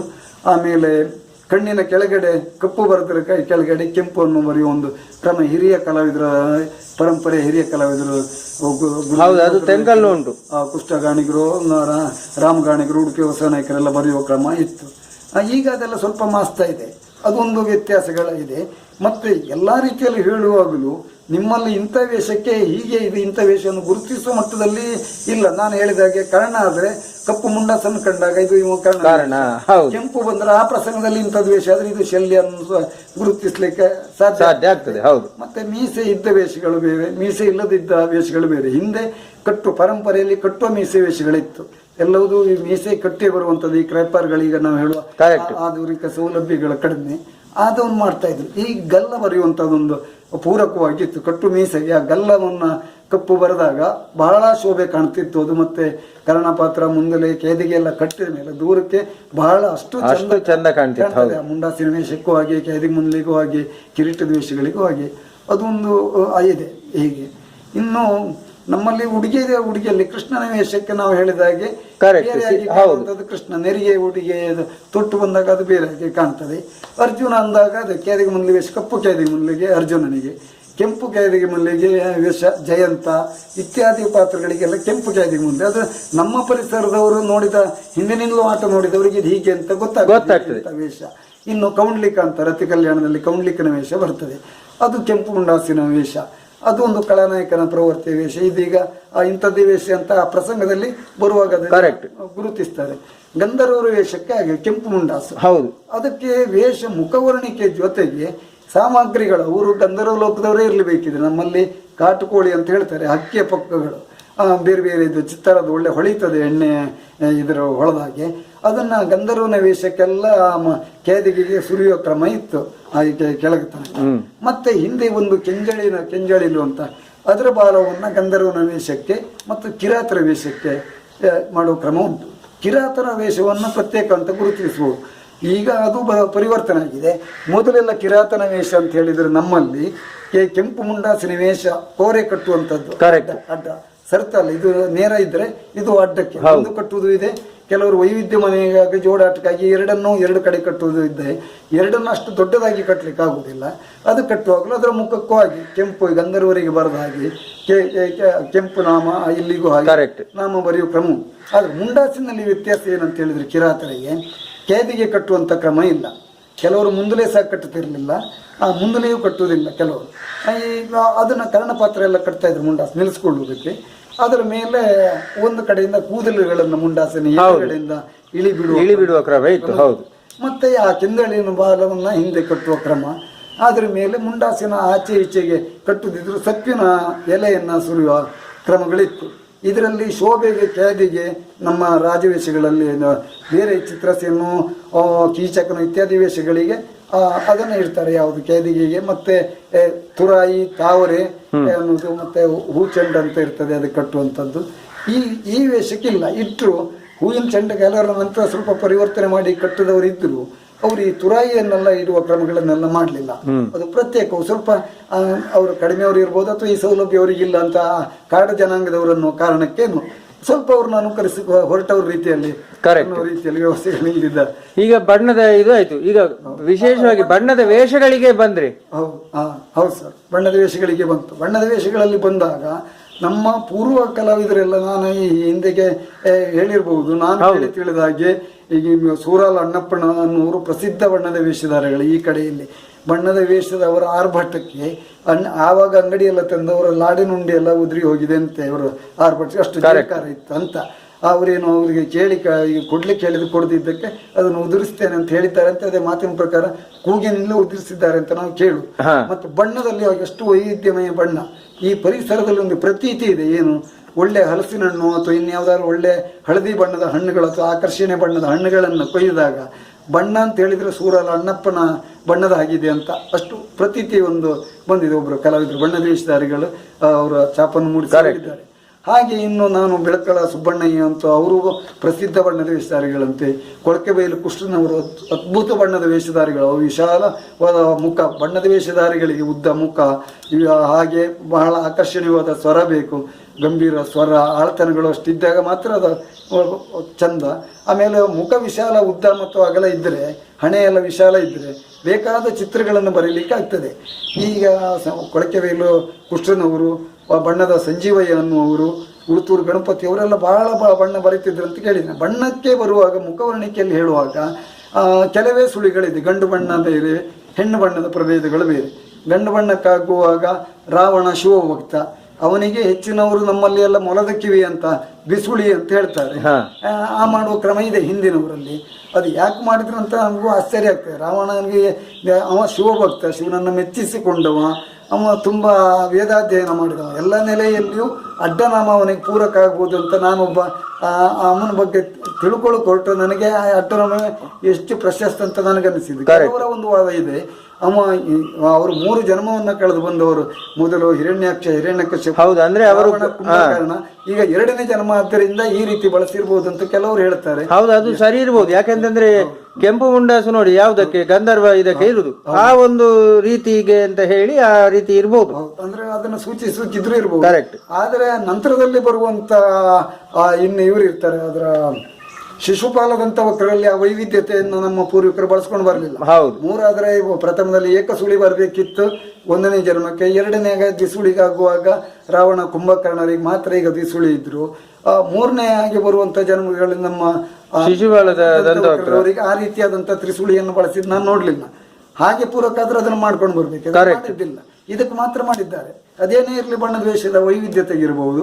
ಇನ್ನು ವೈಷ್ಣವ ಇದರಲ್ಲಿ ಕೆಲವು ಬೇರೆ ಬೇರೆ ಘಟೋದ್ಗಜನ ವೇಷಕ್ಕೆ ಏಕಸುಳಿ ಅನ್ನುವಂಥದ್ದನ್ನೇ ಮಾಡ್ತಾರೆ. ಮತ್ತೆ ಕೆಲವೊಮ್ಮೆ ನಾನು ಹೇಳಿದಾಗೆ ಸಕ್ಕಟ್ಟು ಲಕ್ಷ್ಮೀನಾರಾಯಣನವರು ಸುದೀರ್ಘ ಕಾಲದ ಬಣ್ಣದ ವೇಷ 60-50 ವರ್ಷ ಮಾಡಿದವರು. ಅದರ ಮೇಲೆ ಅವರ ಗುರುಗಳು ಕೊಳಕೆಬೈಲು ಕುಷ್ಟಗಾಣಿಗರು, ಅವರು ಸುಮಾರು ಅವರಿಂದ 60-70 ವರ್ಷ ಹಿರಿಯವರಾದ್ರಿಂದ ಬಹಳ ಹಿಂದಿನ ಪರಂಪರೆ ಇರಬಹುದು. ಆದರೆ ಬಣ್ಣದ ವೇಷದಲ್ಲಿ ವೈವಿಧ್ಯತೆಯನ್ನು ಇಂಥ ವೇಷಕ್ಕೆ ಹೀಗೆ ಮಾಡ್ಬೇಕಂತ ಹೇಳಿದರೆ ಬಣ್ಣದ ಮುಖವರ್ಣಿಕೆ ವೈವಿಧ್ಯತೆ ತೋರಿಸ್ಲಿಕ್ಕೆ ಆಗದೆ ಇರುವುದರಿಂದ ಕೆಲವೊಮ್ಮೆ ವೈಷ್ಣವನ ಭಕ್ತರ ವೇಷದಲ್ಲಿಯೂ ಶೈವದ ಮುದ್ರೆಗಳನ್ನು ಬರೆದದ್ದಿರ್ಬೋದು ಅಂತ ಹಾಗೆ ನಾನು ಕೇಳಿದಾಗ ಹೀಗಾದ್ರೆ ಅದು ಕಾಲಿಗೆ ಪೂರಕವ ವಿರುದ್ಧ ಆಗೋದಿಲ್ಲ ಕೇಳಿದ್ರೆ ಅದು ಹಾಗೆ ಆಗೋದಿಲ್ಲ. ವೈವಿಧ್ಯ ವೇಷ ತೋರಿಸ್ಬೇಕಾದ್ರೆ, ವೈವಿಧ್ಯಮಯ ತೋರಿಸ್ಬೇಕಾದ್ರೆ ಕೆಲವು ಪ್ರಸಂಗದಲ್ಲಿ ಅದು ಬರುವುದೇ ಇಲ್ಲ, ಕಾಣಿಸ್ಲಿಕ್ಕೆ ಆಗೋದಿಲ್ಲ. ಹಾಗಾಗಿ ಹೀಗಿದ್ದೆಲ್ಲ ಬಳಸಿದ್ದುಂಟು. ಕರೆಕ್ಟ್. ಅದೆಲ್ಲ ರಂಗತಂತ್ರ ಅಂತ ನಾವು ತಗೊಳ್ಬೇಕು. ಪೂರಕ್ಕೂ ಎಷ್ಟು ಮಾರಕ್ಕೂ ಗೊತ್ತಿಲ್ಲ. ಹಾಗೆ ಅದರಲ್ಲಿ ಏಕಸುಳಿ, ದ್ವಿಸುಳಿ, ತ್ರಿಸುಳಿ ಅಂತ 3 ವಿಭಾಗ ಉಂಟು. ಸರಿ. ಸುಳಿಯಲ್ಲಿ ಮತ್ತೆ ಬೇರೆ ಬೇರೆ ಅದರಲ್ಲಿ ಸ್ವಲ್ಪ ವಿನ್ಯಾಸಗೊಳಿಸ್ಕೊಂಡು ಈ ಸರ್ತ ಇದರಲ್ಲಿ ಕೆಲವು ವೇಷಕ್ಕೆಲ್ಲ ಬರೀತಾರೆ. ನಾವು ಇದು ವಿಷ್ಣುವಿನ ಭಕ್ತರ ಆ ವೇಷ ಮಾಡಿದಾಗ ಆ ಸಪ್ತ ಸುಳಿಯನ್ನು ನಮ್ಮಲ್ಲಿ ನಿಮ್ಮ ತೆಂಕುತಿಟ್ಟಿನಲ್ಲಿ ಬಳಸಿಕೊಂಡಷ್ಟು ವೈವಿಧ್ಯಮಯವಾಗಿ ಬಳಸಿದ್ದಿಲ್ಲ. ನಾನು ಕಂಡಾಗಿ ಯಾವ ಕಾಲವಿದ್ರು ಬಳಸಿದ್ದನ್ನು ನಾನು ನೋಡಲಿಲ್ಲ. ಈಗ ಉಗ್ರ ನರಸಿಂಹನು ಊರ ರೂಪಿ ಇಂಥ ವೇಷಗಳಲ್ಲಿ ಉಗ್ರ ನರಸಿಂಹ ಲೆಕ್ಕ ಆದರೆ ವಿಷ್ಣು ಇದೆ ಅಪರ ಅವತಾರ, ಅವನದೇ ಅವತಾರ. ಅದು ಲೆಕ್ಕದಲ್ಲಿ ಅದು ಸರ್ತನಾಮವೇ ಆಗಬೇಕು. ನಮ್ಮಲ್ಲಿ ಅಡ್ಡನಾಮದಲ್ಲಿ ಅದನ್ನ ಮಾಡ್ಕೊಂಡು ಮೈ ಬಿಟ್ಟು ಬರುವಂಥದ್ದು, ಅರ್ಧ ಸಿಂಹನ ಹಾಗೆ ಅರ್ಧ ಮಾನವನ ಹಾಗೆ ಮಾಡ್ಕೊಂಡು ಬರುವ ಕ್ರಮ ಉಂಟು. ಓಲಿಗೆರೆಯನ್ನು ನವಿಲುಗೆರೆಯನ್ನೆಲ್ಲ ಇಟ್ಟು ಹೌದು. ಅಲ್ಲಿ ಮತ್ತೊಂದು ಕಾರಣ ಇರಬಹುದು. ಯಾಕೆಂದ್ರೆ ಈಗ ಉಗ್ರತೆ ಅಥವಾ ತಾಮಸಿಕ ಒಂದು ಇದಕ್ಕೆ ಗುಣಕ್ಕೆ ಪರಮೇಶ್ವರನೇ ಅದಕ್ಕೆ ದೇವರಾಗಿದ್ರಿಂದ ಇದು ಉಗ್ರ ನರಸಿಂಹ ಉಗ್ರ ಅಲ್ವಾ, ಅದಕ್ಕೆ ಅಡ್ಡನಾಮ ಅಂತ ಹಾಕಿದ್ದಿರ್ಲಿಕ್ಕೂ ಸಾಕು.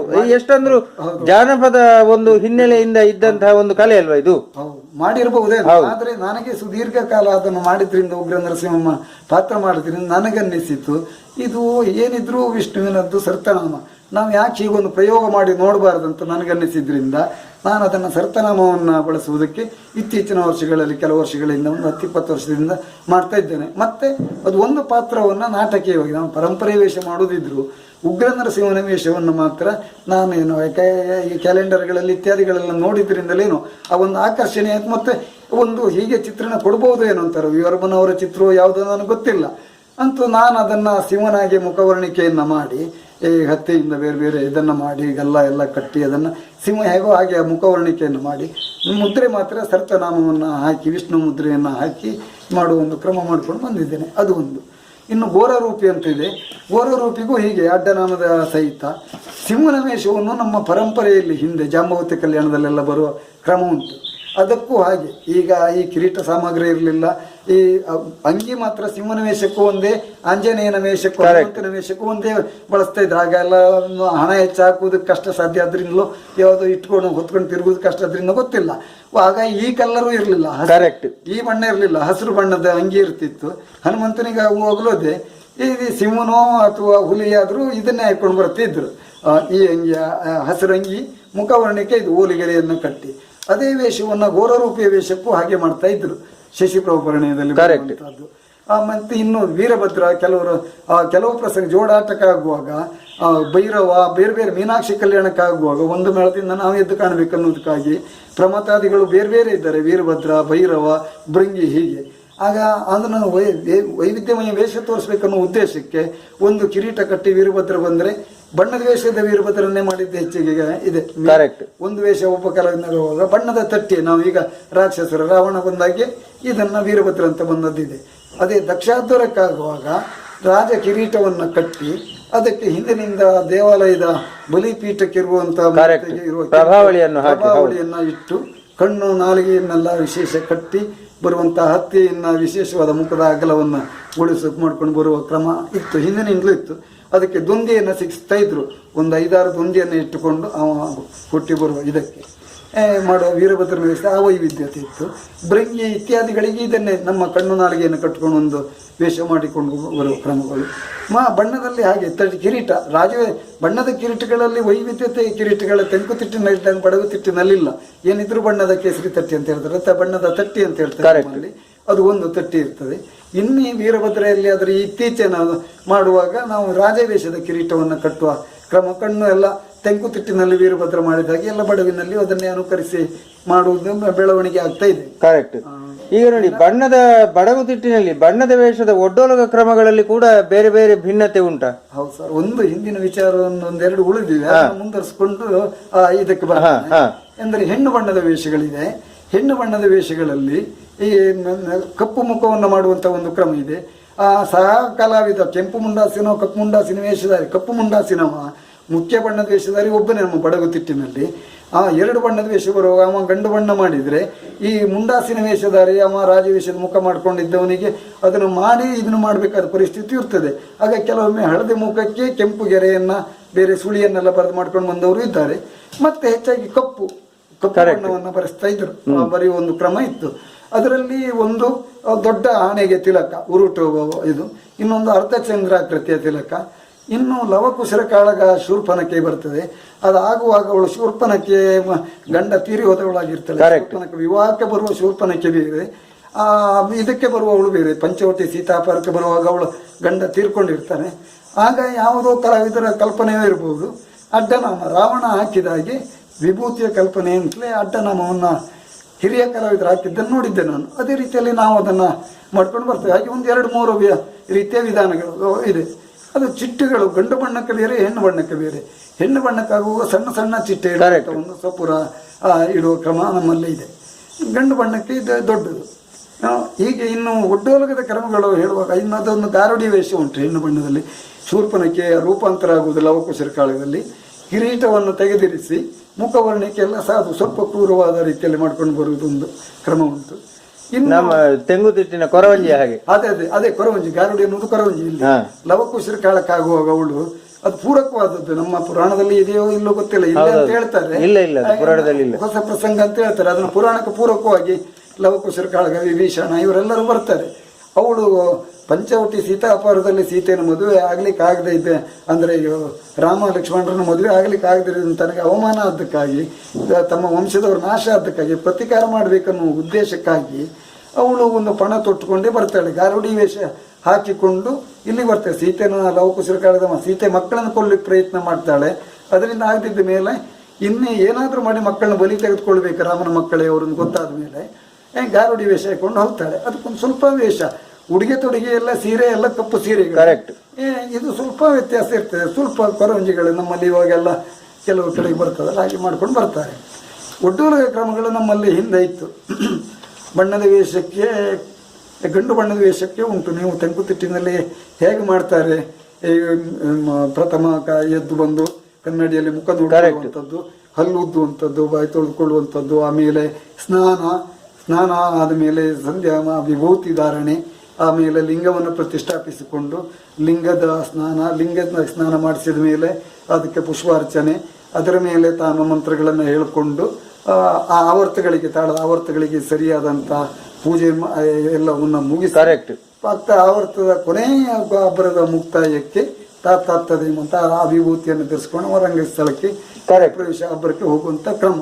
ಇದರಲ್ಲಿ ನೀವು ಎಲ್ಲಿ ತೆರೆಯಲ್ಲಿ ಆಚೆ ಈಚೆಗೆ ಹೋದಾಗೆ ಪ್ರಥಮವನ್ನು ನಿಲ್ಲುವಂಥದ್ದು, ಎದುರು ಮುಖ ಹಾಕಿ ಮುಖ ಕಾಣಿಸದೆ ತೆರೆಯಲ್ಲಿ ಮುಖ ಇಟ್ಟು ಒಂದು ದೇಮ್ತತ್ತ ಅಂತ ಕೊಣುವಂಥದ್ದು, ಆಮೇಲೆ ತಿರುಗಿ ದಿನಕದ್ದಿದ್ದಯ್ಯ ತಾತ ಅಂತ ಕೊಣದು, ಆಮೇಲೆ 3 ಕಡೆಗೆ ಆಚೆ ಈಚೆ ಕಡೆಗೆ ಮುಖ ತೋರಿಸಿ ಅರ್ಧ ಸ್ವಲ್ಪ ಕುತೂಹಲ ರೀತಿಯಲ್ಲಿ ಭೀತಿಯನ್ನು ಸೃಷ್ಟಿಸುವ ಹಾಗೆ, ಮತ್ತು ಎದುರಿನಲ್ಲಿ ಅರ್ಧ ಕೂಗಿ ಆಮೇಲೆ ತೆರೆಯನ್ನು ಇಳಿಸಿ ಹಾಗೆ ಮುಖನಿಗೆ ಕುಣ್ಕೊಂಡು ಹೋಗಿ ಅಲ್ಲಿ ಒಂದು ಕೂಗಾಗಿ ಅದನ್ನು ಹಿಂದೆ ಪುನಃ ಹಿಂದೆ ಬಂದು ತೆರೆ ಬುಡದಲ್ಲಿ ಒಂದು ಮುಕ್ತಾಯದ ನಂತರದಲ್ಲಿ ಈ ಸಂಧ್ಯಾ ವಂದನೆಗಳು, ಸ್ನಾನ ಇತ್ಯಾದಿಗಳನ್ನೆಲ್ಲ ಮಾಡುವ ಕ್ರಮ ಪ್ರಕಾರವಾಗಿ ಉಂಟು. ನಿಮ್ಮಲ್ಲಿ ಮಾಡ್ತಾರೆ, ನಿಮ್ಮಲ್ಲಿ ವಿಸ್ತಾರವಾಗಿ ಮಾಡ್ತಾರೆ, ನಮ್ಮಲ್ಲಿ ಸ್ವಲ್ಪ ಸಂಕ್ಷಿಪ್ತವಾಗಿ ಮಾಡ್ತಾರೆ. ಅಷ್ಟೇ ಕ್ರಮ ಉಂಟು. ಈಗ ಪ್ರಯೋಗದಲ್ಲಿ ಮಾಡುವುದಿಲ್ಲ ಬಿಟ್ಟರೆ ನಮ್ಮಲ್ಲಿ ಇನ್ನು ಹೆಣ್ಣು ಬಣ್ಣದಲ್ಲಿಯೂ ಹಾಗೆ. ಗಂಡು ಬಣ್ಣದಲ್ಲಿರುವಷ್ಟು ವೈವಿಧ್ಯತೆ ಹೆಣ್ಣು ಬಣ್ಣದ ಒಡ್ಡುಗಳಿಲ್ಲ. ಅವಳು ಮೂರು ಹಬ್ಬರದೊಂದಿಗೆ ಮೂರನೇ ಹಬ್ಬರಕ್ಕೆ ರಂಗಸ್ಥಳಕ್ಕೆ ಬರ್ತಾಳೆ. ಎರಡು ಕೂಗು ಗಂಡು ಬಣ್ಣಕ್ಕೂ ಹೋಗಿ ಹೆಣ್ಣು ಬಣ್ಣಕ್ಕೂ ಹೋಗಿ ಒಂದು ಚೌಕದಲ್ಲಿ ಆಗಿರ್ತದೆ, ಒಂದು ಮಧ್ಯದಲ್ಲಿ ಒಂದು ರಂಗಸ್ಥಳಕ್ಕೆ ಬಂದು ಪ್ರವೇಶ ಆಗಿ ಕೂಗು ಹಾಕುವಂಥದ್ದಿದೆ. ಇದು ಗಂಡು ಬಣ್ಣಕ್ಕೂ ಇದೆ, ಹೆಣ್ಣು ಬಣ್ಣಕ್ಕೂ ಇದೆ ಹಾಗೆ. ಆಮೇಲೆ ಗಂಡು ಬಣ್ಣದ ಒಡ್ಡೋಲಗದ ಕೆಲವು ಬಿಡ್ತಿಗೆಗಳು ಬೇರೆ, ಹೆಣ್ಣು ಬಣ್ಣದ್ದು ಬೇರೆ. ಗಂಡು ಬಣ್ಣಕ್ಕೆ ಅಗಲ ಕಾಲ ಹಾಕಿಕೊಂಡಂಥವ್ರಿಗೆಲ್ಲ ದೇಮ್ ತತ್ತ ಇದೆ, ಇದಕ್ಕೆ ದಿನ ಕದ್ದಿತ್ತಯ್ಯ ತಾತ ಹೀಗೆಲ್ಲ ಇದೆ. ಅದು ಮುಂದೆ ರಂಗ ಪ್ರವೇಶ ಆದಾಗಲೂ ಹಾಗೆ ಗಂಡು ಬಣ್ಣ ಹೋಗಿ ನಿಂತು ಕೂಗಾದ ತಕ್ಷಣ ದೇಮ್ ತತ್ತ ಅಂತ ರಂಗವನ್ನು ಆಕ್ರಮಿಸುವ ರೀತಿಯಲ್ಲಿ ಇಡೀ ರಂಗಸ್ಥಳಕ್ಕೆ ಇದು ಮಾಡುವ ಹಾಗೆ ಇದು ಉಂಟು. ಇದು ಸ್ವಲ್ಪ ಲಾಲಿತ್ಯವಾಗಿ ದಿನ ಕದ್ದಿತ್ತಯ್ಯ ತಾತ ಅನ್ಸುತ್ತೆ. ಈ ಪ್ರವೇಶ ಆದಿ ಮೂರನೇ ಕೂಗಿಗೆ ರಂಗಸ್ಥಳಕ್ಕೆ ತೆರೆಗೆ ಬಂದಾಗ ಪ್ರಥಮದಲ್ಲಿ ಕೂಗು ಹಾಕಿ ಎದುರು ಮುಖದಲ್ಲಿ ಕೂಗಿ ತಯ್ಯ ತಾತ ಅನ್ನುವಂಥದ್ದನ್ನು ಕುಣಿದು, ಆಮೇಲೆ ಆಚೆ ಈಚೆಗೆ ಗಂಡು ಬಣ್ಣದಾಗಿ ಮುಖ ತೋರಿಸಿ ಅದಕ್ಕೂ ಕೂಗು ತೆರೆ ಇಳಿಸುವುಂಟು. ಮೂರನೇ ಕೂಗಿಗೆ ಕೆಳಗಿಳಿಸಿ ಮುಂದೆ ಹೋಗುವಂಥದ್ದು. ಮತ್ತೆ ಲಾಲಿತ್ಯದಲ್ಲಿ ಕೊಂಡ್ಕೊಂಡು ಬಂದು ಸಂಕ್ಷಿಪ್ತ ಮುಖವನ್ನೆಲ್ಲ ನೋಡಿಕೊಂಡು ಅವಳು ತುಟಿ ಬರೆಯುವವರೆಲ್ಲ ಇದಿರ್ತಾರೆ. ಮತ್ತೆ ಅಂದ್ರೆ ಜಡೆ ಎಣೆಯುವಂಥದ್ದು ಉಂಟು, ಸ್ನಾನ ಇಲ್ಲ, ಜಡೆ ಎಣೆಯುವಂಥದ್ದೆಲ್ಲ ಕ್ರಮ ಮಾಡಿಕೊಂಡು ಆಮೇಲೆ ಮುಖದ ಶೃಂಗಾರ ಆಯ್ತು ನೋಡಿಕೊಂಡು ಕೊನೆಗೆ ಇದು ಹಣೆಗೆ ತಿಲಕ ಇಡುವಂಥ ಒಂದು ಕ್ರಮ ಇದೆ. ಹುಗ್ಗು ಬರೆಯುವಂಥದ್ದು ಕಣ್ಣಿಗೆ ಕಾಡಿಗೆ ಇದೆಲ್ಲ ತಿಲಕ ಇಡುವಂಥದ್ದು. ಮತ್ತೆ ರಂಗಸ್ಥಳಕ್ಕೆ ಹೋಗುವುದು. ಇಷ್ಟು ಕ್ರಮ. ಅವು ಗಂಡು ಬಣ್ಣಕ್ಕೆ ಇರುವಷ್ಟು ವೈವಿಧ್ಯ ವಿಸ್ತಾರ ಇಲ್ಲ, ಇದು ಮಾಡ್ತಾರೆ. ಬೇಟೆ ಕ್ರಮ ಎರಡು ಬಣ್ಣದಕ್ಕೂ ಒಂದೇ ಇದೆ.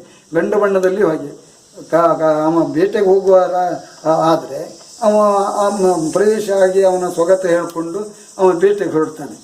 ಬೇಟೆಗೆ ಅದಕ್ಕೆ ತೈಕು ತಾದೇಮ್ ಅಂತ ಒಂದು ಆವರ್ತ ಉಂಟು. ರಂಗದಲ್ಲಿ ಸುತ್ತು ಬಂದು ಅವನು ನಿರ್ಗಮಿಸುವುದು. ಹೆಣ್ಣು ಬಣ್ಣಕ್ಕಾಗಿ ಹೋಗಿ ಶೂರ್ಪನಕ್ಕೆ ಬೇಟೆಗೆ ಹೋಗುವುದಾದ್ರೂ ಹಾಗೆ.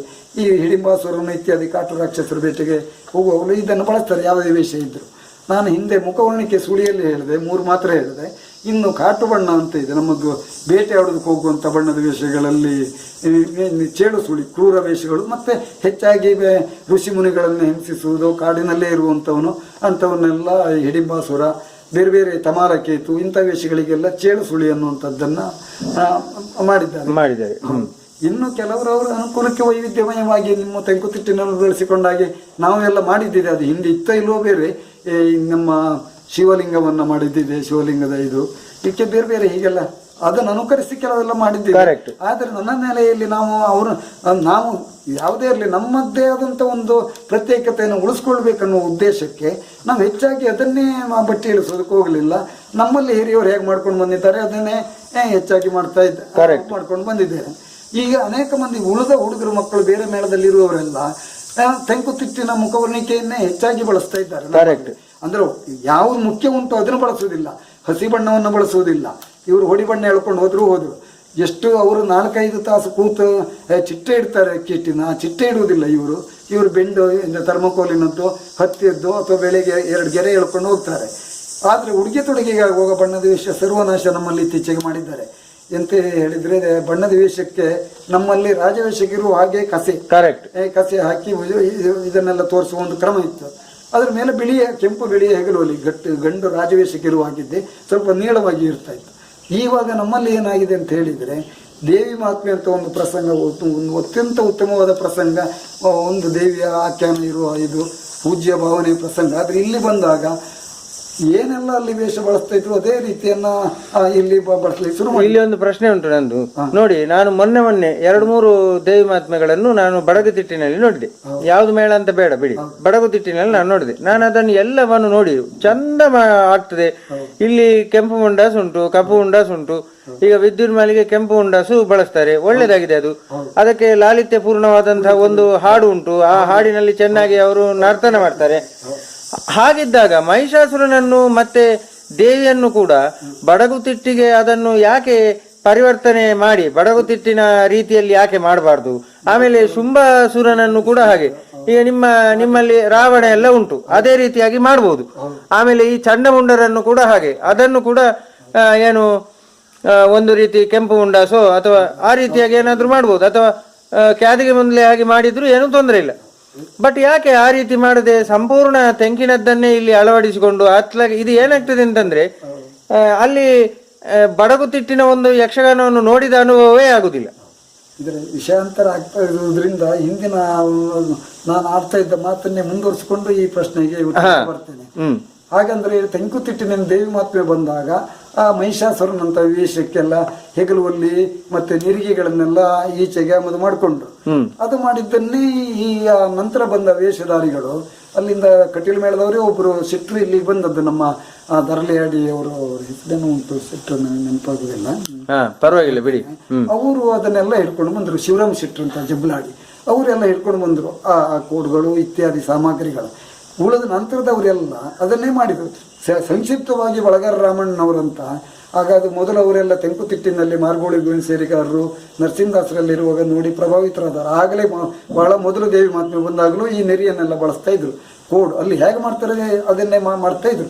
ಆ ನೆರಿ ಎನ್ನುವಂಥದ್ದು ಕೇವಲ ಇಲ್ಲಿ ಮಹಿಷಾಸುರನಿಗೆ ಮಾತ್ರ ಆಗಲಿಲ್ಲ, ಇಲ್ಲಿ ಬರುವ ಎಲ್ಲ ಬಣ್ಣದ ವೇಷಗಳಿಗೂ ಇತ್ತೀಚಿನವರು ಎಲ್ಲರೂ ನನ್ನನ್ನೊಂದು ಹೊರತುಪಡಿಸಿ ಉಳಿದವರೆಲ್ಲವರು ಈಗ ಹಿರಿಯ ತಲೆಮಾರಿನ ಸಕ್ಕಟ್ಟು ಲಕ್ಷ್ಮೀನಾರಾಯಣನವರು, ಚೇರ್ಕಾಡಿ ಮಾಧವ ನಾಯ್ಕರು, ಬಳಗಾರ ರಾಮಣ್ಣವರದ್ದು ಎಲ್ಲ ಪ್ರತ್ಯೇಕ ಅವರೆಲ್ಲ ಹಿಂದಿನಂತೆಯೇ ಮಾಡ್ಕೊಂಡು ಬಂದಿದ್ದಾರೆ. ಆ ನಂತರದಲ್ಲಿ ಬಂದ ಈಗಳಿನ ಸಮಕಾಲೀನ ಎಲ್ಲ ಬಣ್ಣದವರು ತೆಂಕುತಿಟ್ಟಿನ ನೆರಿಗಳನ್ನೇ, ಜರಿಯ ನೆರಿಗಳನ್ನೇ ಬಳಸುವುದು, ಸೋಗೆ ಹುಲ್ಲಿಗಳನ್ನು ಹಾಗೆ ಅದನ್ನೇ ಮಾಡ್ತಾ ಇದ್ದಾರೆ. ನನ್ನನ್ನು ಹೊರತುಪಡಿಸಿ ನಾನು ಕೆಂಪು ಬೀಳುವುದು ಅನಿವಾರ್ಯವಾದ ಸಂದರ್ಭ. ದೇವಿ ಮಾತ್ಮೆ ಮಹಿಷಾಸುರ ತುಂಬ ವರ್ಷ ಮಾಡಿದ್ದೇನೆ. ನಾನು ಮಾಡುವಾಗ ಹುಡುಗಿ ಅದೇ ಆಗಬೇಕಂತ ಮೇಳವನ್ನು ನಡೆಸುವವರು, ಮ್ಯಾನೇಜರು ಅಥವಾ ಸಹ ಕಲಾವಿದರದ್ದೆಲ್ಲ ಹಿರಿಯವರದ್ದೆಲ್ಲ ಅದೇ ಮಾಡಬೇಕಲ್ಲದಿದ್ರೆ ಇದು ಮಾಡಿದ್ರೆ ತೋರುವುದಿಲ್ಲ, ತುಂಬುವುದಿಲ್ಲ ಅಂತ ಹೇಳಿದ್ರಿಂದ ಅನಿವಾರ್ಯವಾಗಿ ಪ್ರತಿಭಟಿಸುವುದಾಗದೆ ಅದನ್ನೇ ಮಾಡಿದ್ದೇನೆ. ನಾನು ಅದನ್ನೇ ಮಾಡಿದ್ದೇನೆ. ಆ ಭಾಗವತರು ಹಿಮ್ಮೇಳದವ್ರು ಕುಣಿಸಿದ ಅದೇ ನಿಮ್ಮ ತೆಂಕುತಿಟ್ಟು ಗಿರಿಕೆ ಎಲ್ಲ ಹಾಕ್ತಾರಲ್ಲ, ನಮಗದು ಗೊತ್ತಿಲ್ಲ. ಒಟ್ರಾಸಿ ನಾವಿಲ್ಲಿ ರುಂಡ ಕತ್ತರಿಸಿದ ಕೋಳಿ ಉರುಡಾಡ್ತದಲ್ಲ ಆ ರೀತಿ ಒಟ್ಟೆ ಹಾರುವುದು ಬಿಟ್ಟರೆ ಎಲ್ಲವರಲ್ಲ, ನನಗೆ ಗೊತ್ತಿಲ್ಲ, ನನಗೆ ಮಾತ್ರ ನಾನು ಹೇಳೋದು, ಇನ್ನೊಬ್ಬರು ನಾನು ಹೇಳೋದಿಲ್ಲ. ಆ ರೀತಿಯಲ್ಲಿ ಉದ್ದ ಅಳತೆ ಏನು ಎಂತ ಅದ್ರ ಕ್ರಮ ಏನಂತ ಗೊತ್ತಿಲ್ಲದೆ ಒಟ್ಟಿನಲ್ಲಿ ಹಾರುವುದೇ ರಂಗಸ್ಥಳಕ್ಕೆ ಬಂದ ಕೂಡಲೇ ಆ ರೀತಿ ಮಾಡ್ತಾರೆ. ನಾನು ಅದನ್ನು ಮಾಡಿದ್ದೇನೆ ಅನಿವಾರ್ಯವಾಗಿ, ನನ್ನ ಸಾಲಿನ ವೇಷ ಅದು ಬಿಟ್ಟರೆ ಬೇರೆಯವರಿಗೆ ಹೋಗ್ತದೆ ಅನ್ನೋ ಕಾರಣಕ್ಕೆ ಮಾಡಿದ್ದೇನೆ. ಅದನ್ನು ಮಾಡಿದರೆ ಹೀಗೆ ಮಾಡಬೇಕಂತ ಅವ್ರು ಹೇಳಿದ ಅವರ ಆಜ್ಞೆ ಇರುವುದರಿಂದ ಮೀರುಕಾಗಲಿಲ್ಲ, ನಾನು ಅದನ್ನು ಮಾಡಿದ್ದೇನೆ. ಆದರೆ ಇತ್ತೀಚಿನ ವರ್ಷಗಳಲ್ಲಿ ನಾನು ಅದನ್ನು ಮಹಿಷಾಸುರನ ವೇಷವನ್ನು ಹೊರತುಪಡಿಸಿ ಇನ್ನು ಯಾವುದೇ ಬಣ್ಣದ ವೇಷಕ್ಕೂ ನಾನು ನೆರಿಗೆ, ತೆಂಕುತಿಟ್ಟಿನ ನೆರಿಗೆ ಇದು ಯಾವುದು ಬಳಸುವುದಿಲ್ಲ. ಆದರೆ ನಿಮ್ಮ ನಾಟಕೀಯವಾಗಿ ಬಂದ ಗಿಡ್ಡೆ ನೆರಿಗೆ ಅಂತ ಒಂದು ಉಂಟು, ನಮ್ಮ ನಾಟಕೀಯ ನಮ್ಮ ವಿದೇಶಿಯರಿಂದ ಬಂದದ್ದು ಅಂತ ಹೇಳ್ತಾರೆ, ಎಲ್ಲಿಂದ ಬಂತು ನನಗೆ ಗೊತ್ತಿಲ್ಲ. ಕಾಲು ಗಂಟೆ ತನಕ ಬರ್ತದೆ ಅದು.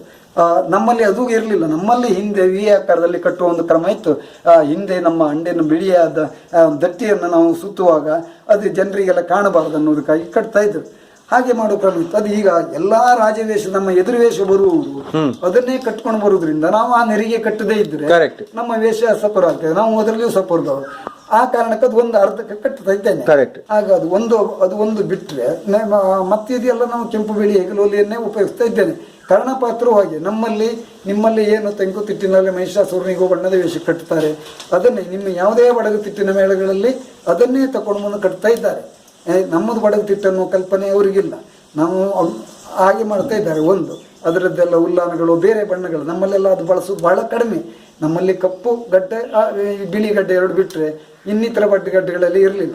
ಈಗ ಅದರೆಲ್ಲ ಬೇರೆ ಬೇರೆ ಕಲ್ಲರ್, ಗುಲಾಲಿ ಕಲ್ಲರ್ ಇತ್ಯಾದಿಗಳು ಕೆಂಪು ಎಲ್ಲ ಮಾಡ್ಕೊಂಡಿದ್ದಾರೆ. ಸರಿ, ಹಾಗೆ ಬಂತು.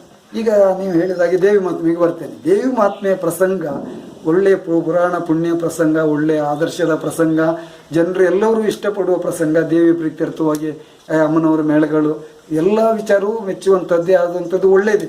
ಆ ದೇವಿ ಮಾತ್ಮೆ ನಮ್ಮಲ್ಲಿ ಬಂದರಿಂದ ಎಷ್ಟೋ ಪ್ರಯೋಗಗಳಾಯಿತು. ಒಂದು ಕಾಲದಲ್ಲಿ ಆಟ ಎಲ್ಲ ಇಲ್ದಿದ್ದಾಗಲೇ ಇಂಥದ್ದು ಮಾಡಿದರೆ ಹೆಚ್ಚು ಆಟ ಸಿಗಬಹುದು ಅಂತ ಹರಕೆ ಮೇಳಗಳು ಹೌದು, ಮತ್ತೆ ಉಳಿದ ಮೇಳಗಳು ಎಲ್ಲರೂ ಆಡಿಸ್ತಾರೆ ಅನ್ನೋದಕ್ಕಾಗಿ ಗಂಜಲ್ ಅಂತ ಹೇಳ್ತಾರೆ ನಮ್ಮಲ್ಲಿ. ಈ ಪಕ್ಕವಾದ್ಯಗಳು ಬೇಂಡ್ ಸೆಟ್ಟು ಅದು ಇದು ಮದ್ದುಗುಂಡು ಇದನ್ನೆಲ್ಲ ದೊಂದಿಗಳನ್ನೆಲ್ಲ ಬಳಸಿದ್ರೆ ಜನರಿಗೆ ಏನೋ ಒಂದು ಹೊಸತು ಕೊಟ್ಟಾಗ ಆಗ್ತದೆ. ಇದನ್ನ ನೋಡೋದಕ್ಕಾಗಿ ಆಟ ಸಿಗ್ಬಹುದು ಅಂತ ಕೆಲವರು ಅದನ್ನ ಬಳಸಿದ್ರು. ಆ ಕಾಲದಲ್ಲಿ ತಂದವರು ಅಲ್ಲಿ ತೆಂಕುತಿಟ್ಟಿನ ದೇವಿ ಹೇಗೆ ಮಾಡ್ತಾ ಇದ್ರು, ಆ ಕೈಗಳಿಗೆ ಕಟ್ಕೊಂಡು ಮಣಿ ಕಿರೀಟ ಇಟ್ಟು, ಅಥವಾ ಈಗೆಲ್ಲ ಬೆಳ್ಳಿ ಕಿರೀಟ ಬಂದೆ, ನಮ್ಮಲ್ಲಿ ಬೆಳ್ಳಿ ಕಿರೀಟ ಕಡಿಮೆ ಒಂದೆರಡು ಮೇಳಗಳಲ್ಲಿ ಇರ್ಬೋದು. ಹಾಗೆ ಅದನ್ನೇ ನೆರಿಗೆ ಹಾಕಿಕೊಂಡೇ ಮಾಡ್ತಾ ಇದ್ದಾರೆ. ಕೆಲವು ಸನ್ನಿವೇಶಕ್ಕೆ ಸೀರೆ ಉಡ್ತಾರೆ, ಒಂದು ಅಪರೂಪಕ್ಕೆ ಇದು ಮಾಡ್ತಾರೆ. ಅದು ನೀವು ಹೇಳಿದಾಗೆ ಅದು ಆಕ್ಷೇಪಾರ್ಹವಾದಂಥ ವಿಚಾರ. ಬಡಗಿನಲ್ಲಿ ಪ್ರತ್ಯೇಕವಾಗಿ ಮಾಡ್ಬೋದಾಗಿತ್ತು. ಕೈ ಬಿಡಿ ಅಷ್ಟಭುಜ ಅಲಂಕೃತೆ ಮಾಡ್ಬೋದು, ಅದಲ್ಲದಿದ್ದು ನಾವು ಮಾಡದೆ ಅನಿವಾರ್ಯ ಮಾಡ್ಬೋದು. ಉಡುಗೆ ತೊಡುಗೆಯಲ್ಲಿ ತುಂಬ ಪರಿವರ್ತನೆ ಮಾಡೋಕ್ಕೆ ಸಾಧ್ಯತೆ ಇದ್ದಿತ್ತು. ಕಿರೀಟಗಳಲ್ಲಿ ಮಾಡ್ಬೋದಾಗಿತ್ತು, ಅದು ಮಾಡಲಿಲ್ಲ.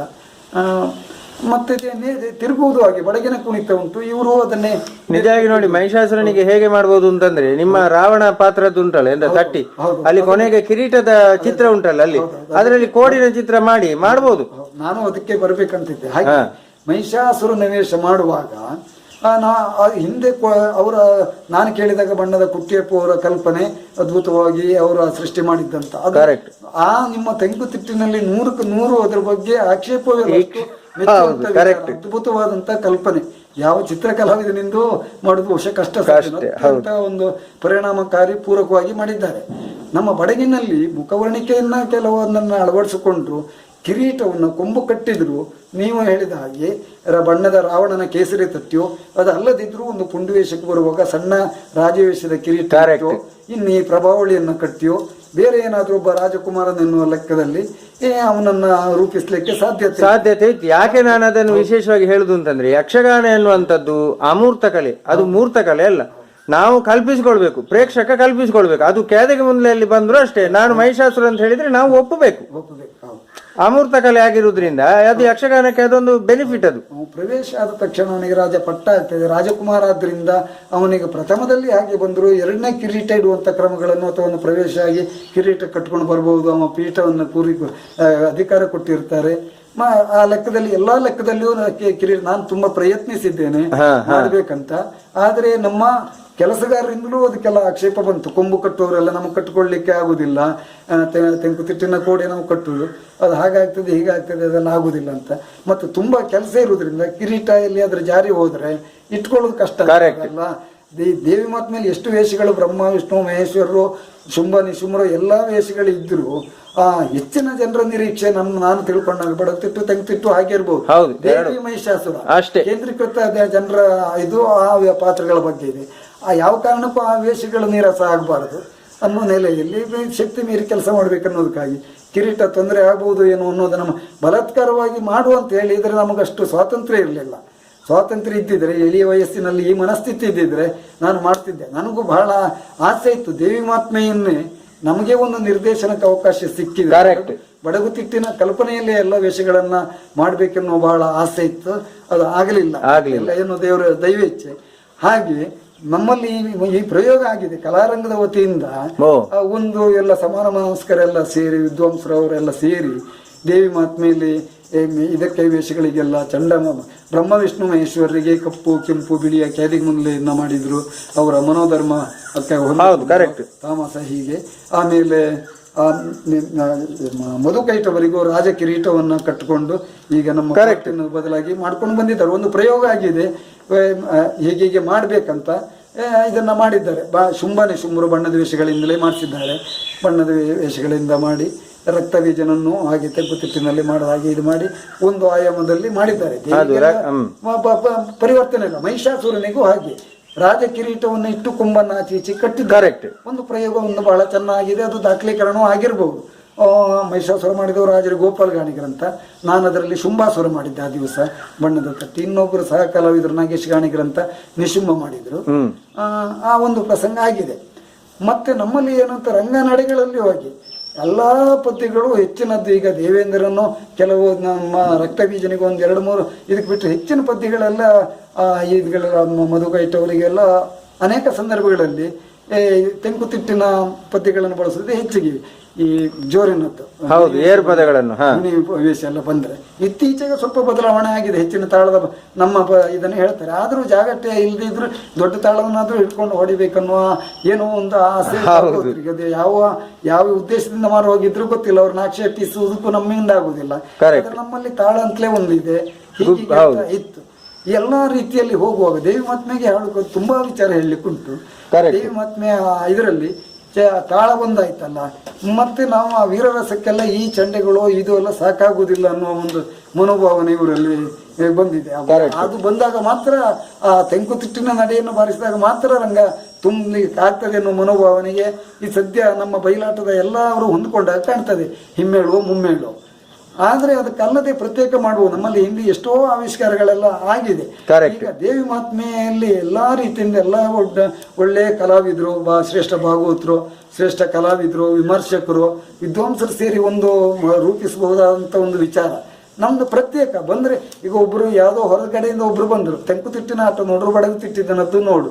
ಆದರೆ ದೇವೇಂದ್ರನೋ ಇತ್ಯಾದಿ ಒಂದು 2-3 ವೇಷಗಳು ಇದು ಬರ್ತದೆ, ರಾಜ ಕಿರೀಟದ ವೇಷಗಳು ಬಿಟ್ರೆ ಉಳಿದದ್ದೆಲ್ಲ ಅದೇ ಇದೆ. ಅದು ಇದೆ, ಅದು ವ್ಯತ್ಯಾಸಗಳು ಗೊತ್ತಾಗುದಿಲ್ಲ. ಬಡಗುತಿಟ್ಟು ಅನ್ನುವಾಗ ಪದ್ಯಗಳನ್ನು ಕೆಲವೊಮ್ಮೆ ಅನೇಕ ಪದ್ಯಗಳನ್ನ ತೆಂಕುತಿಟ್ಟಿನ ನಡೆಯಲ್ಲೇ ಹೇಳುವ ಕ್ರಮ ಕಾಣ್ತದೆ. ಅಂದ್ರೆ ಸ್ವಲ್ಪ ಮಟ್ಟಿಗೆ ಇದರಲ್ಲೇ ಒಂದು ಏನಾದ್ರು ಆವಿಷ್ಕಾರ ಮಾಡ್ಕೊಳ್ಬಹುದು. ಒಬ್ಬ ಶ್ರೇಷ್ಠ ಭಾಗವತ ಏನಾದ್ರು ಒಂದು ಸೃಜನಶೀಲತೆ ಮಾಡಿದ್ರೆ ಒಂದು ಕಲೆಗೆ ಪೂರಕ ಅಂತ. ನಾನು ಅವ್ರನ್ನ ಆಕ್ಷೇಪಿಸುವುದಲ್ಲ, ಅವ್ರು ಯಾವ ಉದ್ದೇಶದಲ್ಲಿ ಇಟ್ಕೊಂಡು ಬಂದಿದ್ದಾರೋ. ರಸ ಋಷಿಗಳಾದಂಥ ನರಸಿಂಹದಾಸ ಭಾಗವತ ನಮ್ಮ ಬಡಗುತಿಟ್ಟಿನಲ್ಲಿ ನಾನು ಕಂಡುಕೊಂಡ ಹಾಗೆ, ನನಗೆ ಬುದ್ಧಿ ಬಂದ ಮೇಲೆ ನಾನು ತಿಳಿದುಕೊಂಡಾಗ ನನ್ನ ಗುರುಗಳು ಹೇಳುತ್ತೆ ಕೇಳಿದ ಹಾಗೆ, ಪ್ರಸಿದ್ಧ ಭಾಗವತರು ಬಡಗುತಿಟ್ಟಿನಲ್ಲಿ ಕುಂಜಾಲ ಶೇಷಗಿರಿ ಭಾಗವತರು, ಅವರ ನಂತರದಲ್ಲಿ ಬಂದವರು ಅವರು ನರಸಿಂಹದಾಸ ಭಾಗವತರು 3 ತಿಟ್ಟಿನಲ್ಲಿ ನಮ್ಮ ತಿಟ್ಟು, ತೆಂಕುತಿಟ್ಟು, ಬಡಬಡಗಿನಲ್ಲಿಯೂ ಕೆಲಸ ಮಾಡಿದವರು. ಭಾವನೆಯಲ್ಲಿ ರಾಗಜ್ಞಾನದವರ ಆ ರಸೋತ್ಪತ್ತಿ ಅವರದ್ದು ರಸ ಸೃಷ್ಟಿ ಅಂತ ಹೇಳಿದರೆ ರಸ ಋಷಿಗಳೇನು ಅವರು ಪ್ರತ್ಯಕ್ಷ ನನ್ನ ಭಾವನೆ. ಹಾಗೆ ನಾರಾಯಣಪುರರು ಕೂಡ ಹಾಗೆ ಅವರೆಲ್ಲ ಇದ್ದರು. ಅವರೆಲ್ಲ ಎಷ್ಟು ದೇವಿ ಮಾತು ನಾರಾಯಣಪುರ ಎಷ್ಟು ಆಡಿಸಿದ್ದಾರೆ ನನಗೆ ಗೊತ್ತಿಲ್ಲ. ನರಸಿಂಹದಾಸರು ಬಯಲಾಟಗಳಲ್ಲೆಲ್ಲ ತುಂಬ ದೇವಿ ಮಾತ್ಮೆಯನ್ನು ಆಡಿಸಿದ್ದಾರೆ. ಆದರೂ ಅವರು ಏನು ಬದಲಾವಣೆಗಳನ್ನ ಕೊಟ್ಟದ್ದು ಹೆಚ್ಚಿಗೆ ಕಾಣಲಿಲ್ಲ, ಅದನ್ನೇ ಅಳವಡಿಸಿದ್ದಾರೆ. ಶ್ರೇಷ್ಠ ಭಾಗವತರಾದ್ದರಿಂದ ಅವರು ಒಟ್ಟಿನಲ್ಲಿ ತಿರುಗಾಟ ಮಾಡಿದವರೆಲ್ಲ ಅದನ್ನೇ ಮುಂದುವರಿಸಿಕೊಂಡು ಬಂದಿದ್ದಾರೆ. ಎಷ್ಟೆಷ್ಟೋ ಈಗ ಸಂಗೀತ ಕಚೇರಿಯನ್ನು ಆ ಭಾಗವತರು ಹಾಗಾಡಿದ್ರು, ಈ ಭಾಗವತರು ಹಾಗಾಡಿದ್ರು, ಕರ್ನಾಟಕ ಸಂಗೀತ ಹಾಗೆ, ಉತ್ತರಾದಿ ಹೀಗೆ, ಮಾಬ್ಲೆಗಡೆಯವರು ಹೀಗೆ ಪದ್ಯ ಹೇಳಿದ್ರು ಅಂತ, ನಿಬ್ಬೂರ ಪದ್ಯ ಹೀಗೆ ಅಂತ ಪದ್ಯದಲ್ಲಿ ಎಷ್ಟೆಷ್ಟೋ ಬದಲಾವಣೆಗಳಾಗಿದೆ. ಶೃಂಗಾರಕ್ಕೋ ದುಃಖಕ್ಕೋ ಇನ್ನು ಹಾಡಿನ ವಿಸ್ತಾರಗಳು ತುಂಬ ಆಗಿದೆ. ಆದರೆ ಇದರ ಬಗ್ಗೆ ಆವಿಷ್ಕಾರ ಯಾರೋ ಮಾಡಲಿಕ್ಕೆ ಹೊರಡಲಿಲ್ಲ. ಯಾರಾದರೂ ಒಬ್ಬ ಆಸಕ್ತಿ ಇರುವ ಒಳ್ಳೆ ಪ್ರತಿಭಾನ್ವಿತ ಭಾಗವತರು ಅಥವಾ ಪ್ರಸಿದ್ಧ ಭಾಗವತರಿಗೂ ಮಾಡಬಾರ್ದು ಅಂತ ಏನಿಲ್ಲ. ಅವರು ಅದ್ಭುತವಾದ ಕೊಡುಗೆ ಕೊಟ್ಟವ್ರೆ. ಈಗ ಪ್ರಚಲಿತವಿರುವ ಶ್ರೇಷ್ಠ ಭಾಗವತರನ್ನು ಮಾಡಿದ್ರೆ ಒಂದು ಬಡಗುತಿಟ್ಟಿಗೆ ಒಂದು ಒಳ್ಳೆ ಕೊಡುಗೆ ಆದೀತು ನನ್ನ ಭಾವನೆ. ಮತ್ತೆ ಬ್ರಹ್ಮ ವಿಷ್ಣು ಮಹೇಶ್ವರರು ಹಾಗೆ ಕೇದಿಗೆ ಮುಂದಲಿಯೋ ಇತ್ಯಾದಿ ವೇಷಗಳೇ ಬರಬೇಕು. ತಿರುಮಲಿ ಒಂದು ಮುಂಡಾಸಿ ಇದೆ ಬಡಗುತಿಟ್ಟಿನದ್ದೇ. ಆದರೂ ಓದಕ್ಕೆಲ್ಲ ಆಚೆ ಈಚೆಗೆಲ್ಲ ಕಟ್ಟುವಂಥದ್ದು ತೆಂಕುತಿಟ್ಟಿನಲ್ಲಿರುವಂಥ ನೆರಿಗಳನ್ನೇ ಪೂಜಕ್ಕೆ ಇದನ್ನೆಲ್ಲ ಕಟ್ಕೊಂಡು ಬರ್ತಾ ಇದ್ದಾರೆ. ಉಡುಗೆ ತೊಡುಗೆ ಸಂಪೂರ್ಣ ಬಡಗುತಿಟ್ಟಿನಲ್ಲೇ ಮಾಡುವಂಥ ಒಂದು ಕಲ್ಪನೆ ಬಂದರೆ ಬಹಳ ಅದು ಅತ್ಯಂತ ಉತ್ತಮವಾದಂಥ ಸಲಹೆ ಮಾಡಬೇಕಾದದ್ದು. ಇನ್ನು ಮುಂದಾದರೂ ಯಾರಾದರೂ ನಾವೆಲ್ಲ ಇಳಿ ವಯಸ್ಸಿಗೆ ಬಂದಿದ್ದೇವೆ, ಮತ್ತೆ ಈಗ ಬಣ್ಣದ ವೇಷಧಾರಿಗಳ ಮಾತನ್ನು ಕೇಳುವ ಮನಸ್ಥಿತಿ ಬಡಗುತಿಟ್ಟಿನಲ್ಲಿ ಬಹುಶಃ ಅಂದರೆ ಅವರಿವ್ರನ್ನ ದೂರದಲ್ಲ ಯಾರಿಗೂ ಇರುವಂಥದ್ದು. ಬಣ್ಣದ ವೇಷಧಾರಿ ಹತ್ರ ಒಬ್ಬರು ಹೇಗೆ ಮಾಡ್ರೆ ಆಗ್ಬೋದು ಅಂತ ಕೆಲವು ಮಂದಿ ಸಮಾಲೋಚನೆಗೆ ನಮ್ಮ ಬಗ್ಗೆ ಲೇಖನ ಬರೆದವರು, ನಮ್ಮ ಮಾನ್ಯ ಶ್ರೀ ಉದಯ ಕುಮಾರ್ ಶೆಟ್ಟರವರು, ಅರುಣ್ ಪ್ರಕಾಶ್ ರವರು ಅನೇಕ ಮಂದಿ ಬರೆದಿದ್ದಾರೆ. ಅವರೆಲ್ಲ ಹೇಗೆ ಅಂತ ಕೆಲವೊಮ್ಮೆ ಸಮಾಲೋಚನೆ ಎಲ್ಲ ಮಾಡೋದಿರ್ತದೆ. ಆದರೆ ಅದು ಬಿಟ್ಟು ಈಗ ಮೇಳ ನಡೆಸುವವರು ಬೇರೆಯವರು, ವಿಮರ್ಶಕರು, ಭಾಗವತರು, ಉತ್ತಮವಾದ ಪ್ರೇಕ್ಷಕರು ಎಲ್ಲ ಸೇರಿ ತೆಂಕುತಿಟ್ಟಿನಲ್ಲಿ ನಾನು ಅಲ್ಲಲ್ಲಿ ಅಪವಾದವನ್ನು ಕೇಳ್ತೇನೆ. ತೆಂಕುತಿಟ್ಟಿನಲ್ಲಿ ಬಣ್ಣದ ವೇಷದ ಡೋಲ್ಗು ಉಂಟು, ಅಷ್ಟು ವೈವಿಧ್ಯತೆ ಇತ್ತು, ನಮ್ಮಲ್ಲಿ ಏನಿಲ್ಲ ಅಂತ ಹೇಳ್ತಾರೆ. ಹೇಳುವುದನ್ನು ಕೇಳ್ತೇವೆ. ಬಣ್ಣದ ವೇಷ ಅಂದರೆ ಬಡಗುತಿಟ್ಟಿದ್ದು ರಂಗಸ್ಥಳಕ್ಕೆ ಚೌಕದಲ್ಲಿ 1-2-3 ತಾಸು ಬರೀತಾರೆ, ರಂಗಸ್ಥಳಕ್ಕೆ 5 ನಿಮಿಷದೊಳಗೆ ಒಳಗೆ ಬರ್ತಾರೆ. ಬಣ್ಣದ ವೇಷಕ್ಕೆ ಅಂತ ಕೆಲಸ ಇಲ್ಲ ಅಂತ ಹೇಳ್ತಾರೆ. ಆದರೆ ನಿಜವಾಗಿಯೂ ತಪ್ಪು. ನಮ್ಮ ಪೂರ್ವಿಕರೆಲ್ಲ ನಾವು ಕೇಳಿದಾಗೆ ಹಿಂದೆ ಉದಾಹರಿಸಿದ ಶ್ರೇಷ್ಠ ಬಣ್ಣದ ವೇಷಧಾರಿಗಳೆಲ್ಲರೂ ಆ ಬರುವಂಥ ಮುಖ್ಯ ಬಣ್ಣದ ವೇಷಗಳು ಕಾಲಜಂಗ ಇರಬಹುದು, ಘಟೋತ್ಕಚ ಇರಬಹುದು, ಶಂಬರಾಸುರ ಇರಬಹುದು, ಎಲ್ಲ ವೇಷಗಳನ್ನು ಅದೇ ರೀತಿಯಲ್ಲಿ ಬಣ್ಣದ ಕಿರೀಟವನ್ನು ಕಟ್ಟಿಕೊಂಡು 3-4 ತಾಸು ರಂಗಸ್ಥಳದಲ್ಲಿ ವಿರಾಜಿಸಿದ್ದಾರೆ, ವಿಜೃಂಭಿಸಿದ್ದಾರೆ. ಆ ವೇಷಗಳು ಘಟೋತ್ಕಚ ಒಂದು ತಕ್ಷಣದಲ್ಲಿ ಬರುವುದಲ್ಲ. ಕಾಲಜಂಗ 10-11 ಗಂಟೆಗೆ ಪ್ರವೇಶ ಆದರೆ ಬೆಳಗಾಗುವ ಇಡೀ ಕಥೆ ಆಗುವಾಗ ಬೆಳಿಗ್ಗೆ ಮಂಗಳಕ್ಕೆ ಆಗುವಾಗ ಅವನ ವೇಷ ಕಳಿಸುವಂಥದ್ದು. ಇನ್ನು ಅನೇಕ ಬಣ್ಣದ ವೇಷಗಳು ಹಾಗೆ ರಂಗಸ್ಥಳದಲ್ಲಿ ಇದ್ದ ವೇಷಗಳಿದೆ. ಅದೀಗ ನಮ್ಮ ಇತ್ತೀಚಿನ ತಲೆಮಾರಿನ ಪ್ರೇಕ್ಷಕರಿಗೂ ಗೊತ್ತಿಲ್ಲ.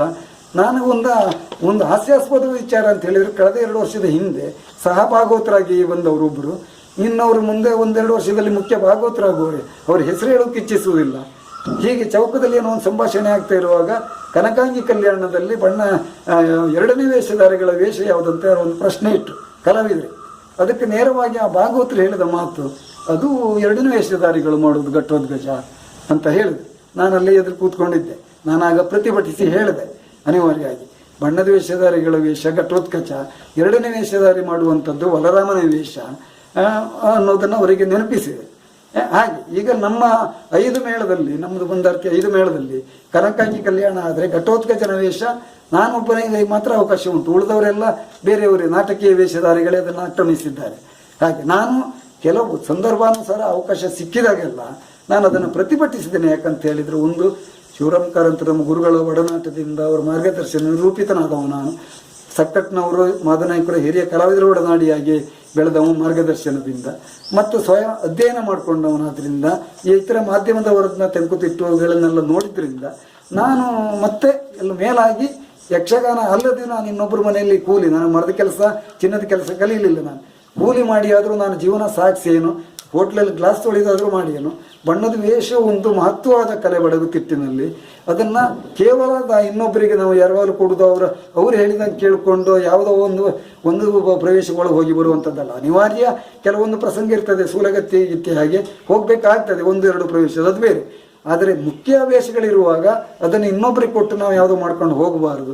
ಆ ವೇಷ ಸಿಕ್ಕುವುದಾದ್ರೆ ಮಾತ್ರ ಮೇಳಕ್ಕೆ ಹೋಗಬೇಕು, ಇಲ್ಲದಿರು ಹೋಗೋದಿಲ್ಲ ಅನ್ನೋ ತೀರ್ಮಾನಕ್ಕೆ ಬಂದು ಇದೇ ದೇವಿ ಮಹಾತ್ಮೆಯ ಪ್ರಸಂಗದಲ್ಲಿ ನಾನು ಮೊದಲು ಮಹಿಷಾಸುರ ಮಾಡ್ತಾ ಇದ್ದೆ. ಆಗ ರಾಟಿ ಮಂಜುನಾಥರವರು ದೇವಿ ಮಾಡಿದರು, ಎಂ ಕೆ ರಮೇಶಾಚಾರ್ಯರು ಮಾಡಿದರು, ಎಂ ಎ ನಾಯ್ಕರವರು ಮಾಡಿದರು. ಹೀಗೆ ಶ್ರೇಷ್ಠ ಮುಖ್ಯ ಶ್ರೀಪಾತ್ರಧಾರಿಗಳು ದೇವಿ ಮಾಡಿದರು ನಮ್ಮ ಇದರಲ್ಲಿ. ಆ ನಂತರದಲ್ಲಿ ದೇವಿ ಮಹಾತ್ಮೆಯಲ್ಲಿ ನನ್ನ ತಿರುಗಾಟದ ಅವಧಿಯಲ್ಲಿ ಒಂದು ಬದಲಾವಣೆ.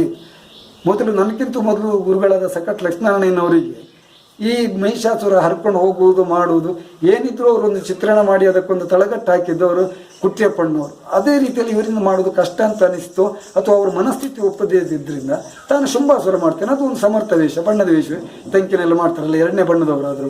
ನಾನು ಅದನ್ನು ಮಾಡ್ತೇನೆ ಅಂದರೆ ಅವ್ರು ಮಾಡಿದರು.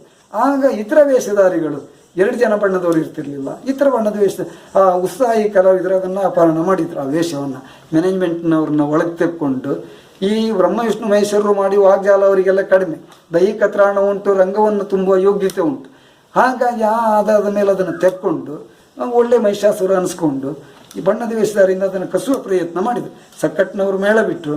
ಆಮೇಲೆ ಬಂದವರಿಗೆ ಬಣ್ಣದ ವೇಷ ನಾವು ಮಾಡ್ತಾ ಇರುವಾಗಲೂ ಅವರದ್ದೆಲ್ಲ ಕಡಿಮೆ ಆಗ್ತದೆ, ಅದು ಅವ್ರು ಬೇರೆ ವೇಷ ಮಾಡಬೇಕು, ಇದನ್ನು ಅವ್ರಿಗೆ ಕೊಡಬೇಕು ಅನ್ನೋ ಅಭಿಪ್ರಾಯವನ್ನು ಮೂಡಿಸಿದ್ರಿ. ಯಾರು ಹೇಳಿದ್ಕೊಂಡ್ರೆ ದೇವಾಲಯದಿಂದ ನಮಗೆ ಸಂಬಳ ಕೊಡೋರು ಅವರಲ್ಲ, ಅವರ ಆಜ್ಞೆ ಅಂತ ಆದಮೇಲೆ ಮೇರ್ಲಿಕ್ಕಿಲ್ಲ. ನಾವು ಮೊದಲೇ ಮುಂಗಡೆ ತಗೊಂಡಿರ್ತೇವಲ್ಲ, ಹಿಂದೆ ಅವ್ರಿಗೆ ಕೊಟ್ಟು ಬರುವಷ್ಟು ಹಣ ನಮ್ಮಲ್ಲಿ ಇಲ್ಲ. ಒಂದು ತಿರುಗಾಟದಲ್ಲಿ ಹಾಗೆ ಒಪ್ಕೊಂಡು ಮಾಡಿದೆ ನಾನು. ಮರು ವರ್ಷದಲ್ಲಿ ನಾವು ಮಾಡುವ ವೇಷ ನಮಗೆ ಕೊಡೋದಾದ್ರೆ ಮಾತ್ರ ಬರ್ತೇನೆ, ಇಲ್ಲದಿದ್ದರೆ ಮೇಳಕ್ಕೆ ಬರುವುದಿಲ್ಲ ಅಂತ ಹೇಳಿದೆ. ಕಡೆಗೆ ಮಹಿಷಾಸುರ ಅವರೇ ಒಂದು ಸ್ವಲ್ಪ ಉತ್ಸಾಹಿಗಳು ಮಾಡ್ತಾರೆ, ನೀವು ಶುಂಭಾಸುರ ಮಾಡಿ ಅಂತ ನಾನೇ ಕೇಳಿದ್ದು. 3 ಶುಂಭಾಸುರ, ಮಹಿಷಾಸುರ, ರಕ್ತಬೀಜ, ಇದು 3ರಲ್ಲಿ ಒಂದು ಕೊಡಬೇಕು. ಕೆಲವೊಮ್ಮೆ ನಮಗೆ ದೇವಿ ಮಹಾತ್ಮೆಯಲ್ಲಿ ದೇವೇಂದ್ರನ ವೇಷ ಹಾಕ್ಲಿಕ್ಕೆ ಪ್ರಾರಂಭ ಮಾಡಿದ್ದರು. ಭಾಳ 2-3 ವರ್ಷ ಮಾಡಿದ್ದೆ ನಾನು, ಅನಿವಾರ್ಯ. ನನ್ನ ಮಕ್ಕಳು ಮನೆ ಇಲ್ಲ, ಜೀವನದ ಕಷ್ಟದ ಪರಿಸ್ಥಿತಿಯಲ್ಲಿ ಪ್ರತಿಭಟಿಸೋಕ್ಕಾಗಲಿಲ್ಲ. ದೇವೇಂದ್ರನ ವೇಷ ಸಾತ್ವಿಕ ವೇಷ. ಇಡೀ ರಾಕ್ಷಸರ ಕಥೆ ದೇವಿ ಮಾತಿನಲ್ಲಿ ಬರುವುದು, ಹಲವಾರು ರಾಕ್ಷಸರ ಕಥೆಗಳು ಹೆಚ್ಚಿಗೆ ಬರುವುದೇ ರಾಕ್ಷಸರ ಕಥೆ. ಅದರಲ್ಲಿ ಬಣ್ಣದ ವೇಷಧಾರಿ ಒಬ್ಬ ವಿಪರ್ಯಾಸ ಅಂದ್ರೆ ದೇವೇಂದ್ರ, ತಪ್ಪಿದ್ರೆ ಸಾತ್ವಿಕ ವೇಷ ಸುಗ್ರೀವ. ಇದು 2-3 ವರ್ಷ ಮಾಡಿಸಿದ್ದಾರೆ ನನ್ನಿಂದ. ಇದಕ್ಕೆ ಬೇರೆ ಬೇರೆ ಕಾರಣಬೋತರಿದ್ದಾರೆ, ಇಂಥವ್ರಂತ ನಾನು ಹೇಳೋದಿಲ್ಲ. ಹಾಗಾಗಿ ಅದು ಮಾಡಿದೆ. ಕೊನೆಗೂ ನನಗೆ ಹಾಗೆ ನಾನು ಅಂತಿಮ ತೀರ್ಮಾನಕ್ಕೆ ಹೀಗೆ ಬಂದೆ. ತೆಂಗಿನ ಮರ ಹತ್ತು ಅಭ್ಯಾಸ ಉಂಟು ನನಗಂದರೆ, ಕಾಯಿ ಕೊಯ್ತೇನೆ. ಮತ್ತು ನಮ್ಮ ಮನೆಯಲ್ಲೂ ಸ್ವಲ್ಪ ಮರ ಇತ್ತು, ಬೇರೆಯವರಲ್ಲಿ ಕಸ ತೆಗೆಯುವುದೆಲ್ಲ ಇದು ಮಾಡುವುದೆಲ್ಲ ಮಾಡ್ತಿರೋದ್ರಿಂದ ಅದರಲ್ಲಿ ಆದರೂ ಜೀವನ ಸಾಗಿಸ್ಬೋದು. ಗದ್ದೆ ಹೂಡ್ಲಿಕ್ಕೆ ಬರ್ತದೆ, ಹೊದ್ದು ಮಾಡ್ಲಿಕ್ಕೆ ಬರ್ತದೆ, ಅಗೆ ಹೊರಲಿಕ್ಕೆ, ಗೊಬ್ಬರ ಹೊರಲಿಕ್ಕೆ ಬರ್ತದೆ, ಮೇಳ ಬಿಡುವುದು, ಇದು ಮಾಡೋದು. ಇದರಲ್ಲಿಯೂ ಆಗದೆ ಇದ್ದರೆ ಹೋಟೆಲಿಗೆ ಗ್ಲಾಸ್ ತೊಳಕ್ಕೆ ಹೋಗೋದನ್ನು ತೀರ್ಮಾನ ಮಾಡಿ ಗಟ್ಟಿಯಾಗಿ ಹೇಳಿದೆ, ಇವು 3ರಲ್ಲಿ ಒಂದು ಕೊಡುವುದಾದರೆ ಕೊಡಿ. ನಾನು ಮಹಿಷಾಸುರ ಮಾಡೋದು ಈಗ ಆಯ್ತು. ಕೆಲವರದ್ದು ಈಗಳಿಗೆಲ್ಲ ಬೇರೆ ಬೇರೆ ತೆಂಕುತಿಟ್ಟಿನವರು ಒಳ್ಳೇದು ಮಾಡ್ತಾರೆ, ನಿಮ್ಮದಷ್ಟು ಆಗ್ತದೆ ಇಲ್ಲೋ ಪರಿಣಾಮಕಾರಿ, ಬೇರೆಯವ್ರ ಹತ್ರ ಮಾಡಿಸೋ ಅನ್ನೋ ಅಭಿಪ್ರಾಯ. ಹಾಗಾದರೆ ಶುಂಭಾಸುರ ಕೊಡಿ, ಮುಖ್ಯ ಬಣ್ಣದ ವೇಷ. ಉಳಿದ ಎಲ್ಲ ಪ್ರಸಂಗದಲ್ಲಿ ನಾನು ಬಣ್ಣದ ವೇಷ ಮಾಡುವಾಗ ದೇವಿ ಮಾತಿನಲ್ಲೇ ಸಾತ್ವಿಕ ವೇಷ ಯಾಕೆ ಮಾಡಬೇಕು, ಹೀಗೆ ಕೊಡಬೇಕಂದೆ. ಅದನ್ನು ಉಳಿದವರು ನನ್ನ ಮೇಲೆ ಅಸೂಯೆಂದೆಲ್ಲ ಕೊಡ್ಲಿಕ್ಕೆ ಬಿಡಲಿಲ್ಲ, ಭಾಳ ಆಕ್ಷೇಪ ಮಾಡಿದರು. ಆದರೂ ನಾನು ಬಿಡಲಿಲ್ಲ. ನನಗೆ ಕಷ್ಟ ಇದ್ದರು, ಬೇರೆಯವ್ರ ಮನೆಯಲ್ಲೆಲ್ಲ ಕೂಲಿ ಮಾಡಿ ನಾನು ಮಳೆಗಾಲ ಇಡೀ ಮುಗಿಯೋಲವರೆಗೆ ಇದು ಮಾಡಿ ನನ್ನನ್ನು ಪೋಷಿಸಿ ಬೆಳೆಸಿದವರು ಧನಂಜಯ ಶೆಟ್ಟರು. ಅವ್ರ ಹತ್ರ ಮೊದಲೇ ಕೇಳ್ಕೊಂಡಿದ್ದೆ, ನಾನು ಮೇಳಕ್ಕೆ ಬರ್ತೇನೆ ಅಂತಲ್ಲ, ಯಾವುದೇ ಸಂದರ್ಭದಲ್ಲಿ ಇದು ಹಣ ಕೊಡ್ಬೋದು, ಮುಂಗಡ ಅಲ್ಲ, ಇದು ಮೇಳಕ್ಕೆ ಸಂಬಂಧಪಟ್ಟ ಮುಂಗಡ ಅಲ್ಲ ಅಂತ ಅವ್ರ ಹತ್ರ ಒಂದು 10,000 ರೂಪಾಯಿ ಹಣ ತಗೊಂಡಿದ್ದೆ ನನ್ನ ಕಳೆದ ತಿರುಗಾಟದ ಅವಧಿ. ಆಗ ತಗೊಂಡಿದ್ದೆ. ನನಗೆ ಇದು ಹೊಂದಾಣಿಕೆ ಆಗಲಿಲ್ಲ. ಈ 2 ವೇಷವು ಕೊಡಲಿಕ್ಕೆ ಬೇರೆಯವರು ಪಟ್ಟಭದ್ರರು ಬಿಡಲಿಲ್ಲ, ಅವರಿಗೆ ಅವಕಾಶಗಳಿರುವುದಿಲ್ಲ. ಕರೆಕ್ಟ್. ನಾನು ಹೇಳಿದೆ, ಇಲ್ಲ, ಬಣ್ಣದ ವೇಷಧಾರಿಯಾಗಿ 2ನೇ ಎದುರು ವೇಷದ ಶುಂಭಾಸುರ ನನ್ನದನ್ನು ಕೇಳಿ ಪಡ್ಕೊಂಡ್ರು ಅವರು ಸ್ವಲ್ಪ ವರ್ಚಸ್ವಿಗಳು. ಇವ್ರು ಕೊಟ್ಟರು ಅವರಿಗೆ, ನನಗೆ ಆವೇಶ ಇಲ್ಲ, ಇದನ್ನು ಹಾಕ್ಲಿಕ್ಕೆ ಹೊರಟರು. ನಾನು ಖಂಡಿತಕ್ಕೂ ಮಾಡೋದಿಲ್ಲ. ನನ್ನ ವೇಷ ಅವರು ತಗೊಂಡ್ರೆ ನನಗೆ ಅವರು ಮಾಡುವ ವೇಷ ಕೊಡಿ, ಅಥವಾ ರಕ್ತ ಬೀಜನ ವೇಷ ಕೊಡಿ, ಇಲ್ಲದಿದ್ದರೆ ನಾನು ಬರುವುದಿಲ್ಲ. 6 ತಿಂಗಳು ಹಾಗೆ ಕಳೀತು ಮಳೆಗಾಲ. ಕಳೆದು ದೇವರ ಸೇವೆಗೆ ಹೋಗಿದ್ದೆ ನಾನು. ನಮಗೆ ದೇವರು 10-20 ವರ್ಷದಿಂದ ಇದ್ದ ಮೇಳ. ಹೋದಾಗ ಕೊನೆಗೆ ಮೇಳಕ್ಕೆ ಬರಬೇಕಂತ ಹೇಳಿ ಆವಾಗಲೂ ಅದೇ ನಿಬಂಧನೆ ಹೇಳಿದೆ, ಮತ್ತು ನಾನು ಬಹಳ ನಂಬಿದವ, ನಮ್ಮ ಕುಲದೇವರು ಕಾಳಿಕಾಂಬೆ ಆದರೂ ನಾನು ಮಂದಾರ್ತಿ ಅಮ್ಮನಿಂದ ಬಾಲ್ಯದಿಂದ ನಂಬ್ಕೊಂಡವ, ಅಲ್ಲೇ ಗೆಜ್ಜೆ ಕಟ್ಟಿದವ ಮಂದಾರ್ತಿ ಮತ್ತು ಶಿರೂರು ಮುದ್ದು ಮನೆಯಲ್ಲಿ. ಆ ಕಾರಣಕ್ಕೆ ಮೇಳ ಬಿಡೋಕೆ ಒಪ್ಪಿಗೆ ಪೌರಾಣಿಕ ಪ್ರಸಂಗ ಆಗ್ತದೆ, ಬಣ್ಣದ ವೇಷ ತೋರಿಸ್ಲಿಕ್ಕೆ ಆಗ್ತದಲ್ಲ ಒಂದು ಕಲೆ ಅನ್ನೋದಕ್ಕಾಗಿ ಮೇಳ ಬಿಡೋಕೆ ಮನಸ್ಸು ಇಲ್ಲದಿದ್ದರಿಂದ ನನ್ನ ಹಿತೈಷಿ ಒಬ್ಬರು ಹಿರಿಯ ಕಲಾವಿದರು ಎಮ್ ಎ ನಾಯ್ಕ ಅಂತ ಅವ್ರ ಹತ್ರ ಹೇಳಿಸ್ಲಿಕ್ಕೆ ಪ್ರಯತ್ನ ಪಟ್ಟೆ. ಇದನ್ನು ನೀವು ಹೀಗೆ ಸಾಧಕ ಬಾಧಕ ಇದನ್ನು ಹೇಳಿ ಹೀಗಂತ ಅವರಿಗೆ ಹಿರಿಯ ಕಲಾವಿದರಾದ್ರೆ ಅವರು ತಗೊಳ್ಬೋದು ಅಂತ ಅವ್ರ ಹತ್ರ ಅವರು ಹೇಳಿದರು. ಬಹಳ ಹೊಂದಾಣಿಕೆಗೆ ಬರಲಿಲ್ಲ ಅವರು, ಹಾಗಾಗಿ ಅದೇ ಹಂತದಲ್ಲಿತ್ತು. ಇನ್ನೊಬ್ಬರು ಕಟೀಲ್ನವರು ಇಲ್ಲಿ ಮಂದಾರ್ತಿಯವರು ಉಪನ್ಯಾಸಕರಿದ್ದರು, ಅವ್ರ ಹೆಸರು ಉದಯ್ ಕುಮಾರ್ ಶೆಟ್ಟಿನ ಪ್ರಿನ್ಸಿಪಾಲ್ರಾಗಿದ್ದರು ಕಾಲೇಜಿನಲ್ಲಿ. ಅವರು ನನ್ನನ್ನು ಒಡ್ಡೋಲಬೇಕಂತ ಒಂದು ಟಿ ವಿ ಕಾರ್ಯಕ್ರಮದ ಸಂದರ್ಶನ ಕರೆದಿದ್ದರು. ಈಗೇನು ಮಾಡ್ತೀರಿ ಅಂದಾಗ ನಾನು ಮೇಳ ಬಿಟ್ಟಿದ್ದೇನೆ ಹೀಗಾಗಿದೆ ಅಂತ ಹೇಳಿದೆ. ಅವ್ರದ್ದು ನಂಜಿ ಶೆಟ್ಟರು ಅವರಿಗೆ ಹಿತೈಷಿಯವರು ಊರಿನವರು ಬಂದು ಬೇಕಿದ್ರೆ ಹೇಳಿ, ಸಾಧ್ಯ ಆದರೆ ಹೇಳಿ, ಹಾಗಿದ್ರೆ ಮಾತ್ರ ಹೋಗ್ತೇನೆ, ನೀವು ಇಷ್ಟು ಉತ್ಸಾಹಿಗಳ ಮೇಳ ಬಿಡಬಾರ್ದು ಅಂದ್ರೆ. ಹೀಗಿದ್ರೆ ಹೋಗ್ತೇನೆ, ಇಲ್ಲಿದ್ರೆ ಹೋಗೋದಿಲ್ಲ ಅಂದರೆ ಅವರು ಹೇಳಿರ್ಬೋದು. ಕೊನೆಗೆ ದೇವರ ಸೇವೆ ಮಾಡೋ ದಿವಸ ಹೊಂದಾಣಿಕೆ ಆಗಿ ನನಗೆ ಶುಂಭಾಸುರನ ವೇಷ ಕೊಟ್ಟರು. ಅದನ್ನು 1-2 ವರ್ಷ ಮಾಡಿದೆ. ಕಡೆಗೆ ಮತ್ತೆ ಈಗ ರಕ್ತ ಬೀಜನ ವೇಷ ಮಾಡ್ತಾ ಇದ್ದೇನೆ. 2ನೇ ವೇಷಧಾರಿಗಳಿಗೆ ಅವಕಾಶ ಕಡಿಮೆ ಇರ್ತದೆ ಅಂತ ಹೇಳಿದ್ರಿಂದ ರಕ್ತ ಈಗ 2-3 ವರ್ಷದಿಂದ ರಕ್ತ ಬೀಜನ ವೇಷ, ಮುಖ್ಯ ವೇಷಧಾರಿಗಳ ಅನುಪಸ್ಥಿತಿಯಲ್ಲಿ ಶುಂಭಾಸುರ, ಬಣ್ಣದ ವೇಷಧಾರಿಗಳ ಇದು ಮಹಿಷಾಸುರ ಮಾಡುವವರ ಅನುಪಸ್ಥಿತಿಯಲ್ಲಿ ಮಹಿಷಾಸುರ ಮಾಡ್ತೇನೆ. ಹಾಗೆ ನನ್ನ ಜೀವನದಲ್ಲಿ ನಾನು ತಿಳ್ಕೊಂಡಾಗ ಬಹುಶಃ ಎಲ್ಲ ವೇಷಗಳಲ್ಲಿ ಬಹುಶಃ ಸಂಪೂರ್ಣವಾದ ನ್ಯಾಯ ಮಹಿಷಾಸುರ ಒಂದು ಪಾತ್ರಕ್ಕೆ ಒದಗಿಸ್ಲಿಕ್ಕೆ ಆಗಿದೆ ಅಂತ ನನಗೆ ಭರವಸೆ ಇಲ್ಲ.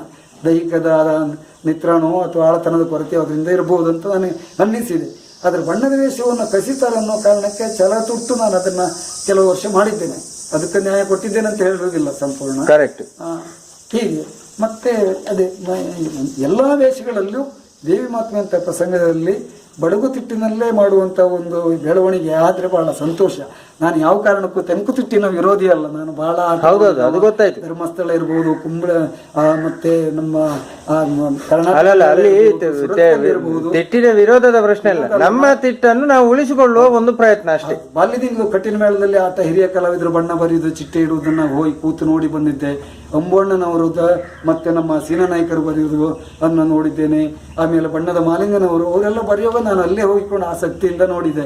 ನಮ್ಮ ಗಂಗಣ್ಣ ಶೆಟ್ಟಿ ಇತ್ತೀಚೆಗೆ ತೀರ್ಕೊಂಡರು, ಅವರದ್ದು ವೇಷಗಳು ಎಲ್ಲವುದನ್ನು ಇತ್ತೀಚೆಗೆ ನಮ್ಮ ಕೆಲವರೆಲ್ಲ ಬಹಳ ಬಹಳ ಅದ್ಭುತ ಕಲಾವಿದರು ತೆಂಕುತಿಟ್ಟಿನಲ್ಲಿ ತಯಾರಾಗಿದ್ದಾರೆ. ಬಹುಶಃ ನಮ್ಗೆ ಅಸೂಯೆ ಆಗ್ತದೆ, ನಮ್ಮಲ್ಲಿ ಅಂಥದ್ದು ಬರಲಿಲ್ಲ, ನಮ್ಮಲ್ಲಿ ಪ್ರೋತ್ಸಾಹದ ಕೊರತೆಯಿಂದ ಬರಲಿಲ್ಲ. ತೆಂಕುತಿಟ್ಟಿನ ಮೇಳದ ಯಜಮಾನರಿಗೆ 2-3 ಜನರನ್ನ ಬಣ್ಣದ ಕಲಾವಿದರಿಗೆ ಸಂಬಳ ಕೊಟ್ಟು ಅವರಿಗೆ ಪ್ರತ್ಯೇಕ ಕಟ್ಟಿ ಬಿಡಲಿಕ್ಕೂ ಕೆಲಸಗಾರರನ್ನು ಕೊಟ್ಟು ಅವ್ರ ಹತ್ರ ವೇಷ ಮಾಡಿಸ್ತಾರೆ. ಅಷ್ಟು ಪ್ರೋತ್ಸಾಹ ಇದೆ. ಬಣ್ಣದ 2-3 ಕಿರೀಟಗಳು, ಯಾವ ವೈವಿಧ್ಯಮಯವಾದ ಬಣ್ಣದ ಕಿರೀಟಗಳು, ಅವರ ಮುಖವರ್ಣಿಕೆ, ಹಸೆಯ ಬಣ್ಣದ ಮುಖವರ್ಣಿಕೆಗಳು, ಬೇರೆ ಬೇರೆ ಚಿಟ್ಟಿಯ ವಿಧಾನ ನಮ್ಮಲ್ಲಿ ಇಲ್ಲ, ಬೇಕಂತಲೇ ಇಲ್ಲ. ನಮ್ಮಲ್ಲಿ ನಾವು ಶ್ರಮಪಟ್ಟು 2-3 ಗಂಟೆ ಹೋಗಿ ಕೂತ್ಕೊಂಡು ಹೋದ್ರು ರಂಗಸ್ಥಳದಲ್ಲಿ ಮೊದಲು ಹೀಗೆ ಬಣ್ಣದ ವೇಷಕ್ಕೊಂದು ನಡಿಗೆ ಅಂತ ಇತ್ತು. ಈಗ 2ನೇ ವೇಷಧಾರಿಗಳಿಗೆ ಬಣ್ಣದ ವೇಷಧಾರಿಗಳಿಗೆ ಉಳಿದ ಪುಂಡು ವೇಷ ರಾಜವೇಷ ಕುಣಿತ ತ್ವರಿತಗತಿ ಅಲ್ಲ, ತ್ವರಿತದಲ್ಲಿ ಇದ್ರು ಅದರಲ್ಲಿ ಸ್ವಲ್ಪ ವಿಳಂಬಕ್ಕೆ ತಗೊಂಡು ಕುಣಿಸುವ ಒಂದು ಕ್ರಮ ಇತ್ತು. ವೀರರಸದ ಪದ್ಯವಾದರು. ಇವಾಗ ಏನಿಲ್ಲ, ಯುದ್ಧ ಅಂತ ಹೇಳಿದ್ರು ಹಾಗೆ ತೈದ ಅಂತ ಹೇಳ್ತಾರೆ, ಹಾಗಲ್ಲ ದೇಹಂ ತೈದ ಅಂತ ನಿಧಾನಗತಿಯಲ್ಲಿ ಮಾಡುವಂಥ ಒಂದು ಕ್ರಮ ಇತ್ತು. ಯುದ್ಧ ಆಗಲಿ ಪದ್ಯವಾದರೂ ಹಾಗೆ. ಈಗ ನಮ್ಮಲ್ಲಿ ಏನಿಲ್ಲ, ಸಿಡಿಲಂದದೊಳು ಅರ್ಭಟಿಸಿ ಅಂತ ಈಗ ಒಬ್ಬ ಸಂಸಪ್ತಕ್ಕನ ಪದ್ಯ ಹೇಳ್ತಾರೆ. ಹಿಂದಿನಲ್ಲಿ ಹೇಳುವಾಗಲ್ಲ, ಸಿಡಿಲಂದದೊಳು ಅರ್ಭಟಿಸಿ ಅಂತ ನಾವು ಇಡೀ ರಂಗಕ್ಕೆ ಮುಕ್ತಾಯಕ್ಕೆ ಸುತ್ತಾಕಿ ಬರಲಿಲ್ಲ. ಇಲ್ಲಿ ನಾವು ಈಚೆ ಹೋಗೋದ್ರೊಳಗೆ ಮುಗ್ದಾಯ್ತು. ಚರಣಗಳು ಹಾಗೆ ಬೇರೆ ವೇಷಕ್ಕೆ 4-8 ಸಾರಿ 8-10 ಸಾರಿ ಹೇಳ್ತಾರೆ. ಬಣ್ಣದ ವೇಷಧಾರಿಗೆ ಆಗುವಾಗ 1-2 ಚರಣದೊಳಗೆ ಮುಗ್ತಾರೆ. ಅದಕ್ಕೆಲ್ಲ ವೈವಿಧ್ಯತೆ ಬೇಡ ಅಂತ ಅವರು ಚರಣ ಹೇಳುವುದು ಬೇಡ, ಅಭಿನಯಕಾಸ್ಪದ ಬೇಡ, ಹೇಳುವಾಗಲಾದರೂ ನಿಧಾನಗತಿಯಲ್ಲಿ ಹೇಳಬಹುದಲ್ಲ, ಪುಂಡವೇಷದಾಗಿ ಕಾಣಿಸ್ಬೇಕು, ಆ ಮನೋಧರ್ಮಗಳು ಇಲ್ಲ. ಇತ್ತೀಚಿನಲ್ಲಿ ಎಲ್ಲ ಕೆಲವು ನಮ್ಮಲ್ಲಿ ಒಳ್ಳೊಳ್ಳೆ ಕಲಾವಿದರು ಭಾಗವತರು ಮೊದಲೇಗಾರರು ಉಡುಪಿ ಯಕ್ಷಗಾನ ಕೇಂದ್ರದಲ್ಲಿ ಕಲ್ತವ್ರು ಅಂದರೆ ಕೋಟದಲ್ಲಿ ಕಲ್ತವ್ರು ಇದ್ದಾರೆ. ಅಲ್ಲಿ ಹಿಮ್ಮೇಳಕ್ಕೆ ಹೆಚ್ಚಿನ ಪ್ರಾಶಸ್ತ್ಯ ಆದ್ದರಿಂದ ಈ ನರ್ತನದ ಭಾಗದ್ದು ಮೊದಲೆಲ್ಲ ಕೊರತೆ ಇತ್ತು ಸ್ವಲ್ಪ, ಈಗೆಲ್ಲ ಅಲ್ಲಿ ಮಾಡ್ತಾ ಇದ್ದಾರೆ ಕಲಾವಿದರನ್ನ ಕರೆಸಿ. ಹಾಗಾಗಿ ನಮ್ಮ ಬಡಗುತಿಟ್ಟಿನಲ್ಲಿ ನಮ್ಮ ಕೇಂದ್ರದಿಂದ ಕಲಿತು ಬಂದ ಹಿರಂಜಲ್ ಗೋಪಾಲ್ಗಾಣಿಗಿರ್ಬೋದು, ಸುಬ್ರಹ್ಮಣ್ಯಾಚಾರ್ಯ ಇರ್ಬೋದು, ಇನ್ನು ಅನೇಕ ಮಂದಿ ಭಾಗವತರೆಲ್ಲ, ನಮ್ಮ ರಾಘವೇಂದ್ರಾಚಾರ್ಯ ಇರ್ಬೋದು, ಎಲ್ಲವರು ಕ್ರಮ ಪ್ರಕಾರವಾಗಿ ಆ ಕುಣಿತವನ್ನು ಅಭ್ಯಾಸ ಮಾಡಿದವರು. ಅವರಿಗೆಲ್ಲ ಗೊತ್ತುಂಟು ಬಣ್ಣದ ವೇಷದ ಒಡ್ಡೋಲಗೆ ಹೇಗೆ, ಕೃಷ್ಣನ ವೇಷದ ಒಡ್ಡೋಲಗೆ ಹೇಗೆ, ಪಾಂಡವರ ಒಡ್ಡೋಲಗೆ ಹೇಗೆ, ಎಲ್ಲವುದನ್ನು ಪ್ರಯಾಣ ಕುಣಿತ ಹೇಗೆ, ಯುದ್ಧ ಕುಣಿತ ಹೇಗೆ ಎಲ್ಲವುದೂ ಗೊತ್ತಿದೆ. ಬಣ್ಣದ ವೇಷವನ್ನು ಬಾಯ್ತಾಳ ಹಾಕಿ ಒಡ್ಡೋಲಗೆ ಮಾಡಿಸುವ ಯೋಗ್ಯತೆ ಅವರಿಗೆಲ್ಲರಿಗೂ ಗೊತ್ತಿದೆ. ಅವರು ಇತ್ಯಾದಿಗ ಪಕ್ಕವಾದ್ಯದವರ ಪ್ರಭಾವಕ್ಕೊಳಗಾಗಿಯೋ ಯಾವುದಕ್ಕಂತ ಗೊತ್ತಿಲ್ಲ. ಈ ಒಂದು ಪುಂಡು ವೇಷ ಹೋದಾಗ 15 ನಿಮಿಷ 20 ನಿಮಿಷ ಕುಣಿಸುವುದಾದರೂ ಪ್ರೇಕ್ಷಕರಿಗೆ ಅದೇ ಭಾಷೆಯಲ್ಲಿ ಹೇಳಬೇಕಾಗ್ತದೆ. ಬೋರ್ ಅನ್ನೋದು ನಾವು ಈ ವೇಷ ಹೋದಾಗ ಬೋರ್ ಆಗ್ತದೆ, ಯಾರು ಕಾಣ್ತಾರೆ. ಅವರು ಈ ನೃತ್ಯ ನಾಟಕ ಗೀತ ನಾಟಕವನ್ನು ಕಾಲು ಗಂಟೆ ಅರ್ಧ ಗಂಟೆಗೆ ಹತ್ರ ಮಾಡಿದ್ರು ಒಂದು ಪದ್ಯ ಹಿಡ್ಕೊಂಡು ಅದು ಬೋರ್ ಆಗುವುದಿಲ್ಲ, ನೀರಸ ಆಗುವುದಿಲ್ಲ. ಬಣ್ಣದ ವೇಷಧಾರಿ ಬಂದಾಗ ಸಾಕು ಸಾಕು ಸಾಕು ಅದೆಂಥದಕ್ಕೆ ಅನ್ನೋ ಮನೋಭಾವನೆಯನ್ನು ಅಲ್ಲೇ ನಾವು ಹಿಂದೆ ತಿರುಗಿ ನೋಡೋ ಗೊತ್ತಾಗ್ತದೆ. ಮೊದಲೇವರು ಚಂಡೆಯವರು ಅವ್ರಿಗೆ ಭಾಗವತರಿಗೆ ಸೂಚನೆ ಕೊಡೋದು ಅಲ್ಲೇ ತನಕದಲ್ಲಿ ಬಂದಾಗ ಕಾಣ್ತದೆ. ಭಾಳ ನೋವಾಗ್ತದೆ. ಅವ್ರನ್ನ ಪ್ರತಿಭಟಿಸಿದರೆ ನಮಗೆ ಮೇಳದಲ್ಲಿ ತಿರುಗಾಟ ಮಾಡೋದು ಕಷ್ಟ ಆಗ್ತದೆ. ಏನು ಹೇಳಿ ನಮ್ಮ ಅನಿಸಿಕೆ ಹೇಳ್ಬೋದೇ ಹೊರತು ನಾವು ವಿನಂತಿಸ್ಕೊಳ್ಬೇಕೇ ಹೊರತು ಹೀಗಂತ ಹೇಳುವ ಆಗಿಲ್ಲ. ಅದು ಒಂದು ಮೇಳ ಯಾವುದೇ ನನ್ನ ದೃಷ್ಟಿ ಯಾವುದೇ ಮೇಳದಲ್ಲಿ ಒಬ್ಬ ಕಲಾವಿದ ಹಿಮ್ಮೇಳವನ್ನ ವಿರೋಧಿಸಿಕೊಂಡು ಮೇಳದಲ್ಲಿ ತಿರುಗಾಟ ಮಾಡೋದು ಬಹಳ ಕಷ್ಟ. ಹೌದೌದು, ಅದು ಹಿಮ್ಮೇಳವನ್ನು ವಿರೋಧ ಮಾಡಿದ್ರೆ ನಿಮ್ಮ ವೇಷ ಕಾಣುವುದೇ ಇಲ್ಲ. ಹೇಳಕ್ಕಾದ ಪದ್ಯ ಹೇಳದೇ ಇರಬಹುದು, ಪದ್ಯದ ನಡಿಗೆ ಬದಲು ಮಾಡಬಹುದು, ಏನೇ ಬೇರೆ ಬೇರೆ ಕಾರಣಗಳು, ವಿಷಮದಲ್ಲಿ ಬಾರಿಸಬಹುದು, ಲಯ ಶುದ್ಧತೆಯೋ ಅಷ್ಟು ಎಲ್ಲವೂ ಇರುವ ಒಬ್ಬ ದಕ್ಕಿಸ್ಕೊಳ್ಬಹುದೇನೋ.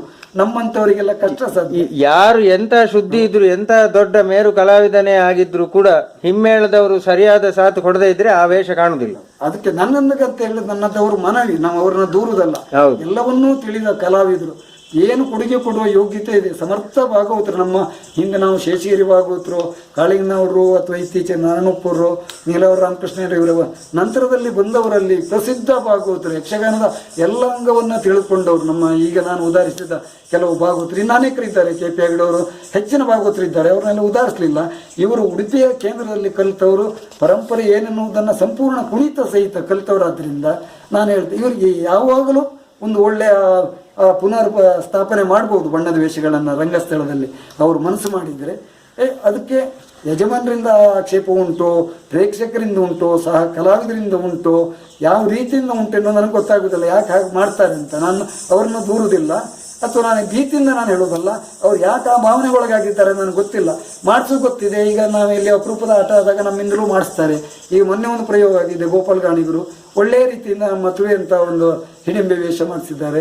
ಸುಬ್ರಹ್ಮಣ್ಯಾಚಾರ್ಯರು ಎಷ್ಟು ಚಂದ ಮಾಡಿಸ್ತಾರೆ, ನಮ್ಮಿಂದ ಮಾಡಿಸಿದ್ದಾರೆ. ಅಪರೂಪಕ್ಕೆಲ್ಲ ಮಾಡಿಸ್ತಾರೆ, ಅದರ ಪ್ರಯೋಗದಲ್ಲಿ ಬರುವುದಿಲ್ಲ, ಬಹಳ ಕಡಿಮೆ. ಇಟ್ಟಾಗಲೂ ಈ ಪುಂಡು ವೇಷದವರು, ಸ್ತ್ರೀವೇಷಧಾರಿಗಳು ಈ ಚಾರು ಕುಣಿತಕ್ಕೆಲ್ಲ ಸಮಯ ಹೋಗೋದ್ರಿಂದ ಇಲ್ಲಿ ಕೊನೆಗೆ ಹೋಗುವಾಗ ನಾವು ಈಗ ಶುಂಭಾಸುರ ಮಾಡಿದಾಗ ಹೋಗಲಿ, ಇತ್ತೀಚಿನ ದಿನಗಳಲ್ಲಿ ರಕ್ತಬೀಜನ ವೇಷ ಕಳೆದ ವರ್ಷದವರೆಗೆ ಅತ್ಯಂತ ಚಂದವಾಗಿ ನಿಧಾನಗತಿಯಲ್ಲಿ ಅಥವಾ ಮಧ್ಯಮ ಗತಿಯಲ್ಲಿ ತಕ್ಕೊಂಡು ಎಲ್ಲ ಪದ್ಯವನ್ನು ಬಳಸಿ ಚಂದ ಮಾಡ್ತಿದ್ರು. ಆಟ ತೆಂಗುತಿಟ್ಟಿನ ಆಟ ನೋಡಿದವರು ಇದು ಯಾರಂತ ಕೇಳಿಕೊಂಡು ನನ್ನನ್ನು ಮಾತಾಡಿಸಿ ಹೋಗಿದ್ರು. ಉಳಿದ ಕಲಾವಿದರು ಇದ್ರು. ಶುಂಭ ಮತ್ತು ರಕ್ತಬೀಜ ಎಲ್ಲ ಭಾಳ ಚಂದ ಸಂಭಾಷಣೆ ಮಾಡಿದ್ರು, ಭಾಳ ಖುಷಿ ಆಯಿತು ಅಂತ. ಆ ಶುಂಭ ಮಾಡಿದವ್ರ ಹತ್ರ ನನ್ನ ಹತ್ರ ಅವರು ಎದುರು ವೇಷಧಾರಿಗಳು ಹೇಳಿದ್ದಿದೆ. ನಾನು ಇಲ್ದಿದ್ದಾಗಲೂ ಅದು ಯಾರಂತ ಕೇಳಿ ನನ್ನನ್ನು ಪರಿಚಯ ಮಾಡಿಕೊಂಡವರು ಇದ್ದಾರೆ. ಆದರೆ ಈ ವರ್ಷದಲ್ಲಿ ನಾನು ತಿರುಗಾಟ ಮಾಡೋದ್ರಲ್ಲಿ ಅತ್ಯಂತ ನೋವಿನ ವಿಚಾರ, ನಾನೇ ಪ್ರೋತ್ಸಾಹಿಸಿ ಬೆಳೆಸಿದ ಒಬ್ಬ ಹಿಮ್ಮೇಳದ ಹುಡುಗ, ಈಗ ಪ್ರಸಿದ್ಧ ಕಲಾವಿದ. ಏನು ಅಂದರೆ ಹೇಳಿದರೆ ನಮ್ಮ ಸಂಗೀತ ವಿಭಾಗದಲ್ಲಿ ಎಲ್ಲಿ ಹರಿಕಥೆಯಲ್ಲಿ ಎಲ್ಲ ಕಥೆಯನ್ನು ಮುಂದುವರ್ಸ್ಕೊಂಡು ಹೋಗೋದಕ್ಕಾಗಿ ಒಂದೊಂದು ಚರಣಗಳನ್ನ ಹೇಳ್ತಾರಲ್ಲ, ಆ ರೀತಿಯಲ್ಲಿ ರಕ್ತಬೀಜನ ಪದ್ಯ ಒಂದೆರಡು ಸರಿ ಹೇಳಿದ್ದಿದೆ. ಯಾವಾಗಲೂ ಅಂತಲ್ಲ, ನಿನ್ನೆ ಅಲ್ಲ ಮೊನ್ನೆ ಕಣ್ಣೀರು ಬರಲಿಕ್ಕಾಯಿತು ನನಗೆ. ರಂಗಸ್ಥಳದಲ್ಲಿ ಒಂದು ವೇಷ ಆಗಿದ್ರೆ ನಮ್ಮದವರು ಬಡಗಿ ತಿಟ್ಟಿನವರು ಮಾತ್ರ, ಯಾರೋ ಒಬ್ಬರಿಬ್ಬರಾದರೂ ಬೇರೆ ಆಟ ನೋಡಿದವರು ಇರುವುದಿಲ್ವ ಆ ವೇಷವನ್ನು. ಒಂದು ಚಂಡಮುಂಡ್ರು ಹೋಗ್ತದೆ, ಕಾಲು ಗಂಟೆ ಅರ್ಧ ಗಂಟೆ ಒಂದೆರಡು ಪದ್ಯದಲ್ಲಿ ಕೊಣಿಸ್ತಾರೆ. ಅದ್ರ ಎರಡೆರಡು ಚರಣ ಕಡಿಮೆ ಮಾಡಿದರೆ ರಕ್ತಬೀಜನಿಗೆ ಒಂದು 5-10 ನಿಮಿಷಗಳ ಅವಕಾಶ, ಅದನ್ನು ಮಾಡುವುದಿಲ್ಲ. ಹಾಗೆ ನಾನು ಇಲ್ಲಿ 2 ತಾಸು ಕೂತ್ಕೊಂಡು ನನ್ನದೇ ಆದ ಕಲ್ಪನೆಯಿಂದ ವೇಷ ಮಾಡಿದ್ದೇನೆ. ಯಾರು ಅದು ಸರಿಯಾಗಲಿಲ್ಲ ಅಂತ ಹೇಳಲಿಲ್ಲ. ಎದುರು ವೇಷದವರು ಹಾಗೆ ಎದುರು ವೇಷಧಾರಿಗಳೇ ಹೋದಾಗಲೂ ಯಾರು ನನ್ನನ್ನು ಆಕ್ಷೇಪಿಸಲಿಲ್ಲ, ಎಲ್ಲರೂ ಖುಷಿಪಟ್ಟಿದ್ದಾರೆ. ಈ ವರ್ಷದಲ್ಲಿ ಹೀಗಾಗಿದೆ. ಹಾಗಂತ ನಾವು ಅದನ್ನು ಬೇಡ, ನಾನು ಬೇರೆ ಹಾಕಿ ಅಂತ ಹೇಳಿದರೆ ಬಣ್ಣದ ವೇಷ ಸ್ವಲ್ಪ ಆದರೂ ಒಂದೇನಾದರೂ ತೋರಿಸೋದಕ್ಕೂ ಅವಕಾಶ ಇಲ್ಲದಿದ್ದಾಗ ಆಗ್ತದೆ. ಈಗ ನಾನು ಮೊನ್ನೆ ತನಕ ಪ್ರತಿಭಟಿಸಲಿಲ್ಲ, ಯಾಕಂತ ಹೇಳಿದರೆ ಯಾರು ಮಾಡ್ತಾರೋ ಅವರು ನನ್ನ ಮಾತನ್ನು ಕೇಳಬೇಕು. ಲೆಕ್ಕಾದ್ರೆ ಅವರು ಬಾಲ್ಯದಿಂದ ನಾನು ಎಷ್ಟೋ ಪೋಷಿಸಿ ಬೆಳೆಸಿದ್ದೇನೆ, ಯಾವ ವಿಭಾಗ ಅಂತ ಹೇಳೋದಿಲ್ಲ. ಅಂಥ ಒಬ್ಬ ಕಲಾವಿದ ಹೀಗೆ ತಾಯಿ ತಂದೆಗೆ ಮಕ್ಕಳು ವಿರೋಧಾಗಿ ನಡ್ಕೊಂಡ ರೀತಿಯಲ್ಲಿ ನಡ್ಕೊಂಡು ನನ್ನ ಮನಸ್ಸಿಗೆ ನೋವು ಮಾಡಿದ. ಅವರು ಭಾಗವತ ಆದರೂ ನಾನು ನನ್ನಿಂದ ಸಣ್ಣ ವಯಸ್ಸಿನವ, ನಾನೇ ತಿರ್ಕೊಂಡು ಮೇಳಕ್ಕೆ ಸೇರಿಸಿ ಅವನಿಗೆ ಊಟ ಮಾಡಿ ಎಂಜಲು ಎಲೆ ತೆಗೂ ಗೊತ್ತಿರಲಿಲ್ಲ. ನಾನೇ ಅವನ ಬಾಳೆಯಲ್ಲೇ ತೆಕ್ಕೊಂಡು ಅವನನ್ನು ಬೇರೆ ಬೇರೆ ರೀತಿಯಲ್ಲಿ ಯಾವುದಂತ ಹೇಳೋದಿಲ್ಲ ಪ್ರೋತ್ಸಾಹಿಸಿ ಬೆಳೆಸಿದವನ. ಮೇಳದವರ ಯಜಮಾನರ ಹತ್ರ ಅವಕಾಶ ಕೇಳಿ, ಇನ್ನೆಲ್ಲಿ ಅವನಿಗೆ ವಿದ್ಯಾಭ್ಯಾಸಕ್ಕೆ ಅವಕಾಶ ಕೇಳಿ, ನಾನು ಯಕ್ಷಗಾನ ಅವನಿಗೆ ಭಾಗವತಿಗೆ ಇನ್ನೊಂದು ಕಲಿಸದೇ ಇರ್ಬೋದು, ಬಹಳ ರೀತಿಯಿಂದ ಪ್ರೋತ್ಸಾಹ ಕೊಟ್ಟು ಇದು ಮಾಡಿದೆ.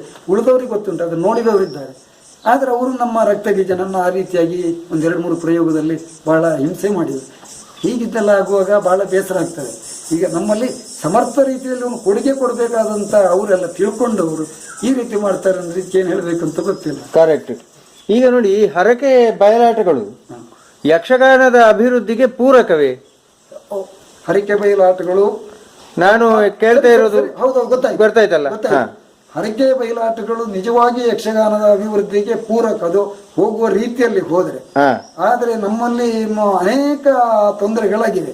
ಯಾವುದಂತ ಹೇಳಿದ್ರೆ, ಹರಿಕೆ ಬಯಲಾಟದ ಕಲೆಗೆ ಎಷ್ಟು ಬೆಳವಣಿಗೆಗೆ ಪೂರಕ ಅಂತ ಹೇಳಲಿಕ್ಕೆ ಹೋದರೆ, ಒಂದು ದೃಷ್ಟಿಯಲ್ಲಿ ಬಯಲಾಟದ ಮೇಳಗಳು ಕಲೆಯ ಅಭಿವೃದ್ಧಿಗೆ ಬಹಳ ಮುಖ್ಯ. ಕರೆಕ್ಟ್. ನನ್ನ ನೆಲೆಯಲ್ಲಿ ಮತ್ತೆ ಯಕ್ಷಗಾನಗಳನ್ನ ಮೊದಲು ಉಳಿಸಿಕೊಂಡು ಬಂದವರು ಬಯಲಾಟದ ಮೇಳಗಳವರೇ.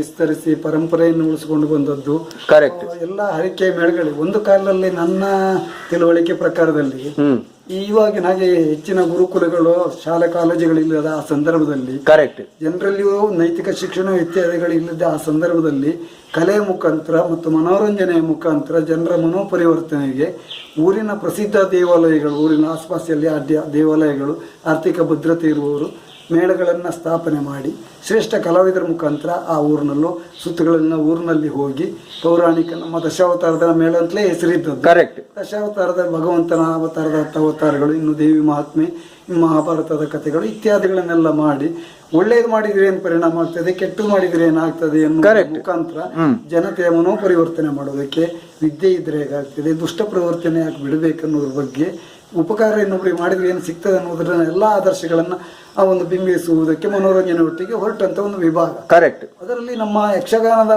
ಬಡಗು ತಿಟ್ಟಿನಂತಲ್ಲ, ಎಲ್ಲ ಇದರಲ್ಲೂ ಯಕ್ಷಗಾನದ ವೇಷಭೂಷಣವನ್ನು ನಿರ್ಮಾಣ ಮಾಡಿದಂತಹ ಒಬ್ಬ ಆ ಒಂದು ತಪಸ್ವಿಗೆ ಎಷ್ಟು ತಲೆಬಾಗಿದ್ರು ಕಡಿಮೆ. ಕರೆಕ್ಟ್. ಆ ಒಂದು ತಪಸ್ವಿ ಆಗಿರ್ಬೋದು ಅಥವಾ ಒಂದು ಗುಂಪಾಗಿರ್ಬೋದು, ಯಾವ್ದು ಅಂತ ನಮ್ಗೆ ಗೊತ್ತಿಲ್ಲ. ಹೌದು, ಆ ಶಕ್ತಿ ಆ ವ್ಯಕ್ತಿ ಇದ್ದದಿದ್ರೆ ಅದು ಅದ್ಭುತವಾದಂತ ಕಲ್ಪನೆ. ಇನ್ನು ಯಾರಿಂದ ಹುಡುಕುವುದು ಕಷ್ಟ, ಯಾರು ಇದು ಮಾಡೋದು ಕಷ್ಟ. ಅಷ್ಟು ಒಳ್ಳೆಯ ಒಂದು ಇದು ನಮ್ಮ ಬಡಗುತಿಟ್ಟಿನ ಪ್ರತಿಯೊಂದು ವೇಷಭೂಷಣದ ರಚನೆಯಲ್ಲಿಯೂ ಹಾಗೆ, ಎಲ್ಲ ಇನ್ನಿತರ ಅಂಗಗಳಲ್ಲಿಯೂ ಹಾಗೆ.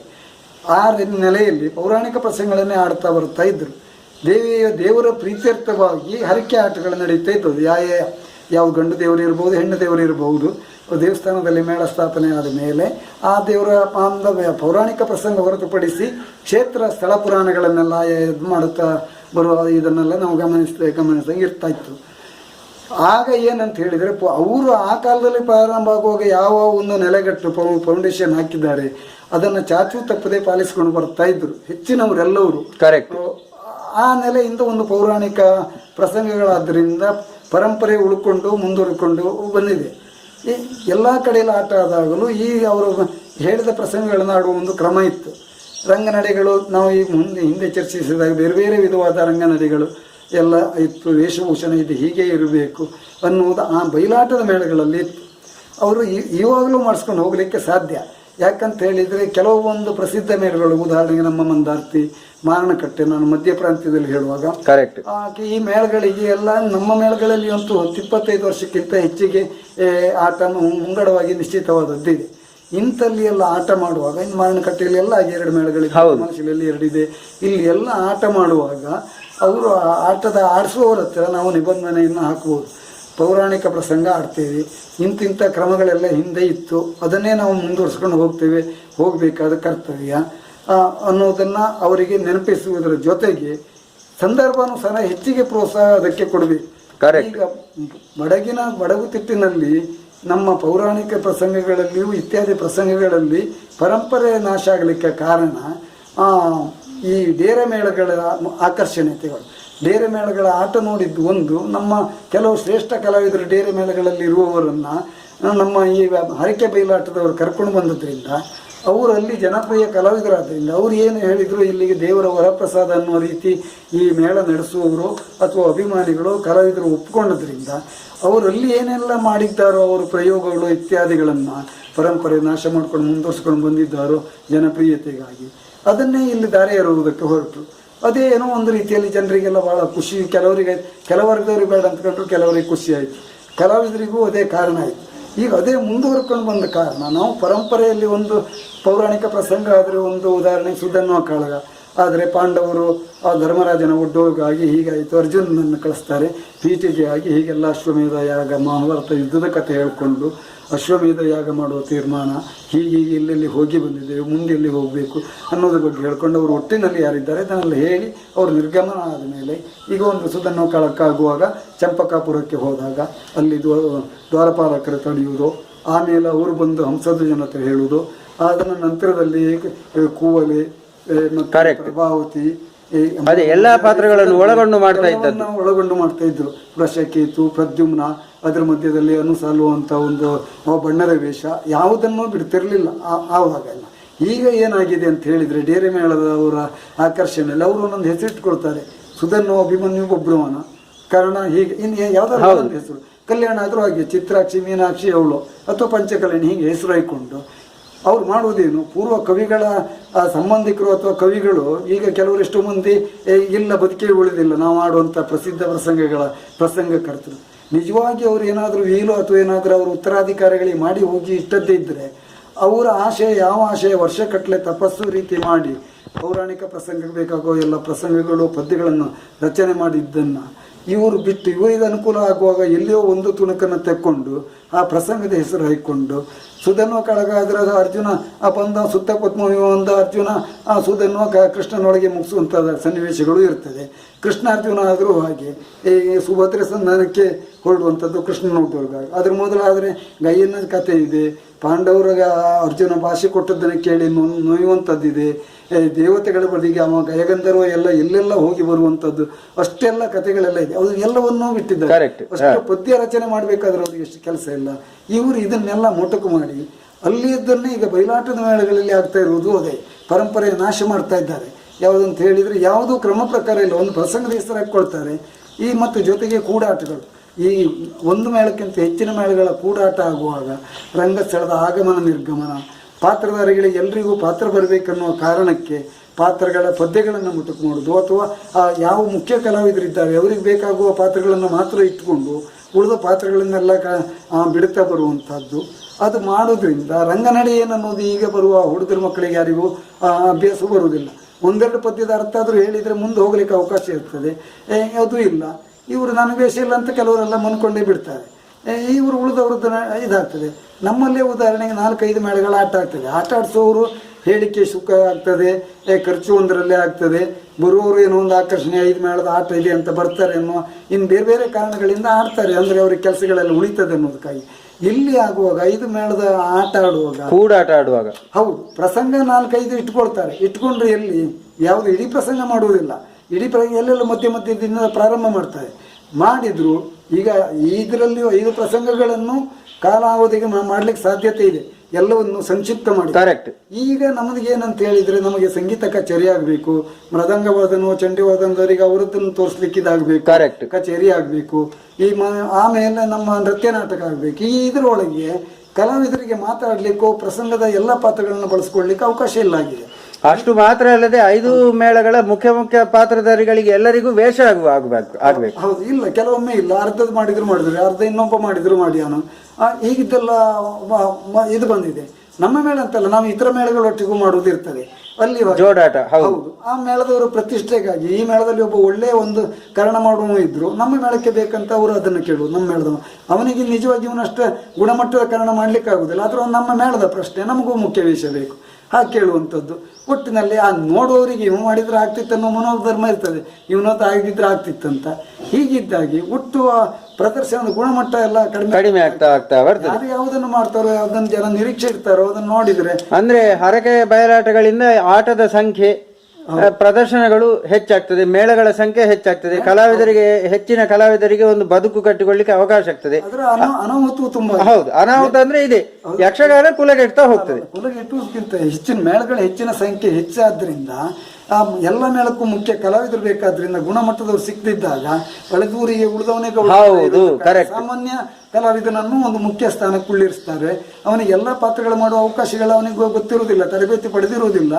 ಅವನಿಗೆಲ್ಲಿ ಒಂದು 4-6 ಪಾತ್ರಗಳದ್ದು ಎಲ್ಲಿಯೋ ನೋಡಿ ಕೇಳಿ ಅಭ್ಯಾಸ ಇದ್ದದ್ದು ಅದೇ ಪ್ರಸಂಗಗಳನ್ನು ತಿರುಗಾಟುವುದಕ್ಕೂ ಮಾಡುವಂಥ ಪ್ರಸಂಗಗಳು ಕೆಲವು ಬರ್ತವೆ. ಅವನಿಗೂ ಹಾಗೆ ಹೆಚ್ಚಿನ ಸಂಬಳ ಕೊಟ್ಟಿರ್ತಾರೆ. ಕೊಟ್ಟ ಮೇಲೆ ಅವನನ್ನು 4 ಜನರಿಗೆ ಪರಿಚಯಿಸಬೇಕು. ಹಾಗಾಗಿ ಅವನು ಎಷ್ಟು ಇದನ್ನು ಅಭ್ಯಾಸ ಮಾಡಿದ್ದಾನೆ, ಹಿರಿಯವರು ಒಡನಾಟ ಅವನಿಗೆ ಎಷ್ಟುಂಟು, ಯಾವ ಪಾತ್ರವನ್ನು ಮಾಡ್ತಾರೆ. ನಾವು ಬಾಲ್ಯದಲ್ಲಿರುವಾಗ ಹಾಗಲ್ಲ. ಪೂಜೆ ಆಗುವಾಗ ಪ್ರಸಂಗ ಹೇಳುವುದು, ಪೂಜೆ ಆಗಿ ನಾವು ಒಂದು ವೇಷಕ್ಕೆ ಮುಖವರ್ಣಿಕೆ ಮಾಡಿ ಮತ್ತೊಬ್ಬರು ಬಂದವರು ಆ ಊರಿನ ಯಜಮಾನರು ಅಥವಾ ಪಂಚಾಯತ್ರು ಅಥವಾ ಉಗ್ರಾಣಿಗಳು ಅಥವಾ ಇನ್ನೇನು ಸ್ವಲ್ಪ ಇದ್ರವರು ಪಟೇಲರು ಯಾರಾದ್ರು ಬಂದರೆ ಅವರು ಅದಾಗುವುದಿಲ್ಲ, ಪ್ರಸಂಗ ಇದಾಗಬೇಕಂತ ಹೇಳಿದ್ರೆ ಅಥವಾ ಆಟ ಆಡ್ಸೋರು ಒಡೆಯವರು ಅಥವಾ ಮುಖ್ಯಸ್ಥರು ಒಬ್ಬರು ಬಂದರೆ ಅದನ್ನು ಕಳಚಿ ಬೇರೆ ಮಾಡ್ಕೊಂಡು ಹೋದದ್ದಿದೆ. ಅಂಥ ಸಂದರ್ಭಗಳು ಎಷ್ಟೋ ಇದೆ. ವೇಷಗಳ ಮುಖವನ್ನು ಬದಲಿಸಿ. ಹೌದೌದು, ಅದು ನನಗೆ ಅನುಭವ ಉಂಟು. ಯಾಕೆಂದ್ರೆ ಕಟೀಲ್ ಮೇಳದಲ್ಲಿ ಹಾಗೆ ಅಲ್ಲ, 8ವರೆಗೆ ಪ್ರಸಂಗ ನಿಶ್ಚಯ ಆಗುದು, ಕೆಲವೊಮ್ಮೆ 9. ಹೌದು, ಅವರು ಹಾಗೆ ಮಾಡಿದ ಮೇಲೂ ನಾವು ಅದಕ್ಕೆ ಸಿದ್ಧರಾಗಿರ್ಬೇಕು. ಕಲಾವಿದ ಆಗ ಒಂದು ಸಾಲು ನಮ್ಮಲ್ಲಿ ಈಗ ಮಧ್ಯತಿಟ್ಟಿನಾಗಾಗಿ ನಾನು ಹೇಳ್ತಾ ಇದ್ದೇನೆ.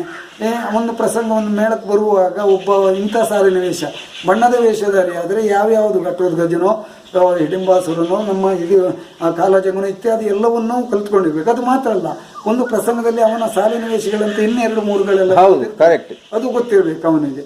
ಇನ್ನು ಮುಖ್ಯ ಶ್ರೀ ವೇಷಧಾರಿಗೆ ಹಾಗೆ ಯಾವ ಪ್ರಸಂಗ ಆದರೂ ಇಂಥ ವೇಷಗಳೇ ಅಂತ ಅವನದ್ದು. ಈಗ ನನಗೆ ಮ್ಯಾನೇಜರ್ ಇನ್ನೊಬ್ರು ಹಾಕ್ಬೇಕಾದಿಲ್ಲ ಇಂಥ ಪ್ರಸಂಗ ಅಂದ್ರೆ. ಹೌದು, ಅಂದ್ರೆ ಆಗ ಏನು ಇತ್ತು ಅಂತಂದ್ರೆ ಆ ಒಂದು ಮುಂಡಾಸಿನ ವೇಷ ಅಥವಾ ಎದುರು ವೇಷ ಅದೇ 2ನೇ ವೇಷ ಅಥವಾ ಬಣ್ಣದ ವೇಷ, ಇಂತಿಂತ ಪ್ರಸಂಗಕ್ಕೆ ಇಂತಿಂತ ವೇಷಧಾರಿಗೆ, ಆ ಪೆಟ್ಟಿಗೆಯ ವೇಷಧಾರಿಗೆ ಇಂತಿಂತದ್ದೇ ಅಂತ ನಿಘಂಟಿತ್ತು. ಹೌದು, ಅವನ ಅನುಪಸ್ಥಿತಿಯಲ್ಲಿ ಇಂಥವರೇ ಮಾಡ್ಬೇಕಂತ ಇತ್ತು. ಇನ್ನು ಅನಿರೀಕ್ಷಿತ ಒಬ್ಬ ಹುಷಾರಿಲ್ಲದೆಯೋ ಏನೋ ಅದರ ಸಂಗತ ಆದದ್ದಿದ್ರೆ ಬೇರೆಯವರು ಮಾಡೋದಿರ್ತದೆ, ಬಿಟ್ಟರೆ ಉಳಿದ್ರೆ ಹೀಗೆ ಕರಾರು ಒಕ್ಕಾಗಿ ಅದನ್ನು ಹೇಳಬೇಕಾಗಿರಲಿಲ್ಲ. ಮಾಡ್ತಾ ಇದ್ರು. ಅದೇ ಗುಣಮಟ್ಟವನ್ನು ಉಳಿಸ್ಕೊಂಡು ಮಾಡ್ತಾ ಇದ್ರು. ಈ ಹರಿಕೆ ಆಟಕ್ಕೆ ಜನಪ್ರಿಯ ಕಲಾವಿದರನ್ನು ಕರ್ಕೊಂಡು ಬಂದ್ರಿಂದ ಅವರು ಜನಪ್ರಿಯತೆ ಮತ್ತು ಗಳಿಸುವುದಕ್ಕಾಗಿಯೋ ಪ್ರದರ್ಶನ ನಾವು ದೊಡ್ಡ ಮಟ್ಟದ ಮಾಡಿ ತೋರಿಸ್ತೇವೆ ಅನ್ನೋ ಉದ್ದೇಶದಿಂದ ಏನು ಅನೇಕ ರಂಗ ಪರಂಪರೆಗಳ ನಾಶಕ್ಕೆ ಕಾರಣ ಇತ್ತು. ಈಗ ಅದು ಬೇಡ, ಆ ಸನ್ನಿವೇಶ ಬೇಡ, ಬೋರ್ ಆಗುತ್ತೆ, ಅಲ್ಲೂ ಚಾರಕ ಬೇಡ, ಅದನ್ನ ಹೇಳ್ಕೊಂಡ್ರೆ ಆಯ್ತು ಅವನಿಗೆ ವರ್ತಮಾನ ಸಿಕ್ಕಿದೆ ಅಂತ. ಇವ ಬರುವುದು ಬೇಡ, ಅಲ್ಲಿಂದ ಅವಳು ಹೊಸ ಕೋಲೇ ಇರಲಿ, ಕೋಲೆ ಬಂದು ಹರಿಸಿ ಹೋದ್ಲಂತ ಹೇಳುವುದು, ಆಶೆ ಹೇಳಿ ಹೋದ್ಲಂತ ಇವ ಹೇಳ್ಕೊಂಡು ಮುಂದುವರಿಯುವುದು. ಸುಗರ್ಭೆ ಬೇಡ, ಅವರಿಂದೆಲ್ಲ ನಾನು ಕೇಳಿ ಆಡಿಸೋದನ್ನು ಏಕದಿರಣಕರು ಇನ್ನು ಹೋಗ್ತೇನೆ ಅಂತ ಹೇಳ್ಕೊಂಡು ಹೋಗುವುದು. ಹೀಗಿದ್ದೆಲ್ಲ ಆಗಿ ಉಳಿದ ಕಲಾವಿದರಿಗೆಲ್ಲ ಅವಕಾಶಗಳಿಲ್ಲದೆ ಆ ವೇಷಗಳು ಕಾಣಿಸೋದಕ್ಕೂ ಇಲ್ಲ. ಒಂದು ಹರಕೆ ಆಟದವರ ಮೇಲೆ ಧಾರಾಳವಾಗಿ ಮೇಳ ನಡೆಸುವವರು ಹೇಳ್ಬೋದು. ಈಗ ಕೋಲ ನಡೀತದೆ, ಇಡೀ ರಾತ್ರಿಯಲ್ಲಿ ಕೋಲ ಮಾಡ್ತಾರೆ, ಭೂತದ ಕೋಲ ಹೇಗೆ ಮಾಡಬೇಕು ಹಾಗೆ ಮಾಡ್ತಾರೆ. ಮತ್ತೆ ಜನ ಇಲ್ಲ ಅಂತ ಇದು ಮಾಡಿದ್ರೆ ಬೆಳಿಗ್ಗೆ ತನಕೂ ಜನ ಇರ್ತಾರೆ, ಅವರ ಸಂಬಂಧಿಕರು ಏನು ವ್ರತದ ಹಾಗೆ ಅವರು ಮಾಡ್ತಾರೆ. ಇನ್ನು ನಾಗಮಂಡಲ ಆಗ್ತದೆ, ಅದಕ್ಕೆ ಬೆಳಗಿನ ತನಕೂ ಜನ ಇರ್ತಾರೆ, ಹೇಗೆ ಕ್ರಮ ವಿಧಿವಿಧಾನ ಎಲ್ಲ ಆಗಬೇಕು ಹಾಗೆ ಮಾಡ್ತಾರೆ. ಇನ್ನು ಇತ್ಯಾದಿ ಇನ್ನು ಅನೇಕ ದೇವತಾ ಕಾರ್ಯಕ್ರಮಗಳೆಲ್ಲ ಅದೇ ರೀತಿಯಲ್ಲಿ ನಡೀತದೆ. ನಮ್ಮಲ್ಲಿ ಮಾತ್ರ ಯಕ್ಷಗಾನದಲ್ಲಿ ಮಾತ್ರ ಇತ್ತೀಚೆಗೆ ಇಡೀ ರಾತ್ರಿ ಆಟ ನೋಡುವರಿಲ್ಲ ಅನ್ನೋದು ಒಂದು ಮಾಧ್ಯಮಗಳು ಬೇರೆ ನಾಟಕ ಬಂದಿದೆ, ಇತ್ಯಾದಿ ಬಂದಿದೆ, ಕಡಿಮೆ. ಆದರೂ ಗುಣಮಟ್ಟದ ಯಕ್ಷಗಾನ ನಾವು ಮಾಡೋದಾದ್ರೆ ಕೆಲವೇ ಜನರಾದ್ರೂ ನೋಡುವವರು ಇವಾಗಲೂ ಇರ್ತಾರೆ. ಅದಕ್ಕೆ ಇನ್ನೂ ಕೆಲವು ನಾಶ ಕಾರಣ ಆಗಿದೆ ಅಂತ ಹೇಳಿದರೆ, ಮೊದಲು ನಮ್ಮಲ್ಲಿ ನಾನು ಈ ಪೂರ್ವದಲ್ಲಿ ಹೇಳಿರಬೇಕು, ರಂಗಸ್ಥಳಕ್ಕೆ 3 ದಿಕ್ಕಿನಲ್ಲಿಯೂ ಕೂತ್ಕೊಳ್ಳುವ ವ್ಯವಸ್ಥೆ ಇತ್ತು ಗಳಿಗೆಲ್ಲ. ಈಗ ಬೇಂಚು ಕುರ್ಚಿ ವ್ಯವಸ್ಥೆ ಇಲ್ಲಿದ್ದಾಗಲೂ ಹತ್ತಿರದಲ್ಲಿ ಕೂತ್ಕೊಳ್ತಾ ಇದ್ರು, ಎದುರುಗಡೆ ಇರುವಾಗ. ಇವಾಗ ಏನು ಮಾಡ್ತಾರೆ ಅಂತ ಹೇಳಿದರೆ, ರಂಗಸ್ಥಳದಿಂದ ಒಂದು 10-15 ಫೀಟು ಮತ್ತು ಹಿಂದೆ ನಾನು 4-5 ಸಾವಿರ ಕುರ್ಚಿ ಇಡೋದ್ರಿಂದ 5-6 ಸಾವಿರ ಕುರ್ಚಿ ಇಡೋದ್ರಿಂದ ಆಚೆ ಕೂತ್ಕೊಳ್ತಾರೆ. ನಾವು ಹೆಚ್ಚಿನ ಕಡೆ ನೋಡೋದು, ಅದು ಯಾಕಾಗಿ ಮಾಡ್ತೀರಿ, ಅಲ್ಲಿ ಖಾಲಿ ಬಿಟ್ಟಿರಿ ಅಂದ್ರೆ ಇಲ್ಲ, ಅಷ್ಟು ಜನ ಬರ್ತಾರೆ, ಇಷ್ಟು ಜನ ಬರ್ತಾರೆ ಅಂತ ಹೇಳ್ತಾರೆ. ಯಾರೂ ಬರುವವರಿಲ್ಲ. ಕಲಾವಿದನಿಗೂ ಪ್ರೇಕ್ಷಕರಿಗೂ ಸ್ವಲ್ಪ ಆದರೂ ಸಂಬಂಧ ಇದ್ರೆ, ಇವನ ಭಾವನೆಯನ್ನು ಅರ್ಥ ಮಾಡಿಕೊಂಡು ಪ್ರತಿಕ್ರಿಯೆ ಕೊಡುವಾಗಿದ್ದರೆ ಇವನಿಗೆ ಇನ್ನೂ ಸ್ವಲ್ಪ ಸ್ಫೂರ್ತಿ ಬರ್ತದೆ. ಅವರಿಗೂ ಹಾಗೆ ಹತ್ತಿರದಲ್ಲಿದ್ದಾಗ ಇವ ಏನು ಹೇಳಿದ ಏನು ಮಾಡಿದ ಅನ್ನೋದು ನೋಡ್ಲಿಕ್ಕೂ ಅವಕಾಶ ಆಗ್ತದೆ. ಮತ್ತೆ ಇನ್ನೊಂದು ದೊಡ್ಡ ಡ್ರಾಬ್ಯಾಕ್, ಬಡಗುತಿಟ್ಟಿನಲ್ಲಿ ಆ ರಂಗಸ್ಥಳ ಕಂಡಬಟ್ಟೆ ಎತ್ತರ ಇತ್ತು. ಹೌದು, ಎತ್ತರದ ಒಟ್ಟಿಗೆ ಅದಕ್ಕೆ ಮತ್ತೆ ಅಡ್ಡ ಪರದೆ ಕಟ್ಟುವುದು, ಕಾಲು ಮುಂಚೆ ಒಂದು ಸ್ವಲ್ಪವೂ ಕಾಣುವುದಿಲ್ಲ, ಅದು ಕಾಣ್ತದೆ. ಅದರ ಮೇಲೆ ಈ ಸ್ಟೇಜ್ ಬಂದು ಯಕ್ಷಗಾನಕ್ಕೆ ನಿಜವಾಗಿಯೂ ಸ್ಟೇಜ್ ಮಾಡಬೇಕನ್ನೋ ಆಸೆ ಇದ್ದರೆ, ಖರ್ಚು ಹೆಚ್ಚಾದರೂ ಮಣ್ಣಿನ ಸ್ಟೇಜ್ ಮಾಡಿದರೆ ಆ ಗೆಜ್ಜೆನಾದವನ್ನು ಇನ್ಯಾವುದೇ ಅಪಸ್ವರ ಬರ್ದಿದ್ದ ರೀತಿ ಆಲೈಸೋಕೆ ಸಾಧ್ಯ ಆಗ್ತಿತ್ತು. ಅದು ಆದ ಮೇಲೆ ಈ ಪರಂಪರೆಯಲ್ಲಿ ರಂಗಸ್ಥಳದಲ್ಲಿ ಬೇರೆ ಬೇರೆ ಲೈಟ್ಗಳ ವ್ಯವಸ್ಥೆಗಳು, ಜಗಜಿಗಿಸುವ ಲೈಟ್, ಜಗಮಗಿಸುವುದು ಬೇರೆ ಬೇರೆ ಲೈಟಿಂಗನ್ನು ಆಗಿ ಒಬ್ಬ ಕಲಾವಿದನ ಸಹಜ ಮುಖದ ಭಾವನೆಗಳು, ಅವನ ಕಣ್ಣು ಮುಖಗಳನ್ನು, ಅವನ ಮುಖವರ್ಣಿಕೆಯನ್ನು ಆಸ್ವಾದಿಸುವುದಕ್ಕಾಗುವುದಿಲ್ಲ, ಕಣ್ಣಿಗೆ ಸವಿಯೋದಕ್ಕಾಗುವುದಿಲ್ಲ. ಹಾಡುಗಾರರ ಪದ್ಯಗಳನ್ನು ಹಾಗೆ ಅದನ್ನು ಕೇಳಲಿಕ್ಕೆ ಏನು ಆ ಎಕ್ಕೋ ಇಡ್ತಾರೆ, ಪ್ರತಿಧ್ವನಿ ಅಂತ ಹೇಳಿದರೆ ಯಾವ ರೀತಿ ಅಂತ ಅದನ್ನು ಸಹಿಸಲು ಕಷ್ಟ ಆಗ್ತದೆ. ಇವುಗಳು ಆ ಬಯಲಾಟದಲ್ಲಿಯೂ ಬಂದಿದೆ. ಅವರು ಡೇರೆ ಮೇಳದವರು ಜನರನ್ನು ಸೆಳೆದಕ್ಕೋ ಯಾವುದಕ್ಕೋ ಮಾಡಿರಲಿ, ಆದರೆ ಇಲ್ಲಿ ನಮ್ಮಲ್ಲಿ ಮಧ್ಯ ಪ್ರಮಾಣದಲ್ಲಿ ಬೆಳಕಿನ ಸೇವೆ ಆದ್ದರಿಂದ ದುಂದಿ ಪ್ರಕಾಶಕ್ಕೆ ಹೆಚ್ಚಿನ ಅವಕಾಶ ಕೊಟ್ಟು ದುಂದಿ ಅಂತ ಹೇಳಿದ್ರೆ ಸಭೆ ಮೇಲೆ ತಿರುಗು ದುಂದಿ ಅಲ್ಲ, ಹೌದೌದು, ರಂಗದ ದೊಂದಿ, ಹೌದು ಗೊತ್ತಾಯ್ತು. ದೀವಟಿಗೆ ಮತ್ತೆ ಎದುರು ದೀಪ ಇಟ್ಟು ಈಗ ಅತ್ಯಾಧುನಿಕ ಸೌಲಭ್ಯಗಳು ಬೇರೆ ಬೇರೆ ನಾಟಕದಲ್ಲಿ ಎಲ್ಲ ಮಾಡ್ತಾರೆ. ಹಳದಿ ಕಲ್ಲರು, ಬೇರೆ ಬೇರೆ ಕಲ್ಲರು. ಅಲ್ಲ, ನೀವು ಹೇಳಿದನ್ನು ನಾನು ಅರ್ಥ ಮಾಡಿಕೊಂಡದ್ದು ಹೇಗೆ ಅಂತಂದ್ರೆ, ಈಗ ನಾಗಮಂಡಲವೋ ಕೋಲವೋ ಎಲ್ಲ ಭಕ್ತಿಯಿಂದ ನಾವು ಆರಾಧನೆಯ ಸ್ವರೂಪದಿಂದ ಮಾಡುವಂಥದ್ದು. ಇಲ್ಲಿ ಬಯಲಾಟವನ್ನು ಕೂಡ ದುರ್ಗಾ ಪರಮೇಶ್ವರಿಗೆ ಆರಾಧನೆಯ ರೀತಿಯಲ್ಲಿ ಮಾಡುವಂಥದ್ದು. ಆರಾಧನೆಯ ರೀತಿಯಲ್ಲಿ ಮಾಡುವಾಗ ನೀವು ಹೇಳಿದ ಹಾಗೆ ದೊಂದಿಯ ಬೆಳಕು ಮತ್ತೆ ಒಂದು ಕಾಲ್ದೀಪ ಇಟ್ಟು ಒಂದು ಭಯ ಭಕ್ತಿಯಿಂದ ಮಾಡಬಹುದಲ್ಲ, ಅದು ಬಿಟ್ಟು ಈ ಆಡಂಬರ ಮಾಡಿ ದೊಂದಿ ಬೆಳಕೇ ಬೇಕಂತ ಅದು ಅನಿವಾರ್ಯ, ದೇವರ ಸೇವೆಗೆ ಪ್ರಾಧಾನ್ಯತೆ ಅದು. ಆದರೆ ಅದಕ್ಕೆ ಪೂರಕವಾಗಿ ವಿದ್ಯುತ್ ದೀಪಗಳನ್ನು ಈ ವೇಷಭೂಷಣಕ್ಕೆ ಹೊಂದಾಣಿಕೆ ಆಗುವ ಹಾಗೆ ಅದು ಎಲ್ಲ ವಯವ ತೋರುವ ರೀತಿಯಲ್ಲಿ ಎಲ್ಲ ಅದು ಕಣ್ಣು ಕುಕ್ಕೋ ರೀತಿಯ ಬೆಳಕು ಇದನ್ನೆಲ್ಲ ಮಾಡದೆ, ಹೌದು ಮಾಡದೆ ಈಗ ನಮ್ಮ ಅತ್ಯಾಧುನಿಕ ನಾಟಕಗಳು ಬೇರೆ ಬೇರೆಯವರು, ಹೆಗ್ಗೋಡ್ನವ್ರು ಇರ್ಬೋದು, ಅಂತಾರಾಷ್ಟ್ರೀಯ ಮಟ್ಟದ ಖ್ಯಾತಿಯ ಬೇರೆ ಬೇರೆ ನಾಟಕ ತಂಡಗಳು ಯಾವ ವ್ಯಕ್ತಿಯ ಮುಖಕ್ಕೆ ಮುಖ್ಯವೋ ಅಥವಾ ಮಾತಾಡೋಲಿಗೆಲ್ಲಿ ಮುಖ್ಯವೋ ಹಾಗೂ ಕೂಡ ವ್ಯವಸ್ಥೆ. ಅದಲ್ಲದಿದ್ರು ಒಂದೆರಡು ಪ್ರಮಾಣದ ಲೈಟಿಂಗ್ ವ್ಯವಸ್ಥೆಯನ್ನು ಮಾಡಿ ಇಟ್ಟರೆ ಅದೇ ಸಾಕಾಗ್ತದೆ. ನಮ್ಮ ಯಕ್ಷಗಾನದಲ್ಲಿ ಸಮುದ್ರವನ್ನು ನಾವು ಎದುರು ತೋರಿಸ್ಕೊಂಡಿದ್ದು ಸಮುದ್ರ ಅಂತೇವೆ, ಪರ್ವತವು ಅಂತ ತೋರಿಸ್ತೇವೆ, ಏನೇನು ಜಲ ಕೇಳಿವೆ. ಆಸ್ಥಾನ ಅಂತ ನಾವು ಪೀಠ ಅಂತ, ರಾಜ ಸಿಂಹಾಸನ ಅಂದ್ಕೊಂಡು ಒಂದು ಕುರ್ಚಿಯೋ ಒಂದು ಮಂಚ ಇಟ್ಟರೆ ಅದನ್ನೇ ನಾವು ಭಾವಿಸ್ಕೊಂಡಿರ್ತೇವೆ. ಇದೆಲ್ಲ ನಮ್ದು ಅದ್ಭುತವಾದ ಕಲ್ಪನೆಗಳು. ಅದಕ್ಕಾಗಿ ನಾವು ನೈಜತೆಯನ್ನು ತರಬೇಕಾದ ಅವಶ್ಯಕತೆ ಇಲ್ಲ. ಕರೆಕ್ಟ್. ಇವರು ಆ ಯುದ್ಧ ಮಾಡಿದ್ರೆ 4 ಜನ ಹೊಡ್ಕೊಂಡಾಗಬೇಕು, ಅದ್ಭುತ ಆಗಬೇಕು ಅನ್ನೋದಕ್ಕಾಗಿ ಆ ಬೆಳಕುಗಳು ಕಣ್ಣು ಕುಕ್ಕುವುದು. ಯಾರೋ ಡೇರೆಯಿಂದ ಸ್ಟೇಜಿನಿಂದ ಕೆಳಗೆ ಬಿದ್ದರೂ ಬಿದ್ದ ಒಬ್ಬ ಸ್ವಲ್ಪ ಆ ದೃಷ್ಟಿ ಮಬ್ಬಿದ್ದವು. ಆ ರೀತಿಯಲ್ಲಿ ಅದು ಏನು ಮಾಡಬೇಕೇನು ಬಿಡಬೇಕಂತ ಗೊತ್ತಾಗೋದಿಲ್ಲ. ಆ ರೀತಿಯ ಲೈಟಿಂಗ್ ವ್ಯವಸ್ಥೆ. ಈ ಯಕ್ಷಗಾನನ ಪರಂಪರೆ ಉಳಿಯಬೇಕಿದ್ದರೆ ಈ ಬಯಲಾಟದ ಮೇಳಗಳವರ ಆಶಯ ಹೇಗೆ ಮೊದಲಿನ ಹೊರಡಿಸಿದ್ದಾರೋ ಅದನ್ನೇ ಮುಂದುವರ್ಸ್ಕೊಂಡು ಹೋಗುವ ಮನಸ್ಥಿತಿ ಇದ್ದರೆ ಈ ಅತಿಯಾದ ಲೈಟಿಂಗ್ ವ್ಯವಸ್ಥೆ, ಎಕ್ಕೋ ವ್ಯವಸ್ಥೆಗಳು ಮತ್ತು ಇವುಗಳನ್ನೆಲ್ಲ ಕಡಿಮೆ ಮಾಡಬೇಕು. ಮಧ್ಯತಿಟ್ಟಿನಲ್ಲಿ ಆಗುವಾಗ ಈ ಜರಿಯ ಆ ಸಾಮಗ್ರಿಗಳನ್ನೆಲ್ಲ ಬದಿಗಿಡಬೇಕು. ಯಾವುದು ಜರಿ ಹೊಳೆಯುವುದು, ಬೇಗಡೆ ಮಣಿ ಸಲರೆಗಳು ಎಲ್ಲೆಲ್ಲೋ ಮಾರುಕಟ್ಟೆಯಲ್ಲಿ ಸಿಕ್ಕುವುದು. ಈಗ ಹೆಚ್ಚಿನ ಕಲಾವಿದರು ತಾನು ಅದನ್ನು ತೊಟ್ಟು ಕೂಡಲೇ ತನ್ನನ್ನೇ ನೋಡ್ತಾರೆ ಅನ್ನೋ ಭಾವನೆ. ಇತರ ವೇಷಗಳ ಮುಖದ ಭಾವನೆ ಕಾಣುವುದಿಲ್ಲ. ಭಾಳ ತೊಂದರೆ ಉಂಟು ಈ ಥರ ವೇಷಗಳಿಗೆ. ಅದಷ್ಟು ಪೂರಕ ಅಲ್ಲ. ಹಿಂದಿನದ್ದು ಏನು ಉಂಟು ನಮ್ಮ ಬಡಗುತಿಟ್ಟಿನ ಮಧ್ಯ ಪ್ರಾಂತ್ಯದ ಯಕ್ಷಗಾನದಲ್ಲಿ ಯಾವುದನ್ನು ಅಲಾಯ್ದು ಸೇರಿಸಬೇಕಾದ ಅವಶ್ಯಕತೆ ಇಲ್ಲ. ಈಗಳಿನ ವಿಸ್ತಾರವೋ ಧರಿಸುವುದು ಗಾತ್ರವೋ ಅದಕ್ಕೆ ಆದರೆ ತೂಕ ಹೆಚ್ಚಾದರೆ ಈಗ ಅದನ್ನೇ ಹೋಲುವಂಥ ಆ ಹೊಸ ರೀತಿಯದ್ದು ಥರ್ಮಕೋಲಿನಿಂದ ಮುಂಡಾಸು, ಕೇದಿಗಮುನ್ಲೆ ಇತ್ಯಾದಿ ಮಾಡಿದ್ದಾರೆ.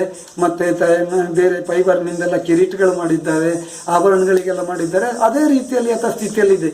ಈ ಮರದ್ದೇ ಅಲ್ಲಂತ ಆಕ್ಷೇಪ ಅನ್ನೋದು ಬಿಟ್ಟರೆ ಭಾಳ ನ್ಯೂನತೆಯಾಗಿ ಕಾಣುವುದಿಲ್ಲ.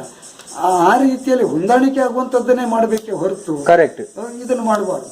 ಈಗ ಕಲೆಯ ನಾಶಕ್ಕೆಂದ್ರೆ ಪೂರಕ ಆಗಿರಬೇಕು ಆಶಯ. ಹಾಗೆ ಯಾರ್ಯಾವುದೋ ದೇವಾಲಯದಲ್ಲಿ ಕಟ್ಟಿ ಬೆಳೆಸಿದ್ದು ಕಲೆಯನ್ನು ಉಳಿಸಬೇಕು, ಜನರ ಮನೋಪರಿವರ್ತನೆ ಆಗಬೇಕು, ಮನೋರಂಜನೆ ಬೇಕಂತ ಮಾಡಿದ್ದು ಕರೆಕ್ಟ್. ಈಗ ಇದನ್ನೆಲ್ಲ ಇದರಲ್ಲಿ ತುರುಗಿಸಿ ಜನರ ದೃಷ್ಟಿಯನ್ನು ಬೇರೆ ಭಕ್ತಿಯಿಂದ ಕಾಣುವುದರ ಬಿಟ್ಟು ಬೇರೆ ಬೇರೆ ಕಡೆಗೆ ಲಕ್ಷ್ಯ ಹರಿಸುವಾಗಿದೆ ಕರೆಕ್ಟ್. ಮತ್ತೆ ಈಗ ಮೇಳಕ್ಕೆ ಕಲಾವಿದನನ್ನ ಸೇರಿಸಿಕೊಳ್ಳುವಾಗ ನನ್ನ ಅನಿಸಿಕೆ ಒಂದು ಆರ್ಥಿಕ ಭದ್ರತೆ ಉಳ್ಳಂತ ಮೇಳ ನಡೆಸೋರು ಒಂದು ಪ್ರಯೋಗ ಮಾಡಬಹುದು. ಯಾವ ಕಲಾವಿದನನ್ನ ಸೇರಿಸಿಕೊಳ್ಳುವಾಗ ನಾನು ಕೇಳಿದಾಗ ಒಬ್ಬರು ಮೇಳದವರು ಅಂಥದ್ದು ಮಾಡಿದ್ದಿದೆ, ಆ ಮೇಳ ಉಳಿಲಿಲ್ಲ, ಅದನ್ನು ಮುಂದೆ ಹೇಳ್ಕೊಳ್ತೇನೆ. ಈಗ ನಮ್ಮ ಒಂದು ಮೇಳಕ್ಕೆ ಒಬ್ಬ ಕಲಾವಿದನಿಗೆ ಹಣ ಕೊಟ್ಟು ಇಂಥದ್ದನ್ನು ನನ್ನ ಮೇಳಕ್ಕೆ ಇಂಥ ಸ್ಥಾನಕ್ಕೆ ನೀನು ವೇಷಕ್ಕೆ ಬರಬೇಕಂತ ಅವನ್ನ ಕೇಳಿಕೊಂಡಾಗ ಇಂಥ ಕ್ರಮದ ವೇಷವನ್ನು ಹೀಗೆ ಮಾಡಬೇಕು, ನಮ್ಮ ಮೇಳದ ಕ್ರಮ ಹೀಗೆ, ನಿನಗೆ ಅದಕ್ಕೆ ಒಪ್ಪಿಗೆ ಇದ್ದರೆ ನೀನು ಬರ್ಬೋದು, ಇಲ್ಲ ಬೇಡ ಅಂತ ಒಂದು ಮಾತು ಹೇಳ್ಬೋದು. ಅವನು ಬೇಡದಿದ್ದರೆ ಬೇರೆ ಮೇಳಕ್ಕೆ ಹೋಗ್ತಾನೆ, ಅವನಿಗೆ ಇಷ್ಟ ಇಲ್ಲದಿದ್ದರೆ. ಇಂಥದ್ದನ್ನು ಮಾಡಿ ತೋರಿಸಿದವರಿದ್ದಾರೆ. ನಾಗರಕೊಡಿಗೆಯಲ್ಲಿ ಒಬ್ಬರು ರಾಮಕೃಷ್ಣಯ್ಯ ಅಂತ ಒಳ್ಳೆ ತೋಟ ಮನೆ ಇದ್ದವರು. ಬಹಳ ಮೊದಲು ಅವರು ನಾನು ತಿಳ್ಕೊಂಡ ಹಾಗೆ ಅವರು ಡೇರೆ ಮೇಳ ಮಾಡಿದ್ರು, ಒಳ್ಳೊಳ್ಳೆ ಕಲಾವಿದರನ್ನ ಹಾಕಿ. ಆ ಮಳೆ ಕಾರಣದಿಂದಲೂ ಬೇರೆ ಕಾರಣದಿಂದಲೂ ಕಲಾವಿದರ ಹೊಂದಾಣಿಕೆಯ ಕೊರತೆಯಿಂದಲೂ ಜನಪ್ರಿಯ ಕಲಾವಿದರ ಕೊರತೆ ಆಯಿತು ಏನೋ ಗೊತ್ತಿಲ್ಲ, ಮೇಳ ಅರ್ಧದಲ್ಲಿ ನಿಂತವರು. ಅವ್ರು ಒಬ್ಬರ ಉದಾಹರಣೆ ಹೇಳ್ತಾನೆ, ಉಳಿದು ಹೇಳದ ಮೇಳದ ಯಜಮಾನರ ಬಗ್ಗೆ ಎಲ್ಲ ಹೇಳಕ್ ಹೋಗುದಿಲ್ಲ, ಕೆಟ್ಟದ್ದು ಯಾವುದು. ಅವರು ಆ ಕಾಲದಲ್ಲಿ ಏನು ಮಾಡಿದ್ರು, ನನ್ನ ತಂದೆಯವರೆಲ್ಲ ಘಟ್ಟದಲ್ಲಿ ಮರಕೆಲಸ ಮಾಡ್ಕೊಂಡಿದ್ದವರು ಕೇಳಿದ್ದು 1-2 ತಿಂಗಳು ಮೊದಲು ಮೇಳ ನಿಲ್ಲಿಸಿದ್ರು, 2 ತಿಂಗಳು 3 ತಿಂಗಳು ಮೊದಲು. ಯಾವ ಕಲಾವಿದನನ್ನ ಭರವಸೆ ಕೊಟ್ಟು ಇಡೀ ತಿರುಗಾಟ ಕರ್ಕೊಂಡು ಬಂದಿದ್ರು ಅವ್ರಿಗೆ ಹಣ ಕೊಡ್ಲಿಕ್ಕೆ ಅವ್ರ ಹತ್ರ ಹಣ ಇರಲಿಲ್ಲ. ಪಿತ್ರಾರ್ಜಿತವಾಗಿ ಬಂದಂಥ ಅಡಿಕೆ ತೋಟವನ್ನ ಭೂಮಿಯನ್ನು ಮಾರಾಟ ಮಾಡಿ ಅವನಿಗೆ ಇಡೀ ವರ್ಷದ ಸಂಬಳವನ್ನು ಕೊಟ್ಟು ಅವನ್ನ ಕಳಿಸಿಕೊಟ್ರು. ಅವರು ಕೆಲವು ವರ್ಷ ಮತ್ತು ಕಳೆಯಿತು. ಕಳೆದ ಮೇಲೆ ನಾನು ಒಬ್ಬ ಕಲಾವಿದನಾಗಿ ಅವ್ರ ಬಗ್ಗೆ ಅಧ್ಯಯನ ಮಾಡಿದ್ರಿಂದ ನಾನು ಹೇಳೋದು, ಅವ್ರ ಬಗ್ಗೆ ಅವ್ರ ಮನೆಗೂ ಹೋಗಿದ್ದೇನೆ, ಬಿಟ್ಟು ನಾನು ಅವ್ರನ್ನ ಸಂದರ್ಶನ ಮಾಡುವುದನ್ನು ಮತ್ತೊಮ್ಮೆ ಮತ್ತೆ ಕೆಲವು ವರ್ಷದ ನಂತರ ಆ ಮೇಳದ ಸಾಮಾನುಗಳನ್ನು ಇಡುಗುಂಜಿ ಮೇಳ ತಯಾರಾಯಿತು. ಶಂಭು ಬಿಡೋದು ಅವರಲ್ಲಿ ಸಾಮಾನುಗಳಿರೋದು ಗೊತ್ತಾಯಿತು. ಅವರು ಅದನ್ನು ತಗೊಂಡು ಹೋದರು. ಸಾಮಾನು ಉಳಿತು ಮತ್ತೆಲ್ಲ ಆಗಿದ್ದು ಅವ್ರು ತಗೊಂಡು ಹೋದರು. ಅದ್ರ ಮೇಲೆ ಪುನಃ ಇವರಿಗೆ ಮೇಳ ಮಾಡಬೇಕಂತ ಆಸಕ್ತಿ ಮೂಡ್ತು. ಬಯಲಾಟದ ಮೇಳ, ಪರಂಪರೆ ಮೇಳ. ಆಗ ಮೇಳಕ್ಕೆ ಕಲಾವಿದರನ್ನೆಲ್ಲ ಗೊತ್ತು ಮಾಡಿಕೊಂಡ್ರು. ಗೊತ್ತು ಮಾಡುವಾಗ ಸೇರಿಸ್ಕೊಳ್ಳುವಾಗಲೇ ಆ ಕಲಾವಿದರ ಹತ್ರ ನಿಬಂಧನೆ ಹಾಕಿದ್ದಾರೆ. ನಮ್ಮ ಇಂಥ ಪ್ರಸಂಗಗಳು ನಾವು ಮಾಡ್ತೇವೆ. ಹೆಚ್ಚಾಗಿ ಕಟ್ಟು ಮೀಸೆ ಕಟ್ಟಬೇಕೆ ಹೊರತು ಹೊಚ್ಚು ಮೀಸೆ ಹತ್ತಲಿಕ್ಕಿಲ್ಲ. ಬಿಲ್ಲುಕೋಲು ಹಿಡಿದ ರಂಗಸ್ಥಳ ಪ್ರವೇಶ ಮಾಡಬೇಕು. ಹೀಗೆ ವಿಧಾನಗಳು ಹೀಗೆ ಅಂತ ಎಷ್ಟು ನಿಬಂಧನೆ ಹಾಕಿ ಅವರಿಗೆ. ಕೆಲವರೆಲ್ಲ ನಮ್ಗೆ ಆ ನಿಬಂಧನೆ ಕಟ್ಟು ಮೀಸೆ ಕಟ್ಟಲಿಕ್ಕೆ ಬೇಡ, ನೀವು ಮನೆಗೆ ಹೋಗ್ಬೋದು, ಅವರಿಗೆ ಚಾರ್ಜನ್ನು ಕೊಟ್ಟು ಅವ್ರನ್ನ ಕಳಿಸಿಕೊಟ್ಟಿದ್ದವ್ರ ಹೊರತು ಮೇಳಕ್ಕೆ ಹಾಯ್ಕೊಳ್ಳಿಲ್ಲ. ಅದನ್ನು ನಿಬಂಧನೆಗೆ ಒಪ್ಪಿ ಬಂದವ್ರನ್ನ ಹಾಯ್ಕೊಂಡು ಕೆಲವು ಆಟ ಮಾಡಿದ್ದಾರೆ. ಆ ವರ್ಷದಲ್ಲಿ ಬಹಳ ಜನಪ್ರಿಯತೆ ಆಟ, ತುಂಬ ಜನ ನೋಡಿ ಮೆಚ್ಚಿದವರು ನಾನು ಕೇಳಿದ್ದೇನೆ. ಹಾಗೆ ಆಯಿತು. ಮತ್ತು ಈಗ ಕಲಾವಿದರ ಸಮಸ್ಯೆ ಎಲ್ಲ ಕಡೆಯೂ ಇರ್ತದಲ್ಲ. ವೈಯಕ್ತಿಕವಾಗಿ ಅದಕ್ಕೆ ವಿರುದ್ಧ ಆದಾಗ ನಾವು ಕಲಾವಿದರು ಒಂದು ಬದುಕಲಿ, ಕಲಿಯು ಉಳಿಲಿ ಅನ್ನೋದಕ್ಕೆ ಮಾಡಿದಾಗ ಕಲಾವಿದರು ಅದನ್ನು ಅರ್ಥ ಮಾಡ್ಕೊಳ್ಳದೆ ಸಂಸ್ಥೆ ನಡೆಸೋರಿಗೆ ಬಹಳಷ್ಟು ಕಷ್ಟ ಆಗ್ತದೆ. ಅವರಿಗೆ ನೋವಾಗ್ತದಲ್ಲ. ಮೇಳವನ್ನು ನಿಲ್ಲಿಸಿದರು. ಈಗಲೂ ವರ್ಷಕ್ಕೆ ಒಂದೆರಡು ಸಾರಿ ಪರಂಪರೆಯ ಸಂಘ ಸಂಸ್ಥೆಗಳಿಂದ ಕಲಾವಿದರನ್ನು ಕರೆಸ್ಕೊಂಡು ಆಯ್ದ ಕಲಾವಿದರನ್ನು ಕರೆಸಿ ಅವರು ಆಟ ಮಾಡ್ತಾರೆ. ಈಗಲೂ ಇದ್ದಾರೆ ಅವರು. ಹಾಗೆ ಒಂದು ಮೇಳ ಮಾಡಿದ್ದಾರೆ. ಈ ಆಟವನ್ನು ಜನ ಆಟ ನೋಡಿ ಹಣ ಕೊಡಬೇಕಾದ ಪರಿಸ್ಥಿತಿ ಇಲ್ಲದ ಈ ಪ್ರಸಿದ್ಧ ಅರಕೆ ಬಯಲಾಟದ ಮೇಳಗಳು ಈ ಕಲಾವಿದರನ್ನ ಆಯ್ಕೆ ಮಾಡುವಾಗ ಹೇಳ್ಬೋದು. ಮೊದಲಾದ್ರೆ ಈಗ ಕಲಾವಿದರ ಕೊರತೆ ಇವಾಗಲೂ ಇದೆ. ಅಧಿಕ ಸಂಖ್ಯೆ ಮೇಳ ಆಗಿದೆ, ಕಲಾವಿದರು ಸಿಗುವುದಿಲ್ಲ ಅಂತ. ಆದರೆ ಅದಕ್ಕೊಂದು ಪರಿಹಾರವೂ ಇದೆ. ಅನೇಕ ಸಂಘ ಸಂಸ್ಥೆಗಳಿದೆ, ವಿದ್ವಾಂಸರಿದ್ದಾರೆ. ಅದರಲ್ಲಿಯೂ ನಮ್ಮ ಉಡುಪಿಯಲ್ಲಿ ರಘುಪತಿ ಭಟ್ರವರು ಯಕ್ಷ ಶಿಕ್ಷಣ ಟ್ರಸ್ಟ್ ಅಂತ ಮಾಡಿ ಅದ್ಭುತವಾದಂಥ ಒಂದು ಕೊಡುಗೆ ಕೊಟ್ಟಿದ್ದಾರೆ. ಅದನ್ನೀಗ ನಮ್ಮ MLA ಅವರ ಇದಕ್ಕೆ ಸೇರಿಸಿಡಬೇಕು. ಈಗ ಎಷ್ಟೋ ಕಿಶೋರ ಯಕ್ಷಗಾನ ಅಂತ ಮಕ್ಕಳೆಲ್ಲ ಕೆಲವು ವರ್ಷದಿಂದ ತುಂಬ ತಯಾರಾಗಿದ್ದಾರೆ. ಪ್ರೇಕ್ಷಕರು ತಯಾರಾಗಿದ್ದಾರೆ. ತಮ್ಮ ಮಕ್ಕಳು ವೇಷ ಉಂಟು ನೋಡಲಿ ಬರುವಂಥ ಶಾಲೆಯಿಂದ ಸಣ್ಣ ಒಂದು 2-3ನೇ ಕ್ಲಾಸಿನಿಂದ ಹಿಡಿದು SSLC ತನಕದವರು ಎಲ್ಲ ಪಾತ್ರ ಮಾಡ್ತಾರೆ. ಅಂಥ ಮಕ್ಕಳು ಎಲ್ರಿಗೂ ಸರ್ಕಾರಿ ನೌಕರಿಯಾಗಿದ್ದು ಉದ್ಯೋಗಕ್ಕೆ ಹೋಗಿದ್ದಾರೆ ಅಂತೆಲ್ಲ. ಕರೆಕ್ಟ್. ಪರಂಪರೆ ಆ ಊರಿಗೆ ಪರಂಪರೆಯವರಿಂದ ಶಿಕ್ಷಣ ಕೊಟ್ಟಿದ್ದಾರೆ ಆ ಮಕ್ಕಳಿಗೆ. ಅಂಥವರೆಲ್ಲ ಕಲಿತವ್ರು ಅಲ್ಲಲ್ಲಿ. ಇವರು ಜಾಹೀರಾತು ನೀಡಿಯೇನೋ ಆಸಕ್ತಿ ಇದ್ದರೂ ಬರಬಹುದು ಅಂತ ಹೇಳಿ ಎಷ್ಟೋ ಜನರನ್ನ ಕರೆದಾಗ ಪ್ರಯೋಗಾರ್ಥವಾಗಿ ಒಂದು ಮೇಳ ಆದ್ರೂ ಅಂಥದ್ದು ಮಾಡಿದೆ ನೋಡ್ಬೋದು. ಕರೆಕ್ಟ್. ಹೀಗೆ ಇದ್ದಿತ್ತು, ಹೀಗೆ ಮುಂದುವರ್ಸ್ಕೊಂಡು ಹೋಗ್ಬೇಕಂತ. ಈಗ ಅನೇಕ ಸಂಘ ಸಂಸ್ಥೆ ಇದೆ. ವೃತ್ತಿ ಮೇಳದಲ್ಲಿ ಹೇಗೆ ಕಲಾವಿದರಿದ್ದಾರೋ ಹಾಗೆ ಚಿಂತನಶೀಲರಾದ ಕಲಾವಿದರಿದ್ದಾರೆ, ಬೇರೆ ಬೇರೆ ಉದ್ಯೋಗದಲ್ಲಿದ್ದಾರೆ. ಈಗ ಕಾಲಮಿತಿ ಆಟ ಮಾಡುವುದಾದರೆ ಅವರೆಲ್ಲರೂ ಈ ಮೇಳಕ್ಕೆ ಬರ್ಬೋದು. ಯಾಕಂದ್ರೆ ಅವರಿಗೇನು ಗೊಂದಲ ಇರುವುದಿಲ್ಲ. ಪರಂಪರೆಯಲ್ಲೇ ವೇಷ ಮಾಡುವವರು ಇದ್ದಾರೆ. ಉದಾಹರಣೆಗೆ ನಾನೀಗ ಕೋಟದಲ್ಲಿ ಶ್ರೀಧರ್ ಹಂದೆ ಅವರು ಪರಂಪರೆ ಮಕ್ಕಳ ಮೇಳ ಮಾಡಿದವರು. ಅವರ ಮಗ ಸುಜೇಂದ್ರ ಹಂದೆ ಅಂತಿದ್ದಾರೆ. ಮಡಪಾಡಿಯಲ್ಲಿ ಒಂದು ಯಕ್ಷಗಾನ ಸಂಘ ಇದೆ, ಜಯಂತ್ ಕುಮಾರ್ ಕಾಂತಪ್ಪ ಮಾಸ್ಟರ್ ಅವರ ಮಗ ಬಾಗುತ್ರ. ಅವರು ತರಬೇತಿ ನೀಡಿದ ಅನೇಕ ಶಿಷ್ಯರು ನೋಡಿದೆ. ಅವರು 1-2-3 ಸಂಘದಲ್ಲಿ ನೋಡಿದ್ದೇನೆ. ಅವರು ಗುರುಗಳು ಏನು ಆಜ್ಞೆ ಮಾಡಿದ್ದಾರೆ ಆಜ್ಞೆನ ಒಂದು ಚೂರು ಉಲ್ಲಂಘಿಸುವುದಿಲ್ಲ. ಯಾವ ಪರಂಪರೆಯಲ್ಲಿ ಹಿಂದಿನ ಆಟಗಳಿತ್ತು ಅದೇ ರೀತಿ ನಾನು ಮಾಡಿದ್ದನ್ನು ನೋಡಿದ್ದೇನೆ. ಅಂತ ಕಲಾವಿದರನ್ನೆಲ್ಲ ಸೇರಿಸ್ಕೊಳ್ಬಹುದು ಅವಕಾಶ. ಅಥವಾ ಒಂದು ವರ್ಷ ಒಂದು ಉದ್ಯೋಗಕ್ಕೆ ಒಂದು 6 ತಿಂಗಳು ರಜೆ ಹಾಕಿ ಬನ್ನಿ, ನಾವು ಒಂದು ಪ್ರಯೋಗ ಮಾಡ್ತೇವೆ, ಸಹಕಾರ ಮಾಡ್ಲಿಕ್ಕೆ ಸಾಧ್ಯ ಅಂತ ಕೇಳಿದರೆ ಆ ರೀತಿಯಲ್ಲಿ ಮಾಡಿದ್ರು ಒಂದು ಹಿಂದಿನ ಯಕ್ಷಗಾನವನ್ನು ಮರುಸ್ಥಾಪನೆ ಮಾಡ್ಬೋದು ಅಂತ ಕಾಣ್ತದೆ. ಹರಕೆ ಬಯಲಾಟದ ಮೇಳಗಳು ಆ ಸಂಪ್ರದಾಯವನ್ನು ಉಳಿಸುವಲ್ಲಿ ಈ ರೀತಿ ಪ್ರಯತ್ನ ಮಾಡಬಹುದು, ಮಾಡಬೇಕು. ನನ್ನ ಮೇಲೆ ಇಲ್ಲ. ಕರೆಕ್ಟ್. ಅವರಿಗೆ ಏನು ಹಣದ ಕೊರತೆ ಇಲ್ಲ, ಯಾರಿಂದೋ ಹಣ ಪಡಿಬೇಕಂತಿಲ್ಲ, ಸರ್ಕಾರದ ನೆರವು ಬೇಕಂತಿಲ್ಲ. ಸರ್ಕಾರದವರು ಮೇಳ ನಡೆಸುವುದು ಅವರಿಗೆ ಇದನ್ನು ಒಪ್ಪಿಗೆಯನ್ನು ಕೊಟ್ಟಿದ್ದಾರೆ. ಆ ಅವಧಿಯಲ್ಲಿ ಇದರಲ್ಲಿ ಮಾಡಬಹುದು. ಅವನೇ ಆಗಬೇಕು, ಈಗ ತಾರಮೌಲ್ಯ ಗಳಿಸ್ಕೊಂಡ ಕಲಾವಿದನೇ ಆಗಬೇಕಂತಿಲ್ಲ. ಪೌರಾಣಿಕದ ಕಥೆಗೆ ಲೋಪ ಬಾರದೆ, ರಂಗನಡೆಗೆ ಲೋಪ ಬಾರದೆ, ಜನರಿಗೆ ನಿರಾಶೆ ಆಗದಿದ್ದ ರೀತಿಯಲ್ಲಿ ಸಮ್ಮಿಶ್ರವಾಗಿ ಯಾವುದು ಗೀತ ನಾಟಕ ನೃತ್ಯ ನಾಟಕವಲ್ಲ, ಯಕ್ಷಗಾನವನ್ನ ಯಕ್ಷಗಾನದ ರೀತಿಯಲ್ಲಿ ನೋಡುವ ರೀತಿಯಲ್ಲಿ ಎಲ್ಲಾ ಪಾತ್ರಗಳನ್ನು ನೋಡುವ ರೀತಿಯಲ್ಲಿ ಮಾಡುವುದಕ್ಕೆ ಸಾಧ್ಯ ಇದೆ. ಇಂಥ ಮೇಳಗಳಲ್ಲಿ ನಮ್ಮ ಮಂದಾರ್ತಿ ಮೇಳೋ ಇನ್ನಿತರ ಮಾರಣಕಟ್ಟೆ ಮೇಳಗಳು ನಾನು ನಮ್ಮ ಮಧ್ಯತಿಟ್ಟಿಗೆ ಮಾತಾಡ್ತೀನಿ. ಉಳಿದವರು ಅದನ್ನು ಮಾಡಿದ್ರು ಮಾಡಬಹುದು. ವೃತ್ತಿ ಕಲಾವಿದ್ರೆ ಇದಕ್ಕೆ ಆಗುವವರು ಸಿಗ್ತಾರೆ ಅಥವಾ ಮನಸ್ಥಿತಿಯವರು ಸಿಗ್ತಾರೆ ಅಂತ ಹೇಳೋದು ಕಷ್ಟ. 1 ವರ್ಷ ಪ್ರಯೋಗ ಮಾಡಿ ನೋಡ್ಬೋದು. ಆಗದೆ ಇದ್ರೆ ಅದಕ್ಕೆ ನಾವು ಮಾರ್ಪಾಡು ಆಗ್ಬೋದು. ಈಗ ಆಗಿದೆ, ಎಲ್ಲವನ್ನೂ ಮಾಡ್ಬೋದು. ಎಲ್ಲವನ್ನೂ ಆಗದೆ ಇದ್ರೆ ಒಂದು ಮೇಳವನ್ನಾದರೂ ಮಾಡಿ ನೋಡ್ಬೋದು. ಹೀಗುಂಟು, ಆಡಿಸೋರಿಗೆ ಪ್ರಾಶಸ್ತ್ಯ ಉಂಟು. ನೀವು ಮಾಡುವುದಾದ್ರೆ ಈ ರೀತಿಯದ್ದು ಉಂಟು ಅಂತ. ಕರೆಕ್ಟ್. ಈಗ ಉದಾಹರಣೆಗೆ ಡೇರೆ ಮೇಳ ಸಾಲಿಗ್ರಾಮದಲ್ಲೇ ಉಂಟದು. ಏನು ಅಂತಂದ್ರೆ ಪೌರಾಣಿಕ ಆಡಿದ್ರೆ ವೀಳ್ಯದಲ್ಲಿ 2,000 ರೂಪಾಯಿ ಕಡಿಮೆ. ಹೌದು. ಪೌರಾಣಿಕ ಅಂದ್ರೆ ಪೌರಾಣಿಕಕ್ಕೆ ಹೆಚ್ಚಿನ ಒಂದು ಪ್ರಾಶಸ್ತ್ಯವನ್ನು ಕೊಡುವಂತ. ನನಗೆ ಅದು ನಿಮ್ಮ ಇವರೇ ಹೇಳಿದ್ದು, ಯಾರು ಅಲ್ಲ ಶಶಿಕಾಂತ್ ಶೆಟ್ಟಿ ಅವರೇ ಹೇಳಿ ತಿಳಿದ ವಿಚಾರ. ಅಂದ್ರೆ ಪ್ರತಿಯೊಂದು ಎಲ್ಲಿ ಆಗ್ಲಿ ಅವರದ್ದು ಏನು ಕಟ್ಟುಕತೆಗಳು ಉಂಟು ಕಾಲ್ಪನಿಕ, ಅದಲ್ಲದೆ ಪೌರಾಣಿಕ ಆಡಿಸಿದ್ರೆ 2,000 ರೂಪಾಯಿ ವೀಳ್ಯದಲ್ಲಿ ಕಡಿಮೆ. ಅಂದ್ರೆ ಪೌರಾಣಿಕಕ್ಕೆ ಒಂದು ಪ್ರೋತ್ಸಾಹ ಕೊಡುವಂಥದ್ದು.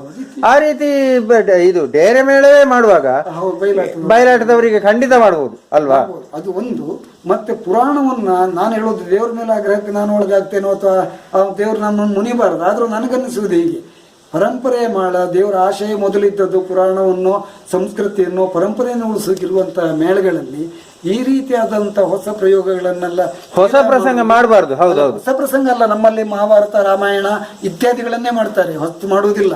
ಪುರಾಣದ ಪಾತ್ರಗಳು ಬರುವಂತದ್ದೇ, ದೇವತೆಗಳು ಬ್ರಹ್ಮ ವಿಷ್ಣು ಮಹೇಶ್ವರ ಬರುವಂತದ್ದೇ ಮಾಡುವಂಥದ್ದು. ಆದ್ರೆ ಇಲ್ಲಿ ಜನರು ಪ್ರಶ್ನೆ ಮಾಡ್ಬೇಕು. ಪ್ರೇಕ್ಷಕರು ಇಡೀ ರಾತ್ರಿ ಆಟ ನಿದ್ದೆ ಬಿಟ್ಟ ಆಟಕ್ಕೆ ಎಷ್ಟು ಹೊತ್ತಿರ್ಲಿ ಅವ್ರು ಇರ್ತಾರೆ. ಅವರ ಸಮಯಕ್ಕೂ ಒಂದು ಮೌಲ್ಯ ಇಲ್ಲೋ, ಅವ್ರ ಜೀವನದ ಅವರ ಆಯುಷ್ಯ ಅಲ್ಲೋ ಅದು. ಕರೆಕ್ಟ್. ನಾವು ನೋಡ್ತೇವೆ, ದೇವರ ಆಗ್ರಹಕ್ಕೊಳಗಾಗ್ತೇವೆ, ದೇವ್ರ ಶಾಪ ಆಗ್ತಾರೇನೋ ನಮಗೆ, ನಾವು ಕೇಳೋದು ಸರಿ ಆಗುದಿಲ್ಲ. ಬಂದು ಹೋಗ್ತಾರೆ ಬೀದಿಯಲ್ಲಿ, ನಾವು ಅಲ್ಲಲ್ಲಿ ಕೇಳ್ತೇವೆ ಅವ್ರು ಎಂತ ಆಟ ಮಾಡಿದ್ರು ಮರೆ, ಹಾಗೂ ಹೀಗೋ ಮುಂದೆ ಅಪಸ್ವರದ ಮಾತನ್ನು ಬೇರೆ ಕಡೆಯಲ್ಲಿ ಆಡ್ಕೊಳ್ಳೋರು ಇರ್ತಾರೆ. ಅದೇ ಕಲಾವಿದರಿಗೆ ಸಲಹೆ ಸೂಚನೆ ಕೊಡುವುದಿಲ್ಲ, ಮೇಳ ನಡೆಸುವವರಿಗೆ ಸಲಹೆ ಸೂಚನೆ ಕೊಡುವುದಿಲ್ಲ. ಅಥವಾ ಹೀಗೆ ಮಾಡಿ ನೀವು ಇದು ಸರಿಯಾಗಲಿಲ್ಲ ಅಂತ ಅವರು ನೇರವಾಗಿ ಹೇಳುವುದಿದ್ರೆ, ಅಥವಾ ಕೆಲವೇ ಜನ ವಿಮರ್ಶಕರಾದರು ಅದನ್ನ ಯಾವುದೇ ಒಂದು ಸಂಸ್ಥೆಗೆ ಅನ್ಯಾಯ ಆಗೋ ರೀತಿ ಬರಿಬೇಕಂತ ನಾನು ಹೇಳುವುದಲ್ಲ, ಪೂರ್ವಕ ಬೆಳವಣಿಗೆ ಆಗೋ ರೀತಿಯಲ್ಲಿ ಮಾಧ್ಯಮದವರು ಅದನ್ನ ಸಹಕಾರ ಮಾಡಬಹುದು. ಹೀಗೆ ಮಾಡಬೇಕು ನೀವು ಅಂತ ಪ್ರಶ್ನಿಸಬಹುದು. ಪ್ರಶ್ನಿಸಿದ್ರಿಂದ ಎಲ್ಲರೂ ಅದನ್ನು ಕೇಳಿದ್ರೆ ಕೇಳುವವರು ಇದ್ದಾರೆ ಅಂತ ಮುಂಜಾಗ್ರತೆ ವಹಿಸ್ಕೊಳ್ಳಿಕ್ಕೆ ಆಗ್ತದೆ. ಕರೆಕ್ಟ್. ಇದು ಹಾಗಿಲ್ಲ, ಯಾರೋ ವಿಚಾರಣೆ ಮಾಡ್ತಿದ್ದಾಗ ಇದೇ ನಾವು ಮಾಡಿದ್ದೆ ಅಂತ ಆಗ್ತದೆ. ಸರ್, ಈಗ ಯಕ್ಷಗಾನವನ್ನು ಉಳಿಸಿ ಬೆಳೆಸಬೇಕಾದ ಹೊಣೆ ಯಾರ್ದು? ಅಂದ್ರೆ ಮೇಳದ ಯಜಮಾನರದ್ದ, ಕಲಾವಿದರದ್ದ, ಪ್ರೇಕ್ಷಕರದ್ದ, ಯಾರ್ದು? ಇದು ಎಲ್ಲವರದ್ದು ಉಂಟು ಸರ್. ಯಕ್ಷಗಾನದ್ದು ಯಾರೋ ಇದನ್ನ ನಿರ್ಮಾಣ ಮಾಡಿ ಕೊಟ್ಟು ಪೂರ್ವವಾದ ಒಂದು ಸಂಪತ್ತು ನಮಗೆ ಬಿಟ್ಟು ಕೊಟ್ಟು ಹೋಗಿದ್ದಾರೆ. ಅವ್ರು ಯಾರಂತ ನಮಗೆ ಗೊತ್ತಿಲ್ಲ. ಆದ್ರೆ ಇದನ್ನ ನಾವು ಇದರಲ್ಲಿ ಅನ್ನ ಉಂಡಿದ್ದೇವೆ.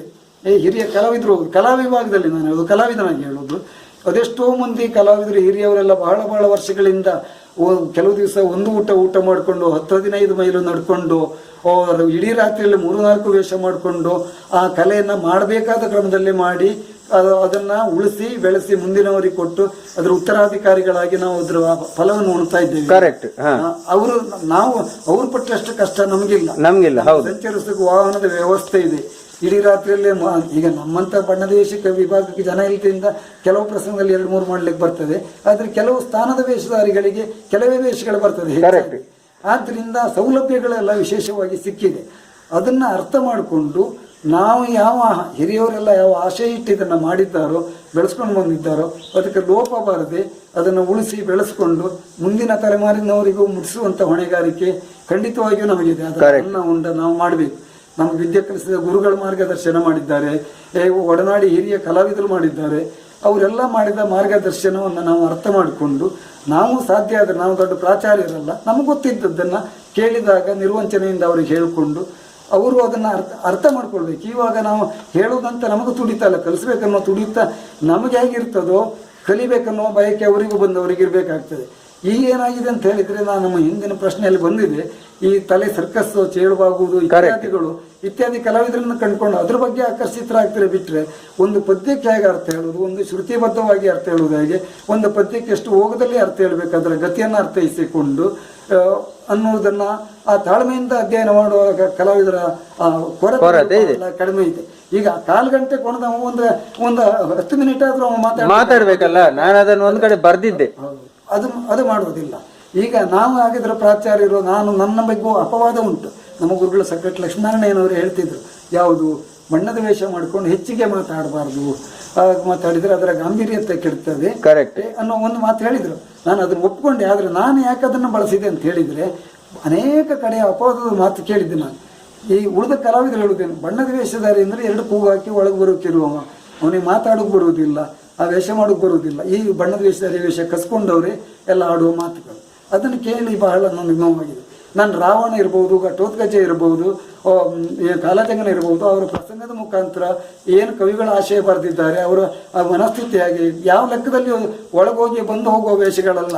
ಶೃಂಗಾರ ರಸ ಉಂಟು. ಕವಿ ಮುದ್ದಣ್ಣನವರು ಇರಬಹುದು, ನಮ್ಮ ಬೇರೆ ಬೇರೆ ಕವಿಗಳು, ನಮ್ಮ ತೆಂಕುತಿಟ್ಟಿನ ಕವಿಗಳು, ಪಾರ್ಥಿಸುಬ್ಬನವರು, ಅವರ ರಾಮಾಯಣದಲ್ಲೆಲ್ಲ ಎಷ್ಟೆಷ್ಟು ವರ್ಣನೆಯನ್ನು ಮಾಡಿದ್ದಾರೆ. ಪ್ರಾದೇಶಿಕವಾದ ವರ್ಣನೆಯೂ ಇದೆ, ಅತ್ಯಂತ ಶ್ರೇಷ್ಠವಾದ ವರ್ಣನೆಗಳು ಇವೆ. ಅಂದ್ರೆ ಕಲಾವಿದರು ಪಾತ್ರವನ್ನ ಎತ್ತಿ ತೋರಿಸಿದ್ದಾರೆ ಅವರು. ಹಾಗಾದ್ರೆ ಒಬ್ಬ ಬಣ್ಣದ ವೇಷಧಾರಿ ಏನೂ ಅಲ್ಲ ಅಂತ ಹೇಳಲಿಕ್ಕೆ ಆಗುವುದಿಲ್ಲ. ಆ ನೆಲೆಯಲ್ಲಿ ನಾನು ಮಾತನಾಡಿದ್ದೇನೆ. ಅದಲ್ಲ ಅಪವಾದವನ್ನು ಹೋಗಲಾಡಿಸಬೇಕು ಅನ್ನೋ ಉದ್ದೇಶಕ್ಕಾಗಿ ಘಟೋದ್ಘಾಟನೆ ಮಾಡುವ ಅಥವಾ ದೇವಿ ಮಹಾತ್ಮೆಯಲ್ಲಿ ಶುಂಭಾಸುರ ಮಾಡ್ತೇನೆ ನಾನು. ದೇವಿಯ ವರ್ಣನೆಗಳು ಶೃಂಗಾರ ರಸಕ್ಕೆ ಮೂಲತಃ ಪದ್ಯದಲ್ಲಿ ಇರಲಿಕ್ಕಿಲ್ಲ. ನಮ್ಮಲ್ಲಿ ಏನೋ ನುಡಿ ಆಲಿಸುತ್ತ ಶುಂಭನು ತೆಂಕಿನಲ್ಲಿ ಕೇಳಿದ ನೆನಪು. ನಮ್ಮಲ್ಲಿ ಇದು ಪಂಚವಟಿ ಸೀತಾಪದಲ್ಲಿರುವ ಪದ್ಯಕ್ಕೆ ಕೆಲವು ಸಾಲುಗಳ ವ್ಯತ್ಯಾಸ ಬೇರೆ ಸೇರಿಸ್ಕೊಂಡು ಚಂಡಾಮುಂಡ್ರು ಬಂದು ಹೇಳಿದಾಗ ಅಂಥ ಚೆಲುವೆಯೇನೆ ಕಾಂತ ಶಿರೋಮಣಿ ಮೊಡದಿಗಳು ಕುಂಭಾಲೋಚನೆಗಿಂತ ಹೇಳುವುದಿದೆ. ಆಮೇಲೆ ಮುಂದೆ ತರಬೇಕು ತರುಣಿಯಳ ಕಾಮನ ಮುಂಗೈ ಅರಗಿಣಿಯಂತಿಗಳ ಸ್ಮರಣ ಸಿಂಗಾಣಿ ಪುಷ್ಪಿನ ನೀರಿ ಮಲ್ಲಿಗೆ ಪರಿಮಳಿಸುವ ಮಯ್ಯ ವರಕರಿಗ ಮನೆಯ ತರಬೇಕು ತರುಣಿ ಅಂತ ಈ ಪದ್ಯಗಳು. ಇಷ್ಟು ಚಂದದ ಪದ್ಯವನ್ನು ಒಬ್ಬ ಬಣ್ಣದ ವೇಷರಿಗೆ ಹೇಳಿದ ಮೇಲೆ ಆ ಕವಿಗಳ ಆಶೆಯನ್ನು ಅರ್ಥ ಮಾಡ್ಕೊಂಡು ನಾವು ಇದಕ್ಕಿರಲಿ ಶುಂಭಾಸುರನಿಗೆ ಇರಲಿ ಸೀತಾಪರದ ರಾವಣನಿಗೆ ಇರಲಿ, ರಾವಣನಾದರೂ ಅದನ್ನ ಬಿಡಿಸಿ ಹೇಳಬೇಕಾದ್ರು ಆಶಯಗಳನ್ನ. ಆ ನೆಲೆಯಲ್ಲಿ ನಾನು ಯೋಚನೆ ಮಾಡಿ ಅದನ್ನು ಅರ್ಥೈಸಿಕೊಂಡು ಸ್ವಲ್ಪ ವಿಸ್ತಾರವಾಗಿ ಮಾತಾಡಿದ್ದಿದೆ. ಕರೆಕ್ಟ್. ಅಂದ್ರೆ ಯಕ್ಷಗಾನವನ್ನು ಉಳಿಸಿ ಬೆಳೆಸಬೇಕಾದ ಹೊಣೆ ಎಲ್ಲರದ್ದು ಉಂಟು. ಅಂದ್ರೆ ಕಲಾವಿದರದ್ದು, ಪ್ರೇಕ್ಷಕರದ್ದು, ಮತ್ತೆ ಮೇಳದ ಯಜಮಾನರದ್ದು. ಸ್ವಲ್ಪ ಹೊತ್ತು ಇದನ್ನು ಬಳಸ್ಕೊಳ್ಳು ಸರ್. ಅಂದ್ರೆ ಹೀಗೆ ಪ್ರೇಕ್ಷಕರು ಹಾಗೆ ಏದೇ ರೀತಿಯ ಕುಂದುಕೊರತೆ ಆದಾಗ ಅದು ಹಾಗಲ್ಲ, ಹೀಗೆ ಧೈರ್ಯವಾಗಿ ಹೇಳ್ಬೇಕು. ಹಿರಿಯವರಲ್ಲಿದ್ರು ಹಿರಿಯವರು ನಮ್ಮಲ್ಲಿ ಒಂದು ಉಂಟು, ದಾರಿ ತಪ್ಪಿದಾಗ ಮಕ್ಕಳು ಹೇಳಿದ್ರು ಕೇಳ್ಬಹುದು, ಗುರು ಹೇಳಿದ್ರು ಹಾದಿ ಹೋಗಿ ಹೇಳಿದ್ರು ಕೇಳ್ಬಹುದು ಅಂತ ಉಂಟು. ಆ ನೆಲೆಯಲ್ಲಿ ಯಾರು ಅವಧಿಗೆ ಅನಿಸಿದ್ದನ್ನು ಅವ್ರು ಹೇಳ್ಬಹುದು, ನಾವು ಕೇಳಬೇಕು ಅಥವಾ ನಮ್ಮ ಅನಿಸಿಕೆಯನ್ನು ಅವ್ರಿಗೆ ಹೇಳಬೇಕು. ಅದು ಒಂದು. ಮೇಳದ ಯಜಮಾನರು ಹಾಗೆ ಈ ಎಲ್ಲ ಕಲಾವಿದರನ್ನು ಒಟ್ಟು ಸೇರಿಸ್ಕೊಂಡು ಇದನ್ನೆಲ್ಲ ಸಂಗ್ರಹಿಸಬೇಕು. ಒಂದು ಪ್ರದರ್ಶನ ಆದಾಗ ಇಡೀ ವರ್ಷದ ಪ್ರದರ್ಶನವನ್ನು ಆಟ ಆಡಿಸಿದವ್ರ ಮುಖಾಂತರ, ಆಟ ನೋಡಿದವ್ರ ಮುಖಾಂತರ, ನೋಡಿದವರು ಕೆಲವರಾದರೂ ಇಂಥ ಆಟ ನೋಡಿದ್ದೇವೆ, ಇಂಥದ್ದು ಒಳ್ಳೇದಾಗಿದೆ, ಇಂಥದ್ದು ಒಳ್ಳೇದಾಗಲಿಲ್ಲ, ಇದು ಬ್ಯಾಡ್ದಿದ್ದು ಮಾಡಿದ್ದಾರೆ, ಇದು ಒಳ್ಳೇದು ಮಾಡಿದ್ದಾರೆ, ಇದನ್ನು ಮುಂದುವರಿಸಬಹುದು, ಇಂಥದ್ದು ಆಗಬೇಕು. ಈ ಕಲೆಯನ್ನು ಬೆಳೆಸುವಲ್ಲಿ ವಿಮರ್ಶಕರಾದವರು, ಆಟ ಆಡಿಸುವವರು, ತಿಳುವಳಿಕೆ ಇರುವವರು, ಅವ್ರು 1, 2, 4 ಸಾಲಿನ ಇದನ್ನು ದೇವಾಲಯಕ್ಕೋ ಅಥವಾ ಮೇಳ ನಡೆಸೋರಿಗೆ ಬರೆದ್ರೆ ಅದನ್ನು ಅವ್ರಿಗೆ ಗ್ರಹಿಸಿಕೊಂಡು ಅದನ್ನು ಮುಂದಿನ ತಿರುಗಾಟದಲ್ಲಿ ಅಳವಡಿಸಿಕೊಳ್ಳಿಕ್ಕೆ ಆಗ್ತದೆ. ಕಲಾವಿದರಲ್ಲಿಯೂ ಹಾಗೆ ಇದನ್ನು ಅರ್ಥ ಮಾಡ್ಕೊಳ್ಬೇಕು, ಏನು ಕೊರತೆ ಆಗಿದೆ, ಏನು ಮುಂದುವರಿಸ್ಕೊಂಡು ಹೋಗಬೇಕು, ಏನು ಬೆಳೆಸ್ಬೋದು ಅಂತ. ಇನ್ನು ಆಟ ಆಡಿಸೋರು ಹಾಗೆ ಅವರಿಗಾದ ತೊಂದರೆಗಳು ಅಥವಾ ಇಂಥ ಪ್ರಸಂಗ ಆಗೋದು ಕೆಲವೊಮ್ಮೆ ಪ್ರತಿ ಇಲ್ಲ, ಇವತ್ತು ಆ ಪ್ರಸಂಗ ಆಡಲಿಕ್ಕೆ ಆಗೋದಿಲ್ಲ. ಮೊದಲಾದರೂ ಬೇರೆ, ಇವತ್ತೀಗ ಅತ್ಯಾಧುನಿಕವಾದ ವಿದ್ಯುನ್ಮಾನದಿಂದ ಯಾವ ಪ್ರತಿ ಎಲ್ಲಿದ್ರೂ ತರಿಸ್ಕೊಳ್ಳುವ ಮಟ್ಟಕ್ಕೆ ಬಂದು ಮುಟ್ಟಿದ್ದೇವೆ. ಅಹರ್ನಿಸಿ ಅದರಲ್ಲಿ ತೊಡಸ್ಕೊಳ್ತಾರೆ, ತಗೊಳ್ಬೋದು, ಪ್ರಸಂಗ ಆಡ್ಬೋದು. ಯಾರು ಆಟ ಆಡಿಸುವವರು ಇಂಥ ಪ್ರಸಂಗ ಆಗಬೇಕಂತ ಅವ್ರ ಬಯಕೆ ಇರ್ತದೋ ಅದನ್ನು ನಾವು ಆಡಬೇಕಾದ್ದು ನಮ್ಮ ಕರ್ತವ್ಯ. ಕಲಾವಿದನಾಗಿ ಬರುವವ ಪೌರಾಣದಲ್ಲಿ ಎಷ್ಟು ಪ್ರಸಂಗಗಳು ಹೆಚ್ಚಿಗಿರ್ತದೆ ಅದ್ರ ಬಗ್ಗೆ ಅವ ತಿಳ್ಕೊಂಡಿರ್ಬೇಕು, ನಾವು ಆಡ್ಬೇಕು. ನನಗೂ ಅದು ಇವತ್ತಾಗೋದಿಲ್ಲ, ಅವ ಇಲ್ಲ ಇವ ಇಲ್ಲಲ್ಲ, ಅವ ಅಲ್ಲದಿದ್ರೆ ಮತ್ತೂ ಬರ್ತದೆ, ನಮಗೊಂದು ತರಬೇತಿಗೆ ಆಗ್ತದೆ, ನಾಳೆ ಮತ್ತೊಂದು ಪ್ರಯೋಗ ನಾವು ಅದನ್ನು ಯಶಸ್ವಿ ಮಾಡಬಹುದು. ಅದರಲ್ಲಿ ಕೆಲವೊಮ್ಮೆ ಅನಿರೀಕ್ಷಿತ ಆದದ್ದೇ ಒಳ್ಳೇದಾಗೋದಿರ್ತದೆ. ಹೀಗೆ ಮಾಡಬೇಕು. ಆಟ ಆಡಿಸೋರು ಅವರಿಗಾದ ಸಾಧಕ ಬಾಧಕ ಒಳ್ಳೆಯದು ಕೆಟ್ಟದ್ದನ್ನು ಮೇಳ ನಡೆಸೋರಿಗೆ ಹೇಳಬೇಕು. ಕಲಾವಿದರಾದವರು ಅದನ್ನು ಅರ್ಥೈಸ್ಕೊಳ್ಬೇಕು. ಪ್ರೇಕ್ಷಕರು ಇವರೆಲ್ಲರದ್ದು ಸಹಕಾರ ಬೇಕು. ಈಗ ಮಧ್ಯದಲ್ಲಿ ಆಟ ನಾವು ಆಗ ಪರಂಪರೆ ನಾಶಕಾರಣ ಅಂತ ಹೇಳಿ ಆ ದೂರದಲ್ಲಿಗೆ ಆಸನದ ವ್ಯವಸ್ಥೆ ಕಲ್ಪಿಸುವುದು ಬಹಳ ತಪ್ಪು. ಈಗಳಿನ ಇದಕ್ಕೆ ಸೀಮಿತ ಜನನಾದ್ದರಿಂದ ರಂಗಸ್ಥಳದ 3 ಸುತ್ತಲೂ ಹತ್ತಿರದಲ್ಲಿ ಜನರನ್ನು ಕೂರಿಸಿದರೆ ಪ್ರದರ್ಶನವೂ ಕಳೆಗಟ್ಟುತ್ತದೆ, ಪರಸ್ಪರ ಮುಖದ ಭಾವನೆಗಳು ಪ್ರತಿಕ್ರಿಯೆಗಳಾಗ್ತದೆ. ಮತ್ತು ಹತ್ತಿರ ಕೂತವನಿಗೊಬ್ಬ ಗುರುತದ ಕಲಾವಿದ ಇರುವಾಗಲೂ ಅಥವಾ ಆಟ ಆಡಿಸೋರು ಇನ್ಯಾರೋ ಹತ್ತಿರ ಇರುವಾಗ ಅವನಿಗೆ ತಕ್ಷಣ ಎತ್ಕೊಂಡು ಹೋಗ್ಲಿಕ್ಕೆ ಸಂಕೋಚ ಆಗ್ತದೆ. ಆ ನೆಲೆಯಲ್ಲಿ ಆದರೂ ಅವನು ಕೆಲವು ಹೊತ್ತು ಆಟ ನೋಡ್ತಾನೆ. ಆ ವಾತಾವರಣ ನೀರಸ ವಾತಾವರಣ ಮುಗಿದ ಮೇಲೆ ಆದರೂ ಮತ್ತೆ ಕೆಲವು ಒಳ್ಳೇದು ಬರುವುದಿರ್ತದೆ. ಆ ನೆಲೆಯಲ್ಲಿ ಆದರೂ ಅವಕಾಶ ಆಗ್ತದೆ. ಈ ಆಟ ಆಡಿಸೋರು ಹಾಗೆ ಎಷ್ಟೆಷ್ಟೋ ಖರ್ಚು ಮಾಡ್ತಾರೆ. ಬೇಂಡು, ವಾದ್ಯ, ಈ ಪಟಾಕಿಗಳು ಇವುಗಳೆಲ್ಲ ಎಲ್ಲ ನೆಲೆಯಲ್ಲಿಯೂ ಸ್ವಲ್ಪ ಕಡಿಮೆ ಮಾಡುವುದು ಕಲೆಯ ಬೆಳವಣಿಗೆಗೆ ಒಳ್ಳೆಯದು. ಇಲ್ಲಿ ಆಟ ನಡೀತಾ ಇರುವಾಗ ಭಾಗವತರ ಪದ್ಯ ಹೇಳಲಿಕ್ಕೆ ಆಗುವುದಿಲ್ಲ. ಅವರದ್ದು ಬೇಂಡು ವಾದ್ಯ ಒಂದು ಕಡೆಯಲ್ಲಾದರೆ, ಇಲ್ದಿದ್ರೆ ನಮ್ಮ ಇವರದ್ದು ಪಟಾಕಿಯ ಸದ್ದು ಏನು ಕಿವಿಯೆಲ್ಲ ಇದಾಗೋ ತನಕ ಇದು ಮಾಡ್ತಾರೆ. ಅವುಗಳೆಲ್ಲ ಎಷ್ಟು ಪೂರಕವಾಗಿ ಬೇಕು ಅಷ್ಟನ್ನು ಮಾತ್ರ ಪೂಜೆ ಮಧ್ಯದಲ್ಲಿಯೂ. ಅದು ಪೂರಕವೇ ಅಲ್ಲ ಬಿಡಿ, ಅದನ್ನು ಬಳಸಿಕೊಳ್ಳುವುದೇ ಬೇಡ. ಇರಲಿ ಆಗಲಿ. ಇನ್ನೊಂದು ಮಾಧ್ಯಮದವರು ಅದರಲ್ಲಿ ಇದ್ದಾರೆ, ನುರಿತರಿದ್ದಾರೆ. ಮೊನ್ನೆ ನಾವು ಒಂದು ದೇವಿ ಮಾತ್ಮೆಯಲ್ಲಿ ಒಂದು ಕಡೆಯವರು ಬೇಂಡು ವಾದ್ಯದವರು ಬಂದಿದ್ದಾರೆ. ದೇವಿಯ ಉಯ್ಯಾಲೆ ಆಡಿದಳು ದೇವಿ ಎಂದು ಯೋಚಿಸಿ ಮಹಮ್ಮ ಎನ್ನುವ ಪದ್ಯಕ್ಕೆ ನಮ್ಮ ಕಾರಂತರಾಶಯವನ್ನು ಅರ್ಥ ಮಾಡಿಕೊಂಡು ಪದ್ಯವನ್ನೇ ಅವರು ನುಡಿಸಿದ್ರು. ರಾಗಬದ್ಧವಾಗಿ ಆ ಪದ್ಯವನ್ನೇ ನುಡಿಸಿದ್ರು. ಇವರು ಬೇರೆ ಯಾವುದೋ ಪದ್ಯ, ಇವರು ಭಾಗವತ ಹೇಳುವ ಪದ್ಯ ಅಲ್ಲದೆ ಬೇರೆ ಪದ್ಯ ಅಲ್ಲ, ಅದೇ ಪದ್ಯವನ್ನು ಅಷ್ಟು ರಾಗಬದ್ಧವಾಗಿ ಮಾಧುರ್ಯವಾಗಿ ಅವರು ನುಡಿಸಿದ್ರು. ಅಷ್ಟು ಖುಷಿ ಆಯ್ತು ನಮಗೆ. ಆ ರೀತಿಯಲ್ಲಿ ಇಲ್ಲಿ ಅದ್ರ ಮಧ್ಯದಲ್ಲಿ 1-2 ಸನ್ನಿವೇಶಕ್ಕೆ ಅವರು ಬಳಸಿದ್ರು. ಅಂದರೆ ಬೇಕಂತಲ್ಲ, ಅಪರಾಧ ಅಲ್ಲ. ಮತ್ತು ಮೊದಲು ನಾವು ಕೊನೆಗೊಬ್ಬ ಬಳಸ್ಕೊಳ್ಬೋದು. ಯುದ್ಧದಂಥ ಸನ್ನಿವೇಶದಲ್ಲಿ ಏನಿರುವುದೆಲ್ಲ ಬಳಸಲಿ, ಅದು ಬೇರೆ ಅನಿವಾರ್ಯ. ಆದರೆ ಅವರಿಗೂ ಒಂದು ಆಶ್ರಯ ಆಯಿತು. ಅವರಿಗೆ ಅದನ್ನೇ ನಂಬ್ಕೊಂಡಲ್ಲ ಅವರೆಲ್ಲ ಅಧ್ಯಯನ ಮಾಡಿದವರು, ಸಂಗೀತ ಅಭ್ಯಾಸ ಮಾಡಿದವರು. ಇವತ್ತು ಮದುವೆ ಇತ್ಯಾದಿ ಅವ್ರಿಗೆ ಕಾರ್ಯಕ್ರಮಗಳು ಬೇಕಾದಷ್ಟು ಸಿಗ್ತದೆ. ಇರಲಿ, ನಮಗೂ ಅವ್ರಿಗೆ ಪರಸ್ಪರ ಸೌಹಾರ್ದತೆ ಇದ್ರೂ ಒಳ್ಳೆಯದನ್ನೇ, ಬರಬಾರ್ದಂತ ಈ ರೀತಿಯಲ್ಲಿ ಪ್ರಯೋಗ ಮಾಡಿದರೆ ಕೇಳುಗರಿಗೆ ಹಿತ ಆಗ್ತದೆ. ನಾವೇ ಮೈ ಮರೆತು ಕೇಳಿದ್ದೇವೆ ಅದನ್ನು. ಹಾಗೆ ಇದನ್ನು ಅವರು ಅರ್ಥ ಮಾಡ್ಕೊಳ್ಬೇಕು. ಬೇಡದಿದ್ದು ಕಲೆಗೆ ಹೊರತಾದ್ದನ್ನ ರಂಗಸ್ಥಳ ತುಂಬಾ ಶೃಂಗಾರ ಮಾಡುವಂಥದ್ದು, ಹೂವು ಇತ್ಯಾದಿ. ನಮ್ಮಲ್ಲಿ ಮೊದಲು ರಂಗಸ್ಥಳ ಹೇಗೆ ಮಾಡ್ತಾ ಇದ್ರು, ಒಂದೊಂದು ಪ್ರದೇಶದಲ್ಲಿ ಒಂದೊಂದು ರಂಗಸ್ಥಳ ಇತ್ತು. ಮೊಳವಳ್ಳಿ ಮುಂತಾದ ಕಡೆಯಲ್ಲಿ ಬಾಳೆ ದಿಂಬುಗಳನ್ನೆಲ್ಲ ಕಡಿದು ಅಡಿಕೆ ಮರು ಅಥವಾ ಬಿದಿರು, 4 ಬಿದಿರೇ ಮೊದಲು ಇದ್ದದ್ದು, ಒಗ್ಗಿಸಿ ಇಟ್ಟು ಅದರಲ್ಲಿ ಅದಕ್ಕೆ ತೋರಣ ಕಟ್ಟಿ ಅದರಲ್ಲಿ ರಂಗಸ್ಥಳ ಅಂತ ಕಲ್ಪನೆ ಇದು ಮಾಡ್ಕೊಂಡಿದ್ದು. ಆಮೇಲೆ ಕೆಲವು ಕಡೆಯಲ್ಲಿ ಕೋಟದಲ್ಲಿ ಒಂದು ಕಡೆಯಲ್ಲಿ ಒಂದು ನಮೂನೆ ಶೃಂಗಾರ ಹೂವೆಲ್ಲ ಇದು ಮಾಡಿ ಶೃಂಗಾರ ಮಾಡಿ ಒಂದು ಕಡೆಯಲ್ಲಿ ಮಾಡ್ತಾರೆ. ಮೊಳವಳ್ಳಿಯಲ್ಲಿ ಒಂದು ಅತ್ಯಾಧುನಿಕವಾಗಿ ವೈಭವದಲ್ಲಿ ಪ್ರಕೃತಿಯಲ್ಲಿ ಸಿಕ್ಕುವಂಥ ವಸ್ತುಗಳನ್ನೇ ಹೂವುಗಳು ಅಥವಾ ಮಾವಿನ ಎಲೆ ಇತ್ಯಾದಿಗಳನ್ನು ಬಳಸಿ ಮತ್ತು ಎಷ್ಟು ಚಂದ ನೋಡ್ತಾ ಇರಬೇಕು ಆ ರಂಗಸ್ಥಳವನ್ನು, ಅಷ್ಟು ಚಂದ ಮಾಡ್ತಾರೆ. ಆದರೂ ಬಣ್ಣಗಳು ಬೇರೆ ಇದ್ದು ಹೂವಲ್ಲ ಇದಕ್ಕೆ ವಿರುದ್ಧವಾಗಿ ಕಾಣೋದಿಲ್ಲ, ಪೂರಕವಾಗಿಯೇ ಇರ್ತದೆ ಅದು ಪ್ರಕೃತಿಯಲ್ಲಿ ಸಿಗುವಂಥದ್ದು. ಈಗಂಥದ್ದು ಬೇಡವಾದ ಜರಿಯನ್ನು ನೇತಾಕುವುದು, ಯಾವುದೋ ಪುಗ್ಗಗಳು ಗಾಳಿ ತುಂಬಿದ ಪುಗ್ಗ ನೇತಾಕುವುದು, ಹೂವಿನ ಮಾಲೆಯನ್ನು ರಂಗಸ್ಥಳದಲ್ಲಿ ಕಲಾವಿದರು ತಲೆಗೆ ಹೊಡೆಯುವ ಮಟ್ಟದ ತನಕೂ ಇರ್ತದೆ. ಈಚೆಯಿಂದ ಸ್ಟೇಜಿನಲ್ಲೇ ಅರ್ಧ ಪರದೆಗಳು ಕಾಲು ಕಾಣೋದಿಲ್ಲ, ಹೀಗಿದ್ದೆಲ್ಲ ಇರ್ತದೆ. ಇದನ್ನು ಅರ್ಥ ಮಾಡಿಕೊಂಡು ಈ ಉಳಿಸುವಲ್ಲಿ ಎಲ್ಲರೂ ಸಲಹೆ ಸೂಚನೆ ಕೊಡಬೇಕು. ಯಾರು ಪರಬ್ರಹ್ಮರು ಇರುವುದಿಲ್ಲ, ಅಥವಾ ಇನ್ನೊಬ್ಬ ಸಾಮಾನ್ಯ ಒಬ್ಬ ವೇಷಧಾರಿ ಹೇಳಿದಂದ್ರೆ ಅವ ಹೇಳಲಿಕ್ಕೆ ಅವ ಅಂಥವನು ಇಂಥವನು ಅಂತಲ್ಲ. ಪ್ರತಿಯೊಬ್ಬನಲ್ಲಿ ಒಂದು ಅನಿಸಿಕೆ ಇರ್ತದೆ. ಒಬ್ಬ ಭಿಕ್ಷುಕನಲ್ಲಿಯೂ ನೈತಿಕತೆ ಇದ್ದ ಭಿಕ್ಷುಕನನ್ನು ನಾನು ನೋಡಿದ್ದೇನೆ. ನಮ್ಮ ಊರಿನಲ್ಲಿ ಒಬ್ಬ ವ್ಯಕ್ತಿ ಹಿರಿಯವರು, ಬಂತು ತಪ್ಪಿನ ಮತ್ತೆ ನಾನು ಗೌರವದಲ್ಲೇ ಮಾತಾಡಿಸ್ತೇನೆ ಅವ್ರ ಬಗ್ಗೆ. ನಾನು ಎಷ್ಟೋ ಸರಿ ಅವರಿಗೆ ಹಣ ಕೊಟ್ಟದ್ದುಂಟು. ಒಂದು ಉದಾಹರಣೆ, ನನ್ನ ತಾಯಿ ಕೂಲಿ ಮಾಡ್ಕೊಂಡು, ಇದು ವಿಷಯಾಂತರ ಆಯಿತು. ತಾಯಿ ಕೂಲಿ ಕೆಲಸಕ್ಕೆ ಹೋಗ್ತಾ ಇರೋರು, ತಂದೆಯವರು ತೀರ್ಕೊಂಡಾಗಿದೆ. ನಮಗೂ ದುಡಿದು ಕೆಲಸಕ್ಕೆ ಹೋದ್ರೆ ಮಾತ್ರ ಉಂಟು. ಅವ್ರು ಕೆಲಸಕ್ಕೆ ಹೋಗು ಹೊತ್ತು ಮನೆಯಲ್ಲೂ ಎಂತ ಇರಲಿಲ್ಲ. ಅವರು ವಾರ 2-3 ದಿವಸಕ್ಕೊಮ್ಮೆ ಬರುವುದು. ಆ ಹಣ ಕೇಳಲಿಕ್ಕೆ ಏನು ಒತ್ತಾಯ ಏನಿಲ್ಲ ಅವ್ರದ್ದು, ಅವ್ರ ಮನೆಗೆ ಬಂದು ನಿಂತ್ಕೊಳ್ತಿದ್ದೆ, ಏನಾದ್ರು ಕೊಡಿ ಅಂತಿದ್ರು. ಒಂದು ದಿವಸ ಏನೋ ಸಿಟ್ಟು ಬಂತು, ಹತ್ತಿರದ ಯಾವುದಲ್ಲಿ ಬಂದ್ರೇನೋ, ಏನಿದು ಪದೇ ಹೇಳಿಕ್ಕೂ ಬರ್ತಾ ಇರುವುದನ್ನು ಏನೋ ಚೂರು ನೊಂದ ಧ್ವನಿಯಲ್ಲಿ ಏರು ಧ್ವನಿಯಲ್ಲಿ ಮಾತಾಡಿದರು. ಆ ವ್ಯಕ್ತಿ ಮತ್ತೆ ನಮ್ಮ ಮನೆಯಲ್ಲಿ ಅವರು ಸಾಯುವವರೆಗೆ ನಮ್ಮ ಮನೆಗೆ ಬರಲಿಲ್ಲ. ನಾನು ಕೂಡ ನೋಡಿದ್ದೇನೆ. ಆದರೆ ನನ್ನ ತಾಯಿ ಹೇಳಿದ್ದು, ಅವ್ರು ಏನೋ ಕಷ್ಟದಲ್ಲಿ, ಅವ್ರಿಗೆ ಬೇಕಿದ್ದನ್ನೇ ಇದರಲ್ಲಿ ಅಲ್ಲ, ಕೊಡಬಾರ್ದನ್ನೋ ಉದ್ದೇಶಕ್ಕೆ ಅಲ್ಲ, ಅವರೇನೋ ಕಷ್ಟದಲ್ಲಿದ್ದಾಗ ಹೇಳಿದರು. ಅವರು ಅದನ್ನು ಅರ್ಥೈಸಿದರು. ಆದರೆ ಆ ಮನುಷ್ಯ ಇಲ್ಲಿಯೇ ಸಿಕ್ಕಲಿ ನನಗೆ, ದಾಲಿಯಲ್ಲಿ ಹೋಗುವಾಗ ಅಲ್ಲಿ ಅಲ್ಲ, ಯಾರ್ಯಾರ ಮನೆಯಲ್ಲಿದ್ದರು ನನ್ನ ಕಿಸೆಯಲ್ಲಿ ಏನಿದ್ರು ನಾನು ಅವರಿಗೆ ಕೊಟ್ಟಿದ್ದೇನೆ ಎಷ್ಟೋ ಸಂದರ್ಭದಲ್ಲಿ. ಹಾಗೆ ಈ ಎಷ್ಟೋ ಮಂದಿ ಆಟ ನೋಡುವವರು ಸಾಮಾನ್ಯರಲ್ಲಿ ಒಳ್ಳೊಳ್ಳೆ ಅಭಿಪ್ರಾಯಗಳಿದ್ದದ್ದಿದೆ. ಮಕ್ಕಳು ಬಂದು ಹೇಳಿದ್ದಿದೆ, ಹಿರಿಯವರಿದೆ.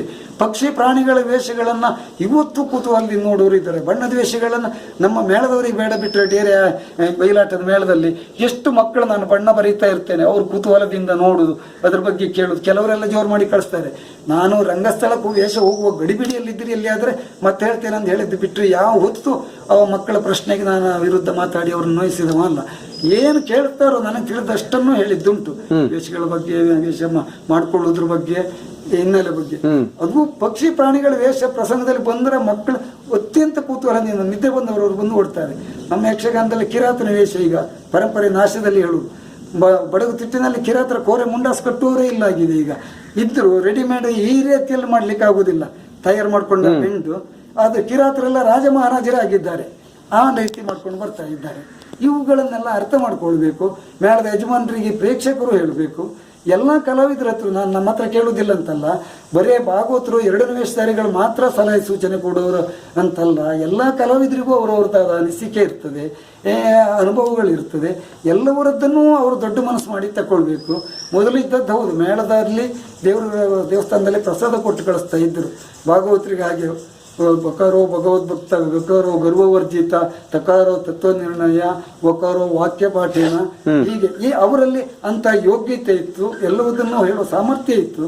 ಇವಾಗಲೂ ಕೆಲವರಲ್ಲಿದೆ. ಆದರೆ ಅವರು ಮಾತ್ರ ಅಂತಲ್ಲ, ಉಳಿದವರಿಗೂ ಅನಿಸಿಕೆಗಳಿರುವುದಿಲ್ವಾ? 2ನೇ ವೇಷಧಾರಿ ಹೌದು, ಅವನ ವಿಭಾಗದಲ್ಲಿ ಅವೆಲ್ಲ ಪರಿಪಕ್ವತೆ ಇರಬಹುದು, ಉಳಿದ ಎಷ್ಟೋ ಸಮಸ್ಯೆಗಳಿರ್ತದೆ. ಪರಸ್ಪರ ಸಮಾಲೋಚನೆ ಮಾಡಿ ಗುಣಮಟ್ಟದ ಪ್ರದರ್ಶನ ಕೊಡ್ಬೋದು ನಾವು ಅನ್ನೋದನ್ನ ಎಲ್ಲರೂ ತೀರ್ಮಾನ ಮಾಡಿದರೆ ಕಲೆಯ ಬೆಳವಣಿಗೆಗೂ ಅವಕಾಶ ಆಗ್ತದೆ.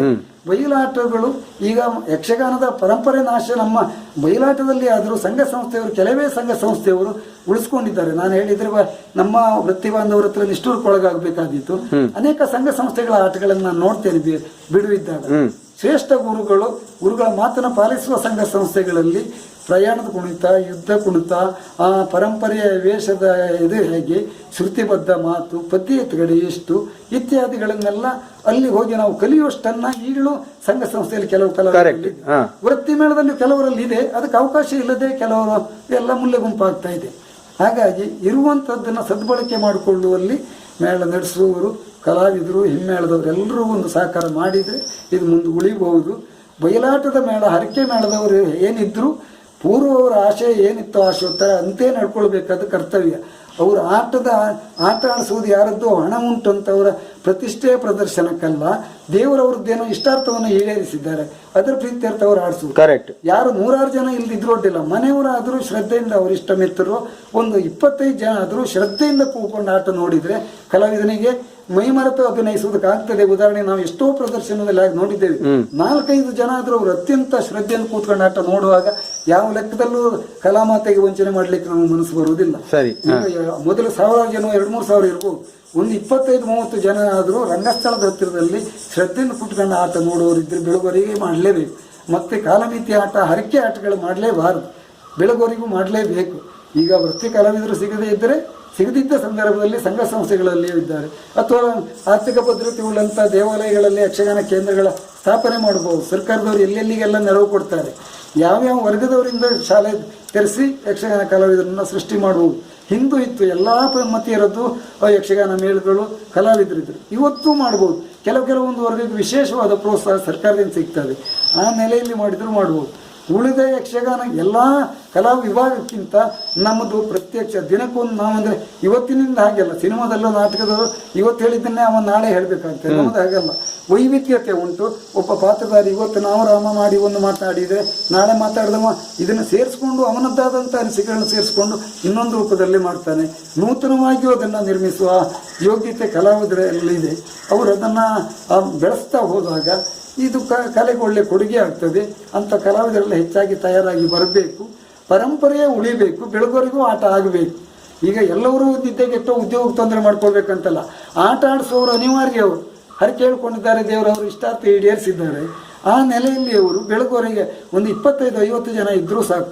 ಬ್ಯಾಡ್ದಿದ್ದಕ್ಕೆ ಹೂವಿಗೋ ಬೆಂಡಸಟ್ಟಿಗೋ ಇತ್ಯಾದಿಗಳು 2 ಮೈಲಿಗೆಲ್ಲ ಲೈಟಿಂಗ್ ವ್ಯವಸ್ಥೆ ಮಾಡೋದನ್ನ ಒಬ್ಬ ಬಡವರು ಯಾರೋ ದಾರಿಯಲ್ಲಿ ಹೋಗುವವರಿಗೋ ನಮ್ಮಲ್ಲಿ ಇವತ್ತು ಬನ್ನಿ ನಿಮ್ಗೆ ಒಂದು 100 ರೂಪಾಯಿ ಕೊಡ್ತೇನೆ ಬೆಳಗೋರಿಗೆ ಆಟ ನೋಡಿದ್ದೆ ಅಂತ ಹೇಳಿದ್ರೆ ಅವರಾದ್ರೂ ಬಂದು ಕೂತ್ಕೊಂಡು ಈ ಮನಸ್ಸು ಮಾಡ್ಬೋದು.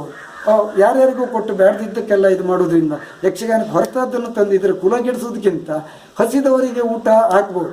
ಅದೇ ರೀತಿಯಲ್ಲಿ ಯಾರೋ ಬಡವರು ಕಷ್ಟ, ನಾಳೆ ಕೆಲಸಕ್ಕೆ ಹೋಯ್ಕಲ್ಲ ಮರ್ರಿ ನಂಗೆ ಬೆಳವರಿಗೆ ಆಟ ಕಂಡು ಹಾಗೆ ಬೇಡ, ಒಂದು ದಿವಸ ಆಟ ನೋಡೋದು 500 ರೂಪಾಯಿ ಕೊಡ್ತೇನೆ ತಗೋ, ಅದು ಬೆಸ್ಟ್, ಬನ್ನಿ ನಮ್ಮಲ್ಲಿ ಬನ್ನಿ. ಎಷ್ಟೋ ಆಡ್ಯರಿದ್ದಾರೆ, ಶ್ರೀಮಂತರಿದ್ದಾರೆ. ಹಾಗೆ ಮಾಡಿದರೆ ಜನರಿಗೂ ಒಂದು ಉತ್ತೇಜನ, ಅದನ್ನು ಕಲಾವಿದರಿಗೂ ಪ್ರೋತ್ಸಾಹ ಕೊಟ್ಟಾಗ ಆಗ್ತದೆ, ಜನರನ್ನು ಕೂರಿಸ್ಕೊಂಡಾಗ ಆಗ್ತದೆ. ಹೀಗೆಲ್ಲ ಮಾಡಿದರೆ ನಾನಾ ರೀತಿಯ ಆಶಯಗಳಿದೆ.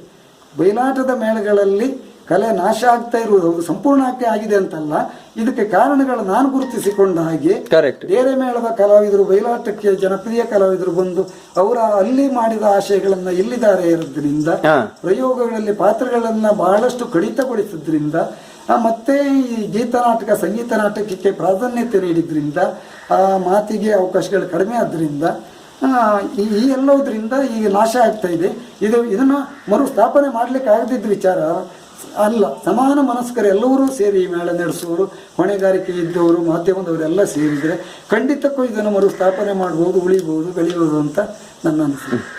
ನಿಮ್ಮ ಈ ಎಲ್ಲ ಒಂದು ಏನು ಅಲ್ಲಿಂದ ಇಲ್ಲಿವರೆಗೆ ಈ ಎಲ್ಲ ಬೆಳವಣಿಗೆಗೆ ನಿಮ್ಮ ಕುಟುಂಬ ವರ್ಗದ ಸಹಕಾರದ ಬಗ್ಗೆ ಒಂದು 2 ನಿಮಿಷದಲ್ಲಿ ಹೇಳಿವಿ. ನಾನು ನನ್ನ ಸೋದರ ಮಾವನ ಮಗಳನ್ನ ನಾನು ಮದುವೆ ಆದದ್ದು. ಅವರು ಮೂಲತಃ ಯಕ್ಷಗಾನದ ಬಗ್ಗೆ ಆಸಕ್ತರು. ನನ್ನ ಮಾವ, ನನ್ನ ಭಾವಂದಿರು ಅವರೆಲ್ಲವರು, ನನ್ನ ಅತ್ತೆಯವರು.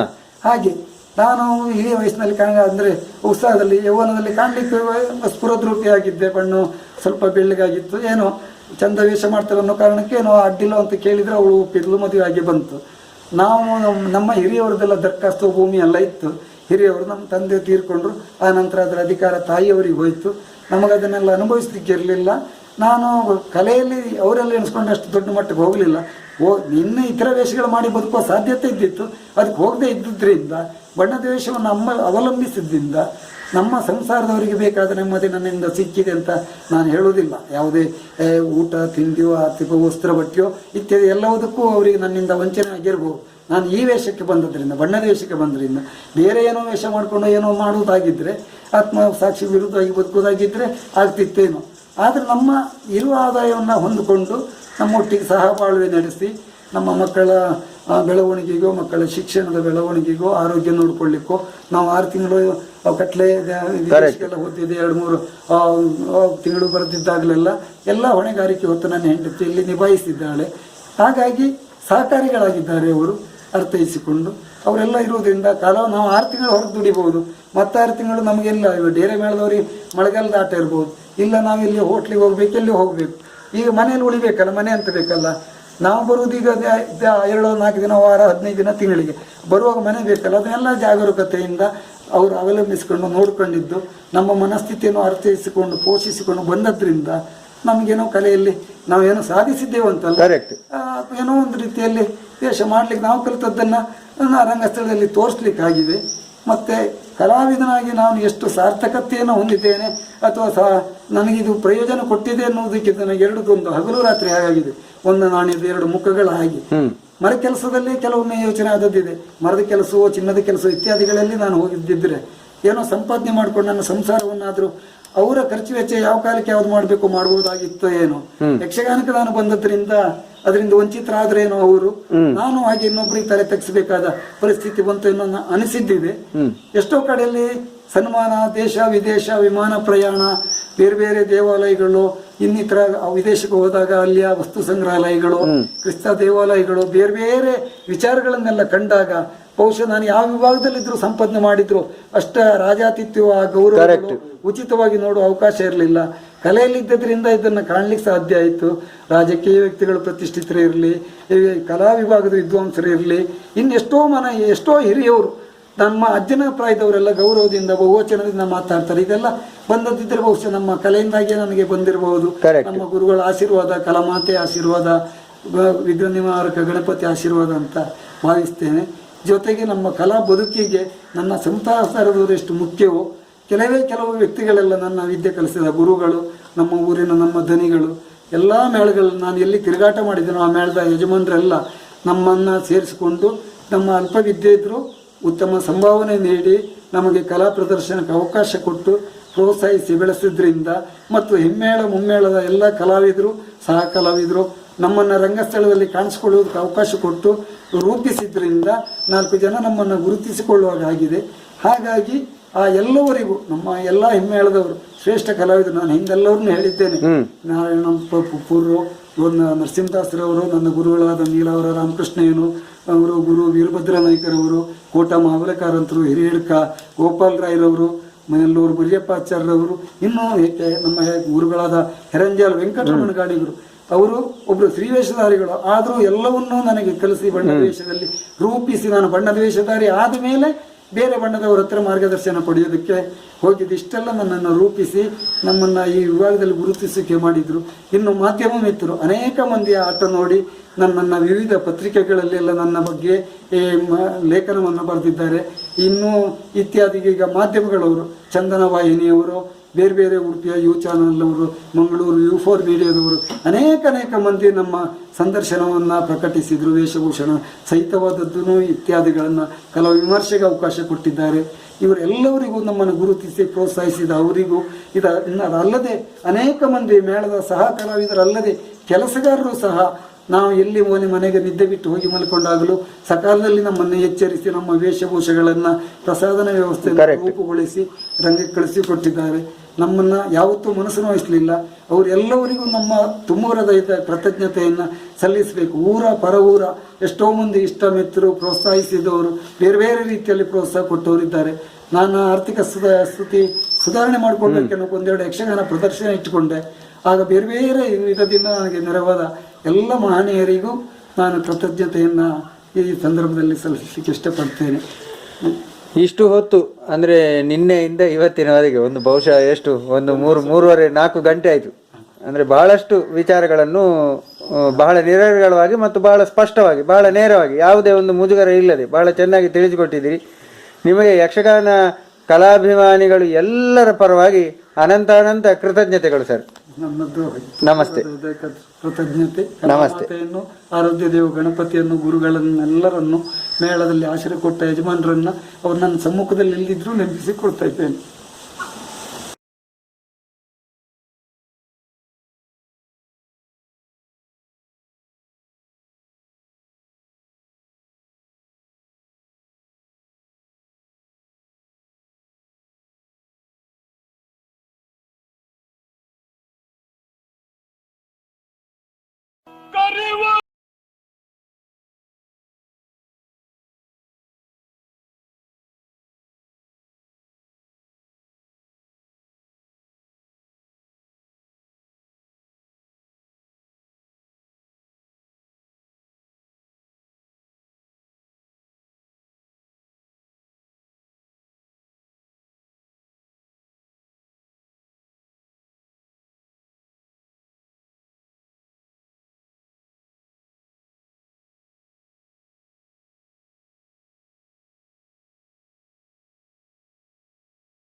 ಅನುದಿನ ಹೇರಂಬ ಪಾಲಿಸು ಎಮ್ಮ ನೀನುದಿನ ಗೌರಿ ಸರಿ ಭಕ್ತರ ಪೊರೆವಗೆ ಹೇರಂಬ ಪಾಲಿಸು ಯಮನೇ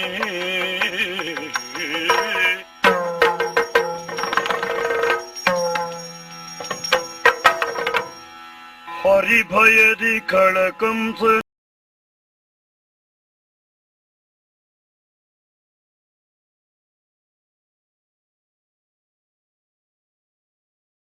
ಈಗ ಮತ್ತೊಂದು ವಿಭಿನ್ನ ಪಾತ್ರದಲ್ಲಿ ಶ್ರೀಯುತ ಜಗನ್ನಾಥ್ ಇಲ್ಲಂಪಲ್ಲಿ ಅವರು ಪ್ರಸಿದ್ಧವಾದ ರಾವಣನ ಪಾತ್ರ. ಮೊದಲಿಗೆ ರಾವಣನ ಪ್ರವೇಶ ಹಾಗೂ ಕೆಲವು ಶೃಂಗಾರ ರಸದ ಸನ್ನಿವೇಶಗಳನ್ನ ತಮ್ಮ ಮುಂದೆ ತಮ್ಮ ಅಭಿನಯ ಚಾತುರ್ಯತೆಯ ಮೂಲಕ ಪ್ರದರ್ಶಿಸಿದ್ದಾರೆ.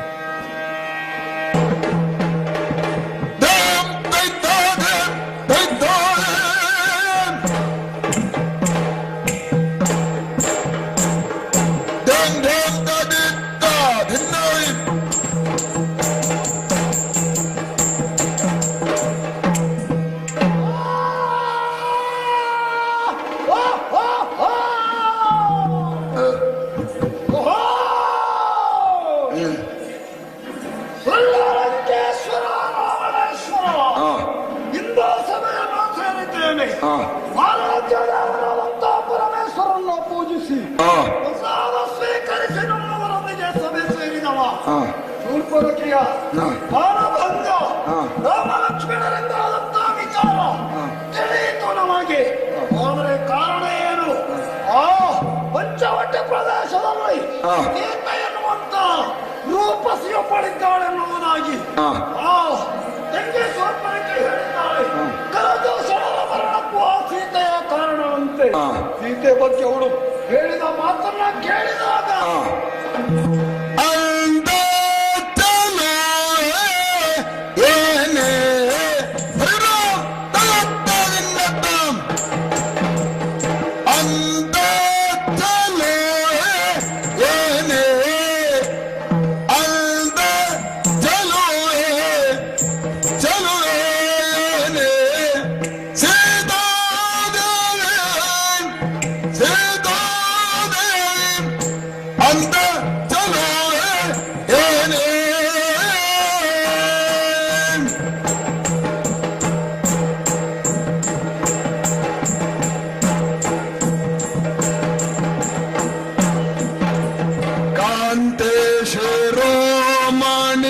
ಕಾಂತೆ ಶಿರೋಮಣಿ ಕಾಂತೆಯರೋಳು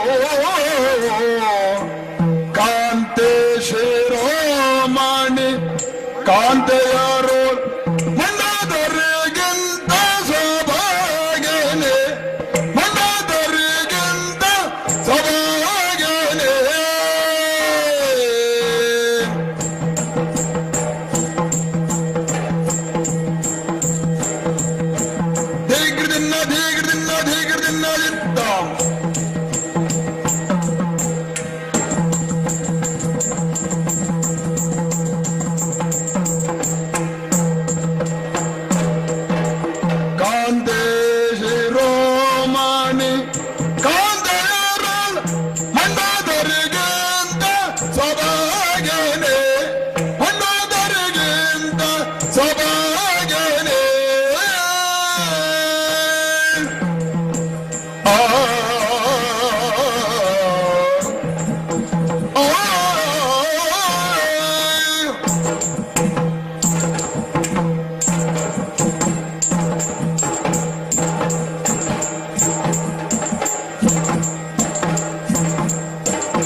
ಸೀತೆ ಅಂತ ಹೇಳಿದ್ರೆ ಪ್ರತಿಯೊಂತಹ ರೂಪವತಿ ಅಂತೇರಲ್ಲ, ಅವಳಿಗೆ ಸರಿ ಸಮಾನ ಅಂತ ರೂಪವಂತು ಯಾರು ಇರಲಿಕ್ಕಿಲ್ಲ.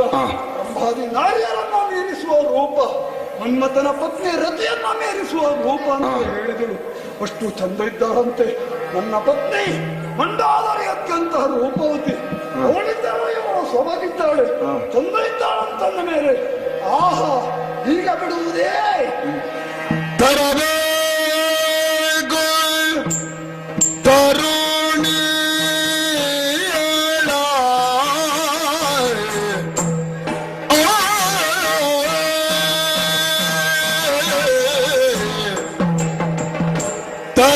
ತರಬೇಕು ತರಬೇಕು ತರುಣಿಯಳ ನಾ ತರಬೇಕು ತರುಣಿಯಳ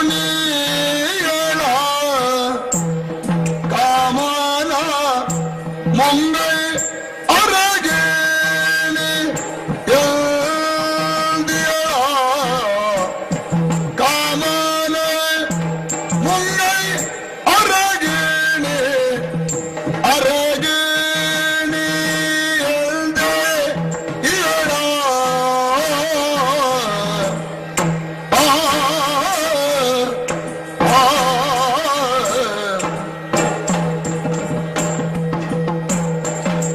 ತರಬೇಕು ತರುಣಿಯಳ ಕಾಮ್ಯನ ಮುಂಗೈ ಅರಗಿಣಿಯ ದೇಹಳ ಕಾಮನ ಮುಂಗೈ ಅರಗಿಣಿಯಂದೆ ಇಹಳ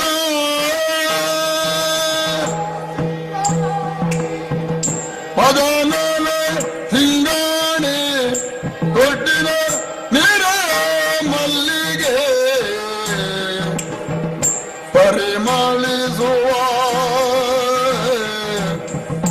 ಪರಿಮಳಿಸುವ ಮೈಯ ವರ ಕರಿಗಮನೆ ಕರಿಗಮನೆ ಕರಿಗಮನೆ ತಾಯಿರ್ ಯದೀನ್ ತಾಯಿರ್ ಯದೀನ್ ತಾಯಿರ್ ಯದೀನ್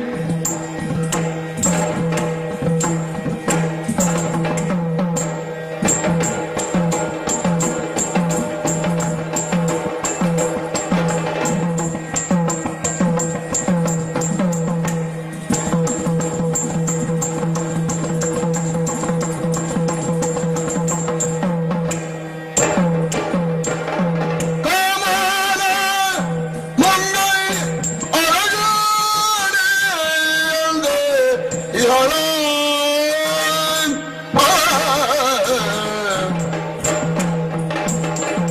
ಸ್ಮರಣ ಸಿಂಗಾಣಿ ಹುಟ್ಟಿನ ನೀರ ಮಲ್ಲಿಗೆ ಸ್ವರಣ ಸಿಂಗಾಣಿ ಹುಟ್ಟಿನ ನೀರ ಮಲ್ಲಿಗೆ ಪರಿಮಳಿಸುವ ಮೈಯ ಪರಿಮಳಿಸುವ ಮೈಯ ಹೊರಗರಿಗ ಮನೆಯ ಪರಿಮಳಿಸುವ ಮೈಯ ಹೊರಗರಿಗ ಮನೆಯ ಸ್ವರಣ ಸಿಂಗಾಣಿ ಗುಡಿನ ವೀರ ಮಲ್ಲಿಗೆ ಪರಿಮಳಿಸುವ ಮೈಯ ಹೊರಗರಿಗ ಮನೆಯ ತರಬೇಕು ತರುಣಿಯಳ ಕಾಮನ ಮುಂಗೈ ಅರಗಿಣಿಯಂತೆ ಇಯಳ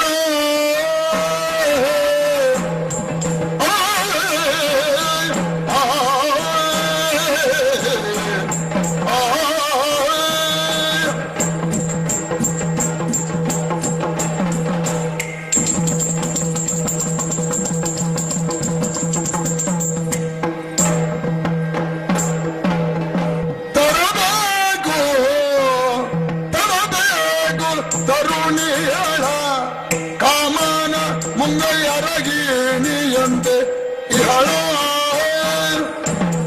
ತರಬೇಕು ತರುಣಿಯಳ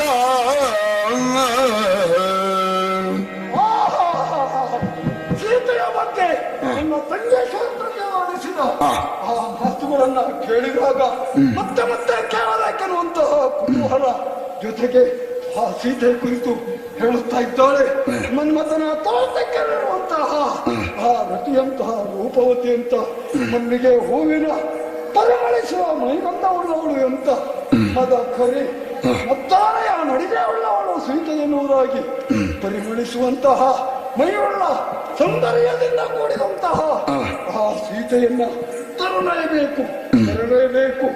ಉದ್ದೇಶವೂ ಇದೆ, ಅದನ್ನ ಈಗ ವಿಸ್ತರಿಸುವುದಿಲ್ಲ.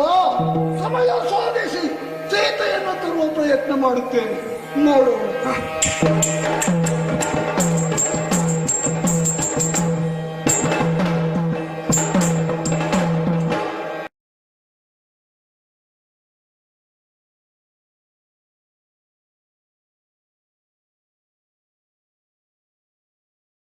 ಪ್ರಸಂಗದಲ್ಲಿ ಹಿಡಿಂಬಾಸುರನ ಒಡ್ಡೋಲ್ಗವನ್ನ ತೋರಿಸಲಿಕ್ಕಿದ್ದೇವೆ.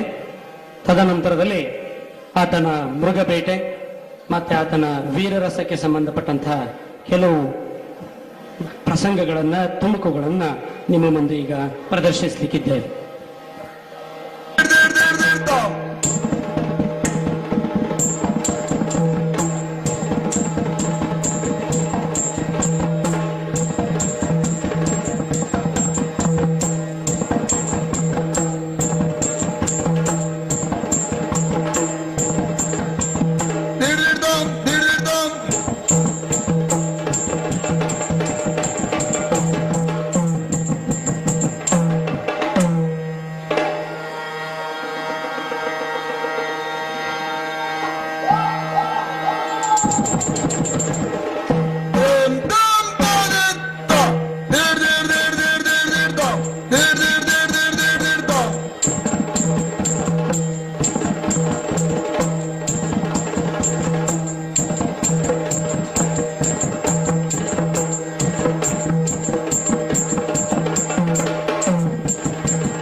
ತೋದಿನ್ನತಾಂ ತೋದಿನ್ನತಾಂ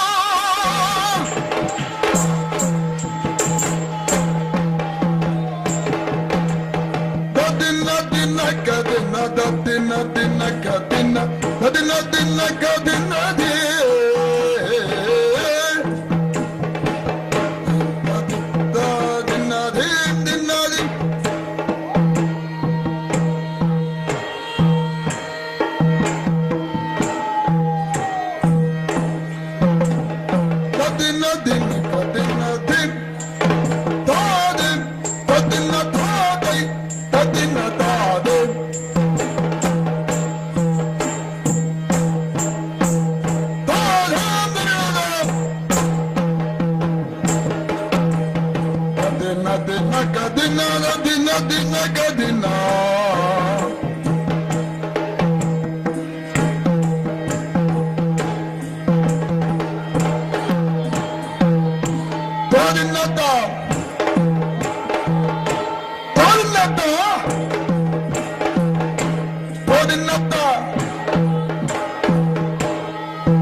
ಹೋಯ್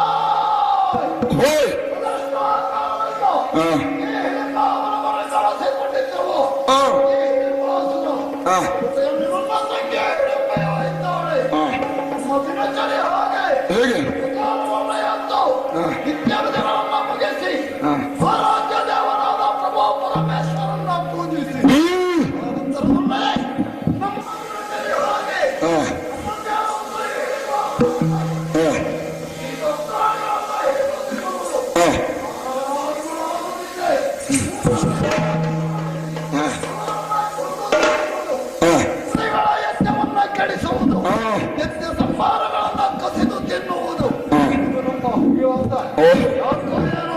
ಮನಸ್ಸಿಗೆ ಬೇಸರ ಬೇಟಾಡಬೇಕೆನ್ನುವ ಬಯಕೆ ಆಗ್ತಾ ಇದೆ.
ಪ್ರಾಣಿಗಳ ವಾಸನೆಯೇ ಅಲ್ಲ ಪಕ್ಷಿಗಳ ಹೋರಾಟ ಇರಬಹುದೇ? ನಾಸಿಕವನ್ನ ಭೇದಿಸ್ತಾ ಇದೆ. ಬಡವರ ಮೈಗಂಧ ಅವರ ಸಂಚಾರ ಹತ್ತಿರದಲ್ಲೇ ಇರಬೇಕು. ಈ ಕ್ಷಣ ಹೋಗ್ತಾರೆ, ಅವರನ್ನ ಹಿಡಿಯುತ್ತಾರೆ. ಸರಿಯಾದ ತಿಂಡಿ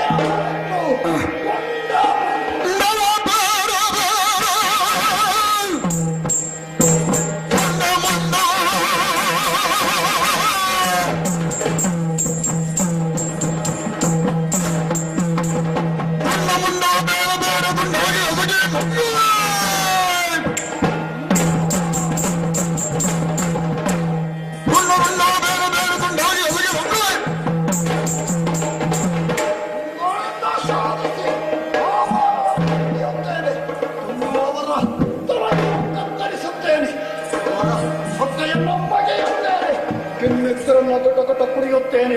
ಆಮೇಲೆ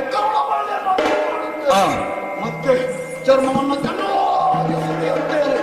ಆಮೇಲೆ ಮಾಂಸವನ್ನ ದೊಡ್ಡ ದೊಡ್ಡ ತುಂಡು ಮಾಡ್ತಾನೆ. ಹಸಿಯಾಗಿ ಜಗಿದು ತಿಂತೇನೆ. ಉಳಿದ ಎಲುಬುಗಳನ್ನ ಸುಟ್ಟು ನನಗೂ ನನ್ನ ತಂಗಿಗೂ ಕೊಡುವುದು ಮಾನವರ ತಲೆಬರುಡೆಯ ಮೆದುಳ ಮಾಂಸ ವಿಶಿಷ್ಟ ರುಚಿಯುಳ್ಳದ್ದು. ಚೆನ್ನಾಗಿ ಕೊನೆಯಿಂದ ಜಜ್ಜಿ ಮಿದುಳ ಬಣ್ಣ ಹೊರ ತೆಗೆದು ಕೋಡೆಮ್ಮೆಯ ತುಪ್ಪದೊಳಗೆ ಕರೆದು ತಿನ್ನಬೇಕು.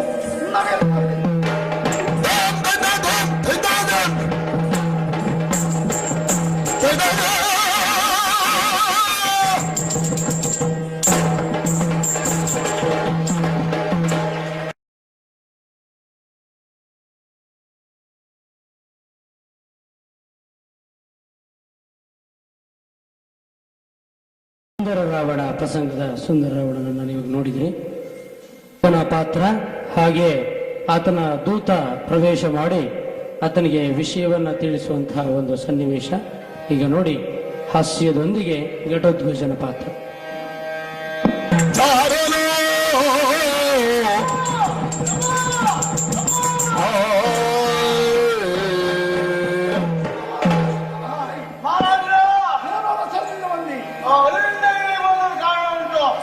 ನೀವೇ ಹೇಳಿದ್ರಲ್ಲ ಹೊಲ ಎಲ್ಲ ನೋಡ್ಕೊಂಡಿರ್ಬೇಕು ಅಂತ. ನಾನು ಹೊಲ ನೋಡ್ಕೊಂಡಿರುವಾಗ ಇವತ್ತೊಂದು ಚೋದ್ಯ. ಏನು ಚೋದ್ಯ? ಕೇಳು ಕಳಗೋಲ ಶೀಲ ನೀ ಹೊಲಿದು, ಕೇಳು ಕಳಗೋಲ ಶೀಲ ನೀ ಹೊಲಿದು, ಶೀಲ ನೀ ಹೊಲಿದು. ಹೇ, ಶೀಲ ಅಲ್ವಾ? ಕಳಗುಲ ಶೀಲ, ಕಳಗುಲ ಶೀಲ ನೀನು ಒಲಿದು ಹೇಳೋ ನುಡಿಯ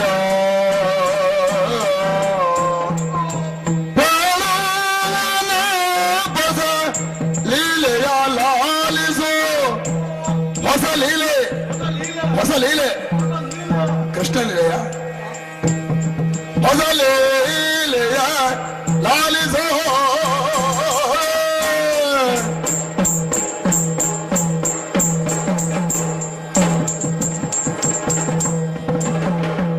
ಕೇಳು ಕಳಗುಲ ಶೀಲ ನೀನೊಲಿದು. ಶುಭವಾಗಲಿ ಸೇವಕ, ಶುಭವಾಗಲಿ. ಅಡ್ಡ ಬಿದ್ದೆ ನಮಸ್ಕಾರ ಮಾಡ್ಕೊಂಡೆ. ಶುಭವಾಗಲಿ. ನಿಮ್ಮ ಪಾದದ ಮೇಲೆ ಪ್ರಯಾಣ ಮಾಡಿದ್ರು. ಪಾದದಲ್ಲಿ ನೀನು ಹೊಂದಿಸಿಕೊಂಡಿದ್ದೀರೋ ಎನ್ನುವುದು ಒಂದೇ ಹೇಳಿ. ಅಂದ್ರೆ ವಿಷಯ ಗೊತ್ತ ನಿಮಗೆ? ಏನು? ಕೇಳು ಕಳಗುಲ ಚೀಲ ನೀ ಹೊಲಿದು. ಚೀಲ ನೀ ಹೊಲಿದು. ಕಳಕುಲ ಶೀಲ ನೀನು ಒಲಿದು. ಮತ್ತೆ ಅವ್ರು ಚೀಲ ಹೊಲಿದಂದ್ರೆ ಅಲ್ವಾ? ಉದ್ಯೋಗ ಕಳಕುಲ ಶೀಲ ಉದ್ಯೋಗ ಮಾಡೋದಲ್ಲದೆ ಮಾಡು ಅಂತ. ಏನು ಉದ್ಯೋಗ ಇಲ್ವಾ ನಿಮಗೆ? ಉದ್ಯೋಗ ಉಂಟಲ್ಲ ಹೊರ ಕಲ್ತ್ಕೊಂಡಿರೋದು. ಅಲ್ಲಿಂದ ಮಾಡಿ ಬಂದಲ್ಲ, ಏನು ಉದ್ದೇಶ? ಈ ಕಳರಿ ಎಲ್ಲರಿಗೂ ನೀವು ನಾಯಕ. ಸತ್ಯ. ಆದ್ರೂ ನಿಮ್ಮಲ್ಲೇ ಯಾವುದೇ ಒಂದು ವಿಷಯ ಇದ್ದಿಲ್ಲ. ಹೇಳುದ್ರೆ ಬೇರೆ ಯಾರನ್ನೇ ಹೇಳಿದ್ರು ಪರಿಮಾರ್ಜನೆದಾರ. ನಾನೇ ನಾಯಕ ಹೇಳಬೇಕು. ಏನಾಗಿದೆ ಹೇಳಿ. ಆದ್ರೆ ಮುಂದಲ್ಲಿರುವಾಗ ನೀವು ಹೇಳಿದ್ರಲ್ಲ, ಇದ್ದಣ್ಣು ಯಾರು ಮುಟ್ಲಿಕ್ಕಿಲ್ಲ, ಇದ್ದಣ್ಣು ತಿನ್ನಲಿರ್ಬಹುದು. ಇದ್ದಣ್ಣನ್ನು ನಾವೇನ್ ಮಾಡ್ತೇವೆ? ಏನು? ಬಹಳ ಜಾಗ್ರತೆ ವಹಿಸಿ ಅದನ್ನು ನೀರಿಗೆ ಹಾಕಿ ಅದನ್ನು ಹೊಡೆಸಿ ಅದೇನೋ ವ್ಯವಸ್ಥೆ ಮಾಡಿ ಆಗ ನಮ್ಮ ಲೆಕ್ಕದಲ್ಲಿ ನಮಗೆ ತೆಗೆದುಕೊಳ್ಳೋದಕ್ಕೆ ಬಿದ್ದದ್ದಾದ್ರೂ ಆಗ್ತದೆ, ಅದ್ರಿಂದಾದ್ರೂ ಆಗ್ತದೆ. ಕತೆ ಬೇರೆ. ಹೌದು. ನಾವು ತೆಗೆದುಕೊಳ್ಳುವುದಕ್ಕೆಲ್ಲ ಆಗ್ತದೆ. ಹೌದು. ಆದ್ರೆ ಇವತ್ತೇನು ಉದ್ದೇಶ? ಇವತ್ತು ಆ ಹಣ್ಣಿನ ಹೊನ್ನ ಎಲ್ಲ ನೋಡ್ಕೊಂಡಿರುವಾಗ ಇವತ್ತು ಒಂದು ಚೋದ್ಯ. ಏನು ವಿಶೇಷ? ಚಿನ್ನ ಚಿನ್ನ ಚಿನ್ನ ಚಿನ್ನ ಚಿನ್ನ ನೋಡೋದೊಂದು ಹೆಣ್ಣನ್ನು ಕರ್ಕೊಂಡು ಚಿನ್ನ ಚಿನ್ನ ton ton ton ton ton ton ton ton ಚಿನ್ನ ಚಿನ್ನ ಚಿನ್ನ ಚಿನ್ನ ಚಿನ್ನ ಚಿನ್ನ ಚಿನ್ನ ಚಿನ್ನ ಚಿನ್ನ ನೋಡೋದೊಂದು ಹೆಣ್ಣನ್ನು ಕರ್ಕೊಂಡು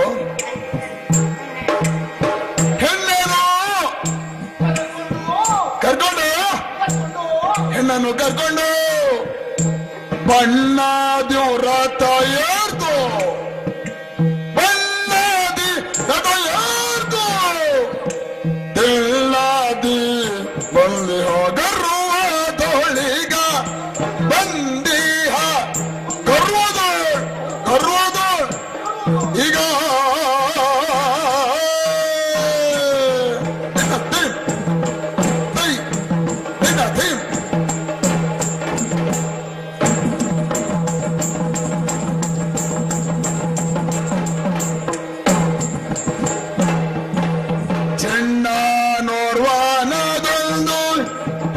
ಹೆಣ್ಣನು ಕರಗೊಂಡು ಹೆಣ್ಣನು ಹೆಣ್ಣು ಹೆಣ್ಣನು ನಾರಿಮಣಿಯಳ ನಾರಿಮಣಿಯಳ ಕರ್ಕೊಂಡು ಕರೆದುಕೊಂಡು ಕೂಡಿಕೊಂಡು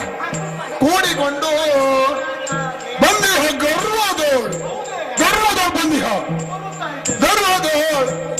ಬಂದಿಹ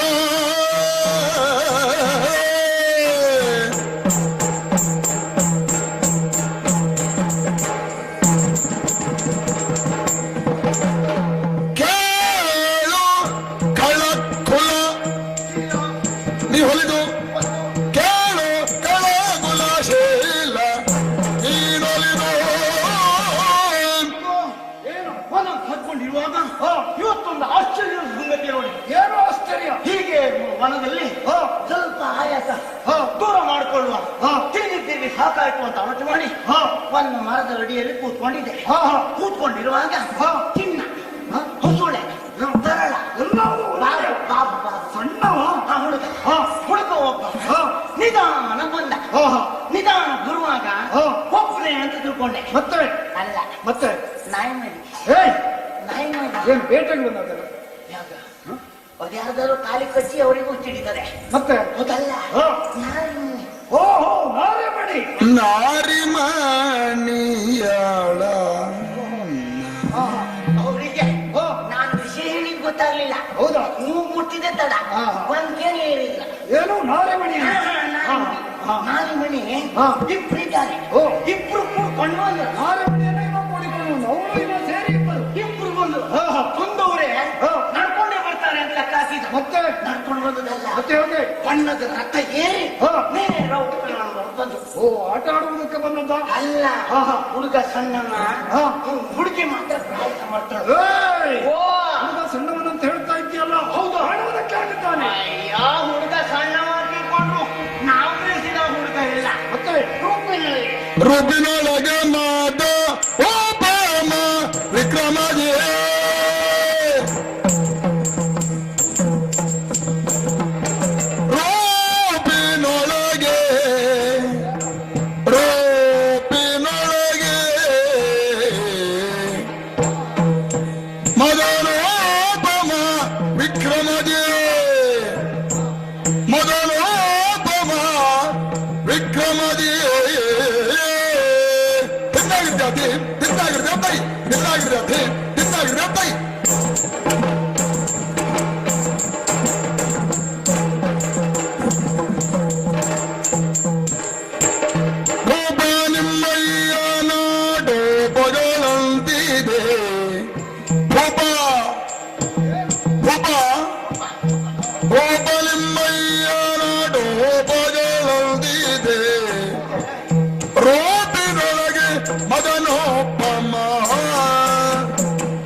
ಆದ್ರೆ ಹುಡುಗ ಸಣ್ಣವ ಇರ್ಲಿ, ಅದು ವಿಶೇಷ ಅಲ್ಲ. ಮತ್ತೆ ಅವನ ರೂಪ ಅಂದ್ರೆ ಮನ್ಮುಕ್ತ, ಮನ್ಮಥ ಮಾರ. ಅವನಿಗೆ ಬೇರೆ ಬೇರೆ ಹೆಸರು ಉಂಟು. ನಾನು 10 ಬೆರಳಲ್ಲಿದ್ದು ಉಂಗ್ರ ಎಲ್ಲ ಕಳ್ಕೊಂಡಿದ್ದೆ ಅವನು ಬದಲಿಲ್ಲ. ಹೌದಾ? ಮತ್ತೆ ಅವನು ನಿನಗೆ ಬಾಣ ಬಿಟ್ಟನ? ಹೌದಪ್ಪ. ಕೊಟ್ಟು ಕಳ್ಕೊಂಡ್ಯ? ಒಂದೊಂದು ಬಾಣ ಹೊಡೆದದ್ದು ತಡ, ಒಂದೊಂದು ಪ್ರತಿ ಕೊಟ್ಟಿ. ಈಗ ಎರಡೇ ಉಳಿದದ್ದು ಕಬ್ಬಣದ ಮಾತ್ರ. ಅದೇನಾಗಿರಲಿ, ರೂಪ ಹಾಗಾಯ್ತಲ್ಲ. ಹೌದು, ಮತ್ತೇನು ವಿಶೇಷ ಇದೆ? ಆದ್ರೆ ರೂಪ ನೋಡಿದೆ, ನಮ್ಮ ಸಿಟ್ಟಿನಲ್ಲಿ ಮೆರೆಯು ನೋಡಿದೆ. ದೇವರನ್ನ ಹೇಳ್ಬೇಕಾ, ನಿಮ್ಮ ಅಪ್ಪ ತಲೆ ಹೊಡಿಯುತ್ತೇನೆ. ಏನ್ ಹೇಳ್ತಾ ಇದ್ದ? ಹೌದಲ್ಲ, ಅವ ಅಲ್ಲಿಂದ ಬಂದವ, ನೀವು ಇಲ್ಲೇ ಹುಟ್ಟಿಬಾರ್ದವ್ರು. ನಿಮ್ಮ ಅಪ್ಪ ಅವನ ಮತ್ತೆ ಹೇಳ್ತೀವಲ್ಲ, ಅಂದ್ರೆ ನಿಮ್ಮ ಅಪ್ಪ ಇಲ್ವಾ? ಪರಾಕ್ರಮಶಾಲಿ ಶತಗಜತ್ರಾಣಿ ಭೀಮಸೇನ. ಅದೇ ಗಜಪಟ್ಟತ್ರಾಣಿ ಅಲ್ವಾ? ಶತಗಜತ್ರಾಣಿ ಭೀಮಸೇನ ಮಹಾರಾಜರು, ಅವ್ರನ್ನು ಹೋಲಿಸುವುದು. ಹೌದಾ? ಅಷ್ಟು ಪರಾಕ್ರಮಿ ಅಂತ ನಿನಗೆ ಪೆಟ್ಟು ಬಿಟ್ಟು ಮೇಲೆ ಗೊತ್ತಾಯ್ತು. ಅಯ್ಯೋ, ಆಯ್ತು, ಎಲ್ಲಿದ್ದಾನೆ ಈಗ? ಹೇಳಿದ್ದೇನು ಹಣ್ಣಿನ ವನವನ್ನು ತೆಗೆದು ಮಣ್ಣನ್ನು ತೆಗಿತೇನೆ, ಗಿಡವನ್ನು ಮುರಿತೇನೆ, ಎಂಟನೇ ಬಂಟಾಮ ನೆರ್ಮನೆ ನಂಟಾದ್ರೆ ನಿನ್ನ ಒಡೆಯನ್ನು ಕರ್ಕೊಂಡು ಬಾ ಆತಿಲ್ಲ. ಹೌದೇ ಸತ್ಯವ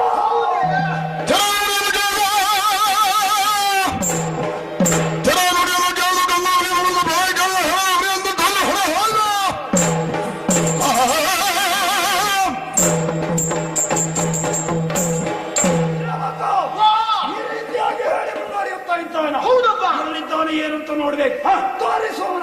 ಹಾಗಿದ್ರೆ ನಾವಿಬ್ರು ನೇರವಾಗಿ ಟಿವಿ ಒಳಗೆ ಹೋಗಿ ಬಿಡುವ. ಅದಲ್ವೋ ಗತ್ತು ಗಾಂಭೀರ್ಯದಿಂದ ರಾಜ ಟಿವಿಯಿಂದ ರಾಕ್ಷಸರ ರಾಜ ಕೇಳು ಹೋಗೋಣ.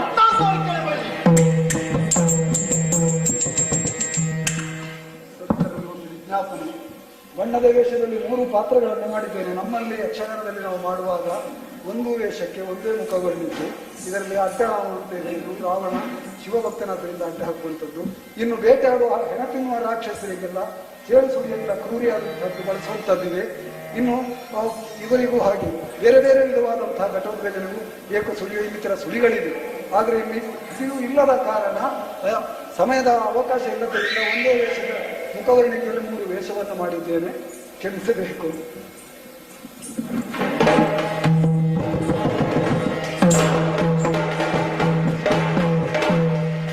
ರಂಗನಾಯಕ ರಾಜೀವಲೋಚನ